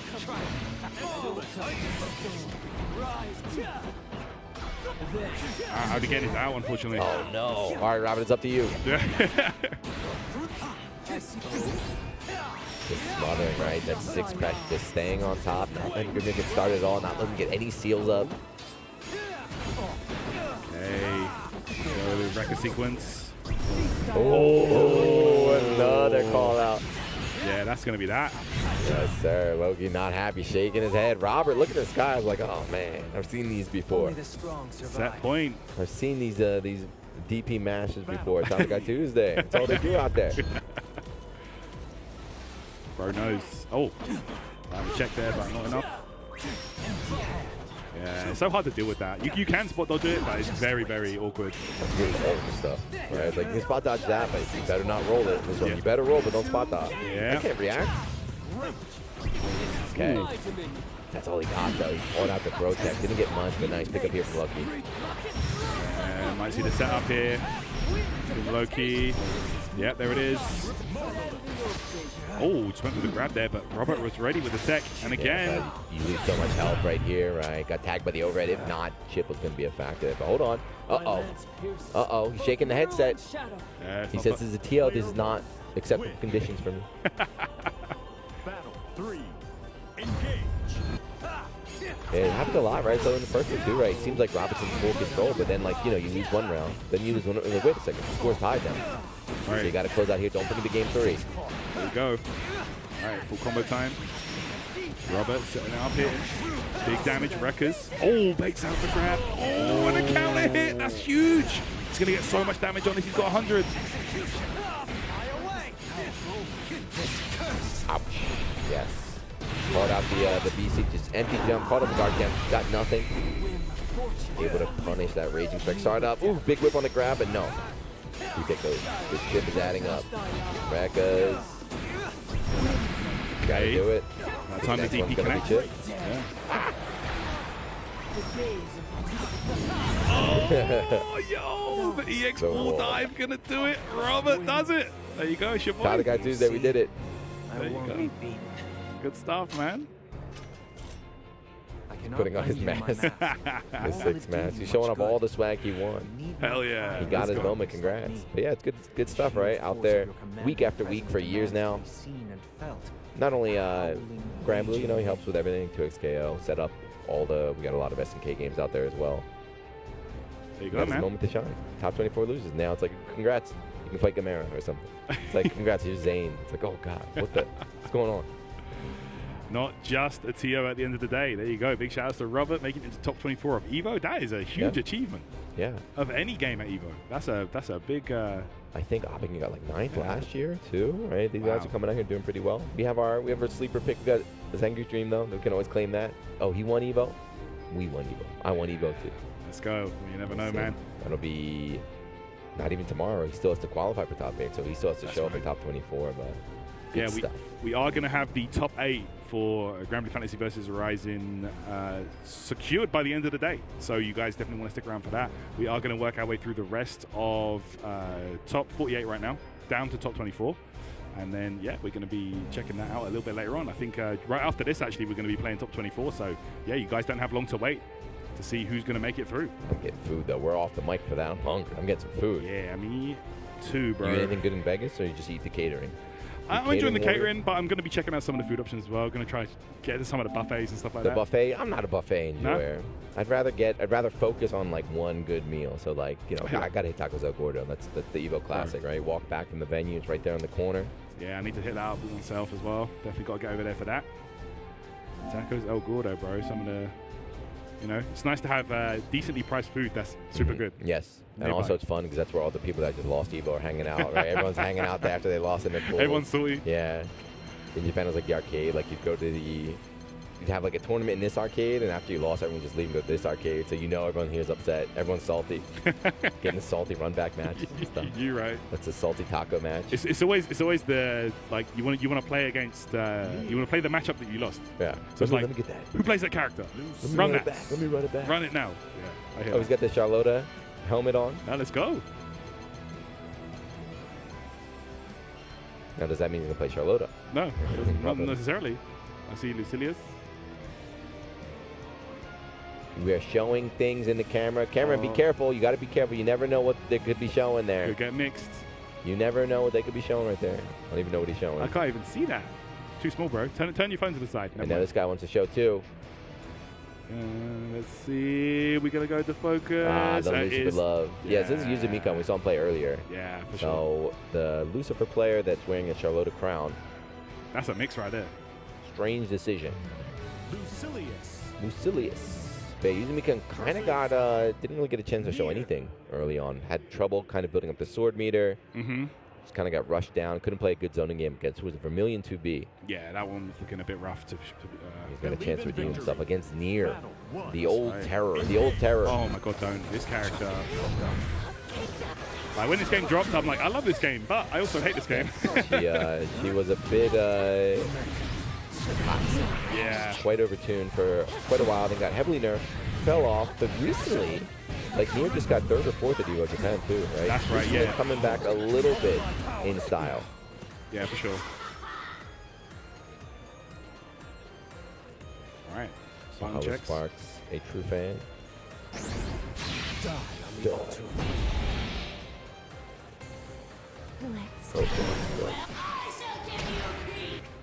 All right, here we go, guys. Let's see who is making it through. I want to see, though, because like Nier's not getting buff, right? I think just like the character love finally is paying off, as I'm seeing her use more. She always has, even after the nerfs, like she still has all these like crazy tools that other characters don't have. Yeah, just man. More like limited by, you know, her love stock and everything. I think that puppet characters in general are very hard to balance. Yeah. Yeah. Especially Arxis, they always mess it up. Oh, Arxis.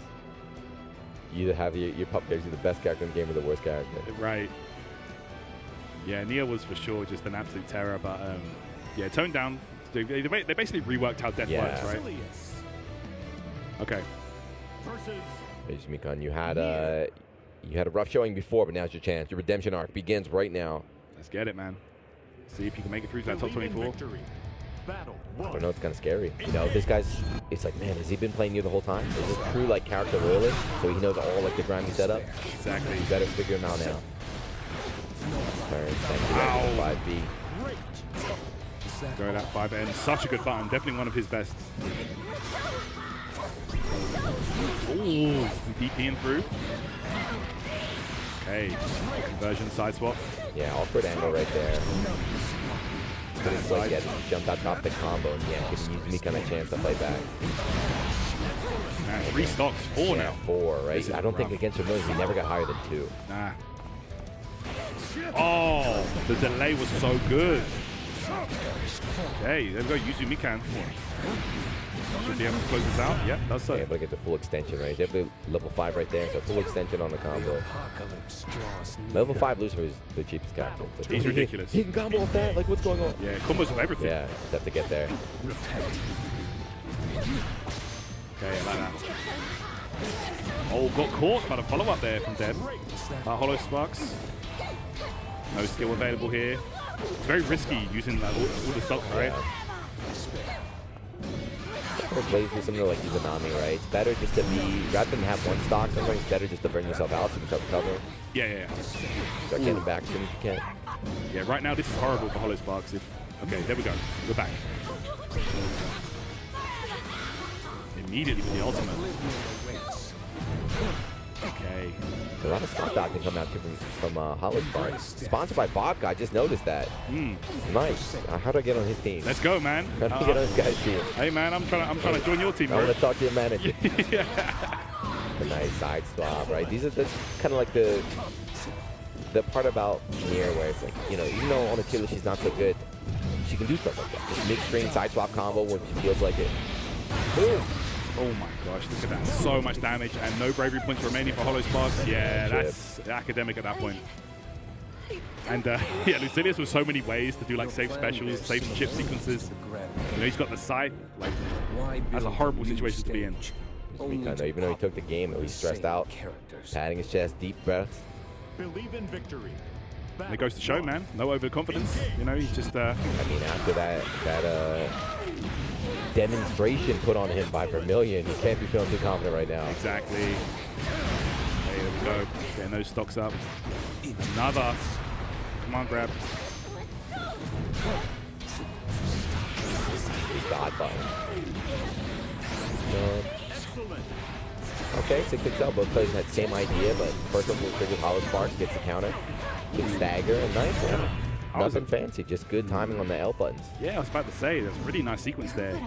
No high, no low, he just waited, and then just pressed those buttons to frame trap. Nice. Battle 2. Engage. Scary. He knew something was coming. Round start, neutral jump, Yuzumi comes like, okay, anti-air? No, send out that. Go drop some. Oh, look at that delay. Oh, no. There's no player cam because at home, but Hollow Sparks, very emotional player. Every throw, he's shaking his head. DP bait is shaking his head. I think Yuzumi can definitely smell he's tilting a little bit. Okay, delay that. Oh, tries to bait something out. They got too deep, they didn't believe. Huge right there. Safe situation. Guard cancel, get off me. That kill death, and yeah, let me just control neutral now. And using Mikan. Now, match point. You stab. Wow. He got to pick a better color. I'm not a fan of his Lucifer color, man. He's the coolest character, man. Get the swag. He's mad cool. Oh, actually got caught by Death there on the tail end. Yeah, unfortunate. Got sandwich, tried getting the confirm, but Death was just awkward positioning, couldn't get the pickup. And again, the simple just throw, right strike, throw mix coming out from Lucifer. That's right. Hey, the ultimate, the guaranteed plus frames, just can't do much right now. Death just in control. Okay, try card canceling, but no, got the Raging Strike start up. On its baited. Oh, no! The spot dodge was so good. Oh, the dash up! What a call out there from Yuzu. Spot dodge, but all he would do was block, right? If he blocked, he could have just got a better punish instead of 6XL. Go BC on that. Ooh, DP right there. Okay. Picking up the pace now, both players are. Of course, you know, the longer the match goes on, the more Lucifer's able to get his sword level up. That's right. Double shooting. Oh my gosh, the movement here. And, oh no, the jumping, just working out. Just going for a safe jump. It wasn't even a counter hit. I don't know what happened. No counter hit, no nothing. He just got eat by the meaty there. Yeah, maybe expecting an empty jump low. I don't know.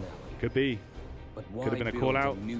But no, there you have it. Very happy. Yeah, but you got, again, don't pop off too early. That's we right. still have work to do here in top 24 on the loser side. There you have it. Sang your dream. Japanese players got to stick together, huh? There's not that many. Street Fighter, they have a whole army out here, right? Oh yeah, whole teams. It's like coming 50, out. yeah, with staff, managers, and everything. These players just come out, small community, so supporting each other, cheering them on. It's good. That's awesome, man. Very, very cool. But soon they're going to have to destroy each other to get up to top 8, right? You're going to start seeing the team kills come up. It's always hype. It's top 24, man. You know, you're going to play someone you know eventually if you're a top player here. So, damn, I could have been top 20. I could have been top 24. I could have been. I got to enter, man. I got to enter. Get me off this commentary stuff. You should have entered, bro. You're going to have to leave it to Robert, you know? Good luck. Nah, I claim Zangy Dream. No. He's more like Milo. Next we got Raza. Raza runs another 6-player. Yes, I believe so. Yeah. We got 6. We got Uno. Yeah. Siete. I need my go. I need the leader of the Eternals in there. Let's go, man. Yeah, it's been against Yolk Soup. Okay. Let's go. Yolk Soup coming up. Yeah, I think this might be the last one. I think we have 1 or 2, and then we're gonna have our full top 24. Yeah, let me just double check that for you guys. Decided. There is another game. I don't know if that's been decided though. Let me just double check for you all, because I think there are some games being played off stream as well. I'm gonna hit the Chipotle camp. Hit the Chipotle match. Yeah. Let me see the crowd footage. Bro, the Chipotle matches have been clutch. Yeah, there's a couple games coming up still. Okay. So we've still got time before top 24 at 7 p.m., which is in like 20 minutes. It's gonna be a long day for the qualify, because this is like the first top 8 tomorrow. Yeah. So they're staying up late tonight to qualify. They got to go right. No time to celebrate. Well, you go in your room, go to bed, wake up, come back. That's what I'm saying. You got to look at who you're playing. You got to study them up, and you got to be like, okay, I need to practice certain things in the lab. You better have a portable setup, you know, or grab someone here at the venue to play with. I brought my Steam Deck set up, and I forgot my charger. So that setup is already finished. Unfortunate, bro. Unfortunate. Sure, I can buy one from one of the stores out here. Yeah, you can, most likely. Power's up. Don't forget to refuel. If you've got a Switch, I think the Switch USB works as well. Let me go check. I'll go check the Evo store. Merch I want is probably all gone too. The merch We've been moving behind the scenes all day, man. Bro. Yeah, it's been a busy one for sure, but the merch is looking very clean this year. They've got some really nice stuff. Yeah, really good stuff. Artist Alley is amazing this year as well. They killed it this year. Amazing. It gets bigger and bigger every time I come. I missed last year, I couldn't come. Same. But every time I come, I'm impressed. Evo Japan, you were doing Evo Japan too. Evo Japan is huge now. Evo Japan was amazing, bro. It was so good. And the AC works. It's the best part. Yeah. You're not dying in that room anymore. You're right. You know, the big site. Very nice. Very nice venue.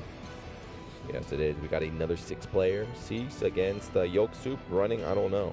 It looks like Percy for the button check, but for the button check at least. Yeah. Yeah, exactly. Button check is button check. Whoa. Uh-oh. Oh no. Uh-oh. Camera zoom in. Oh no. Uh-oh. Yolk Soup panicking. Shine moment.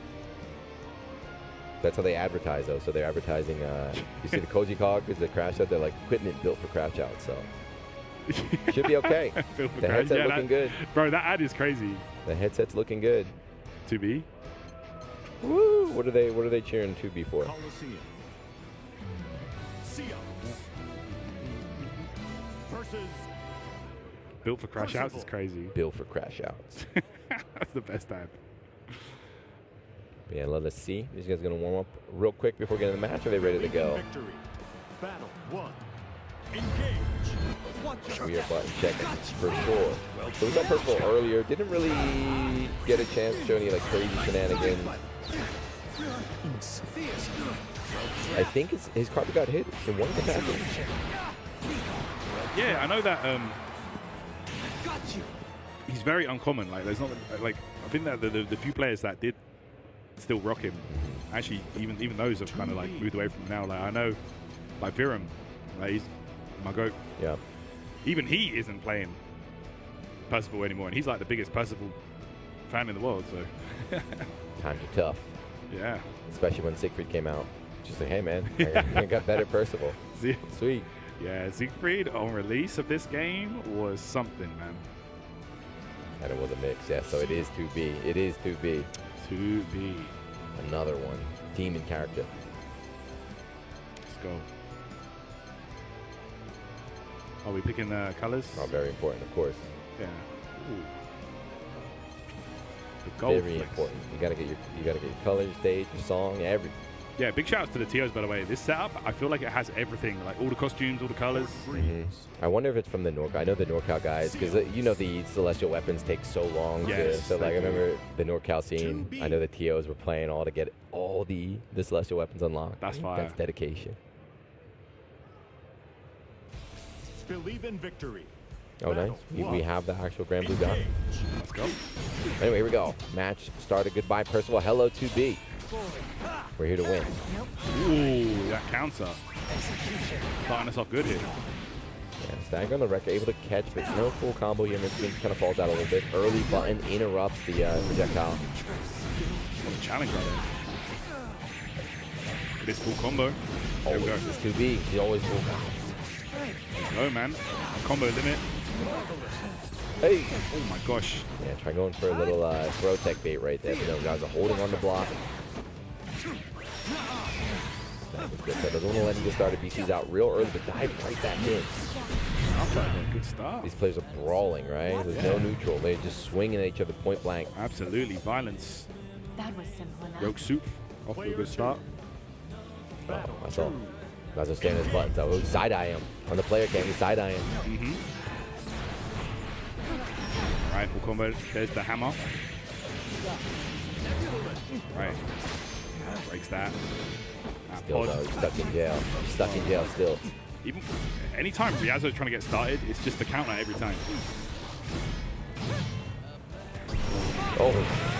Hey. It looked like the right idea, right? Stay airborne, but just the feet just got tagged right there by the wreck at the very end. Yeah. All right. 2B's so good at that. She can challenge and pressure us from such scary ranges, you know, where you can't really do much. Weapon's too damn big, that's why. Yeah. Screen button. You're not wrong. Hey, delay. Oh, I got hit. Yeah. Every time I get hit by that. Anytime I get hit by her double jump bait or the float bait, I'm like, oh. Yeah. I'm playing Granblue. Why is she moving like this? The little hover at the end there. I'm playing Granblue. Why can't she move like this? No, man. It's nasty stuff. A Operator little delay fall. Yeah, Riazzo didn't really get a chance. You know, 6 is a character that wants to just stay on top of you, run the pressure, run the offense, but he spent the whole time with his back to the wall. Yeah, didn't get a chance to do any of it. Thinking, going to character select, thinking about it. See, Riazzo. He's thinking, do or die. All right, he is going to make a swap here. Oh, no. Take a breather. Yeah, just having a breather. Change the music or something. I don't know. Yeah, this is losers. This is losers. It is top 24 here, guys. So, sorry, this is to get into top 24. So this is a very serious game. Do you make it through to the next stage of the tournament, or do you bow out now? And you get an extra Chipotle card. Bro. You get one extra burrito do you? for the weekend. I think every wave you get one. That's fire. I didn't know that. In Vegas, that's a lifesaver too. Otherwise, you're paying like, you know, $25. $40 for a sandwich at the gas station. Right. Yeah, Riazzo round start dashing and, you know, trying to take control of the momentum that he couldn't get in the first game. But nope, checked by Yoke Soup. Ooh. Okay. Now gets behind there, gets a full combo as well. There's the EX, the wrecker sequence here. Oh my gosh, yeah. 6, one of those characters that, you know, his corner reset game is so terrifying. It doesn't work out. Dashing goes low. Hey. Yeah, the bump right here. Airborne, you're going to catch him or fly away? Yeah, he got out, yeah. Oh my gosh, no, the ultimate, and then there's a full combo off of that. Raging Chain. Just built it. Yeah, dashed in. You saw Yoke didn't press a button. You know, the screen freeze from the ultimate skill. He got tagged, kind of reeled back in his chair a little bit. Yeah, good fight back here from Riazzo after kind of getting steamrolled in the first game. Oh, nice. Counter the counter. I saw that. Yeah, that was beautiful. Cancelled it into the counter itself, actually. Okay. Oh my gosh, actually caught it on the way down, but no combo. Yeah, I think it was the ultimate. Too high when that connected. I don't know, but wake up DP. Damn. Not a safe jump. You got to test it, right? Sometimes it's like, it looks like a safe jump, but it's not. Like, Yeah. You know what? I don't believe you. And sometimes they press buttons anyway when you land, so. I don't believe you. Fraud jump. That's a new phrase I learned. There you go. That's the best. And now this should be enough, right? Cash out. We got another 25. This is needed. Yeah, Hey. that time, game 2, Yoke really couldn't get anything started. Wow, there you go. Complete momentum shift from the first game. Checking the stats, checking the hits, checking the punishes. Okay, I see. I need to increase my skillful moves. Okay. Need to land more skillful moves. Okay. Skillful move is what? That's the classic input? Yeah, I think so. I turned mine off. I play this game without. I turned my classic inputs off for this game. Siegfried coming out. Okay. All right. Another big sword mid-range character here. Okay, let's see, man. I'm not sure what Riazo did, what he thought about it after that first game, but it worked out. Maybe he wants a DP? I don't know.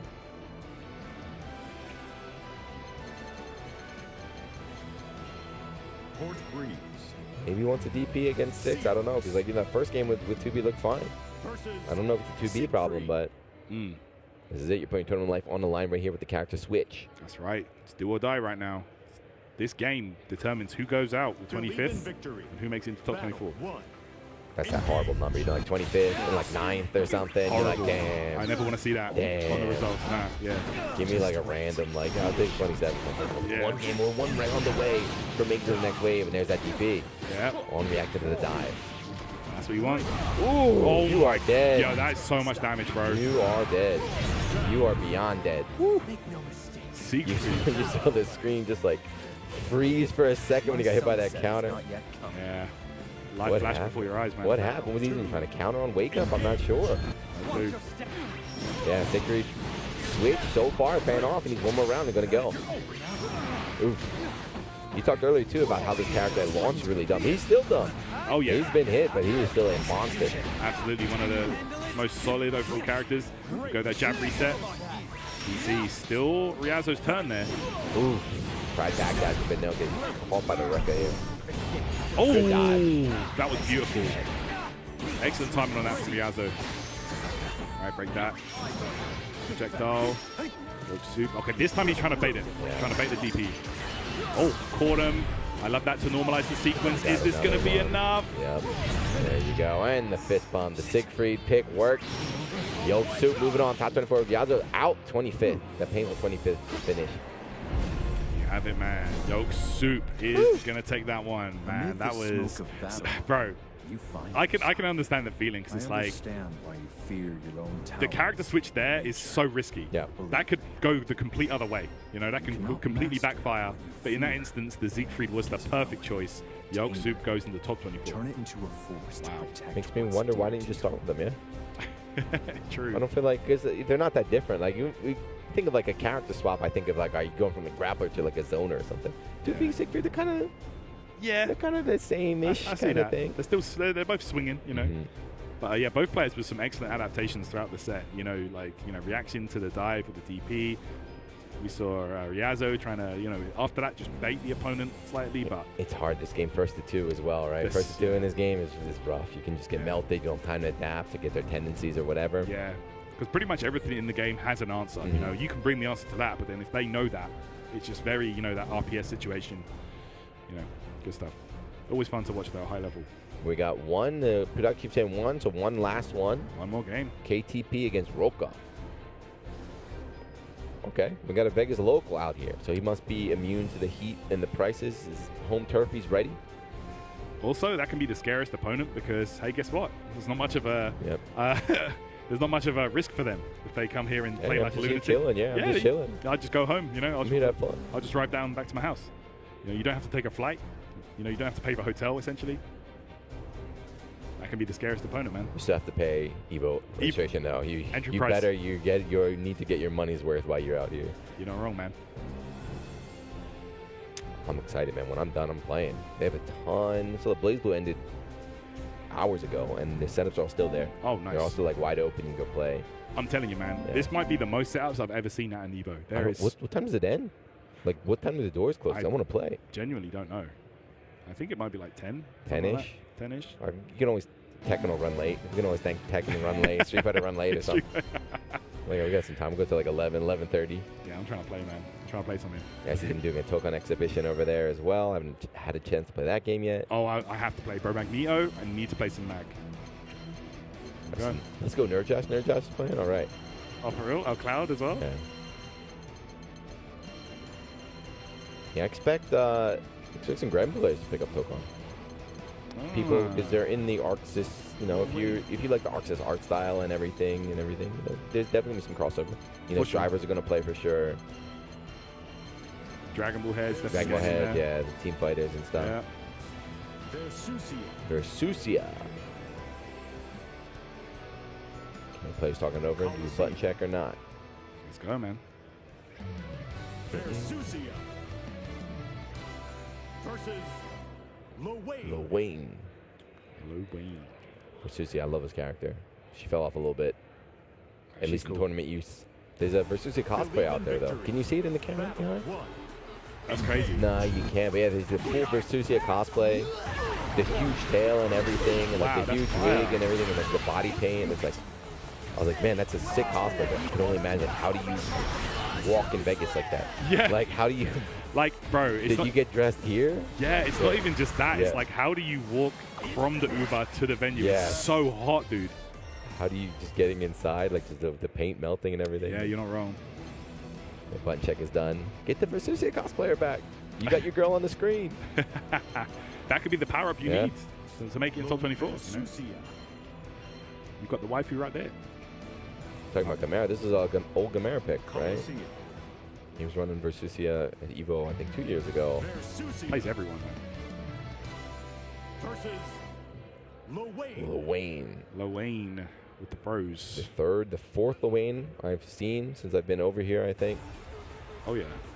But we saw, like, you know, what happens when you try to play like Zangief Dream, who actually has done the homework, knows how to shut all this down. Yeah. Let's see if KTB is ready. That's right. Oh, maybe not. Immediately getting caught by the whole squad. The cat laser working as well. Here we go. Oh my gosh. All right. Stuff. Careless. Immediately with that grab. And back in this corner, and we got a power up here. Oof.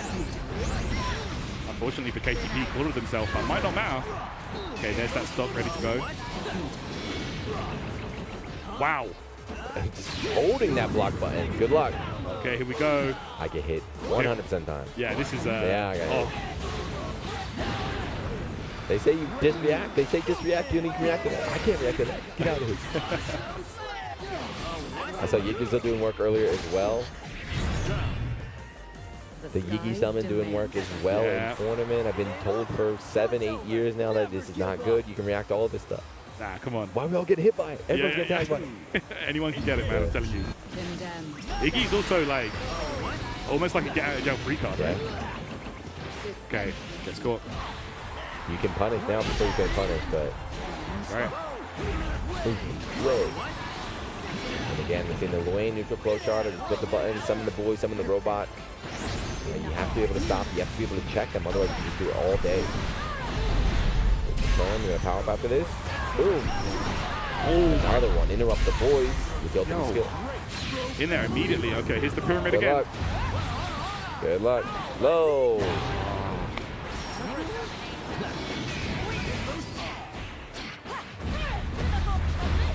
Okay. Very nice. Full combo time here. KTP on fire that round. Now, if the light started mid-screen. This is the violence you crave. Satisfying? Yeah, I feel like, you know, Luwayne just gets so much free damage every round, just from chip, chip, chip, and then the super, free damage. Absolutely.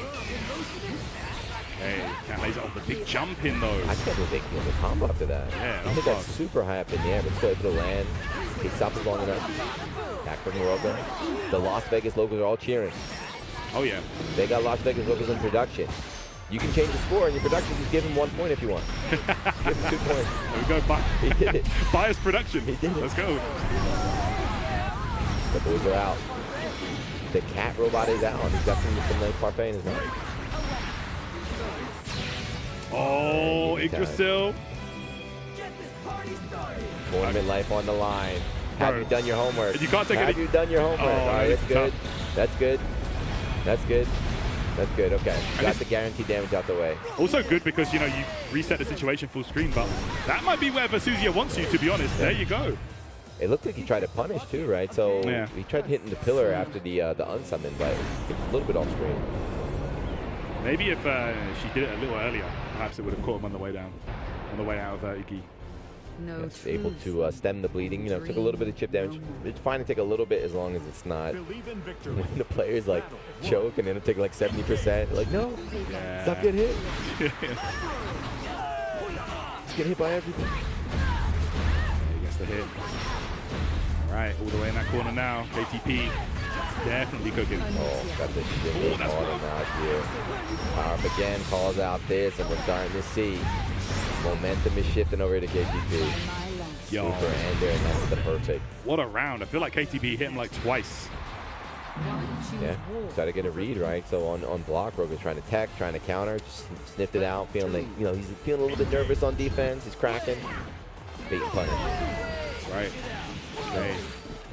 Version there from Rucker. Again. Glow stick doing work. This is life right here. Okay.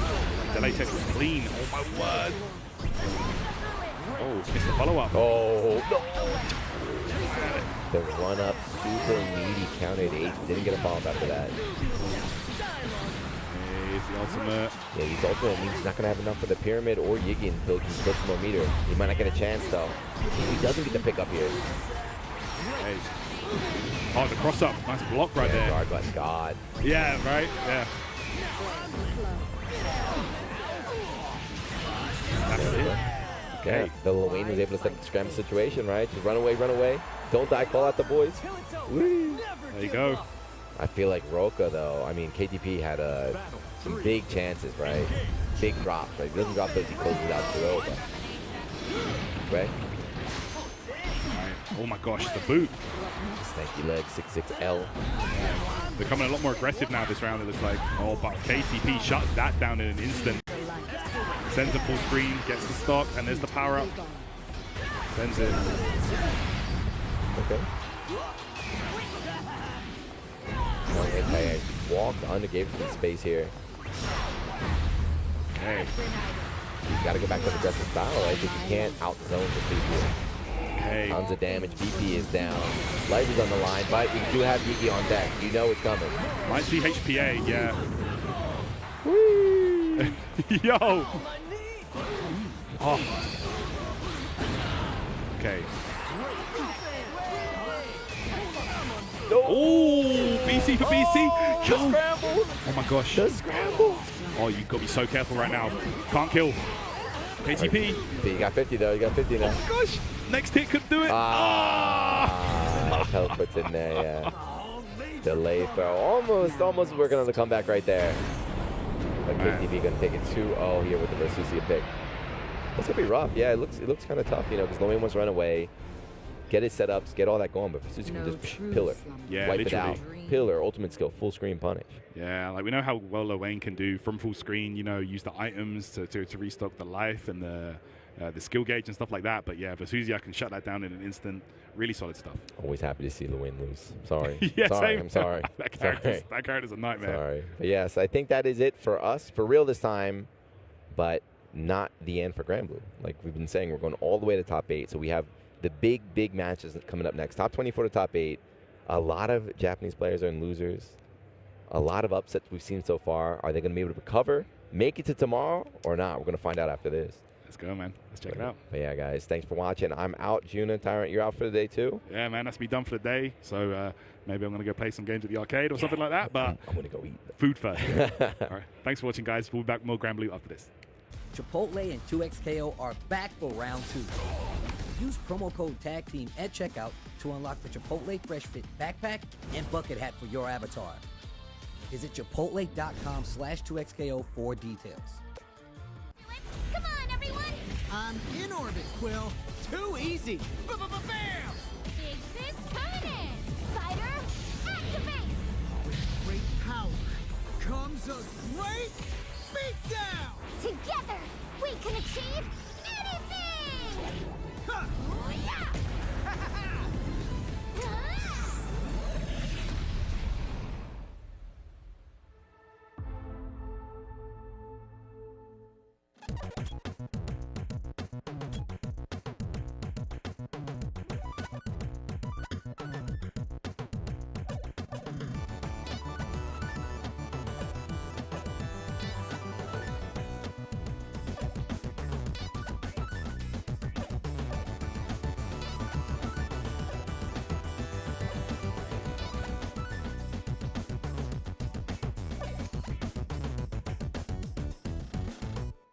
Hello? Whoa. Mama Gorgon 85 lives here? Yep, that's my mom. The absolute legend who went from gaming on her phone to ruthless online streaming slayer with no mercy for any living thing is your mom? Hey guys. Apples with peanut butter? How is this possible? With AT&T Wireless and Home Internet. Hey, text me if you need anything. Level up your connection with AT&T Wireless and Home Internet, now available across the nation. No, she's so nice in real life.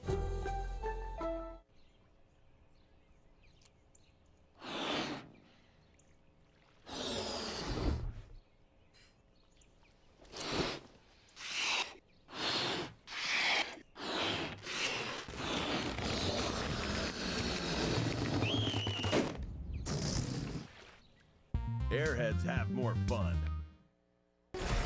How would you like to live forever? I do not trust this thresh. His lamp contains screaming. Those are just squeals of wonderment. Ready to banish the darkness. Come on, let's live a little. In the light is your deliverance. Brothers, sisters, and siblings, welcome back. It is time for your Granblue Fantasy vs. Rising at Top 24 here at EVO at the Las Vegas Convention Center. I am CD Mangaka, joined once again by the legendary Zero Syndicate himself. It's time to get into this. Yes, this is where everything really comes to full embracing of chaos, because these competitors are here fighting tooth and nail for that top 8 spot. And man, oh man, do we have an interesting turn of events. We always knew that the top 24 was going to be kind of interesting in terms of player spread, but I don't think we predicted some of these results that were coming through out here. Man, seeing the loss from Riazo was not on my bucket list for this one here, honestly. Like that, I did not have that on the bingo card. To see Gamera out in losers right now. To Char real smooth. Yeah, but I mean, hey, I got some competitors in this top 24 that I'm looking forward to seeing, and some fresh faces that are certainly going to make a wonderful show here in this top 24 bracket for EVO. Absolutely, and this is something that I wanted to bring up. Earlier today, we've been watching the round 1 of pools, and there really wasn't a whole lot of like repeated storylines happening with players who have played many times before because of how spread out everybody was. Now that we're down to this top 24, we are getting the cream of the crop rising to the top, and with that, so many storylines, so many head-to-head matches that we've seen time and time again, and whether it's across the various online tournaments that are hosted throughout the entire week or through various majors and regionals that players have attended. We are finally seeing the stare down from Zane, looking into my soul, and Iago's a bit intimidated. I will stare back, Zane. Like I will Zane stare. already blinked twice. This is just You're just mogging me right now. This is him saying, "You let me get in here." I'm applying in 2XKO too, man. Like, you really let this happen. This is your fault. Oh, your fault. I have to figure out how to play 3 games at the same time. Avatar drops, I have a week to learn that, and then it's Marvel Tokon time as I maintain 2XKO. Right, you don't understand the beast you've unleashed. You know how fast I got to run through my speed runs? Mm-hmm. He is absolutely that's going to be Zane on the Grimnir, of course, with the Iago Gorates playing with their actual name. I'm so thrilled to see that Iago has finally embraced his actual name. Have you seen how many times Iago has changed his name? Oh my god, yes, I remember the copy pasta. Look, I don't know where to begin. But Iago, on Ilsa, of course we've known Iago to play at the Ferry for a while, but Ilsa. Ilsa is the new hotness. We'll see how you fare against Grimnir, which can be a little tricky. Her medium beam is definitely going to be a little showstopper in terms of aerial approach. But guess what? Same thing with her down special, the bomb, to try to stop some of the tracks here coming from Grimnir. We'll see if that set play becomes a factor. Even the forward special, like honestly, she has a lot of great answers to stop the aerial superiority of Grimnir. Oh, bro's not even saying this. He's monologuing in his head. Oh, that is a peak character interaction. Yes, man. And yeah, like a dutiful soldier, just saying, yes, ma'am, here we go. Now, while the characters themselves may have this dynamic, I would argue that it is very much reversed when it comes to the players. These two have played 16 times that I have on record anyway, and Zayn has won 14 of those sets. So this is very much Iago coming in as an underdog, but how much of that was with the Grimnir Fairy matchup? Now we got Ilsa coming in, right? That's the thing. Like, the majority of that information is literally just, it's been Fairy. So it's a different showcase here, but already Zayn has done a tremendous job of navigating this airspace. Okay. Empty throw coming through as well, catching Iago.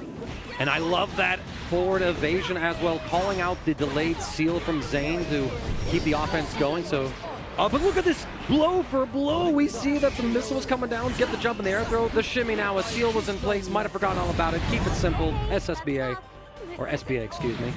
Still going to get that finish here.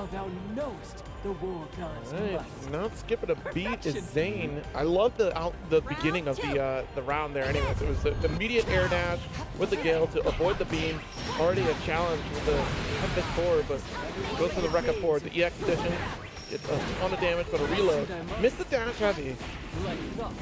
Yeah, that would have been a great combo to have here. It's a tight window to get the dash heavy after that charge beam. Yeah, and I mean, at this level of play, too, every single combo drop is an opportunity for the opponent to all of a sudden reverse the situation and get the subsequent hit instead of you getting your Oki, getting your offense to roll through. Ultimate skills trade, we barely dodge. Both sides trying to find the next hit. Iago, true to his form, he has a habit of burning through his brave points very quickly, and so now 50% extra damage on all interactions, but it might not matter as the reversal comes through, corners Zayn, spends second to last BC. All right. One more shot, that's all we need. Good sponge. Zayn really trying to bring it to Iago. Needs a single touch, but the beam, very tricky to keep dodging through that, but don't test the reactions of Zayn too much. What? Zayn was laughing at that one too. Yo, man, the banner, when you can hear it in English and you go, that's what they've been saying this whole time. If you listen to the Japanese, I don't run this offense right here. And don't forget, this is a loser side set, so the loser of this will be sent home at about, let's see, 19th place? We're tying for right now. I think it's 19th and 13th and 9th. If I got my numbers right. Or no, it's 17th. 17th, 13th, 9th. All right, Gale down some way. BC out, good spot. Another one here. A few options to handle grenade. You can press a button on top of it just to smack it out of the way. You can do the spodge. All right, we're getting right back into it now. Iago, no stranger to getting at least a game off of Zayn. After all, a chain shift just earlier this month. That's right, yeah. Like they played and it was in losers final. Zayn took that set 3-1. So Iago, can you get that second game? Because that's something that Iago has had a lot of difficulty doing over all of their encounters. Nice, got the ultimate DP out. Jump heavy on the side swap. And the delay off the charge beam. But now, side swap, Zayn finds the escape. Really tries to cover the Gales and tries to go for air-to-air interaction, luckily a JM to interrupt, but not going to find its mark here as Iago's back against the wall. Spends that brave point. Zayn will immediately answer back as well just to reset to neutral instead of letting Iago run it. The spot dodge is not working out. You get the full confirm, is what I would have said. The Raging Strike not quite in range. Zayn has another chance at life. That JL a little bit too high up there. Gale, good block. All right, both on custom victory here, but Zayn's trying to threaten this chip. 2-8. That was some genius play to go for the JU to drop right down to the ground, but there's enough recovery there where that's going to get called out by Zayn immediately. Right, he was able to throw out that 2H so soon that he recovered in time to still get the punish on that whiff JU. So Zayn does take the first round, but I mean, an incredibly close round there as well. And Iago, I fear that if Iago doesn't get the win in this round right here, we might see Zayn run away with this. The stagger opens up an opportunity to punish a brave counter attempt, and Zayn is going to get the setup.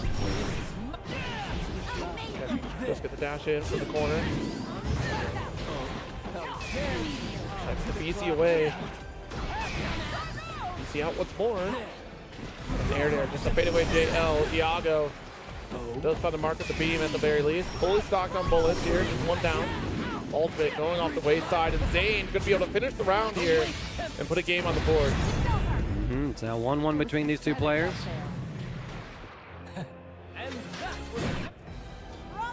And again, it comes down to this one. Iago has been in this position so many times. And it's that third game that proves ever so elusive for him. Wait a minute. Like quick interrupt with the 2M. So full screen distance here. You can play that zoning game, which is going to be tricky for a character like Grimnir to navigate. Great 2H. Absolutely fantastic, but the BC not quite at the right spacing. Zane flies right over it, gets Iago in the corner, but I love the wake-up ultimate projectile. Zane fancies his own ultimate DP as a response. Iago checks. It's a corner combo damage. You got SBA in the back pocket. I don't think you find the kill here unless I don't know my damage. You don't. It's pretty short. It's Ilsa, just SBA.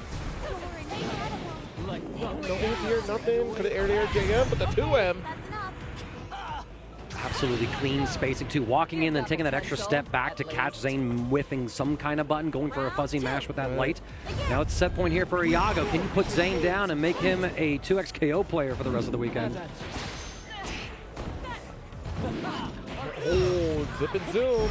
The dive. The evade again, but Zane's ready for it this time.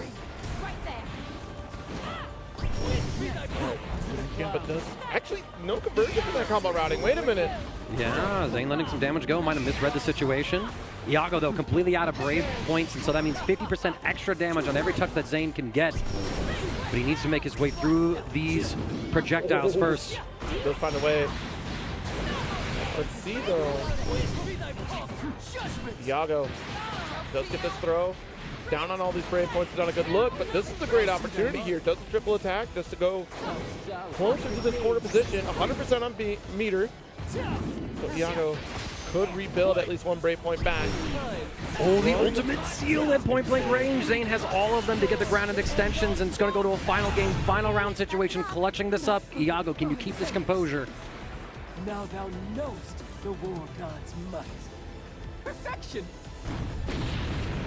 See if we have what it takes to keep this up. Alright, forward special is the starter. 2M conversion after. Got the corner, dropping the drone, and Zane finds the match, but the confirm goes south of it. What a spot dodge from Iago. Excellent read on that Brave counter. Catches Zane trying to jump. We're going to maximize this combo as much as we can with the Raging Strike, using the nuke follow-up. Yep, another setup here. Tries to bait the throw, but BC will erase it off the field. Alright, backing off. You can just play the zoning game. Fully charged. Oh my god. This is going to be an insane performance. If Iago can make this one step closer to a top 8 position at a major of this scale would be absolutely insane for Iago Gorates, taking the dub and advancing over Zane. Make sure you learn a lesson. Well, if our data is correct as well, Iago on the first time playing Ilsa into Zane takes the set. Moving on from that fairy, and that's a huge win again. I mean, this was very much in Zane's favor, historically speaking, because of the Grimnir fairy matchup. He's so evasive, able to get around fairy zoning tools, that we saw that Ilsa had a lot more going for her, making Grimnir sometimes play defensively in that neutral, and Iago really held it together as well, getting very good round starts, getting very good confirms, running the Oki that needed to, and the defense as well, blocking a lot of those cross-up attempts from full screen as Zane zipped around with those seals. Immaculate play, and that is the third ever win for Iago Gorates over Zane in bracket. And Zane, who, mind you, is fairly high up on the leaderboard list, if I remember correctly. I have the note somewhere in here. He's now out, not going to get any points for the Granblue Side Games Tour at this EVO. He shows... He was 2 pages over. Is he 2 pages? He was one more. You saw it from here. You can read my handwriting better than I can. Yeah, right here. Third on the leaderboard, 150 points. Right, 150, which has drastically changed actually because of the recent scoring of Chain Shift, which definitely check out Anime FGC News. They have the most up-to-date scoring. Blue has been on top of it, scoring live before we get the official scoring lined up. So it's changed pretty drastically here. We have a couple positions filled out, but Zane had a strong showing because of that Chain Shift. And unfortunately will fall here, like you said, not getting any points. Our next player out here, though, somebody looking to make a breakout performance and has done so before. We're going to get another Grimnir. More Grimnir. A little jump of the Grimnir run. We're going to look at Zenith up against Tortilla Flipper. Yes, but we also got some updates in the loser side Yes, of our please top do. 24 as well. So KTP was able to defeat Char Char Real Smooth 2-1. So KTP and Iago Gerates are going to be showing down against each other. Okay. Meanwhile, Vermilion 2-1 over Lon. So the last South Korean player in the bracket has been eliminated. Beepaw and Robert, hashtag R, are currently fighting to fight the winner, or fight Vermilion, excuse me. Have a Nice Day and Yolk Soup, who we saw eliminate Riazo Yes. before the top 24. That set hasn't started, according to my star GG right here. Incendiated and Yuzumi-kun, excuse me, are currently throwing down right now. Gamera 2-0 Juice and is waiting on the winner of this set. So Wow. you win this set, you fight Gamera. Yo, what a prize. That is interesting. I mean, so for those that were watching the stream, Gamera lost to Char Char Real Smooth playing Vera.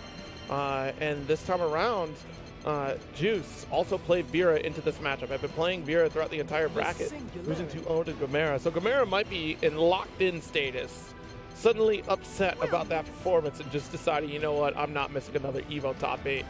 Let's see if we can return to the field of victory. But first, we have to get through these matches. Zenith up against Tortilla Flipper. It should be the Grimnir coming from Zenith, but I do see the warm-up on Willness here, so maybe it's just a button check. Tortilla Flipper holding on to Gron for the warm-up. See if that's what we stick with, because honestly, it'd be surprising. It's been a little bit since I've seen Zenith. Of course, Zenith over there TOing at EVO Japan, actually, so... You want Tortilla Flipper? That's someone else who I pulled up some data on as well. I'll pull that up in a second. I'm currently trying to see if there's any sort of head-to-head between these two players, which would be remarkable considering, you know, you got the differences of nationalities. No, they have played once before, actually. So this is a run back from Slashback of last year, 2025. They played at top 24 loser side again, and Zenith took that set 2-0 over Tortilla Flipper. So now it's EVO a year later, and it's the run back here for Tortilla Flipper. All right, we'll see if we have what it takes to advance. It might be different circumstances here because Willness, if I'm remembering my timeline correctly, Flashback would have been the beginning of the year, Yeah, right? I don't think he was out. Yeah, by Willness was not out until after EVO last year. So that would have... Yeah, but we see the Grand locked in instead. So no Willness to discuss just yet from Tortilla Flipper. Well, I mean, no, it was Tortilla Flipper on Grand. It was Zenith that was On the locking in. Okay, so it's still Grimnir. Yeah. Zenith on the Grimnir, Gran for Tortilla Flipper, our San Jose, California competitor here. Got 49th at EVO Japan, went out to that particular tournament just earlier in this year and is a Guildhouse Weekly regular. Doing pretty well in those brackets. And now, yeah, all of a sudden, we find a new storyline right here. A run back in the same position. It was 2-0 for Zenith back then. How far have you come since then, Tortilla Flipper? Ever crossed by chance. Your bones, unfortunate wheel. Got it by light blast. Fight to kill. All right, here we are once again. Let's see if we can change things up. Dash Blade is the starter. In terms of damage output, Gron is certainly a capable fighter. I would be upset if you chose Grand EX for this matchup. Just having the 5U be a DP to stop Grimnir on the approach, I feel like that would be very powerful. That would be, but I don't see the EX indication, so it's just classic Gran here. The throw, so we already see Zenith going for some deeper layers, not even going for the high-low on the first time. Bull pickup right here, should be a rudimentary kill into that SBA. Dominating start here from Zenith. Singularity. Round 2. Nice spawn to start things off. The 5L to catch and retreat. Hold on to that projectile here. Corner position, dash like to interrupt the escape. And Heavy is our big starter here for Zenith. Yep. So far, Tortilla Flipper does not find the right options. Things get a little haywire. Looked like Zenith kind of messed up the setup because Tortilla Flipper definitely teched way too soon, was able to reposition themselves. Still, though, doesn't matter here as Zenith finds the next hit. Raging Strike and Chain, trying to extend to get the kill here. Does so just as we hit combo limit, and it's a perfect. That's a swift victory right there. Son of thy soul ripens adversity's bitter fruit to sweetness. O'ergrows the barren battlefield with rings. Yo, I could not think with Grimnir monologuing like that in my ear. Like, I had to take the headset off, be like, yo, man, I thought Zamasu was bad. Fight to kill. At least Grimnir. You've not heard a Bedman, have you? True. No, those Rev 2 days. At least that's somewhat entertaining with the speed of the talk, but here we go. Pressing onward is Tortilla Flipper. Wait a minute. I just saw the team tag for Tortilla Flipper. Yeah, right, with beans. With beans? But then how do you read it? Is it with beans Tortilla Flipper or Tortilla Flipper with beans?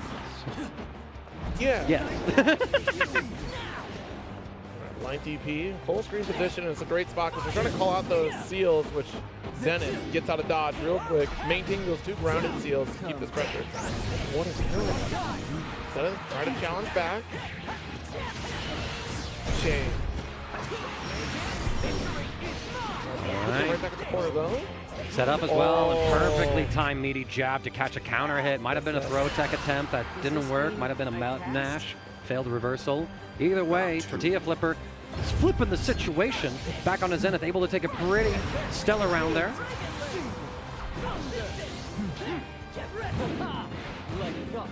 Below. Going to carry wall bounce. Got a substantial lead right here coming from Zenith. Trying to set up one more time. Scary situation. Best bet might have been to risk it all for an EXDP to try to press through there. Super finished job. No, not quite. It was pretty mitigated. Okay. Yeah. Spot dodge coming through, trying to avoid any chip damage that we can. It's going to be a long road here.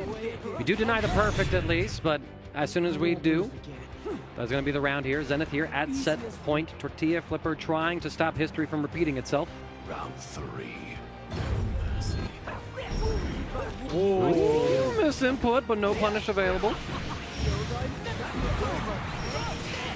Oh, we interrupt here. You're trying to fight him off the seals. I love the fireball there from Zenith just to stop Tortilla Flipper. Guard button to deal with the cross-up situation. The evasion. Oh, what a bad scramble. In favor of Zenith here. The ultimate fireball to get back out of the corner. BC though. Oh, and you try to bust out there thinking that Zenith might go very aggressive with those seals, but just waits it out, has the right read, gets the corners, building up that SBA, and that is going to be it. Zenith 2-0 yet again over Tortilla Flipper. Strong showing here. That does mean that Zenith will be going up against Gamera to get one step closer on the loser side of top 24. Still a bit of a road ahead for Zenith to try to qualify top 8. You need to win your next 2 sets to successfully cross that threshold. And a great smile coming from Zenith. Step off the stage here. I mean, this is getting a little dicey. We're about to get on the winner's side here.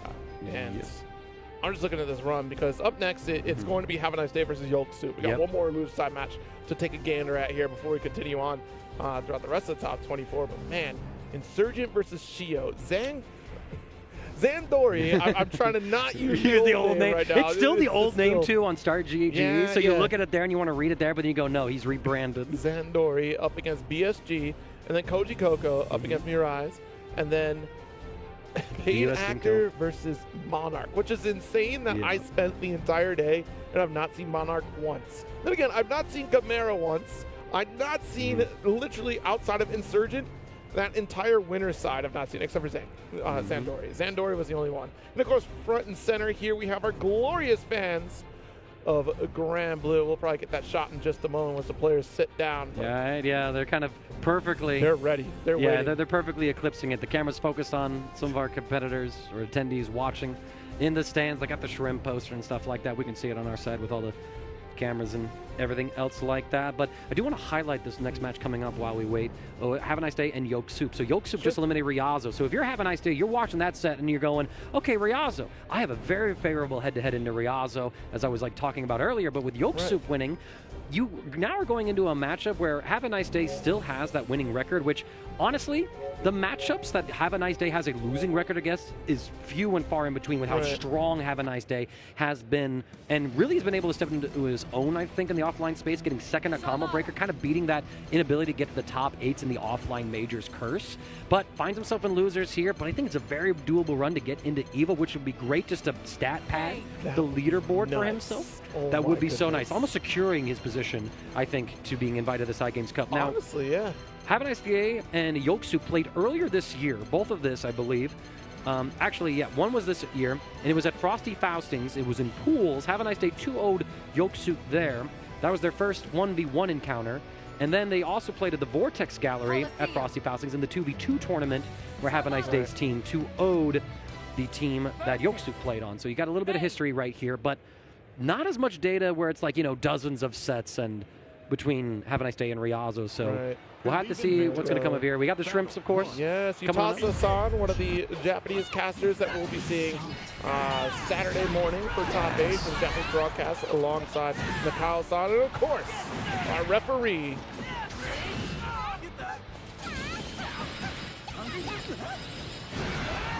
But yeah, we're getting warmed up here. Have a nice day up against Yoksuk.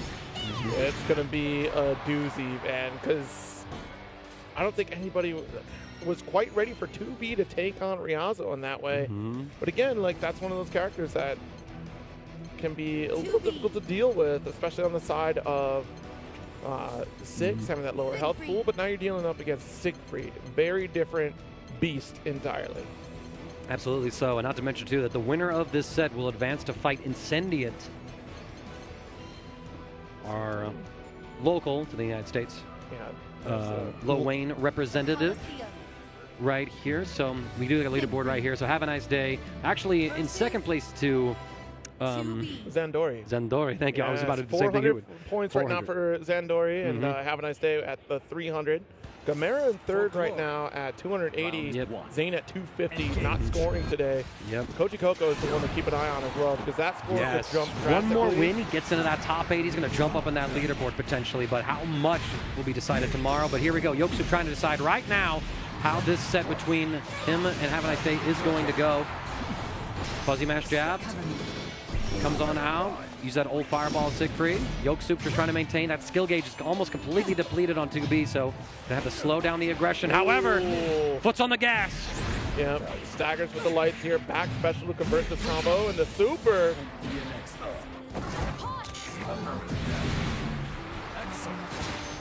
Right, late tech still getting damage. It's fine. Parries the DP. Goodness gracious. Yoksuk.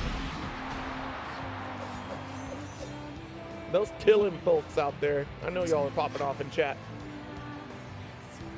Round 2. Let's get to this second round. A strong showing. Nice spot dodge. Back to back, we go for the back medium. So it gets dodged every time.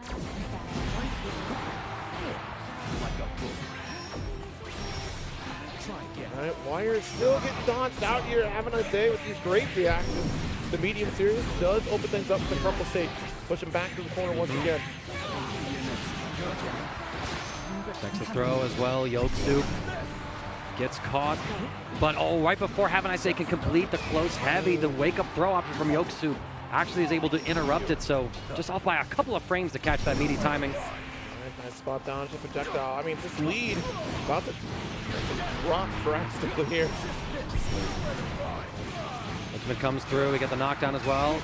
Trying to look for any sort of reversal. The BC is blocked. Have a Nice Day gets in with the throw.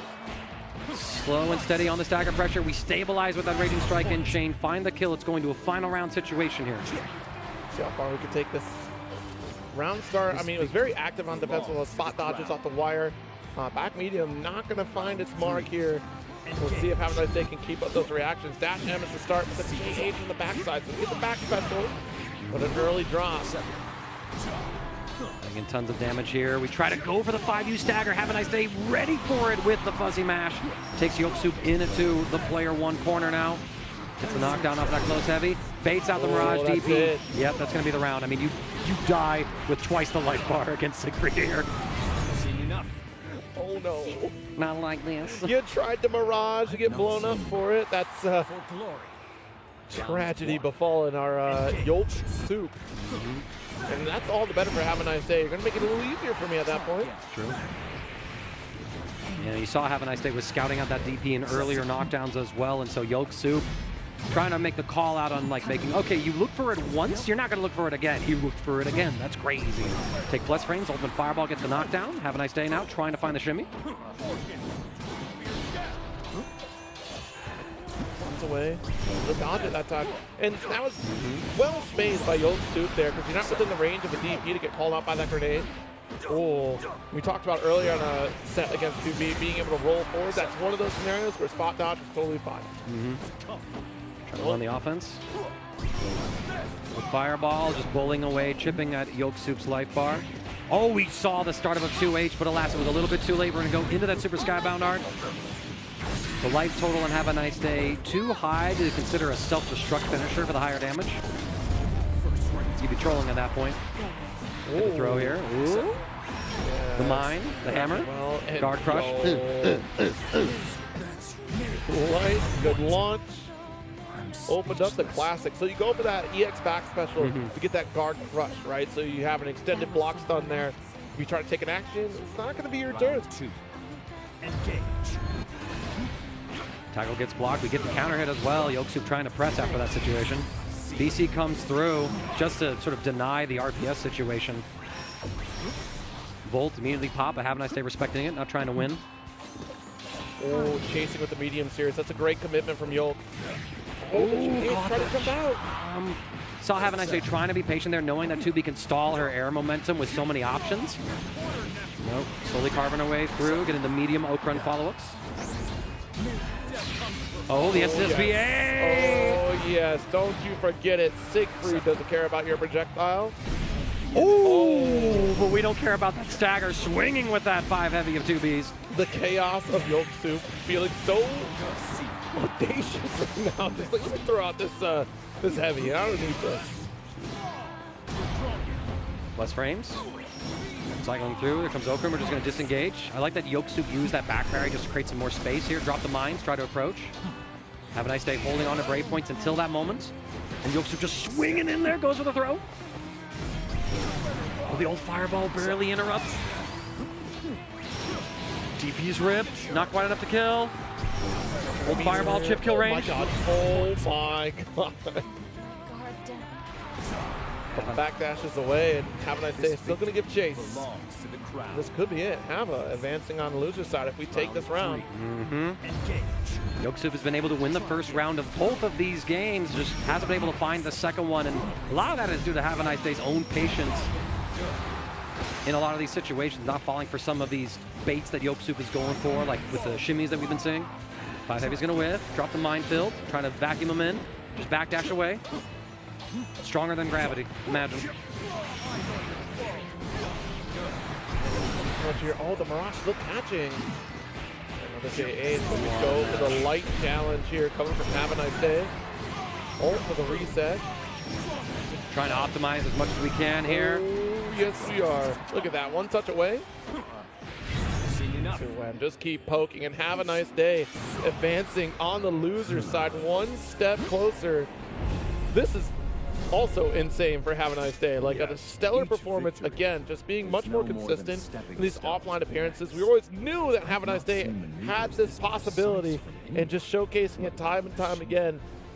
I'm really excited to see how that breaks down, because it's going to be Have a Nice Day up against Incendia, and that will be a true testament to see if you can advance one step closer, take the winner's side there, or excuse me, to a top 8 position. On the loser side, we do have some matches that did actually run through in the background. Yes. It would be Iago Garates versus KTP. Iago advances 2-0. Vermilion versus B-Paw. Man, what a heartbreaker. I'm always torn to see where we get to in this point here, but Vermilion takes down B-Paw 2-0. Let's go NorCal. Let's go NorCal. Meanwhile, in the Japanese team kill, it is Gamera 2-0 over Zenith. So Gamera trying to get into that top 8 position. Just has one more set to play, and that's all of the updates we have on the losers side. We're going to have more updates for y'all with this bracket as well as soon as we take a short break. So don't go anywhere. We've got more of this Granblue Fantasy vs. Rising top 24 after this. Oh, wait. Nerd. Commentary is about keeping people engaged. Yes. Right? This guy lied to me for 15 years. I didn't know his age. That was like my first couple months in the game. I guess it's weird for you to call me daddy. That's very weird, Jay. I need to do better. I gotta avenge myself. Stop, guys. You're making me laugh too much. Oh, No two competitors are the same. Some run on routine for the chance to win big. Some make time to rise through the brackets. Some lock in with confidence. However you prepare, there's a place for every kind of competitor. PlayStation tournaments. Sign up today on PS5.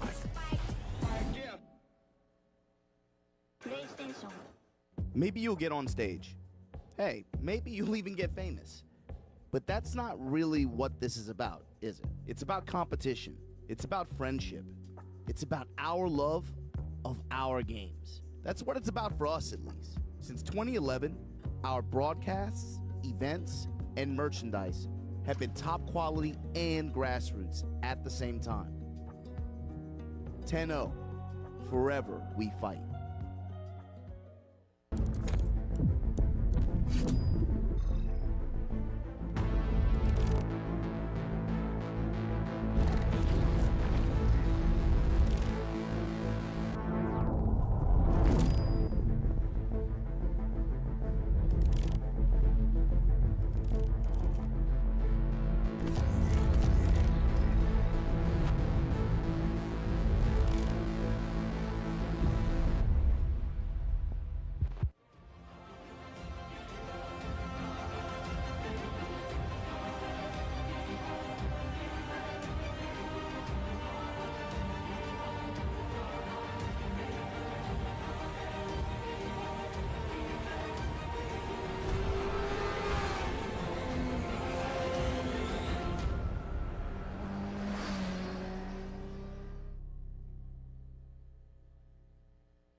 Your body knows.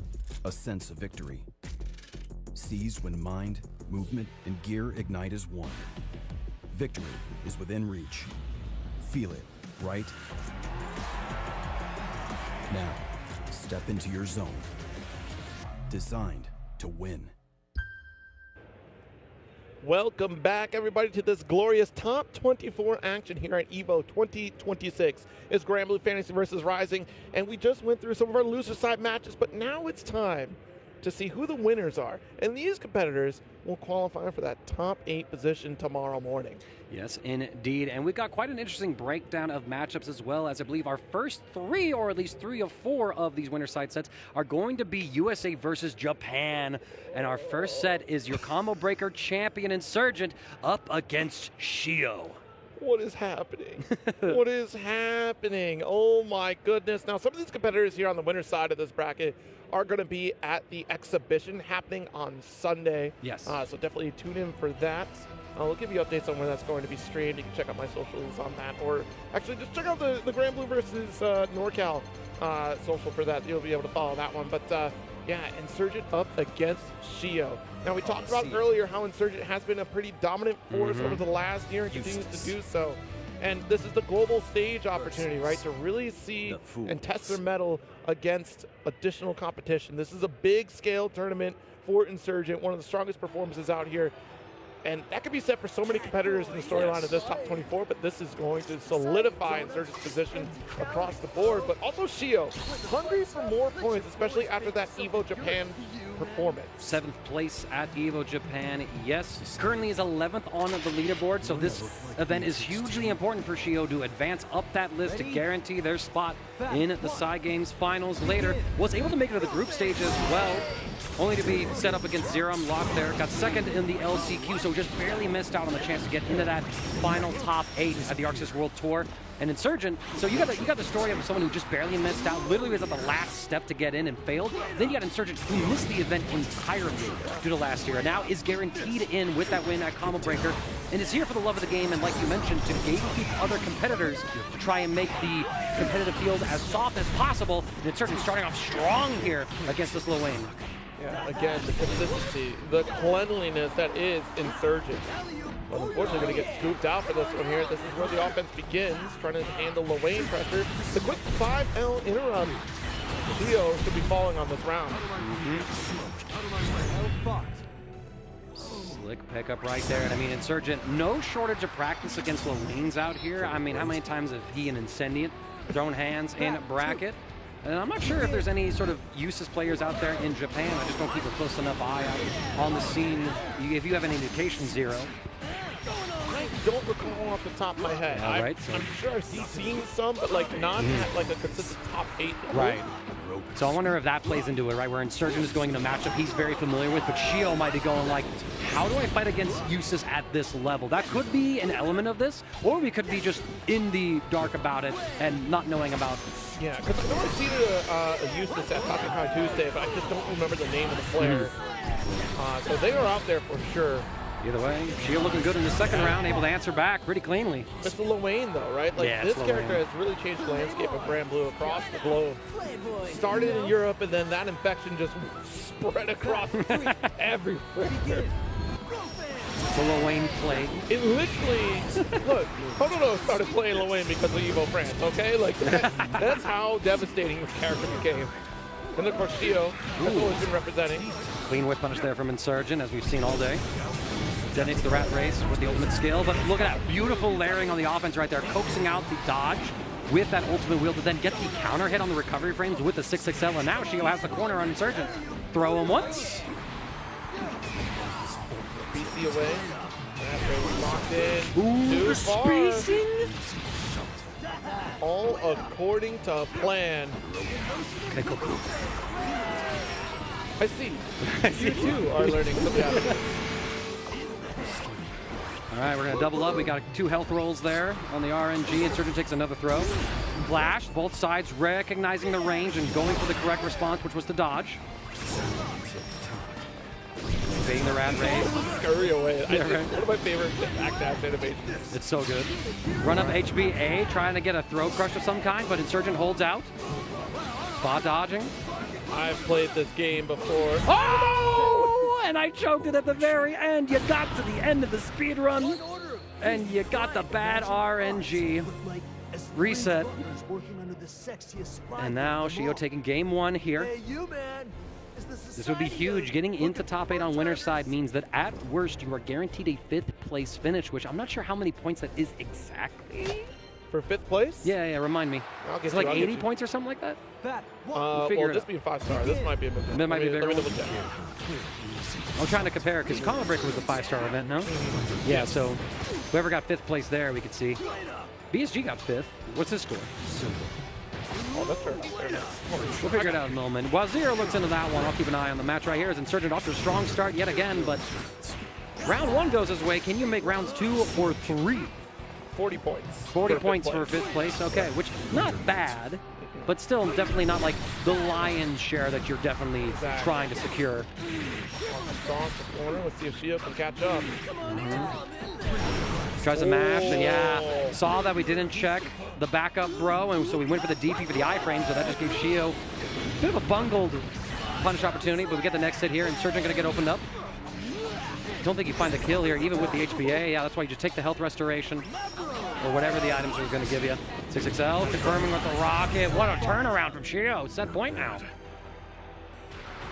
Insurgent trying to calculate the next move here. Despite our earlier speculation, it seems like Shio is still able to open up Insurgent over and over again with this Lowain and doesn't really seem to be having too much trouble against the Eustace. HP restored. Good shutdown and spot dodging the missiles, but it doesn't get you out of this corner position. That's all the better for Shio right now. Right. Boss. Tick throw at that range. That's pretty crazy looking. Another one as well. Insurgent needs to find a way out of this one. The read on the BC. Come at me, bro.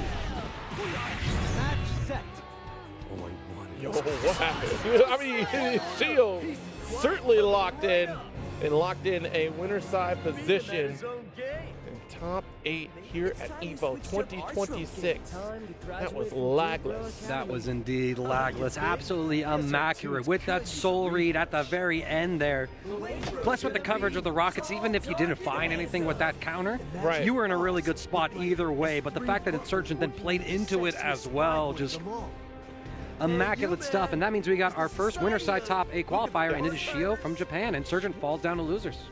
That was very interesting. So Insurgent does have that additional opportunity to try to qualify on loser's side, of course, and we'll see where they fall and who they go up against in just a bit. But man, like, this is where the bloodbath really starts to settle in, because this spread of players, this is the true competition because we're ever closer to getting that top 8 qualification. But like I said, it was that proof of concept of the level that Insurgent is going to be at, but also even further proof of concept of how much stronger Shio has gotten since EVO Japan. And that's a tell of two things. One, Japan's competition is just insanely strong. We've known this. We've known this for Granblue, but also the level that Insurgent is at, and that gives a good gauge of how much further Insurgent needs to go.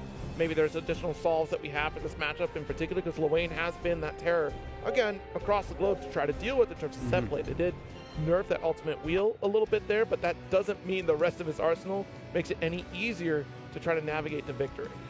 Yes, and indeed. And of course, for Insurgent, I mean, we know how strong he is in the American field, but he really hasn't had too many opportunities to fight international competition, because most of the time at some of these majors and stuff, he's still running into US of A players. I'm not sure how he fared at last year's EVO. I don't recall off the top of my head, or if he even was able to go to last year's EVO.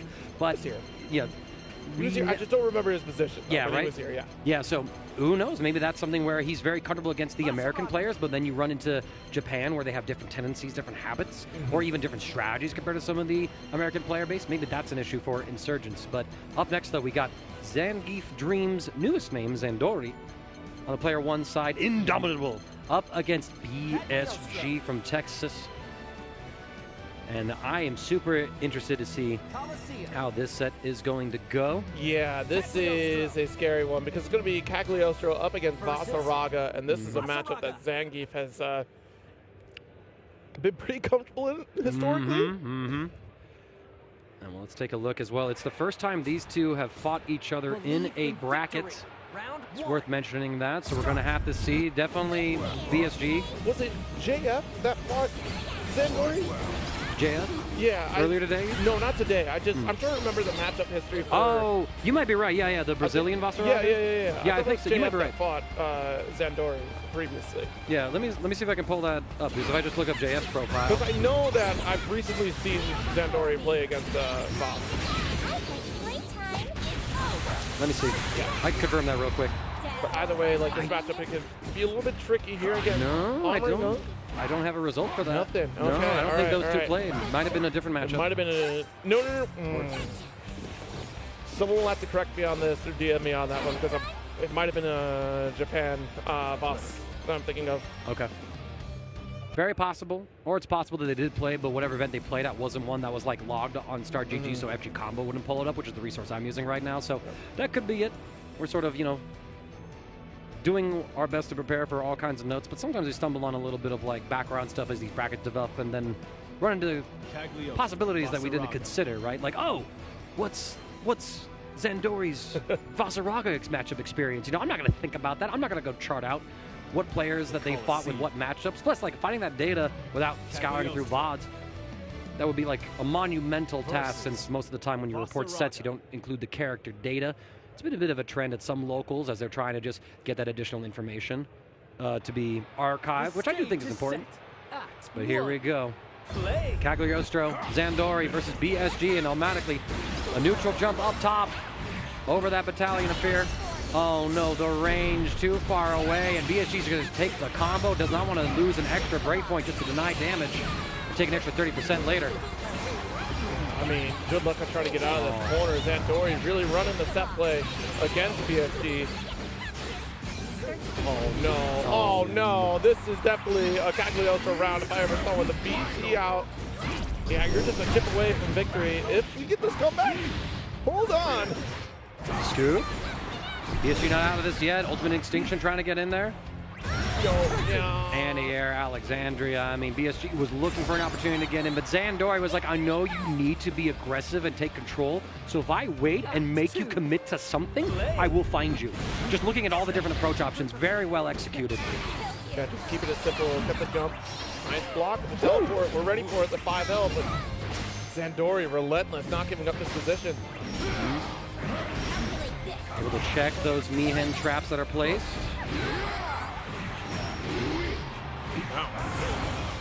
Able to get at least a full forge up. Oh my God. So ready to jump. Yes. Look, you're talking about the artist formerly known as Zangief Dream. You think I don't know about jumping out of command grabs?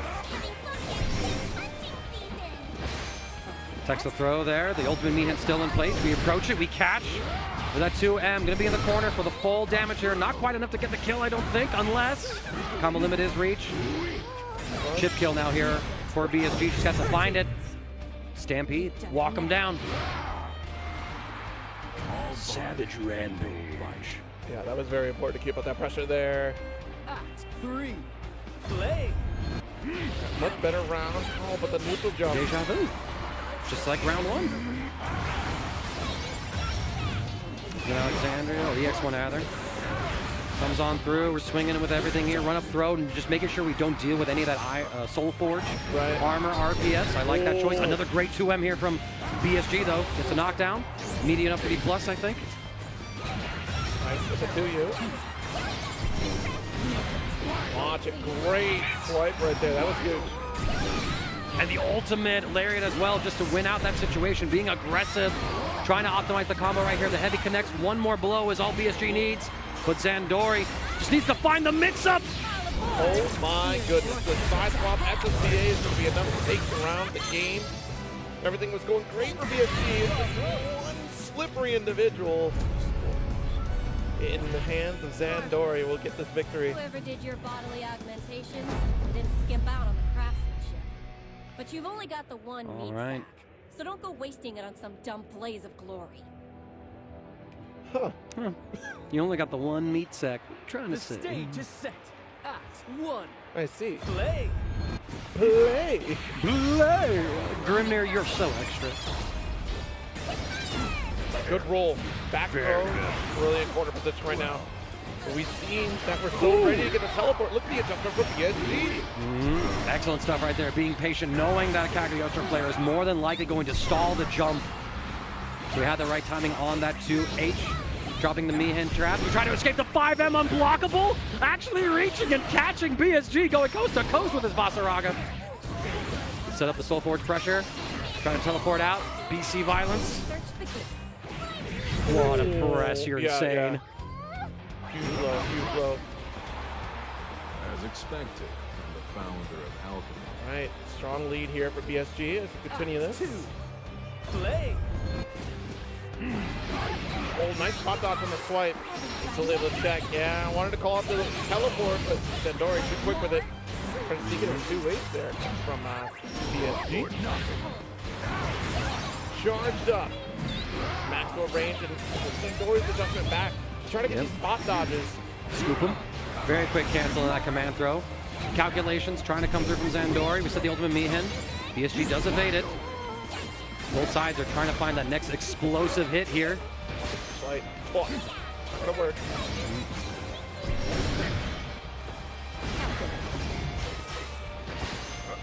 The tech on the throw, absolutely insane. Ultimate extinction.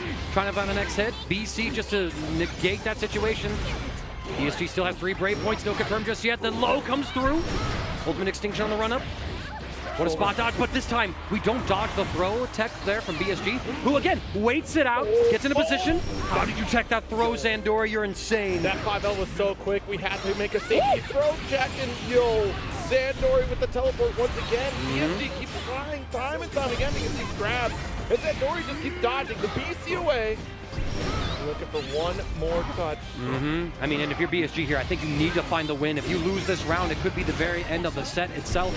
Ultimate extinction, barely back dodging out of it. You jump into the far heavy slash, unblockable in the air. Zandori just able to keep that grounded despite the disadvantage, making BSG work for every life point. All right, nice 5L with the interrupt. Stall. The late tech down. All right. Excellent. He does get the counter hit.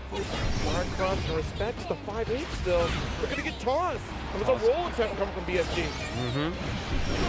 Nice far medium, able to catch. Good chunk of damage here for BSG. Just fading back with that rampage. The spot dodge, the throw tech's coming through. Go. Nice, excellent counter hit on the recovery of that dodge. BSG's getting in there. Has the life lead again, but we know that Zandori's not going to let this go. Speaking of, get tossed up into the head. And we have SSBA available. This is a round. This is a game. Zandori advancing winner's side top 8. It's our second Japanese representative in winners of top 8. BSG laughing, just going, hot dang, that was a fun send. And look at that, a little upwelling of emotion from Zandori. Well deserved. W Zandori! Zandori's the bleed! The indomitable Zandori! Zandori! Fantastic play. Absolutely immaculate Kageyoshi. Even down on the HP reserves, just making it so it was practically impossible for BSG to close and get that last hit. So many crazy RPS situations that you could break down into so many different ways. Absolutely phenomenal. And I mean, just look at that smile. I mean, look who's popping off. This is rude. This is so rude. I have an extra feed of the main stage over here. They're doing another game announcement. They revealed my boy, for this game. So definitely tune in to main stage. Have pull it on the side. Put it on the side. I'm pretty ear to ear. Congrats to Zangief for winner's side. And man, They announced your boy. It's not for Granblue. Yeah, for not Granblue. You said for this game. No. I said for another game. Another game. They're talking about another, not this game. If they did it for this game, I was gonna say, like, while we're doing top 24, that's disrespectful. Top 24, they made a flub and they spoiled it. They spoiled it. So Side Games has to be held accountable and submit that character that isn't id and is somebody else. Nicholas. Have you seen him? Yeah, no. I saw somebody else call out for a character earlier today, which it was the wrong character. I appreciate their effort, but that's not. That's not Nicholas. You mispronounced Nicholas. Until my guy gets in.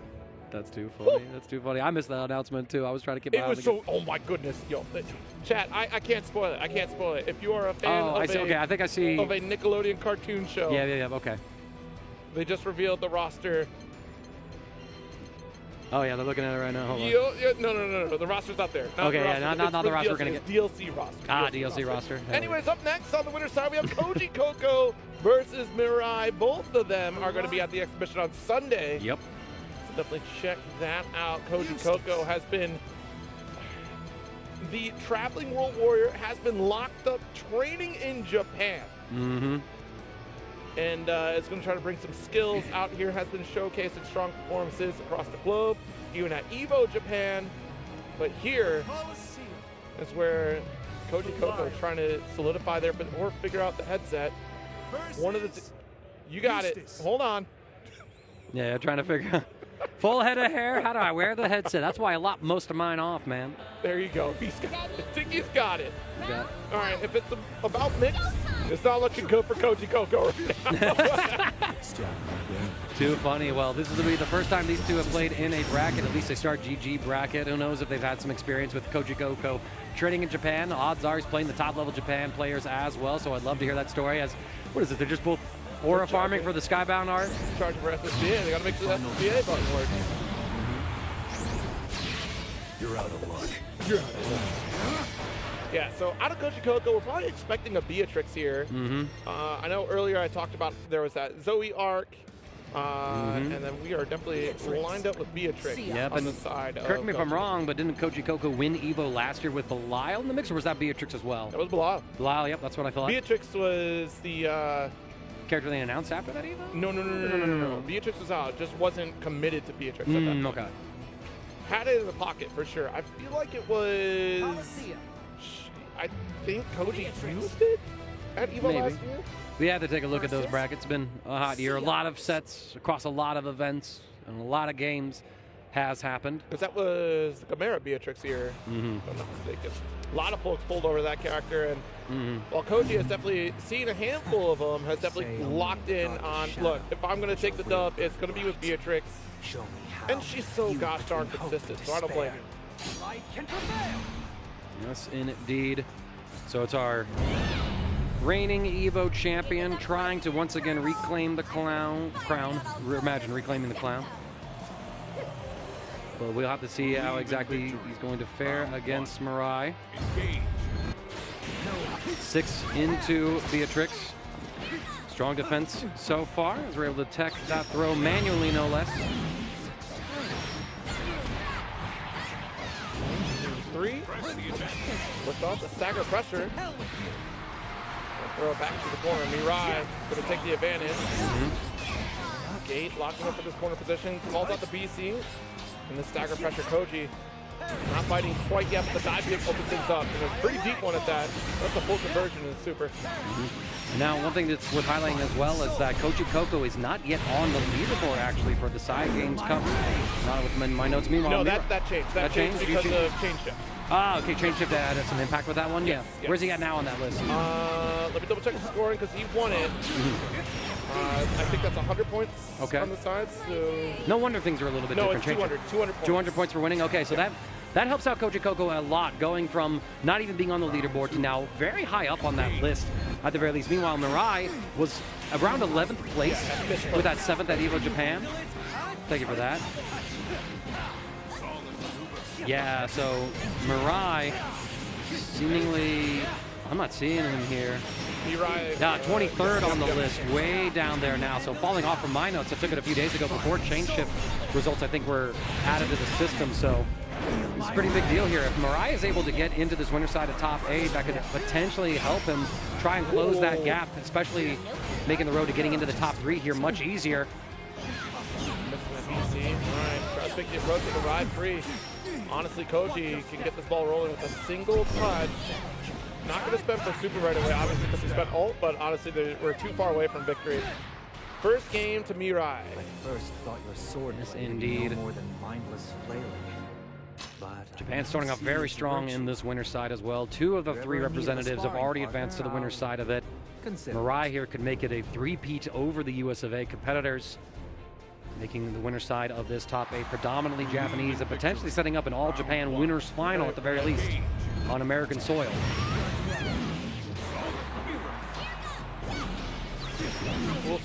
Thunder Flash gets thrown. Go for the shimmy, but Mirai going for the fuzzy mash tech instead. Excellent time in the defense.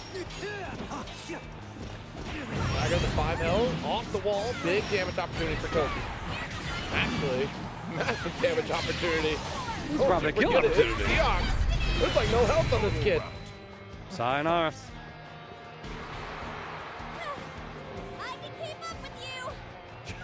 Okay. Okay, sure.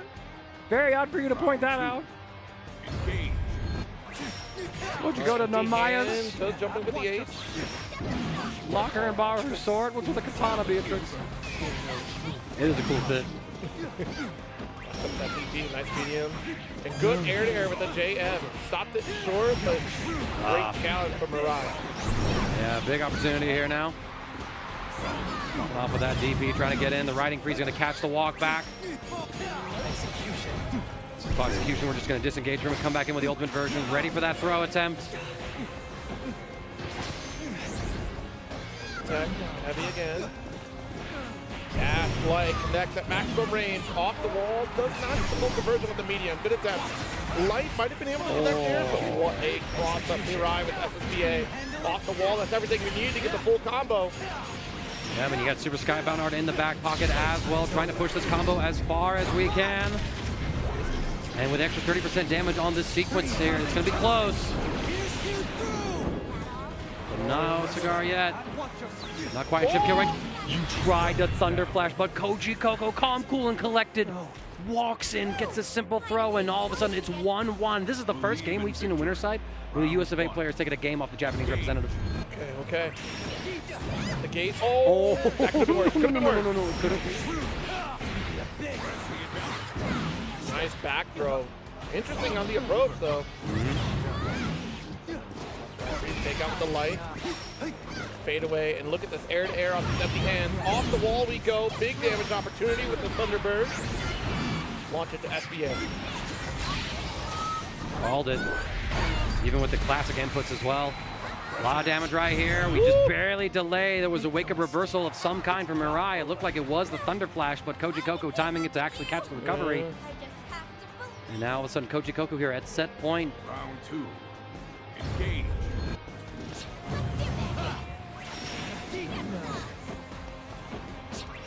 Stagger. Watch it. Try to sneak in with the heavy there, but the empty hand comes through, and we're not close enough to the wall splat. But we do get the corner position. A little overzealous with the 5L. Oh, the fireball barely catches the movement from Koji Koko, so the 6-claw execution converts into a combo. The ultimate fireball for Koji leads the knockdown. Mirai denies the offense with that BC. Koji Koko holds, gets caught out by the gateway. Into the wall you go. Oh my goodness, great reaction. That's not quite going to get the round. No, but look at the mash my out! goodness. And you got Delta Clock as well because of the low life on Beatrix, so you get tons of extensions right here. Super Skybound art. It's going to be enough to put Mirai down to the final break point. 30% extra damage on every hit Koji Koko gets. But Koji Koko gets tapped by anything, the round is over. Oh, you chased the backdash with the DP! Get out! No! What do you mean? Waited for any interaction and said it's not the DP. Wait a minute. Ume Shoryu? Ume Shoryu?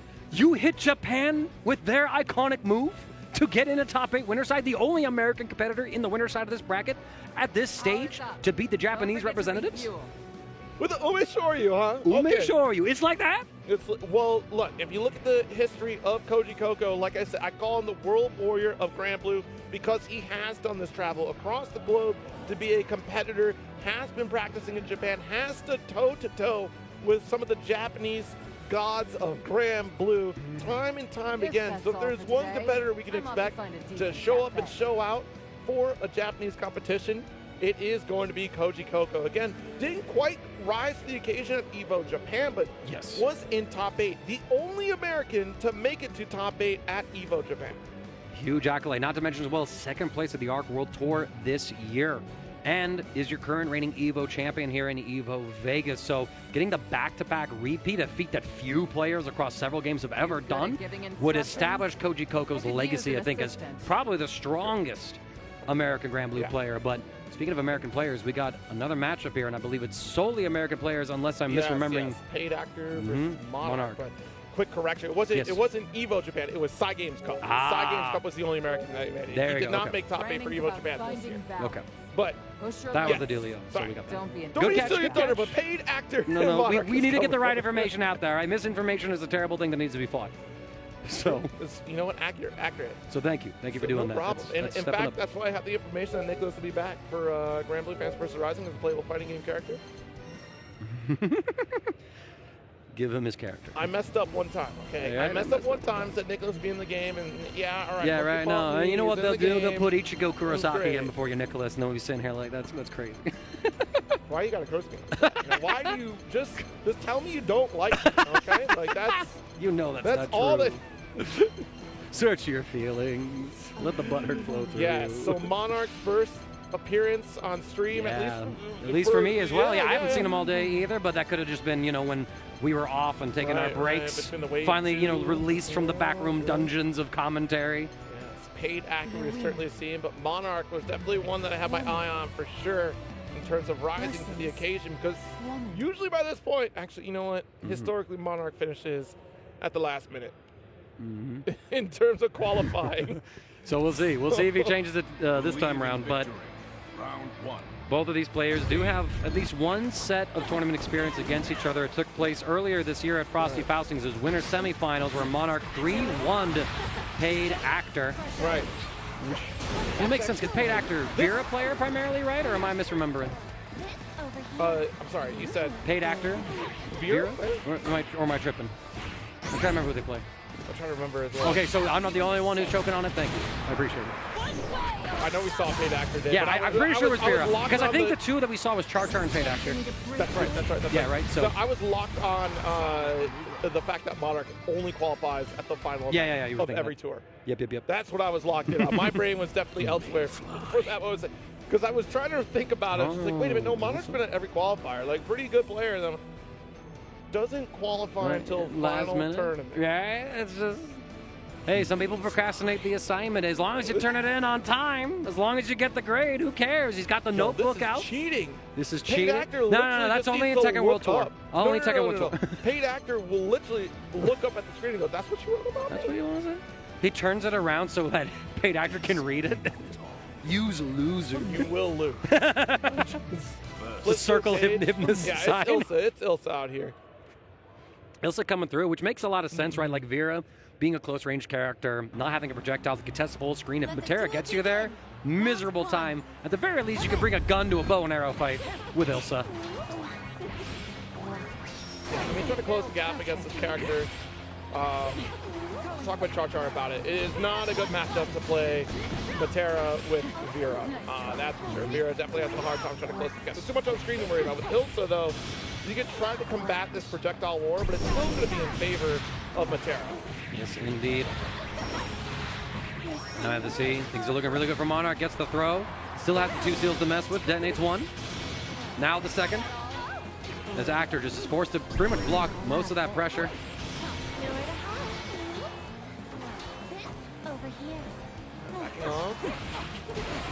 Counter hit comes through. Look at this. Monarch sitting in a great position, so any jump is going to be denied with an anti-air.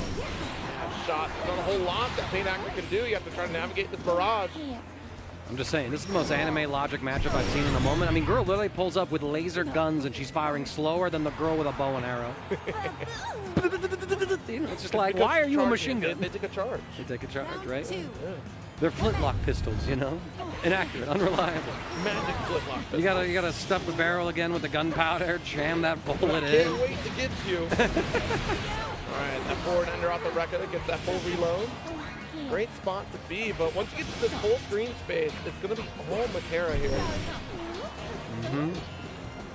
Monarch again, more than content to kind of float in and out of these ranges, trying to box Paid Actor at mid-screen. The ultimate fireball is interrupted. Monarch now has the setup, has the seals coming down. Plenty of chip damage raining down on Paid Actor. We get the jump in though. Punish opportunity, but unfortunately for Actor, it does not confirm off of that jump in, just a little too high to get the normal follow-up. And so you're still just being corralled at this player 1 corner. Still locked in. Ultimate butterfly out here. Keep chipping away. Monarch is all too happy. Just keep bullying you. I was talking about earlier with Tyrant, just the navigation of trying to get through this Matera barrage. It's an indicator of how long you've been playing Granblue. Us vanilla players are used to the idea of like trying to roll through like the fairy pressure, the Matera pressure. Granted, Matera's on another level in this version of the game. True, but then you come into Rising, and how used to it are you? Just taking that step forward, trying to roll through some of the pressure, as opposed to people trying to dash block, which is Paid Actor just really trying to find that roll timing, but it is the constant barrage coming from Monarch that makes it so difficult.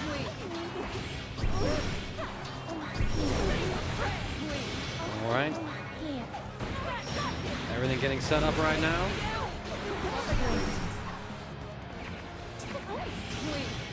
Still going to get that pressure. What about even? I mean, Paid Actor is really close to closing gap against Monarch here.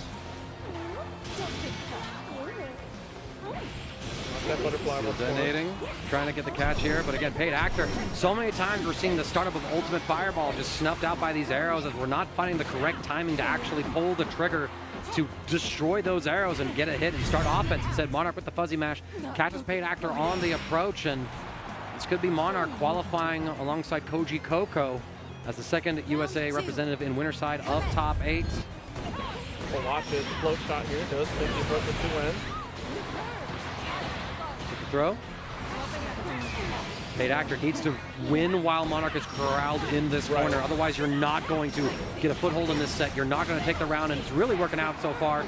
Because this is like the duality of Matera, right? She's able to control the mid-screen miserable time, but if you could get her in the corner and prevent her from escaping, super hard for her to fight back then, but you need to get there first. And that's the thing is that Ilsa is the strike throw character. If she's not playing her strike throw game, then it's kind of tough. Like, yes, I said she's jack of all trades in terms of her opportunities, but in this matchup, she has to play the strike throw role.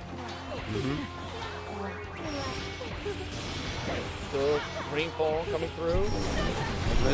A second serving, I love that from Paid Actor. You get the hit, you get the knockdown. You just have to keep the offense on. Monarch does not have SBA gauge, so no DP to worry about. It's just BCs that you're really looking for.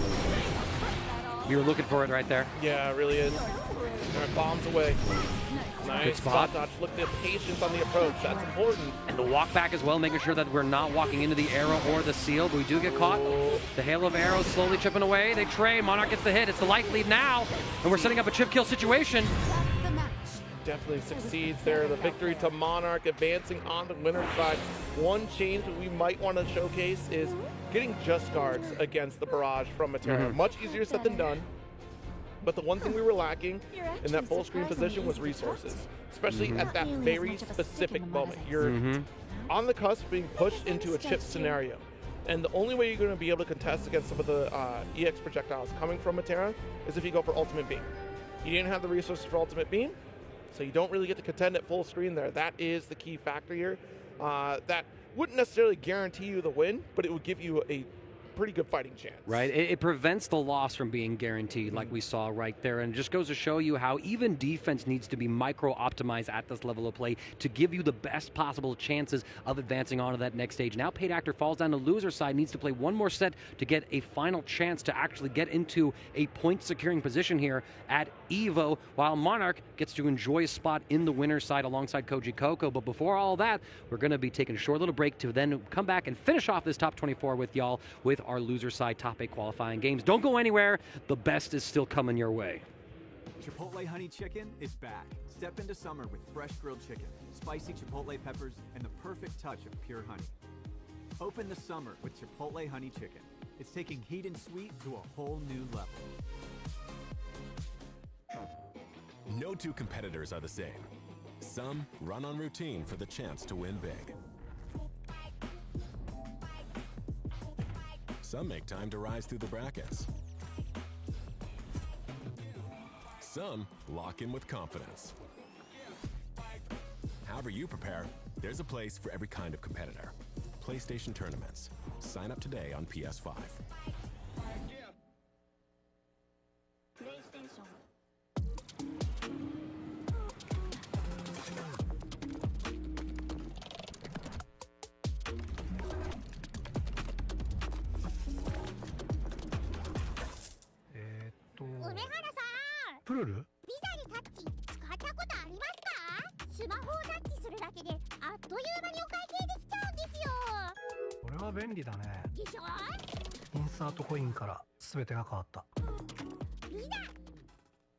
でストリートファイター4っていう格闘ゲーム久しぶりにやった時にその時になんていうか自分で特別なものがあったんだなっていうのを思い出したっていうことがあったんですけど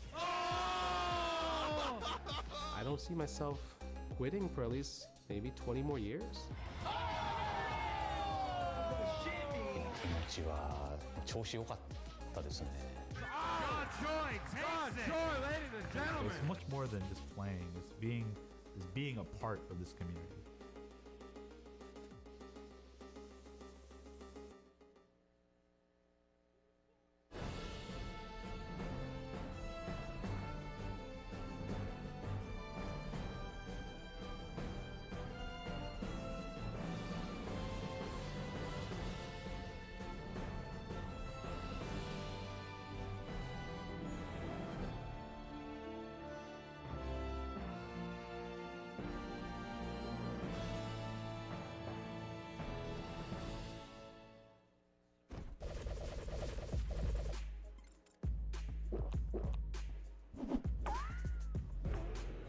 Look, I gotta say, every time I see that Granblue Fantasy Relink ad, I just give it to me.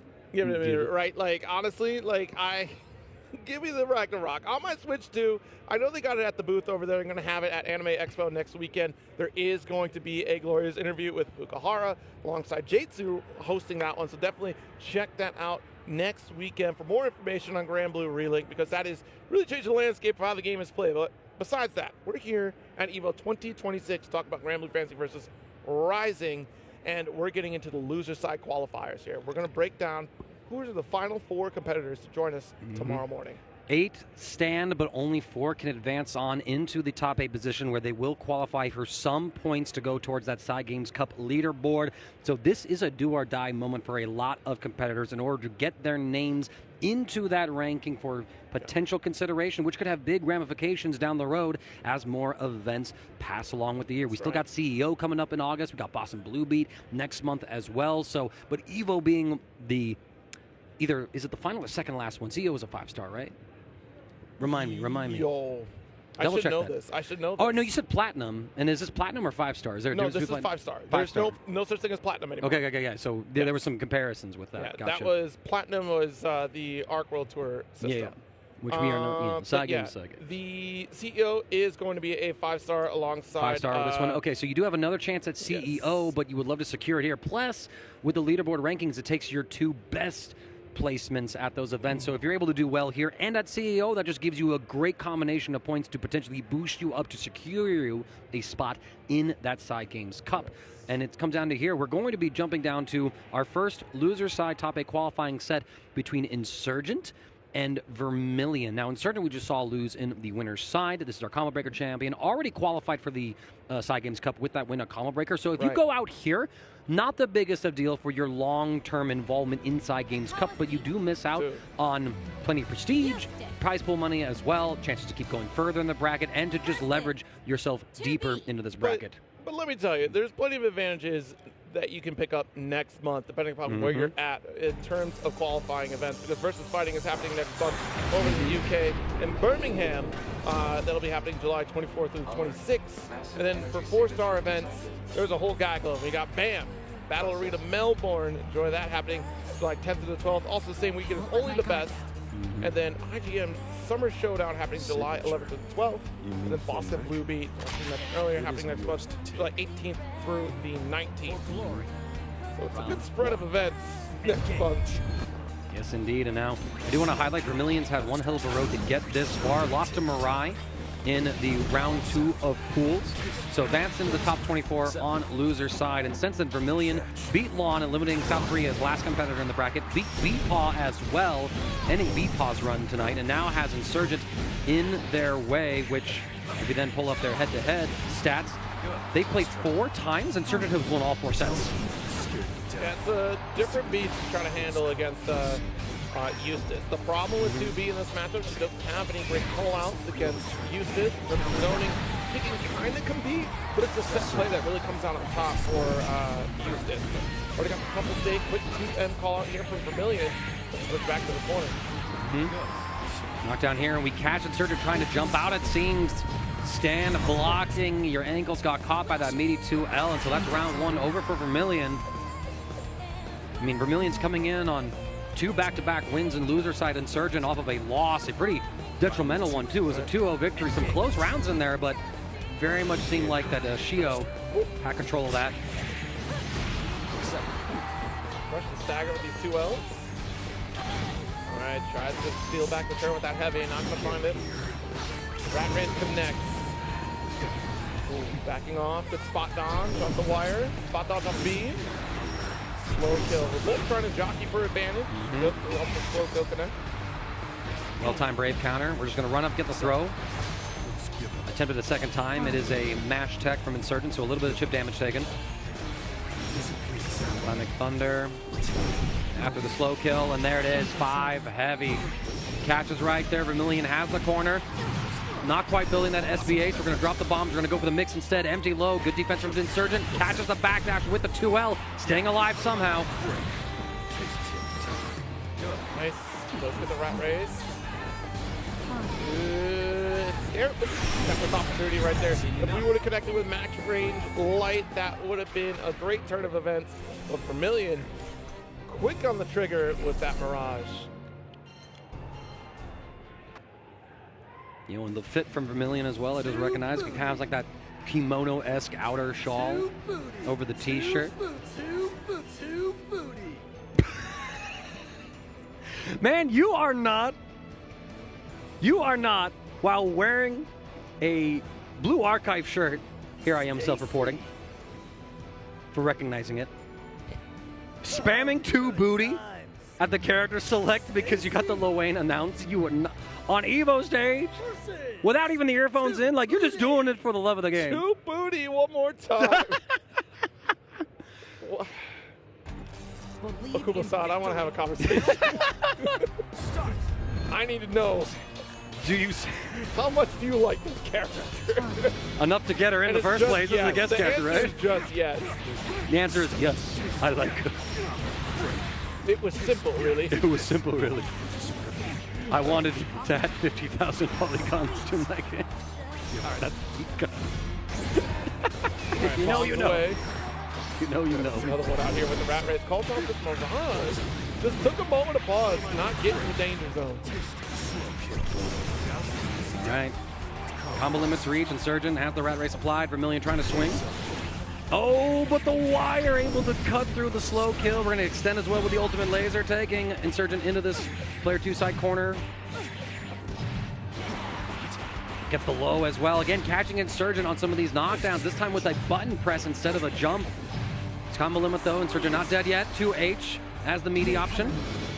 Trying to call out a jump, I think. Late tech, still damaged though. Tipping away, bombs out. It's not looking good for Insurgent.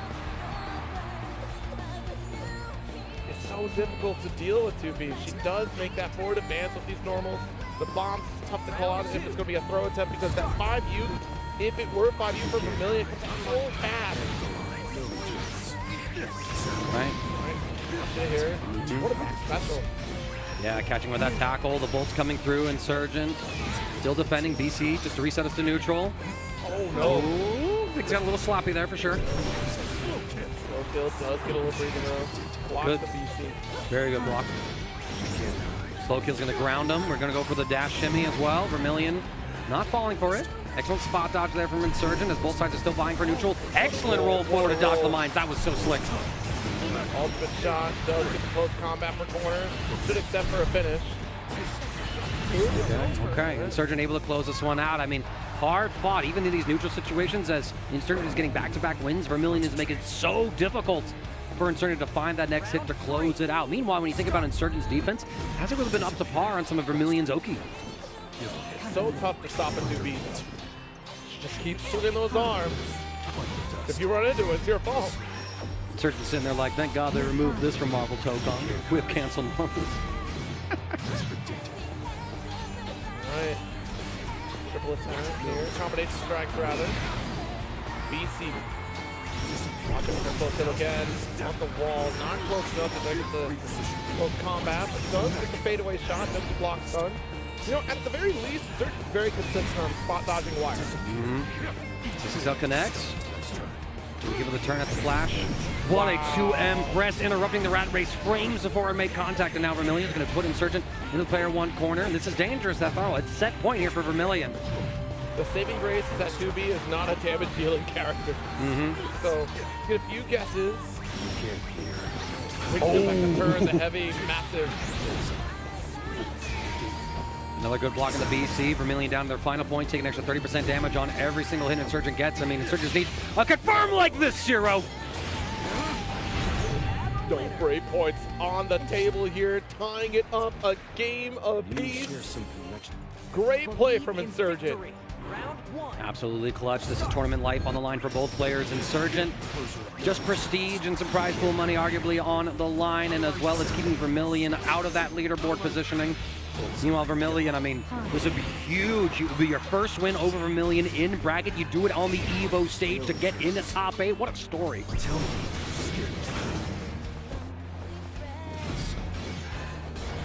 Away. One down back. Late tech though. I mean, honestly, with this life lead, just a step away for the 2M. And a corner carry from Insurgent. The throw gets teched. Oh, but too far away for that command throw to actually connect. Insurgent closes it out with the Raging Strike and Chain sequence, and Vermilion a little bit shaken, it seems. Needs to find that composure, definitely kind of losing that flow state that I think we saw him enter in earlier. Set point now for Insurgent. Slow kill, trying to back off. JM on the approach.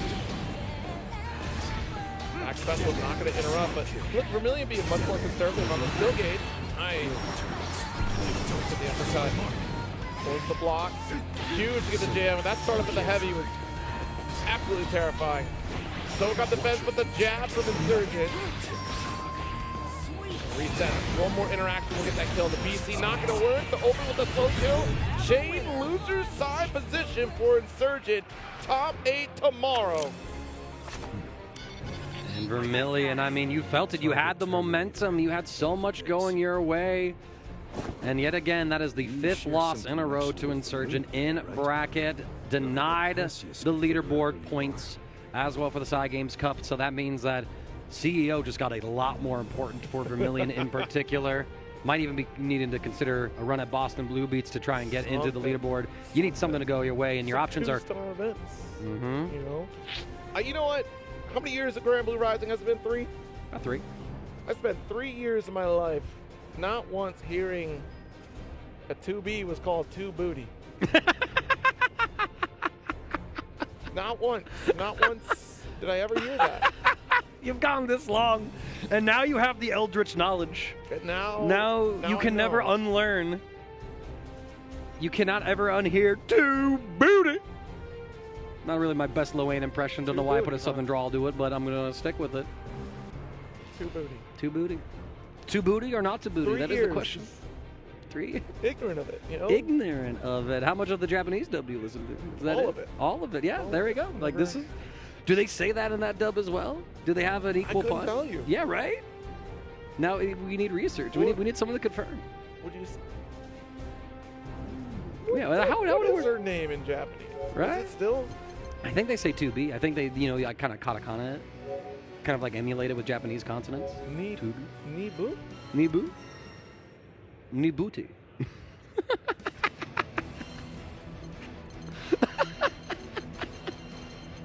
I'm so done, bro. We are broken. This is where we are at, and where we are at is BSG versus Iago Garates. Coming on up to the stage for one last chance into this top 8. Maybe B. Maybe knee B. Knee B? Knee B? Right? I mean, if you're going with like the very... I think they just say 2B. 2B. 9S. No. No, Nope. no, I'm Nope. not going there. Nope. You done? This needs to stop. I don't like it. I don't like it anymore. Too many Japanese players left in this top 8 for us to be doing this on the English broadcast. All right, so Blue Sky Guy up against Iago Garates. It's going to be Fairy, right? Surely. Surely. It's going to be UL. Watch. BSG and Iago Garates have played a total of 5 sets. Right now, BSG has the winning record with just that one extra set win. They played at last year's EVE. How history almost repeats. So it's not quite the same place in the bracket, but it is loser side top 24. Last year at EVE was round 1 of losers top 24. BSG beat Iago Garates there to continue on in that particular bracket, and now they're meeting here again at this year's EVO, this time to get into the top 8.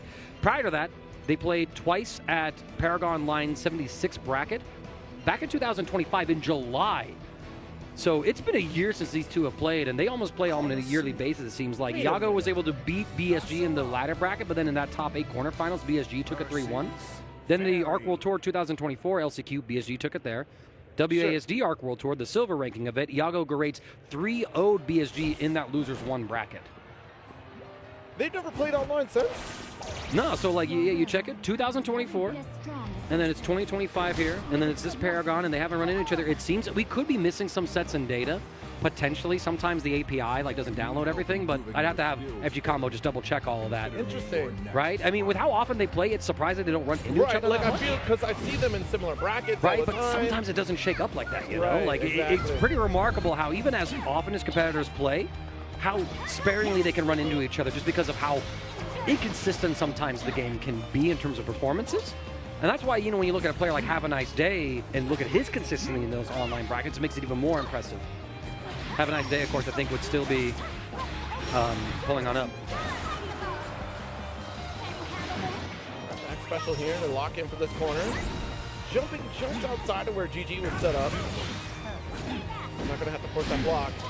Six will find out. And this is a tricky matchup, though, because that mid-screen is such a dominant space for Iago to position themselves.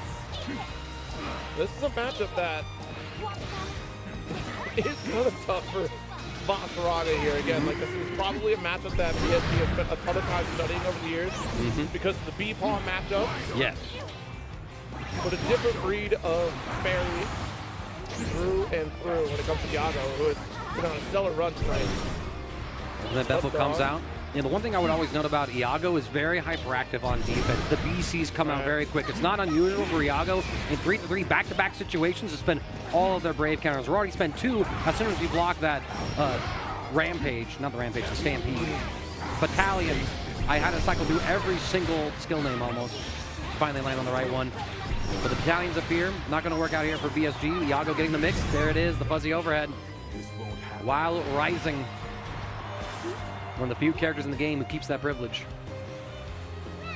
I mean, it's a normal. You know, it's fine. Yeah, it's fine. Needs the setup and everything like that. Yep. Kespin. Pushed out, but great Battalion of Fear to interrupt the GG setup. Backer pressure again. We're trying to take a walk, but the ultimate eats right through. Guard truck here for every single time instead of Battalion of Fear to blast right through GG. Spot dodge here, not quite working out. BSG going to tie up the rounds here. So we go into the final round of game 1 to see who takes the early lead in the set. Still anyone to decide. Oh, got that low poke. Up dog, pushing back. With the GG on the approach of the jam. Watch it, little spot, the heavy swing. Shoulder check, yet another one here. Trying to go for that overhead, and what an interrupt with the up dog. Trying to catch him right here. Nothing's quite working. Soulforge application gets interrupted. There's again another BC. Iago down to a final break point. So if BSG gets in, it's an extra 30% damage on every interaction. Baits out the back. Oh, he had to swing a second time in order to catch the hurt box once it returns to Fairy. Too far for the throw. Minor mistake. Minor mistake with major implications potentially. So we're back to full screen instead of being on top of Iago. Tense again. Depo sending up Fear. Fear, but still, we're 2 got guard tall. The super connects. Not enough to get the finish. No, and we drop the whole situation. Both players reel back in their seat. BSG like, I can't believe I got that. Iago like, I can't believe he got that. All because you missed out the follow-up? Oh my goodness. Man, drop one interaction, lose the game. High-level fighting game play, man. Every mistake having such huge implications. At this level, that is the truest statement. The arena. If one minor mistake, that's all that we're looking for at this level, and it is devastating. It could be the most minuscule mistake. And look, a seasoned player will open that up wide and make it the biggest mistake of your life. Exactly. It's just a dynamic that you will find across many competitive fighting game titles, not just Granblue. BSG closing the gap in here. Gets the sight for the command throw. Iago in the corner now. Has to fight his way out. BSG holding ground here. There's that early BC. We did get the Soulforge applied, so that is pretty much a win for that situation, I think, for BSG. Just a little bit of life on the top to try and get some armor, but Iago nullifying it completely. Has to find a way to sideswap, but instead it's going to be back to neutral screen since Fairy's lost some of that combo ability to get free side swaps. Interrupt here, let's pull it in close to guest fence. Get another BC. Every time that Iago blocks a Battalions of Fear, he immediately spends a BC, just does not want to deal with that situation ever. Right. Watch the orb, just holding on to it. Actually, just in the nick of time, blocking that orb so we do not get scooped up. That's so sick, actually. I mean, if had Iago run up and did a low, that would have backfired a little bit, but turns out that BSG just picked the right option for the right choice.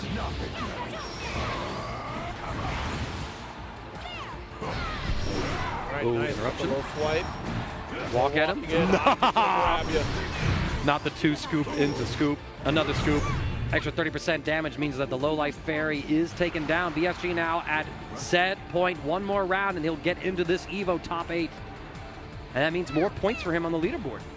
This is a big deal. This is a big deal. Try to get the throw. Don't celebrate until the job is done. That is the thing. BSG has often gotten ahead of themselves in victory when they are on the cusp of achieving something so great. But at this point, we're so much of a veteran that I don't think that's going to be the case this time around, that we are so focused on taking that victory, just guarding to build up some resources. The light still an interrupt here. Soul Forge active. So, look at this walk down the ferry, rather. Still favorable. Shoulder check. Hey, if you want to waste those BCs, that's fine, but you get an auto build off this orb. Jump away. Nice. The trip guard attempt. Nice. Big hit right here, but the ultimate extinction a little too stubby to actually follow up and add damage to that confirm. BSG will spend Brave Point, both sides down to a final one here. BSG refreshes the duration of Soul Forge. Watch it. Interrupted. Tons of fear, but the GG able to catch. No armor after all.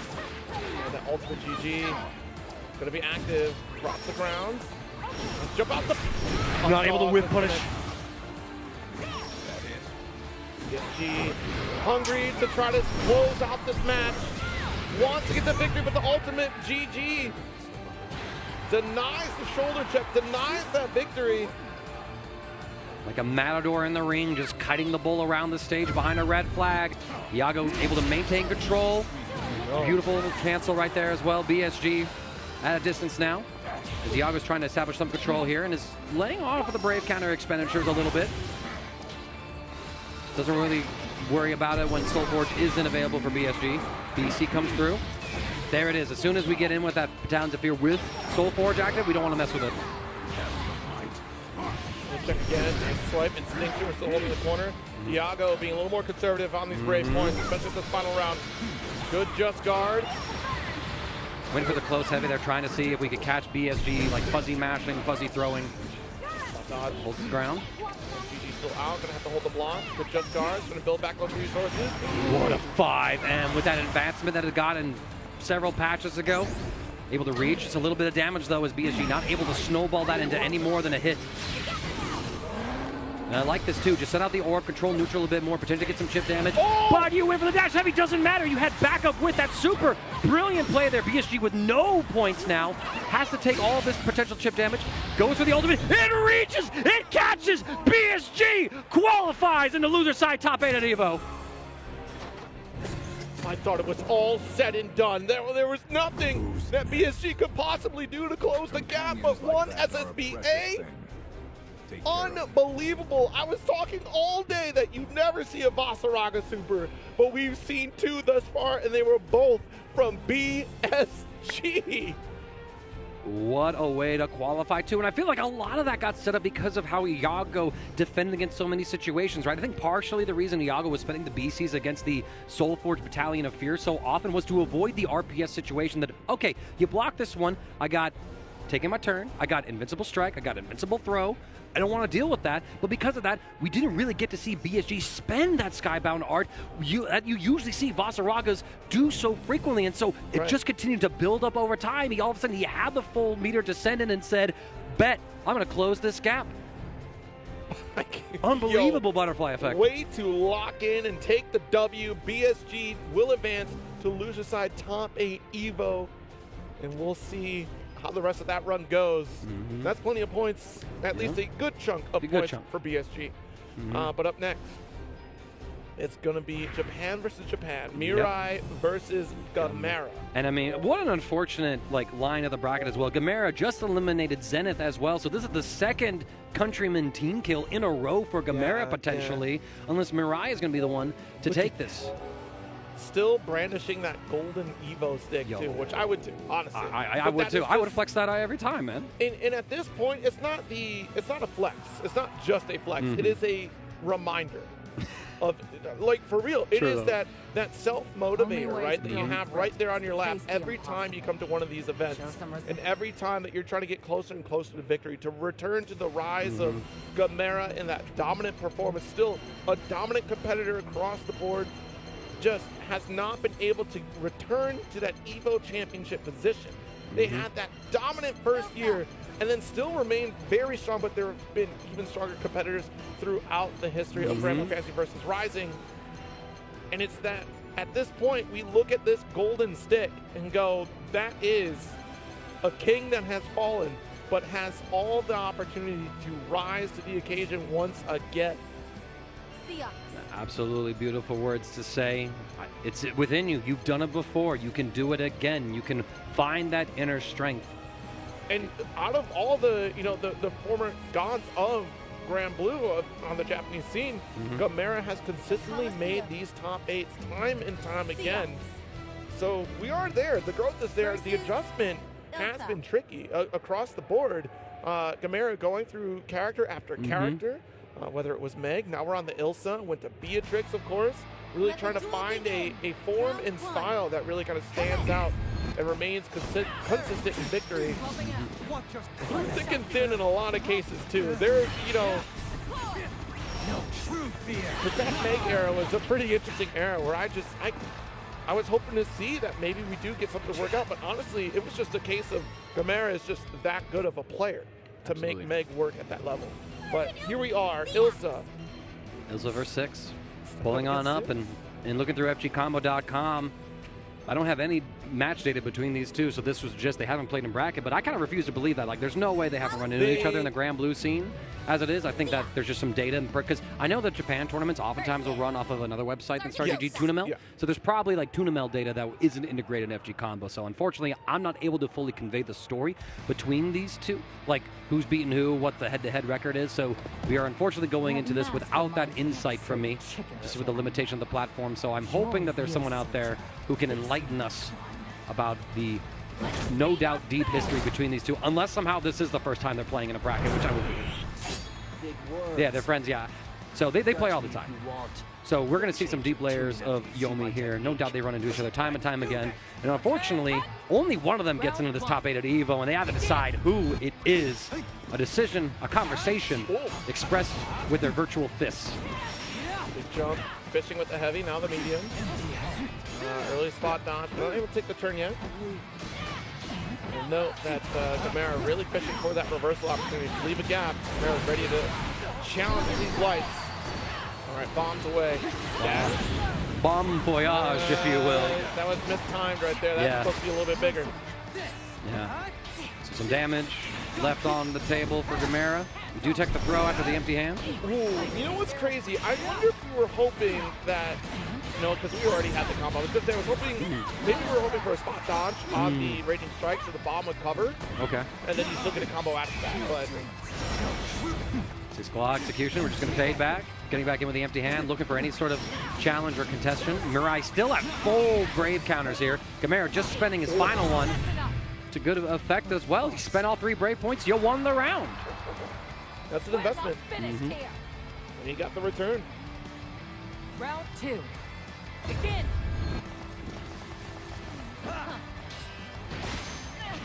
Good manual tech on the throw.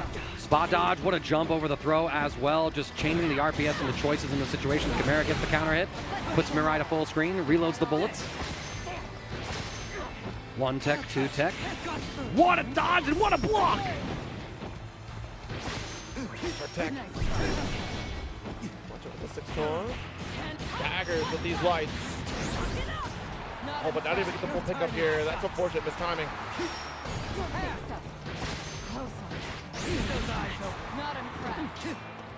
Sacker, oh, nice whip punish with that dash light. Let's fall off to 5M. We're going to drop this Skybound Art as well. Finds the kill with it. So going to final round here in the first game between these close friends.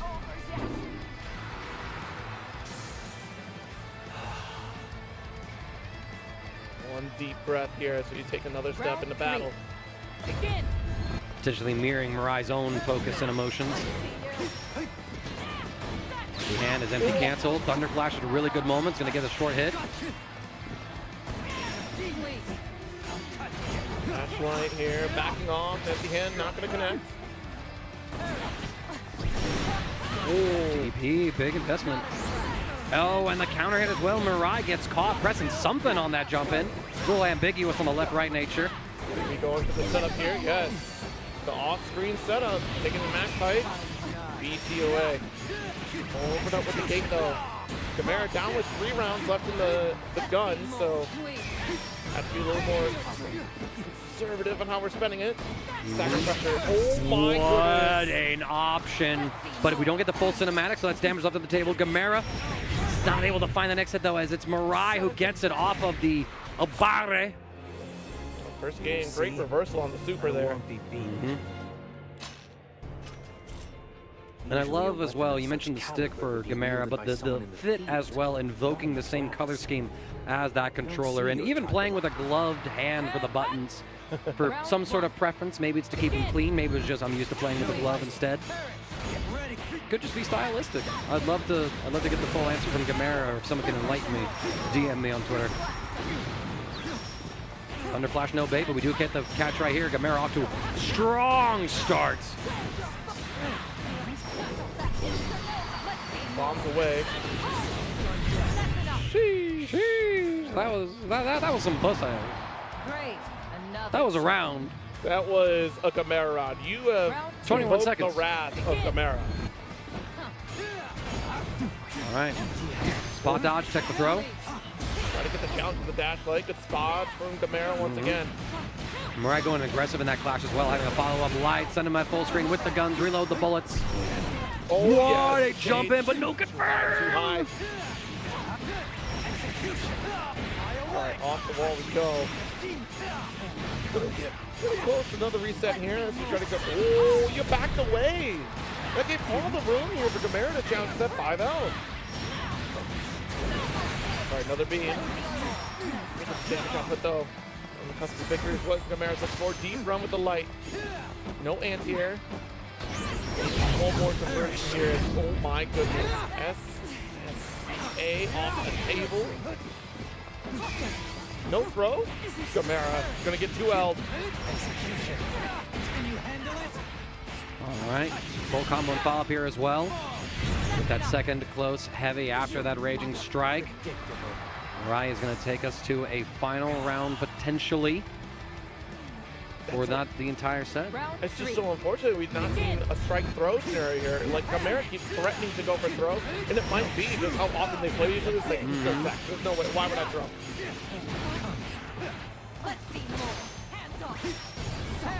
All right, the throw comes through again. It seems like Mirai has full control of the set.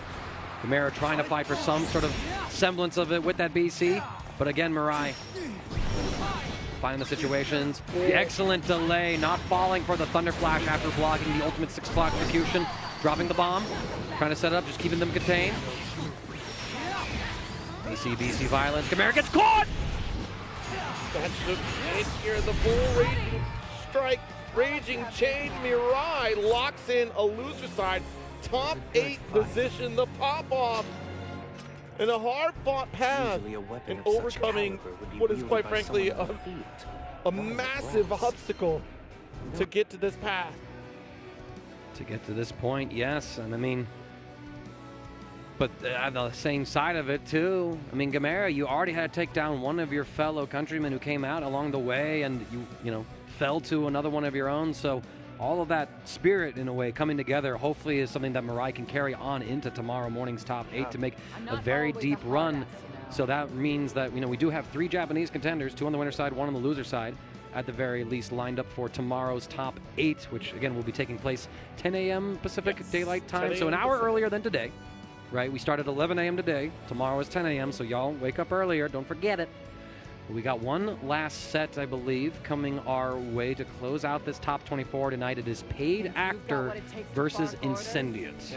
Yeah, one more set to close it all out, and what a heartbreaker that previous set was, but the show must go on as we see Paid Actor one more time try to step up to the stage here and see if we can cross into this top 8 threshold. But boy, wouldn't it be fascinating if Incendiate crosses into this threshold as well. I mean, a player who wears his heart on his sleeve for sure. Keep your head on straight. We see this Lowain try to come out on top. Will it be an Ilsa, or do we get the Vera coming out here from Paid Actor? We'll have to see. Pulling up the head-to-head data between these two right now, just to see what we are potentially looking at. Ain't no way, bro. Ain't no way. Life is anime. Life is cinema. There's beauty in the world. These two have played 12 times. Yeah. They are deadlocked 6-6. This is a head-to-head tiebreaker set to get into EVO If Top that's 8 all for tomorrow. today, I'm off to find a To get qualifying points for the Cygames World Cup. To go 7-6 against the other.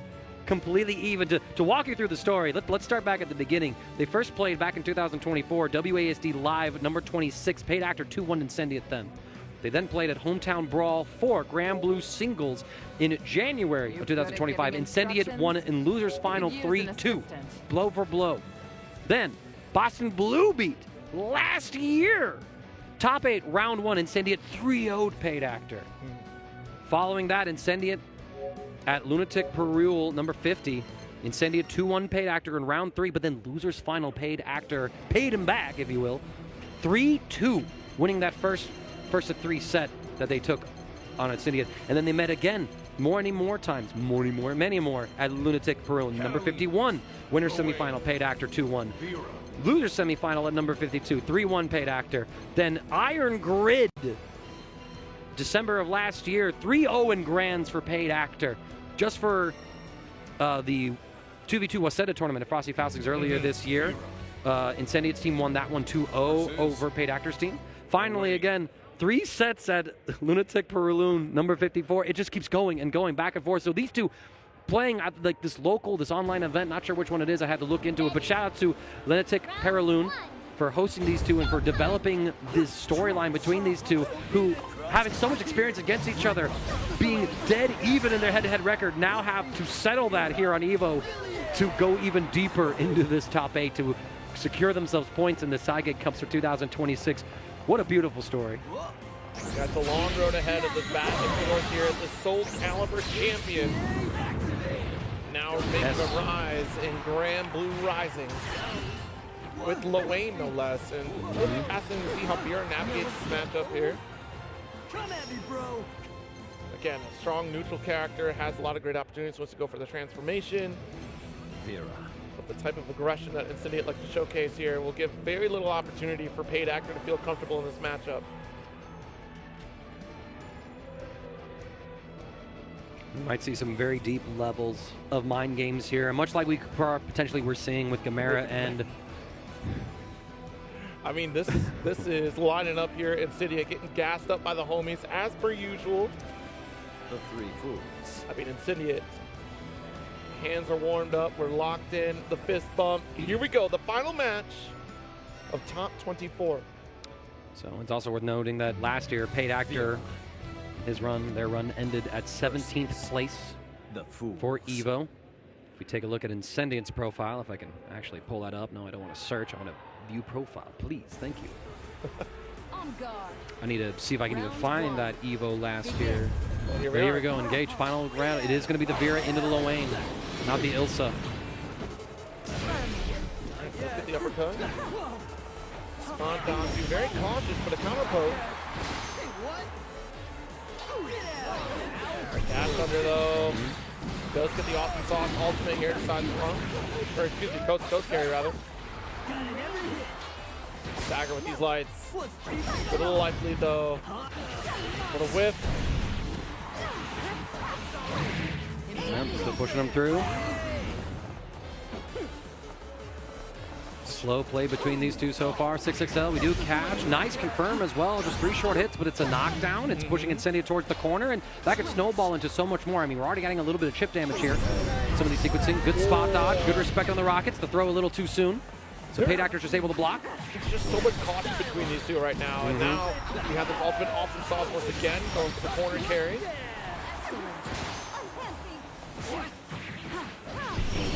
All right, we're going to go with the Luminaire, just trying to extend the combo as much as we can. We could drop a second one to extend. Not going for the install, instead prioritizing damage and corner carry. Paid Actor putting Incendiate now into a guess for game situation with the Luminaire backing us up. And we just chill backwards, let Incendiate go for a throw tech. Tech and nothing.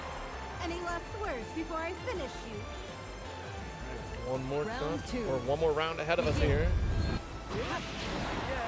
Dash him.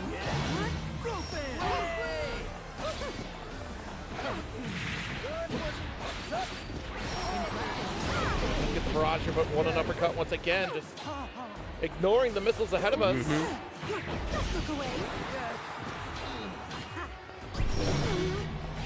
flurry, but the poke, medium, does get the jump out of the corner, but jeez, these challenges for Bait Actor, constantly making this interrupt.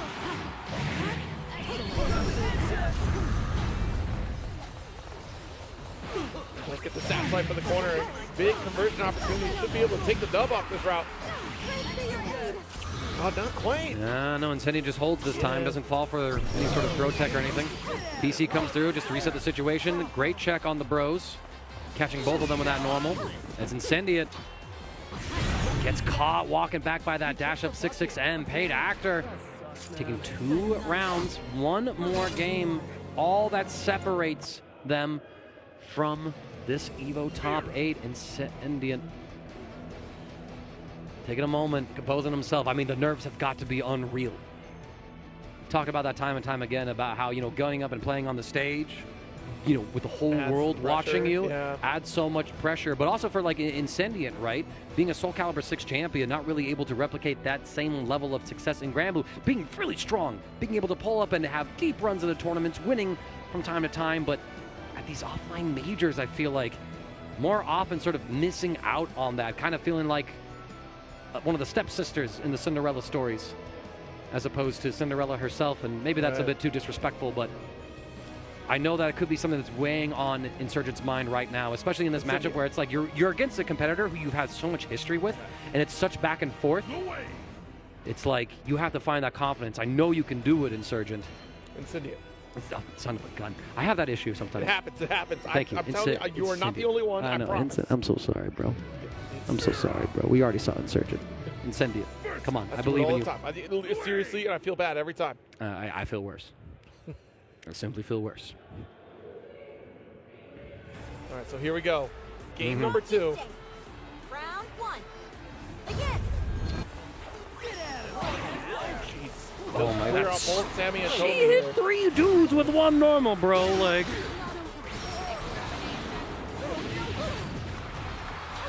Just gonna walk up here, staggers with these lights, goes for the plug frame, but the 2U. Paid Actor with these challenges has been absolutely crazy. Stagger, 5 on the throw. Comes through here. I love that Kamami, bro, just to call out 6-6M. The bro squad comes through. We get the critical hit bounce. Side swap, get a little bit of pizza on the side. Putting Paid Actor into this corner. Block the BC, running offense still. Incendia though with a dash light. Full conversion, we have super. We're not going to need to spend it. But man, oh man.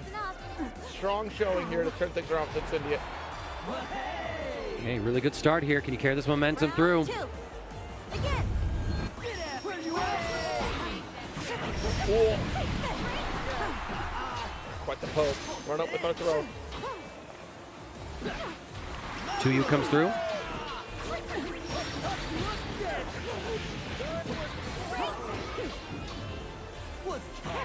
Yeah, okay. But that's not what Bait Actor's going to pressure. Calls out the reversal with a dash heavy starter. We're going coast to coast, baby. Yes, indeed, we are. And with this life spread, we actually see that Paid Actor saves some of that Skybound gauge for another day, holding on to it for potentially a kill confirm here, and I like that choice. Walk up, get the throw here. Blocks the BC, and doubling down on defensive options, going for the ultimate come at me, bro, just to bust out with a DP. Side swap, catching, punish on that BC attempt. A lot of damage here. Wait a minute. Sammy Tomy coming in. Paid Actor with the SSBA.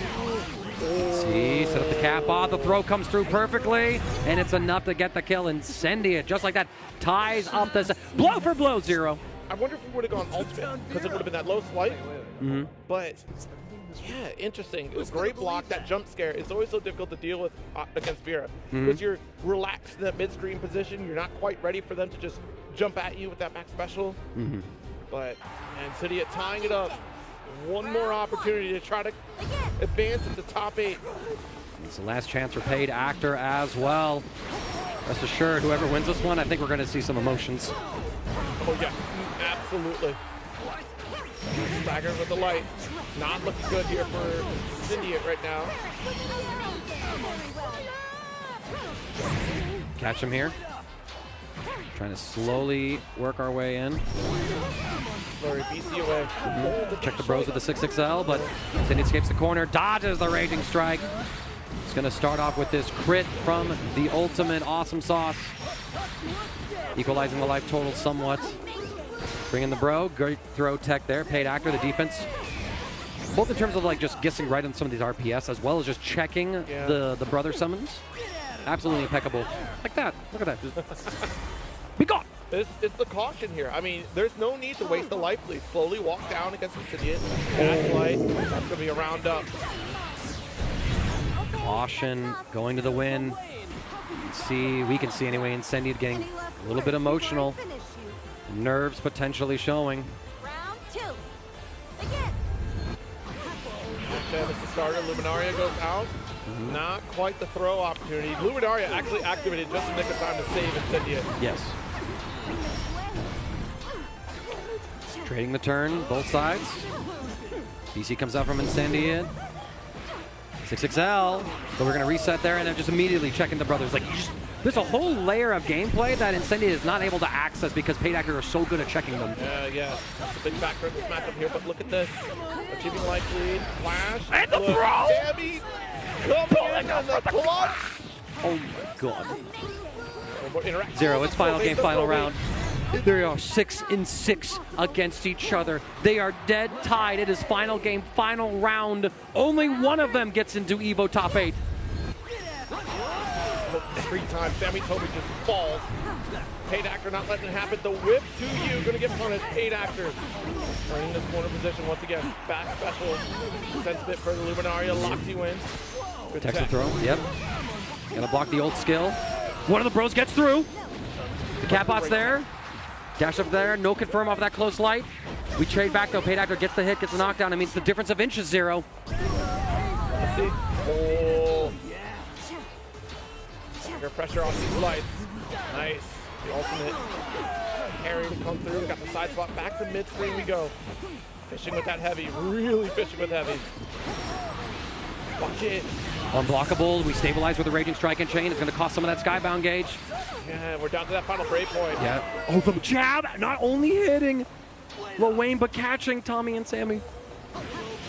6XM, no more walking. Watch it, watch it. Have to be so careful every single time. The quick swipe, get both the homies off the screen. It's a one-on-one fight. It's a wall splat. That is the game as Paid Actor locks it in. 2-1 over Incendiate and advances to the loser's side, top 8 for EVO 2026.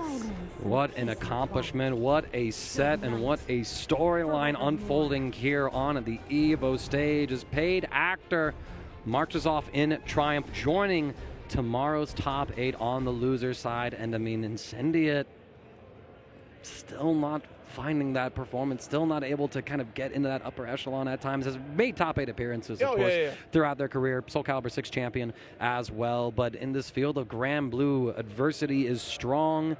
And Incendiate will have to find another event to rise to the occasion at. You got Boston Blue Beat potentially next month. You got CEO, probably most definitely in 2. Yeah. I'd imagine that he'd be attending to get another opportunity. Might be a Boston Blue Beat appearance there where Incendiate has performed extremely well at that event. So I would imagine that is a stop that Incendiate will be attending to try to get a better scoring out there. But man, this has been a glorious run. We've finally done it. It's been a long day, but let's take a look at who is in this top 8. We have on the winner's side Shio and Zandori, a Japanese showdown versus an American showdown, actually. That's just how the brackets have fallen. As it's Koji Koku versus Monarch on the other side of winner semifinals. Losers round 1, of course, Insurgent and Blue Sky Guy, Mirai, and Paid Actor round up this top 8, which we have to also shout out that this top 8 has a cool little bit of a partnership right now. So we have to shout out the EVO Fantasy Top 8 brackets presented by AT&T. You can just visit EVO or upsets.gg/EVO 2026, and the bracket should be available within the next 5 to 10 minutes to complete your top 8 bracket. That way you could submit how you think top 8's going to go and try to get, a little bit of some rewards for it. Absolutely. So don't forget it. You can check out the website right there. The information down below, you can fill out that top 8 bracket. And remember, actually, each top 8 bracket has a leaderboard of its own. So definitely check it out. It's going to be upsets.gg/EVO 2026. Yes, indeed. This is the current leaderboard right now for folks trying to make that top 8 fantasy pick. I mean, look at that. Jade Darkness tied up across the board, down to 6th place. Yeesh, man. All right. I see that some of y'all had some really good read on these brackets, it seems like there. You know, JX Darkness, Intelligible, iLight 89, Mechanical Imprint 79. What's up with that? I Am So Reckless, Suspect, Statix, Dante X Killjoy, Barrel Full of Games, last name, first name, goated name. Broad Marmot.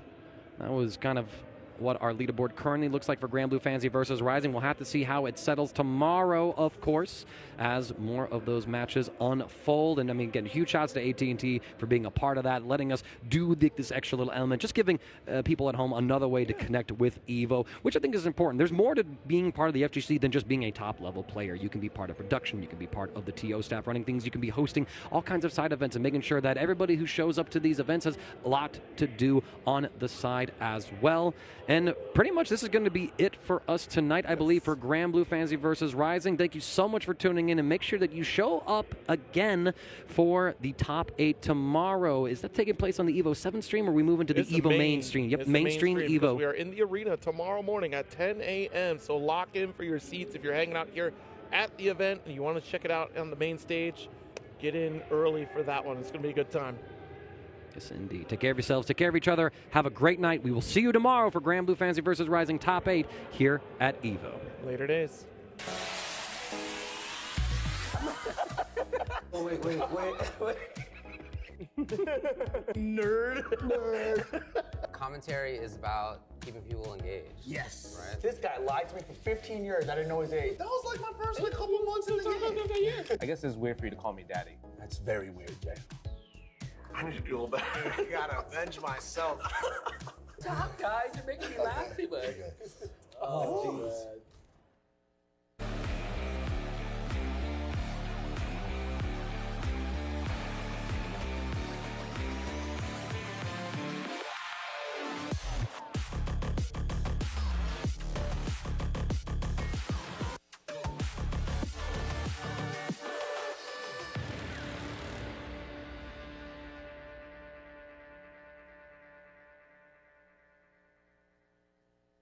Ooh, that boy Kus is breaking Joe in the nooch. Look at him go.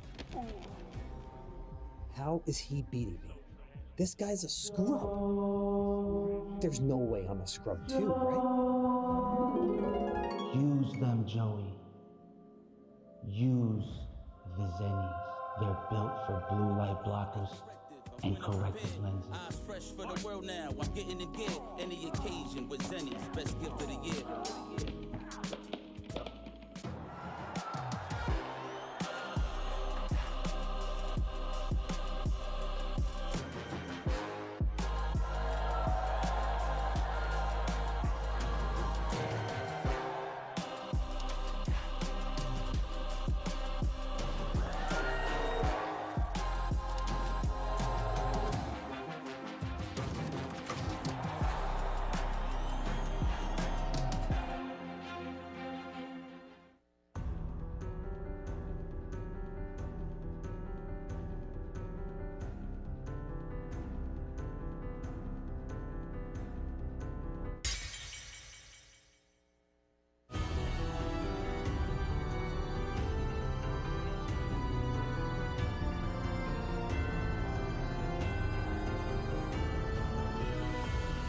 メルティーブラッド、ドワイルミナ。